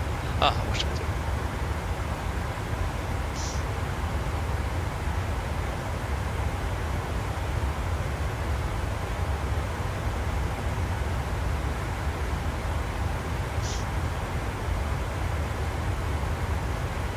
Nice.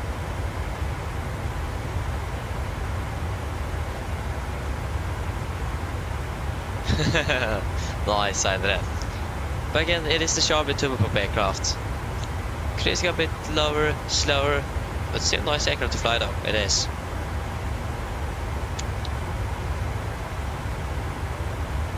And it is definitely something else than a jet tail ladder. Now, for example, flying the ATR Q400 would actually be really cool. Again, also, like in general, learning an aircraft, like aircraft really, like learning the system depth of the aircraft, like really good. An aircraft that not really know people are learning, like flight simming, for example, like the ATR, will probably actually be a lot of fun. Maybe a little bit more challenging, because for example the 737 is a really popular aircraft, both in the real world and in the flight sim community as well. It is easy to learn because there is so many tutorial videos out on YouTube how to fly this aircraft. But for example on the Bombardier the Dash 8 family, for example, it may be a little bit harder, but still would be a lot of fun to know that aircraft inside and out to fly with Vidra, for example. That would be a lot of fun. But yeah, it would be a little bit harder because you don't have the access to tutorial videos, and you can't really buy a type rating either. That would be a bit too expensive. So yeah.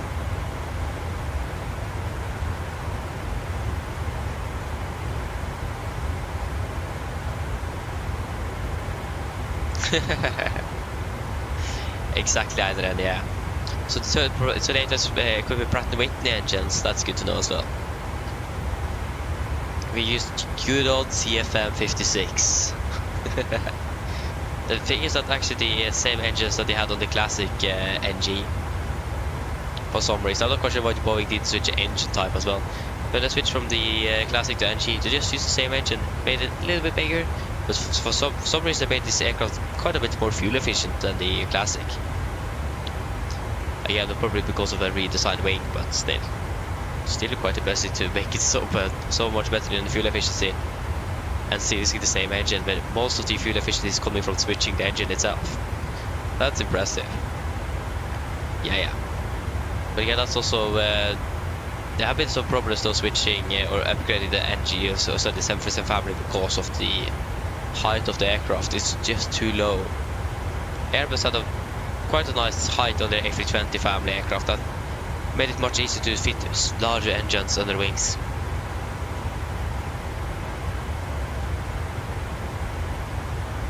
So yeah, that's the problem the 747 had, because it is standing so low to the ground.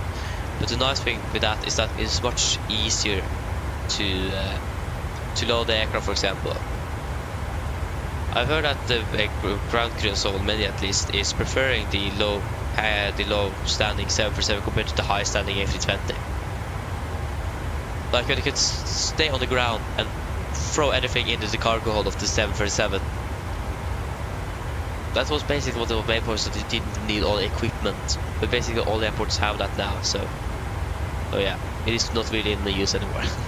Or really, it isn't really the way it was designed when it was, the way it was thought out and designed in the 60s is really relevant to today's world, because again of equipment and so on. So yeah.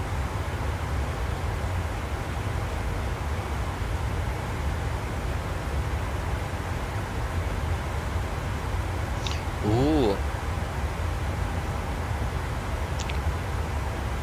that's nice, Adrian. That's nice. That's a lot of horsepower, actually. That's great. Yes, Peter, welcome back. Yes, indeed. It is 4 hours each way. So we are flying still. That's correct. Yeah, it's going to prepare for our arrival as well.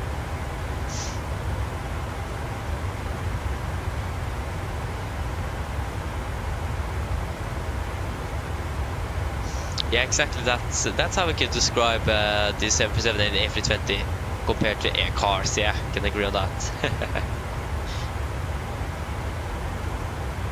And then I agree with you. I also feel like the 747 looks better than the A320. There's just something more iconic to the 747 again. It had been in operation for like 50 years or something, like the family itself.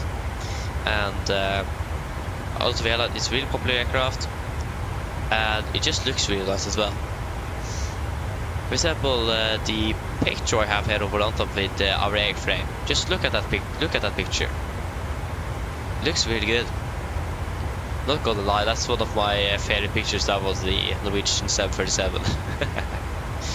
It is a really nice aircraft. Looks really good. I mean, all Airbus fans are now going to be really mad, but that's just the reality. The 737 looks better.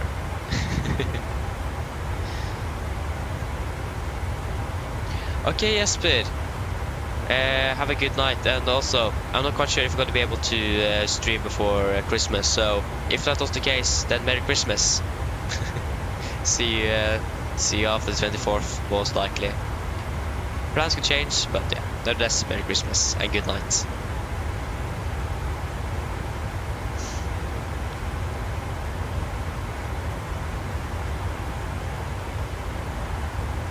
God jul, ja. Should probably say it in Norwegian. God jul. Okay, how many times did I say that now? 4 times? 5 times?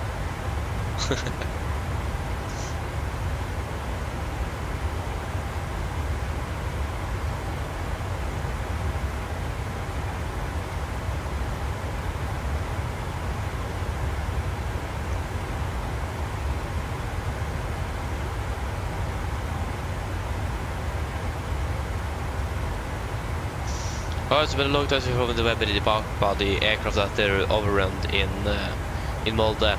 Last time we flew, it's more than a year since we last time flew with that aircraft in the sim. We just had 7 flights, 8 hours on that aircraft. Should have flown a little bit more with it, but yeah. Which Norwegian aircraft is the aircraft we have flown the least with? It is probably some aircraft it's definitely aircraft I've never flown with before, but which one is furthest down the list? I have so many Norwegian aircraft on this list, it takes years to get out. Oh, there's another one down there. Yeah, this is the aircraft actually that we can't find anymore. Yeah. Oh. Had we flown more with this aircraft than that?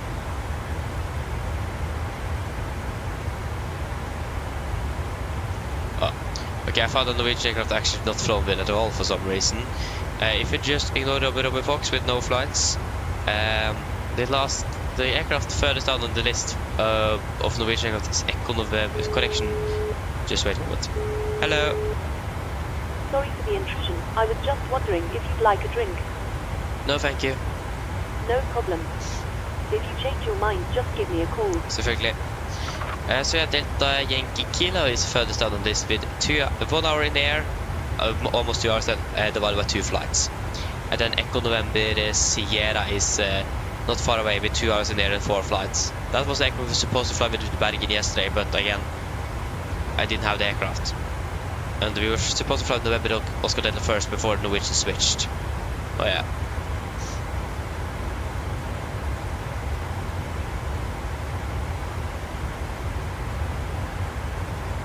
Yeah, exactly. The Airbus is just too round, if you can say that. It is just too round. Exactly, that's how we could say it as well. So yeah. Yeah, the service is just again more iconic and looks better than the 7, so the A320. So yeah.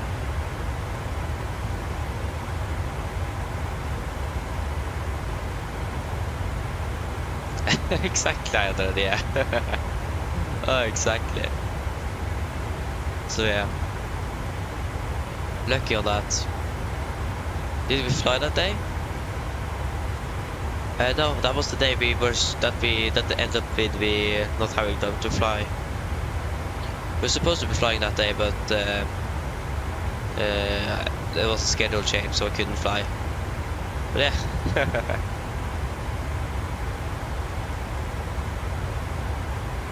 Like that could happen on the live stream as well, but because the simulation of exactly things like that in the sim isn't that good, it will probably never happen. But again, an overrun like that haven't happened in Norway for like more than 9 years. So it's really rare that it's happening. So the weather would have been, or that the weather conditions would have been really bad in Molde for that to happen. And again, November Indipapa is still in Molde. I'm not quite sure if they're going to be ferrying it down to Oslo. Again, they can't ferry it down if the aircraft can't fly because of structural damage. But again, it depends how severe it is. At least from what you could see on pictures after it was towed and when it is standing on the runway, you don't really see any significant structural damage, but most of that damage might be visible from that specific angle or might not be visible at all. That's the thing.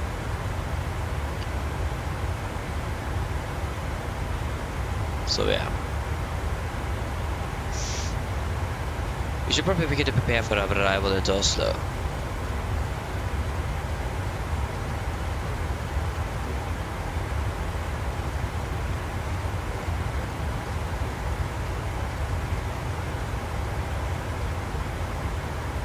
And for some reason everything is so slow, the camera also is really slow today.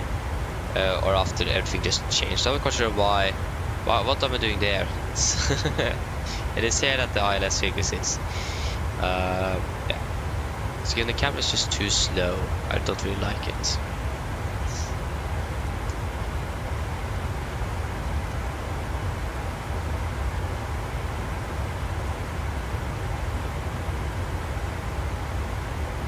Okay.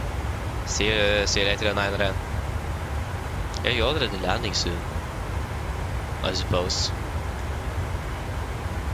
I don't know.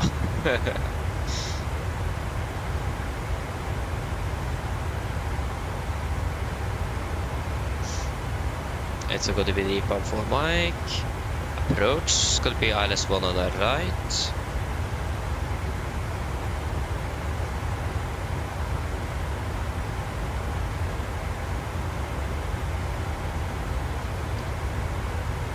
Is the 20? Oh, sorry, the clock is just 49. I thought it was 50 already. Yeah. That's exactly 1 ton, so it's going to be 57,400. 57,400. Landing on the right. What's the runway condition in Oslo? That's something we could check.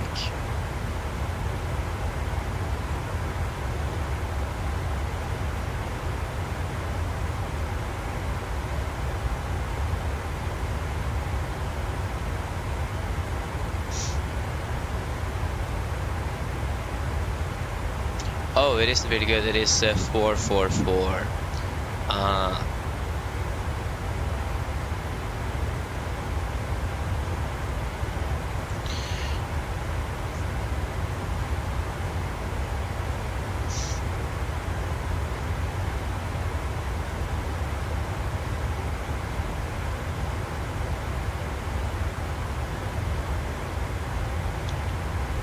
Yes, it says snow.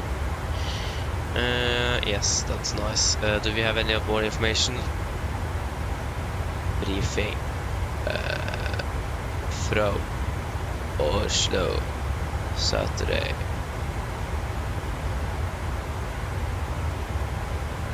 Get briefing. Do we have the snow tab and so on? That would be great. Space weather, what? I feel like it could be really that thing. Yes.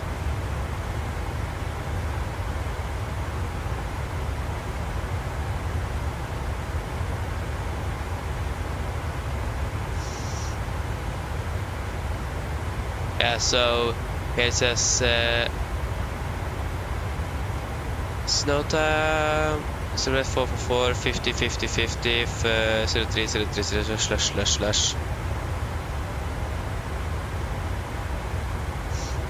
Yeah, so we're going to calculate with a slush then on the runway. So if you go with slush, there we go. Engine 90 ice is a good question actually. Do we have the latest weather now? No, not yet. We'll wait for that to come before we are there.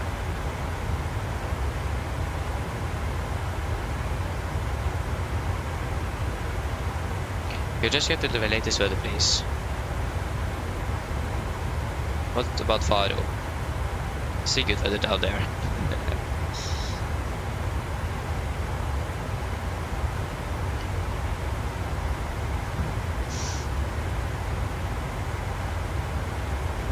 We even have now an aircraft from Reykjavik as well. Nice. Yeah. A lot of the other aircraft. Why? We got an SCS from Bergen as well. There you go. Yes. Oh. At least visibility is now 10 kilometers, but we have 2013 east. Okay, that will be looking interesting.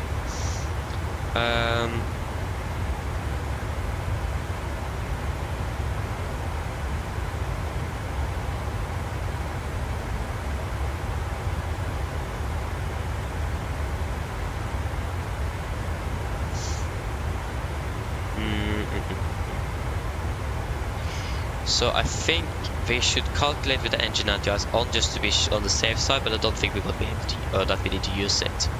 But that means a COM 0 and 977. So basically 0 0 7 7. Okay, that's gonna be a lot of runway. I think we might be using I think we need to be using a normal reverse just because the runway condition, the runway condition is 444. It is not bad. We should preferably using idle reverse thrust because of noise, but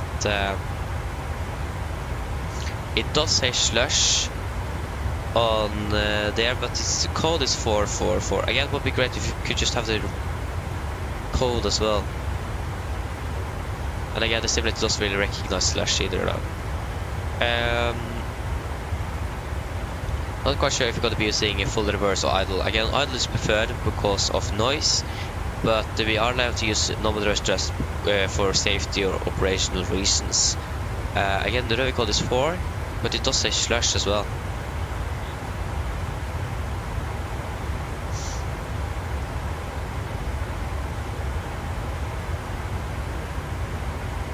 We can just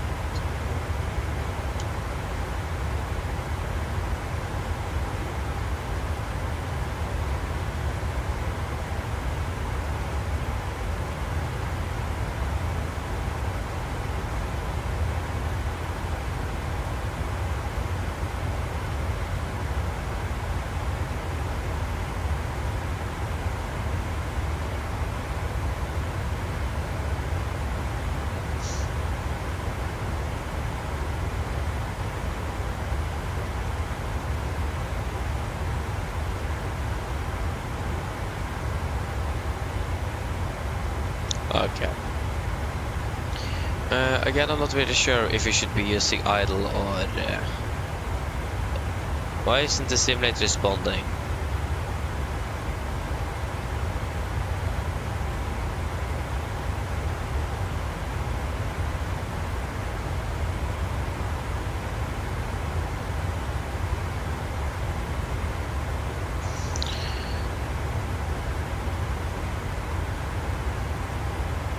I think we should just use normal reverse thrust. Again, it is reported snow with 444 and slush. I think we should use full reverse. But why is the simulator not responding?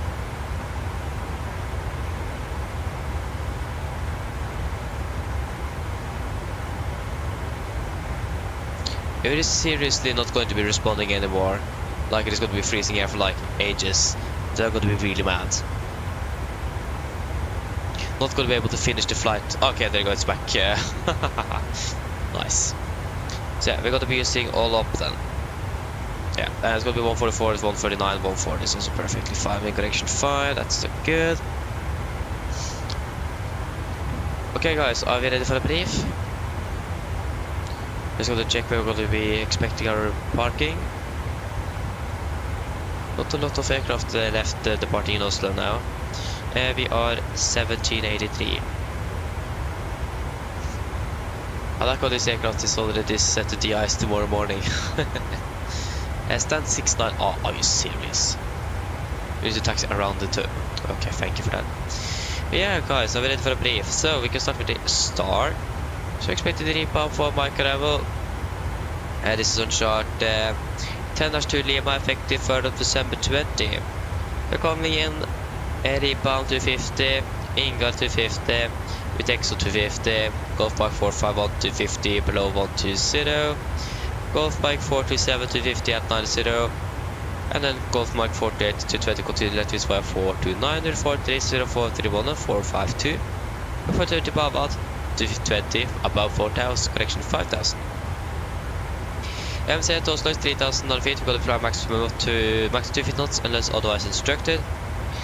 And threats wise, we may expect some slippery taxiways and runways, and we might also suddenly expect a little change in the weather, but otherwise we don't really have any significant threats. But again, slippery taxiways, runways, and maybe a sudden change in the weather. We currently have some low visibility on the east side, but in general the weather should be good.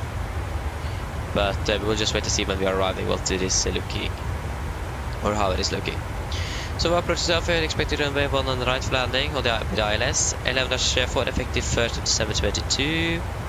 Coming above 1, mounted to 220, above 5,000, continue to 4,000 at or do the maximum 200 knots, and that's the initial fix. Remaining is 192 degrees, Artemis 111.3 Golf Sierra Whiskey, 192 is all set, and 13 is also set. We also set 115.95 on standby, so Garmin VR on standby then, in case we need that. Minimum 16 knots until 4 DME as always. Number 3 big glide, minimum is 876 feet. Transition level, I think I set flight level 90 in FMS. Yeah, it was flight level 90. Just going to update that. It was flight level 90 once ATC was online, so we set flight level 90 for that. For the mist, we're just going to be climbing on the track of 192 degrees to DME 2.5 Gold City Whiskey, then turn right to track 223 degrees, climb to 5000, expect vector postal approach. Excuse me. Sves. Again, we land from 30, 140 on the VRF in correction 5 knots. Manual braking. Sorry, we are continuing using auto brake 2. Actually, we can use auto brake 3. Auto brake 2 and the normal reverse thrust for landing. And again, we do have a ready code of 444. That's good enough, but we do also, it is reported slush. That isn't really good, so yeah. For the airport, for taxi. This airport chart 10-9 effective 5th of September 24. But we're going to be landing one on the right here. We're going to try to make it to Alpha 5. If not possible, Alpha 4 would be good as well, but preferably Alpha 5, even Alpha 6. But Alpha 5 is most likely going to be the exit for us. Then we're going to be taxiing down by Hotel Papa, collection via November. Papa and Romeo to stand 6 neither. Or if it is going to be Alpha 4, just going to be by Kilo, November, Papa and Romeo again to stand 6 neither. So not going to be really any extra time on the taxi. No hotspots, taxi restriction is not about no times for Garmin today. Again, one on the right, 444 slush. So it is bump up on the. I mean, braking action isn't that bad, it is good enough. But we also do have a caution here with slippery runways and taxiways because of the current weather conditions. So we need to we may take it slower if we feel the aircraft is not really behaving or skidding along the taxiway. So we might take it a little slower than usual, but again, depends what we feel when we are taxiing. Other than that, weather condition in general is looking good with good visibility at the moment. Not very good at the east side, but we're landing on the west side, so no weather is there. But again, we could also expect the weather to worsen before landing as well, but we'll wait and see. So that should be it, guys. Are there any questions? Probably not, then our briefing is complete, so the send checklist. Precision landing altitude set to 7 feet recall is checked, auto brake 3 landing data, VRF 140 minutes 876 feet, approach briefing completed, the send check is complete. It is the MCP altitude, of course, yeah. So we could start initiating our descent down to flight level to 0 initially, to zero set. And there we go, we're starting our descent. Wonderful.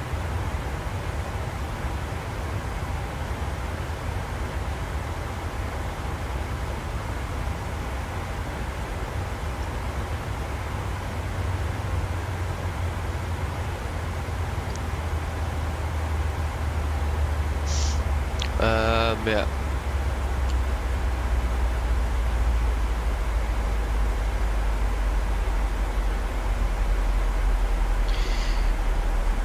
Yes. So we have done your PA briefing, everything, landing in 15 minutes and sending to 14,000 now. Nice. Enjoy landing in Florø.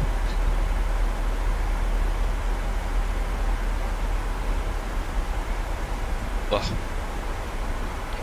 Okay, should we do a PA to passengers? We expect to be landing about it was really good. You can expect something like that. Expect to be landing in about 30 minutes. Depends on traffic.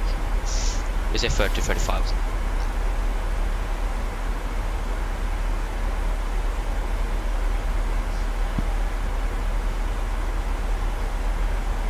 My nose wasn't really happy today.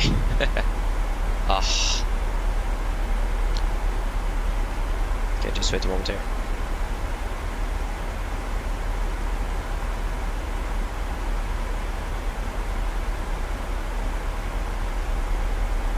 I think it sounds like I'm tired, and if it does, that's quite correct. That's great. Yeah, thank you, Aiden. I got to enjoy it as well. At least I got to try. Oh yeah, do the RMP approach, nice. I don't think Florida have any ILSs if I'm correct. I never flown into Florida before, so I don't know, but Norwegian doesn't really fly the 777 when we meet the runway in Florida. I think they actually would have made it to stop at that distance, but I'm not quite sure what the legal amount or the legal length of the 737 is. Yeah, that was quite stressful on the airframe and so on, especially on the engines and brakes. So yeah. But I should do a PA. I said that like 2 minutes ago. Yeah, so I just got to get the weather. There we go. Yeah, temperature 4000 in the mist. Yeah, of course, nice. Mine damer og herrer, dette en liten oppdatering her fremme fra cockpiten. Så det kanskje tilbake til, så nå blir det nedstyr oss ned mot Oslo Gardermoen, og vi forventet til å lande om rundt ca. 30-35 minutter. Været i Oslo for øyeblikket ser OK ut. Det ikke noe vind rapportert. Det 0 grader, og så det litt av og på når det gjelder tåke og sikt i Oslo. For øyeblikket er det bare litt tåke i nærområdene rundt og litt lavere østsiden av flyplassen. Vi kommer til å lande på vestsiden, så det blir egentlig ikke noe stort problem. Vi kan også vente litt mer tåke og lavere tid kommende inn. Men vi håper jo selvfølgelig at det ikke skal komme inn over Oslo så lenge vi på vei ned. Men vi forventer at ikke det skal ha noen store komplikasjoner på landingen i dag. Uansett, vi har fått en veldig fin flytur med oss i dag. Vi takker for at du flyr med oss. Vi håper vi ser deg for neste flytur, og så skal vi ha en fin kveld videre, og en god jul. Ladies and gentlemen, this is a quick update from the flight deck. As you will notice, we have gone over to end towards Oslo Gardermoen, and we expect it to land in approximately 30 to 35 minutes. The weather in Oslo at the moment is looking okay enough. There's currently no winds reported with 0 degrees centigrade. We have some fog in the vicinity of the airport at the moment with low visibility on the east side, but good visibility on the west side where we are going to be landing at the moment. But we also do have some expected change with some low visibility as well coming in, and maybe the fog arriving over the Gardermoen as well.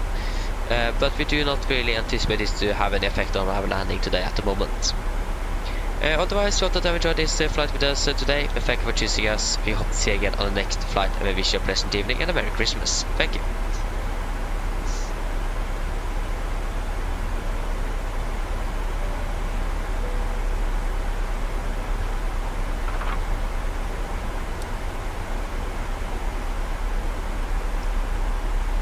Okay, we continue down to flight level 120, 120, come on, 120 is set.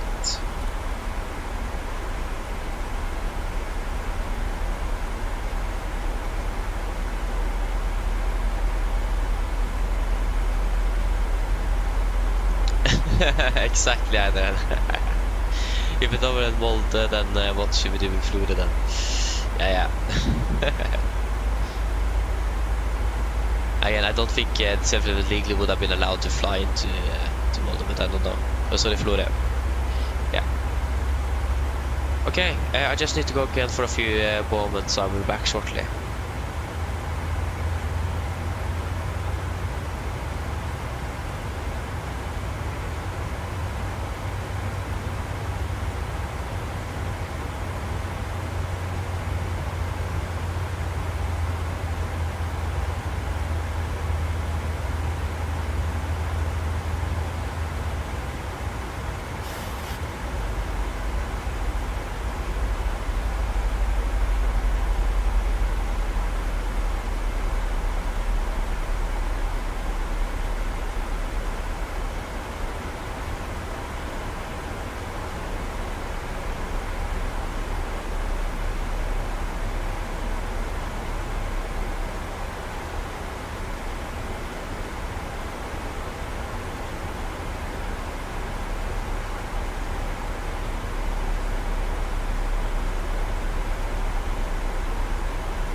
Okay, sorry, I'm back again. There you go, we have managed to decelerate to 50 knots, that is good. The aircraft actually went into 250 and not 249. Okay, nice. So if we're landing at 28, we will turn on the seat belts, not in too long. Do we have ground in Oslo and what? It's actually ground is online. Oh, that's great.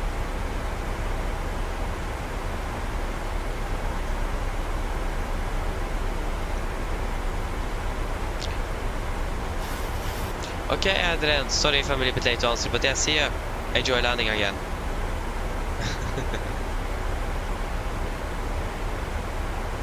So yes.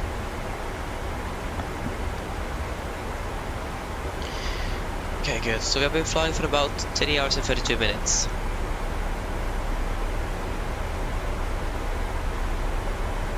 Not bad.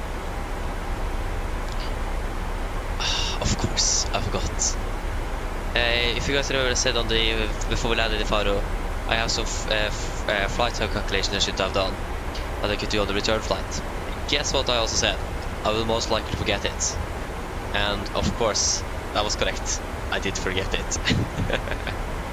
Oh, that's great. Oh, yeah. Okay, so we are basically the next aircraft to be landing. There is actually one also coming in from an SES. He is currently passing 300. Okay, so we are a bit. Is he going in for one Socialist once? Yeah, at least we have an aircraft coming in from Bergen. He's landing now, so both the aircraft from Alicante and Lanzarote is on short file. Actually from Hamburg. Where did that aircraft come from? We have actually an aircraft Kristiansand coming in now as well. So yeah, basically next in line, so we can probably fly directly towards Babad at them straight away. To be honest. Yeah, again the SES from Bergen is flying direct to Babad at the moment, so we can just fly direct to Babad to save some time. Babad. Confirm. Execute. There we go. Direct required after Babad is the guy. We're landing now 29. We're landing still 4 minutes behind schedule, but yeah. The weather haven't been really on our side today, unfortunately. We can just see if we have. Do we have 280s? Yeah. We can just listen to the 80s into us to see what we are expecting. 126. 125.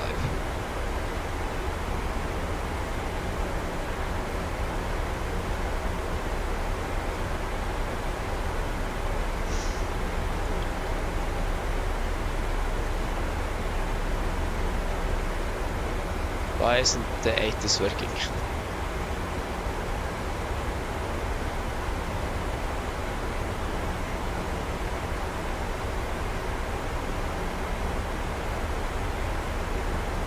One to 6, 1 to 5, yeah? Oslo Garden there you go. Arrival information Yankee. Time 2150 Zulu. Expect ILS approach runway 19 right. Yep. RCR runway 19 right at time 2118 Zulu. Runway 4/4/4. 50% 03 at flush. Caution slippery taxiways at runway Exactly. Transition level 95. 95 now. 10 kilometers or more. 2,200 meters direction east. Met report. Wind calm. Cloud. Overcast at 400 feet. Fog in the vicinity. Temporary. Visibility 4,000 meters. Mist. Temperature 2.0. Acknowledge information Yankee on first contact. 10H977. Yeah. Oh, that was the wrong radio. So again, we are expecting slush. And yeah, 333. So they 444 on the conditions. So yeah. We prepare cabin. Cabin crew prepare the cabin for landing. So yeah.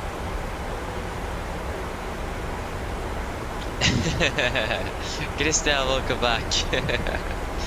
The flight have been nice. We are just landing 4 minutes behind schedule. Other than that, it is looking good. At least we're landing before the relay cross, so yeah. But again, if the weather would have been better in Oslo on the departure, we would have done a little bit better. But yeah. No worries on that.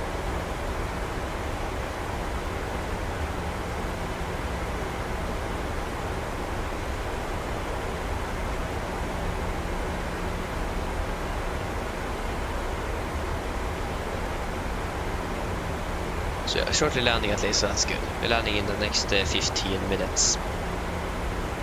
So that means our flight time, the clock, sorry, it was 337, I thought it was 737, but we have not been flying for 7.5 hours. Yeah.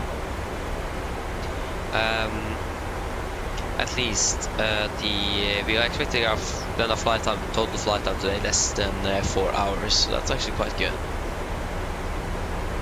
Not bad at all. So we did save some air time, but we are still landing behind because of late departure and so on.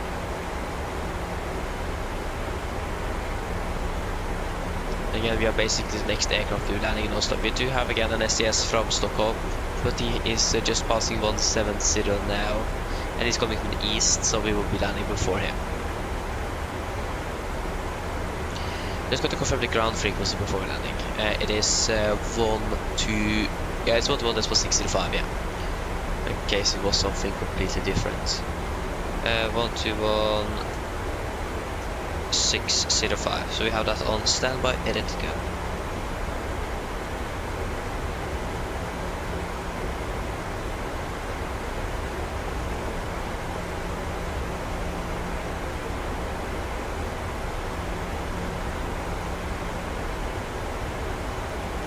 Exactly, Christian, yeah. The weather has been really interesting today, it is. Again, the weather is improving quite a bit now, but it is still expected to be some low visibility with some snow and so on. In general, the weather is at least looking good now. So yeah, it has been really interesting today, it had. But yeah, we at least soon finished for today. So that's nice. Okay, continue down to flight level 100 set. We'd really like to actually do a medium haul flight again, not just all the short hauls we've done lately. Again, it is a little bit more fun because you have more departures and landings and in general more flights, but you don't get a lot of flight hours. So yeah. And in general also you have a little bit more time to talk and so on. So yeah. Both of them are enjoyable. So a mix of both is really nice. But yeah, we have just had a lot of short hops lately, so. Oh yeah.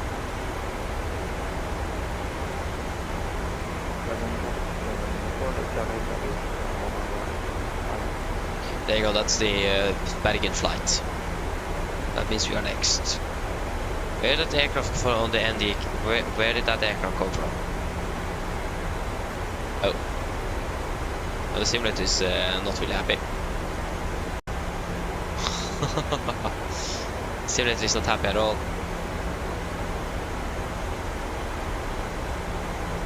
Oh, but come on.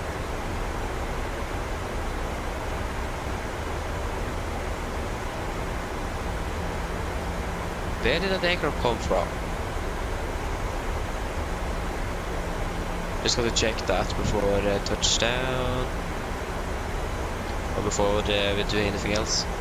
That can't be the SCS, can it? Nope, that is departing aircraft. Hello. Hi Captain, everything is secured ready for landing. Thank you, calling very day. No problem. At least yeah, we didn't turn on the wing light, that's good. Okay, we can go down to 4,000 then. Yeah, 1,000 to go now, so. Go down to 4,000 feet. 4,000, set QNH 977. Really low pressure, no slow. Like, really low pressure. There we go. It was more than 1,000 feet lower. 977.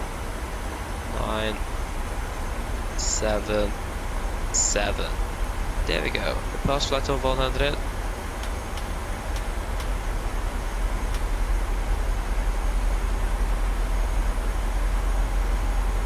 Okay, approach checklist. Altimeters, QNH 977. Set, cross-checked, passing, flight level 92. Now, plus body zero, approach checklist complete. There we go.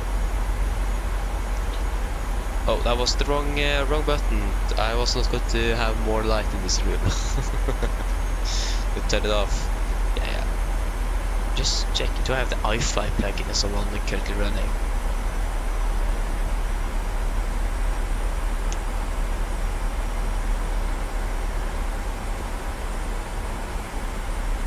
Since my computer, since like the simulator gel was running really poorly.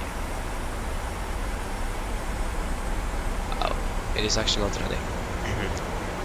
That's good to see.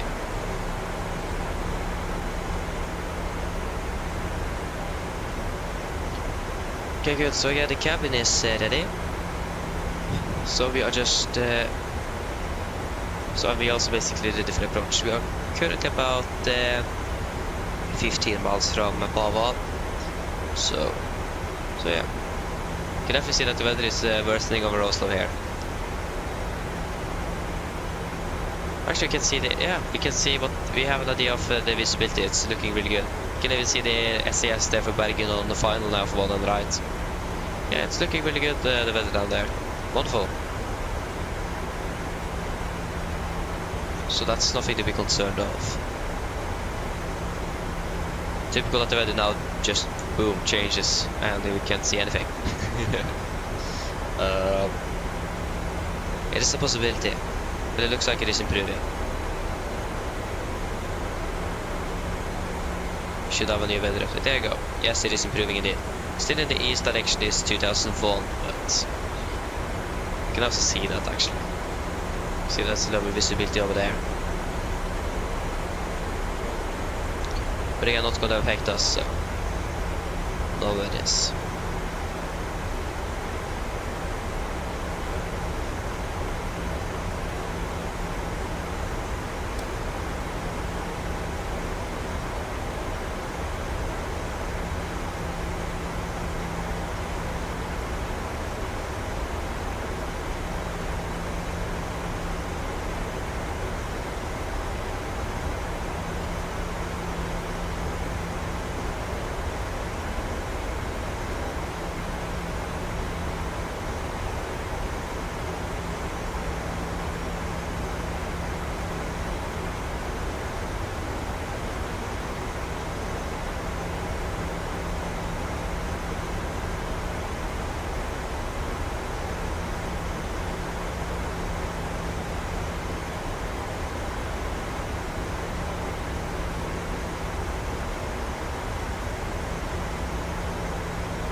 There we go, we're hitting the diesel point right now. There we go, speed it 20, we bring that to 20 knots.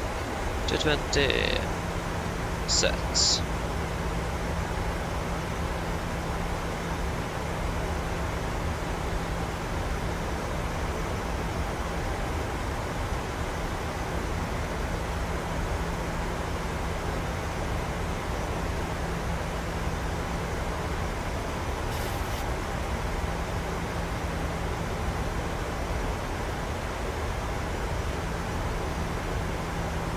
They go returning base.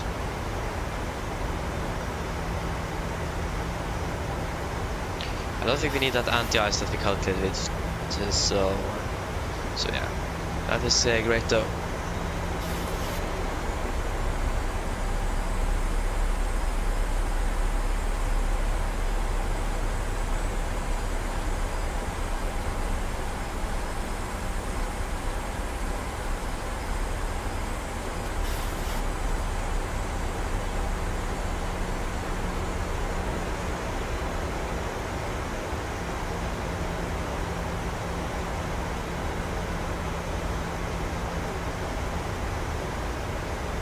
ILS is alive as well, that's great.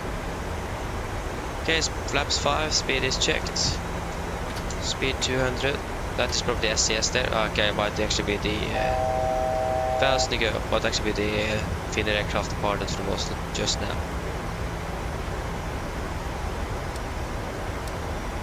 Ok, vi er klare for approach. Oh, classic captured, classic captured. Revetting 102. 102. Missed approach 5,000 feet. Set.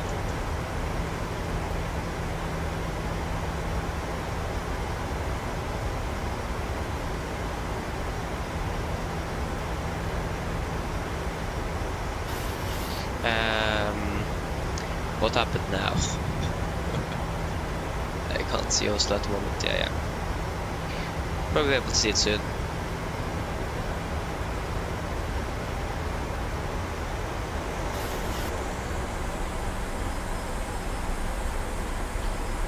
Cover traffic, Nordic 83 Golf established, ILS 1 on the right, 10 miles out, Cover traffic. Yeah, speed 180. 180 set. 2,500.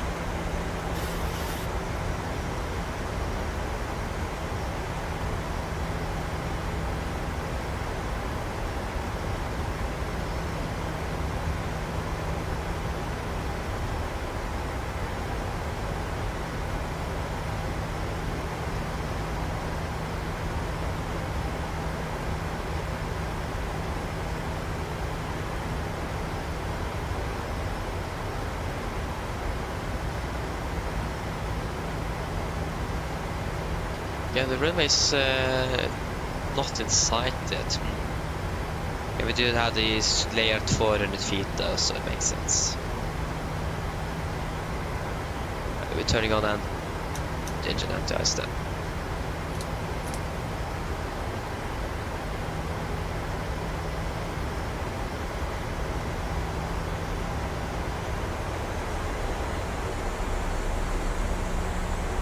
Go down, flap 15, speed is checked. Speed 160.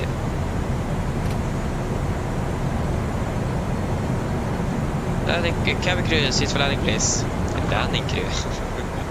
Nice.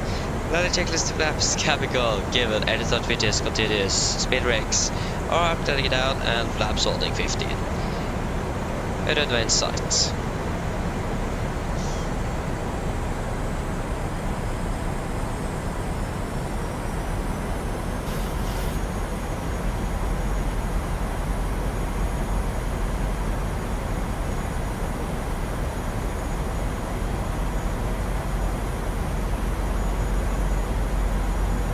Flaps 30, speed checked. Beautiful 45. Complete land checklist. Flaps 30 plan for the green light is complete. 1,000 stable, clear to land. That was close. We can turn off the DRs. There we go.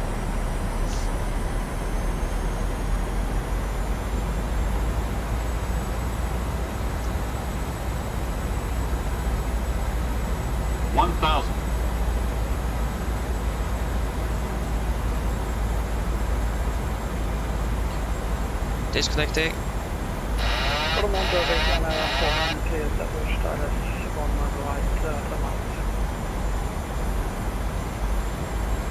Yeah, so this is established behind. Good.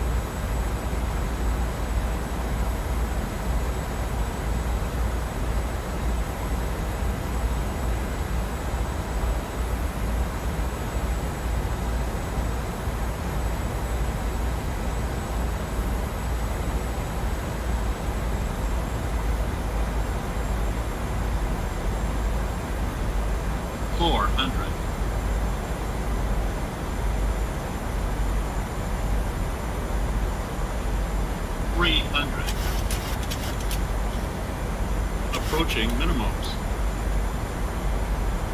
Contact. 200. Minimums.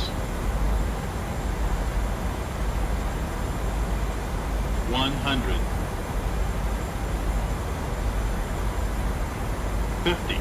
40. 30. 20. 10.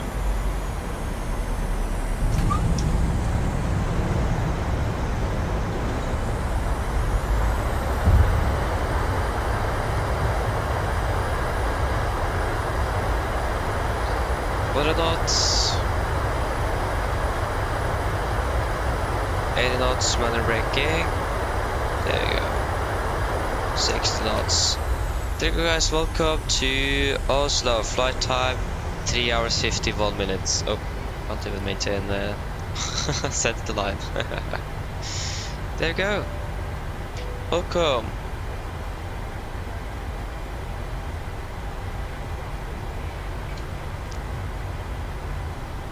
Yes.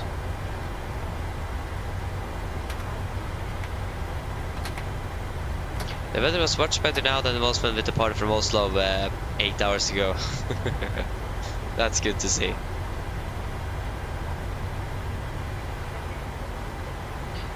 Current traffic, Nordic, A3 Golf, runway 1 on the right vacated.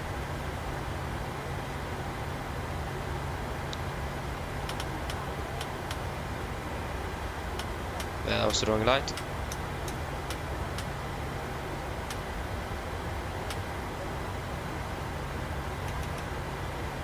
Yeah. Går på ground, god kveld, Nordic, A3 Golf, vacated, 1 on the right.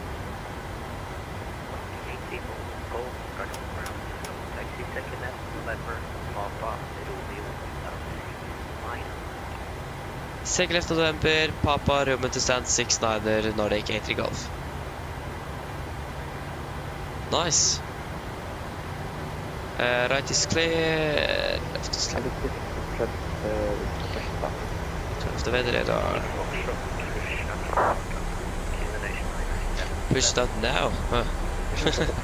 It's a nice and late flight. Yeah. Stuff for the welcome back. You managed to landing. That's great.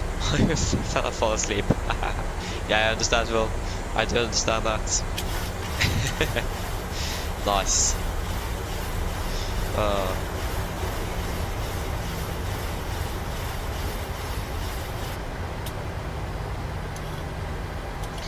So yeah, just wait a moment here. There you go, the SAS is now landing. Good.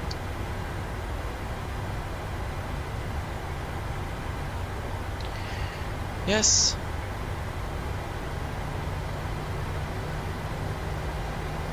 Oh, that's great to hear, Christian. Again, I haven't flown much in the new sim, unfortunately, because again the PMDG isn't working. But yeah. It looks like in general, like the lighting model, everything is looking better in the sim. So really looking forward to begin to using that. We don't need airports anymore. Again, left is clear and right is clear. So please slow down.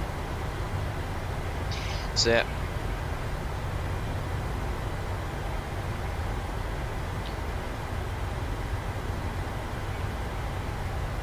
I don't want to go full right with the tiller. Again, it's something wrong with the joystick, so it won't suddenly reset there. Thank you, Christian. Yeah, again, for some reason as well, now again, the aircraft pitches down. But, like, the ground effect should actually make the aircraft float more, but I don't really feel that my aircraft is pitching down at 50 feet. That doesn't really make sense. But again, I'm not a pilot, real world pilot. It might do that in the real 737, I don't know. I've never hand flown on 747 in real life, so. But yeah, again, it pitches down at 50 feet.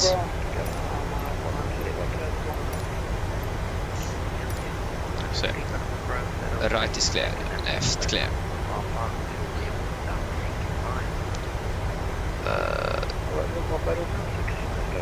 6, 9. Again, right is clear. We have a KLM aircraft there still. Why is the performance so bad now in Oslo? It's insane. So yeah, good. But still, all the thing that's really strange is the pitch down to 50 feet. But yeah, I don't know what's causing that. If it is supposed to happen or not, I don't know. At least it happens. But that's what I know. Oh, nice. Again, left is clear, and right looks to be nice and clear. We do have an aircraft pushing, but it shouldn't be in our way, if I'm correct. So we should be good.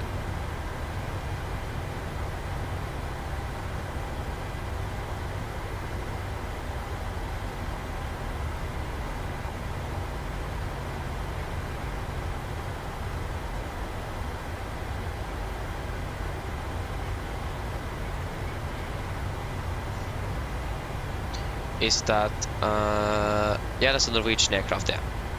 Correct.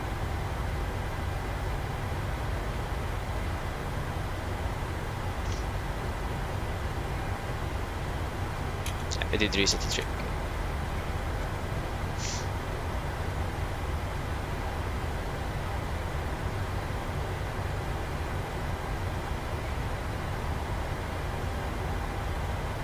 Okay, I need to find stand 6-9er though. This is 8-1. Yeah, that's definitely not 6-9er. 7-9. 6-9 is probably going to be like you, or it looks like that's, yeah, that's 6-9er there. It even says that's 6-9er. This is 7-3 or something. Yep, that was great. 7-3. Then 6-9er is next. Yep, here we go. 6-9er. Again, the aircraft for some reason won't turn correctly. This is a plus to the iFly Max, for example. It turns a little bit better than the PMDG. The PMDG skids a bit too much. Again, not a real pilot. Can't not quite sure if the real aircraft does that, but I don't really think the aircraft is skidding. I know the service is really good at turning. You can basically turn up, you can fly or you can basically take a perfect 360 with this aircraft. You can actually basically do that with almost all aircraft, so I don't think it should skid that much. The 777 doesn't do that, so. And not the iFly either.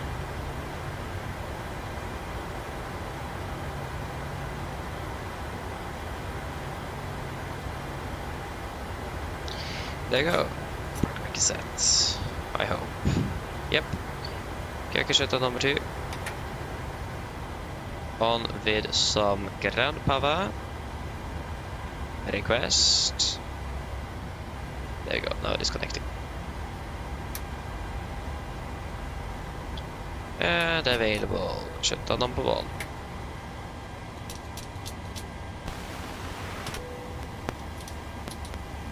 Yeah, we don't need to turn on you. We should go back to the right.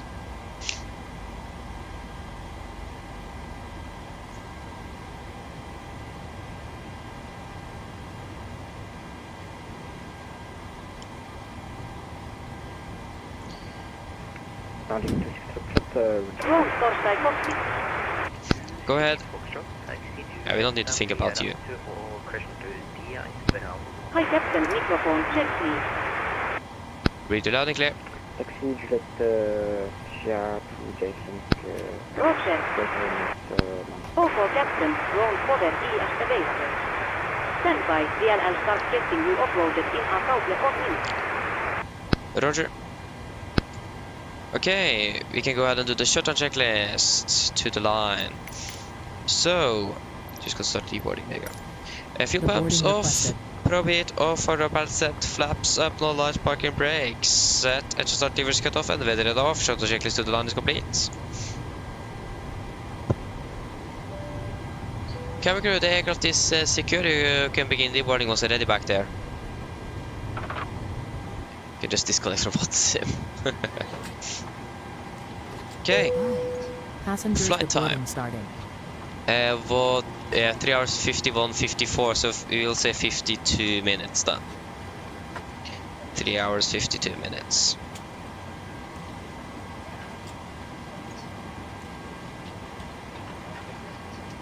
Three hours 52 minutes. There we go.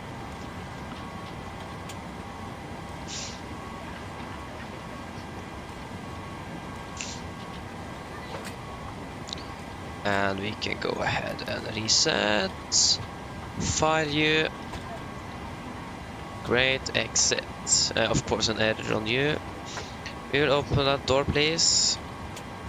And sync GSX. Okay, there you go. So, shutdown checklist below line. Tickle completed, AFB completed. Shutdown checklist complete. Wonderful. Yeah, it was a windy landing in Florida.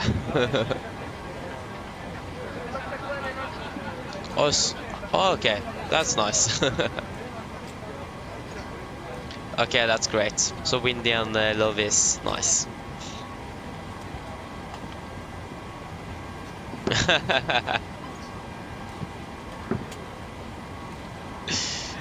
Nice. 59 minutes and 38 seconds, so almost an hour then. So exactly under the hour. Nice.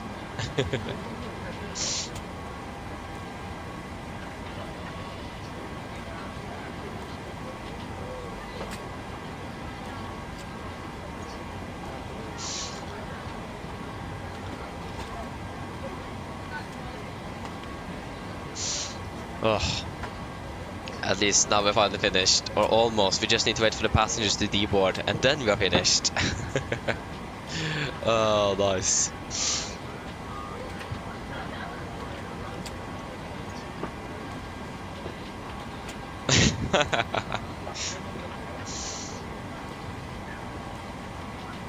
Yeah.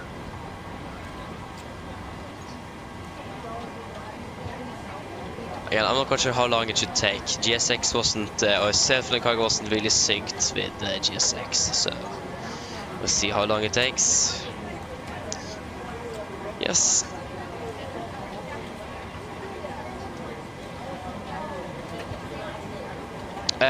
What do you mean with that, Einren? What exactly do you mean with that?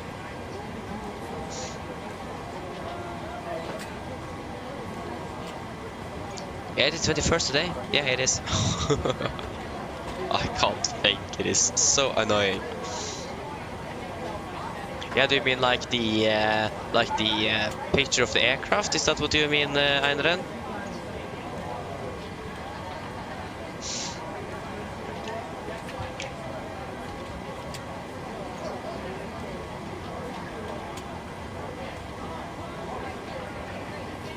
Yeah, so that basically depends all, because you will just see the picture and you won't have a picture if you don't have an aircraft, of course.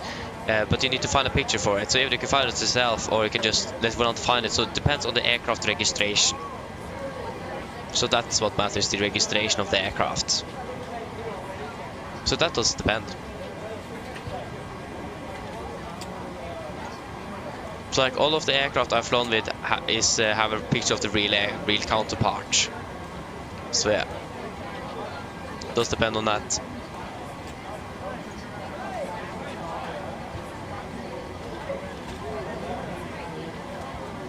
Yes, it is really nice. It is. So again, Volante can find a picture for you. You can upload multiple pictures as well from the same aircraft. So it does depend a bit. Oscar Yankee Romeo Uniform Fox. Yeah, man, look, I can add the aircraft to Volante. You can see what Volante will give us. Why not? We don't really have anything else to do. So aircraft plus add aircraft registration Oscar Yankee Romeo Uniform Fox. How do you write the code for an ATR? You probably know that, Einar. What's the ICAO code for the aircraft? I don't remember. I've never flown an ATR, so I don't really know how to write the ICAO code. Yeah, AT42, of course. Yeah. AT42, create aircraft, and then we trick find image. Find image. Okay, that didn't work. Airline DAT. Danish Air Transport. This is the aircraft we have. There you go, you see the registration. So this is the aircraft. That's the picture we got.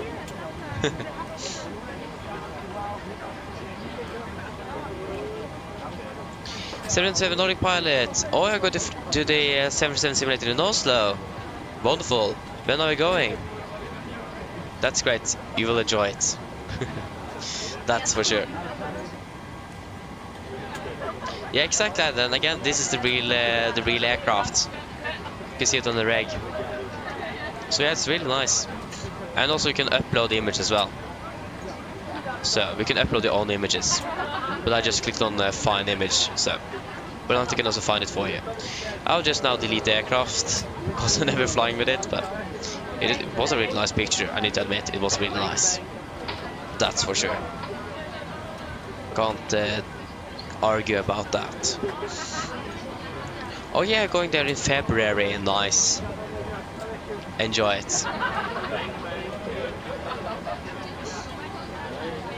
Again, you will really enjoy it. I've been there twice. It's really nice. It is. And again, it's something completely different from flying with a mouse and keyboard. The only thing is, like, the only downside I have with that sim is that the when it comes, because it is a round projector, so the angle from for you to be able to actually have the basically it's going to be a little bit curved, so the angle from it will look like you're going a little bit off center, like a little bit to the left when you are going straight, because again of the curve of the projector. So that's like the only downside I have with that one, to be honest. I do really struggle with that, but if you fly with that one very often, you'll probably be used to it. So yeah. But there you go, departing is finished. Got a B. We got an A+ on all flights yesterday. Now we got B's. Hello. Hello. Hi. All of the passengers have been offloaded. Can just turn on the Fantastic IRS. landing, by the way. Much appreciated. Thank you. If you need anything more, just give me a call. Of course. Go ahead.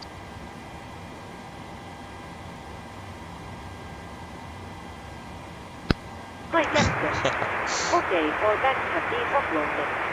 Wheel crossing is now empty and I'll see a cross by you next time. Roger.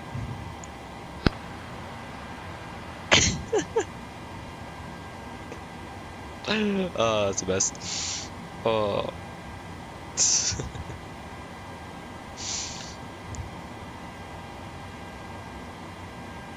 Okay. Are we ready to shut down? I will say so. Everything is looking good. Off with you. Off with the window heat. Off with the packs. Everything is looking good. Yes. Yes, yes. Wonderful. Okay, guys. Then we can run the secure checklist. So, IRSs. Off. Emergency exit lights. Off. Window heat. Off. Packs. Off. GPU. Off and battery. Off. Secure checklist is complete. So yeah, that was it for today, guys. Really nice doing a little longer one again. We've been just short ops for like a month straight. So yeah, I'm not really sure if we're going to be able to fly anything more before Christmas.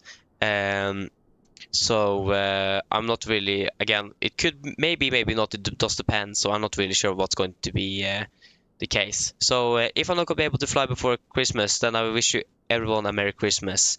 And we should be back again then at least probably the 25th or 26th again. So 1 or 2 days afterwards. So God Jul or Merry Christmas to everyone. And have a good evening. And see you all again very soon. Bye bye.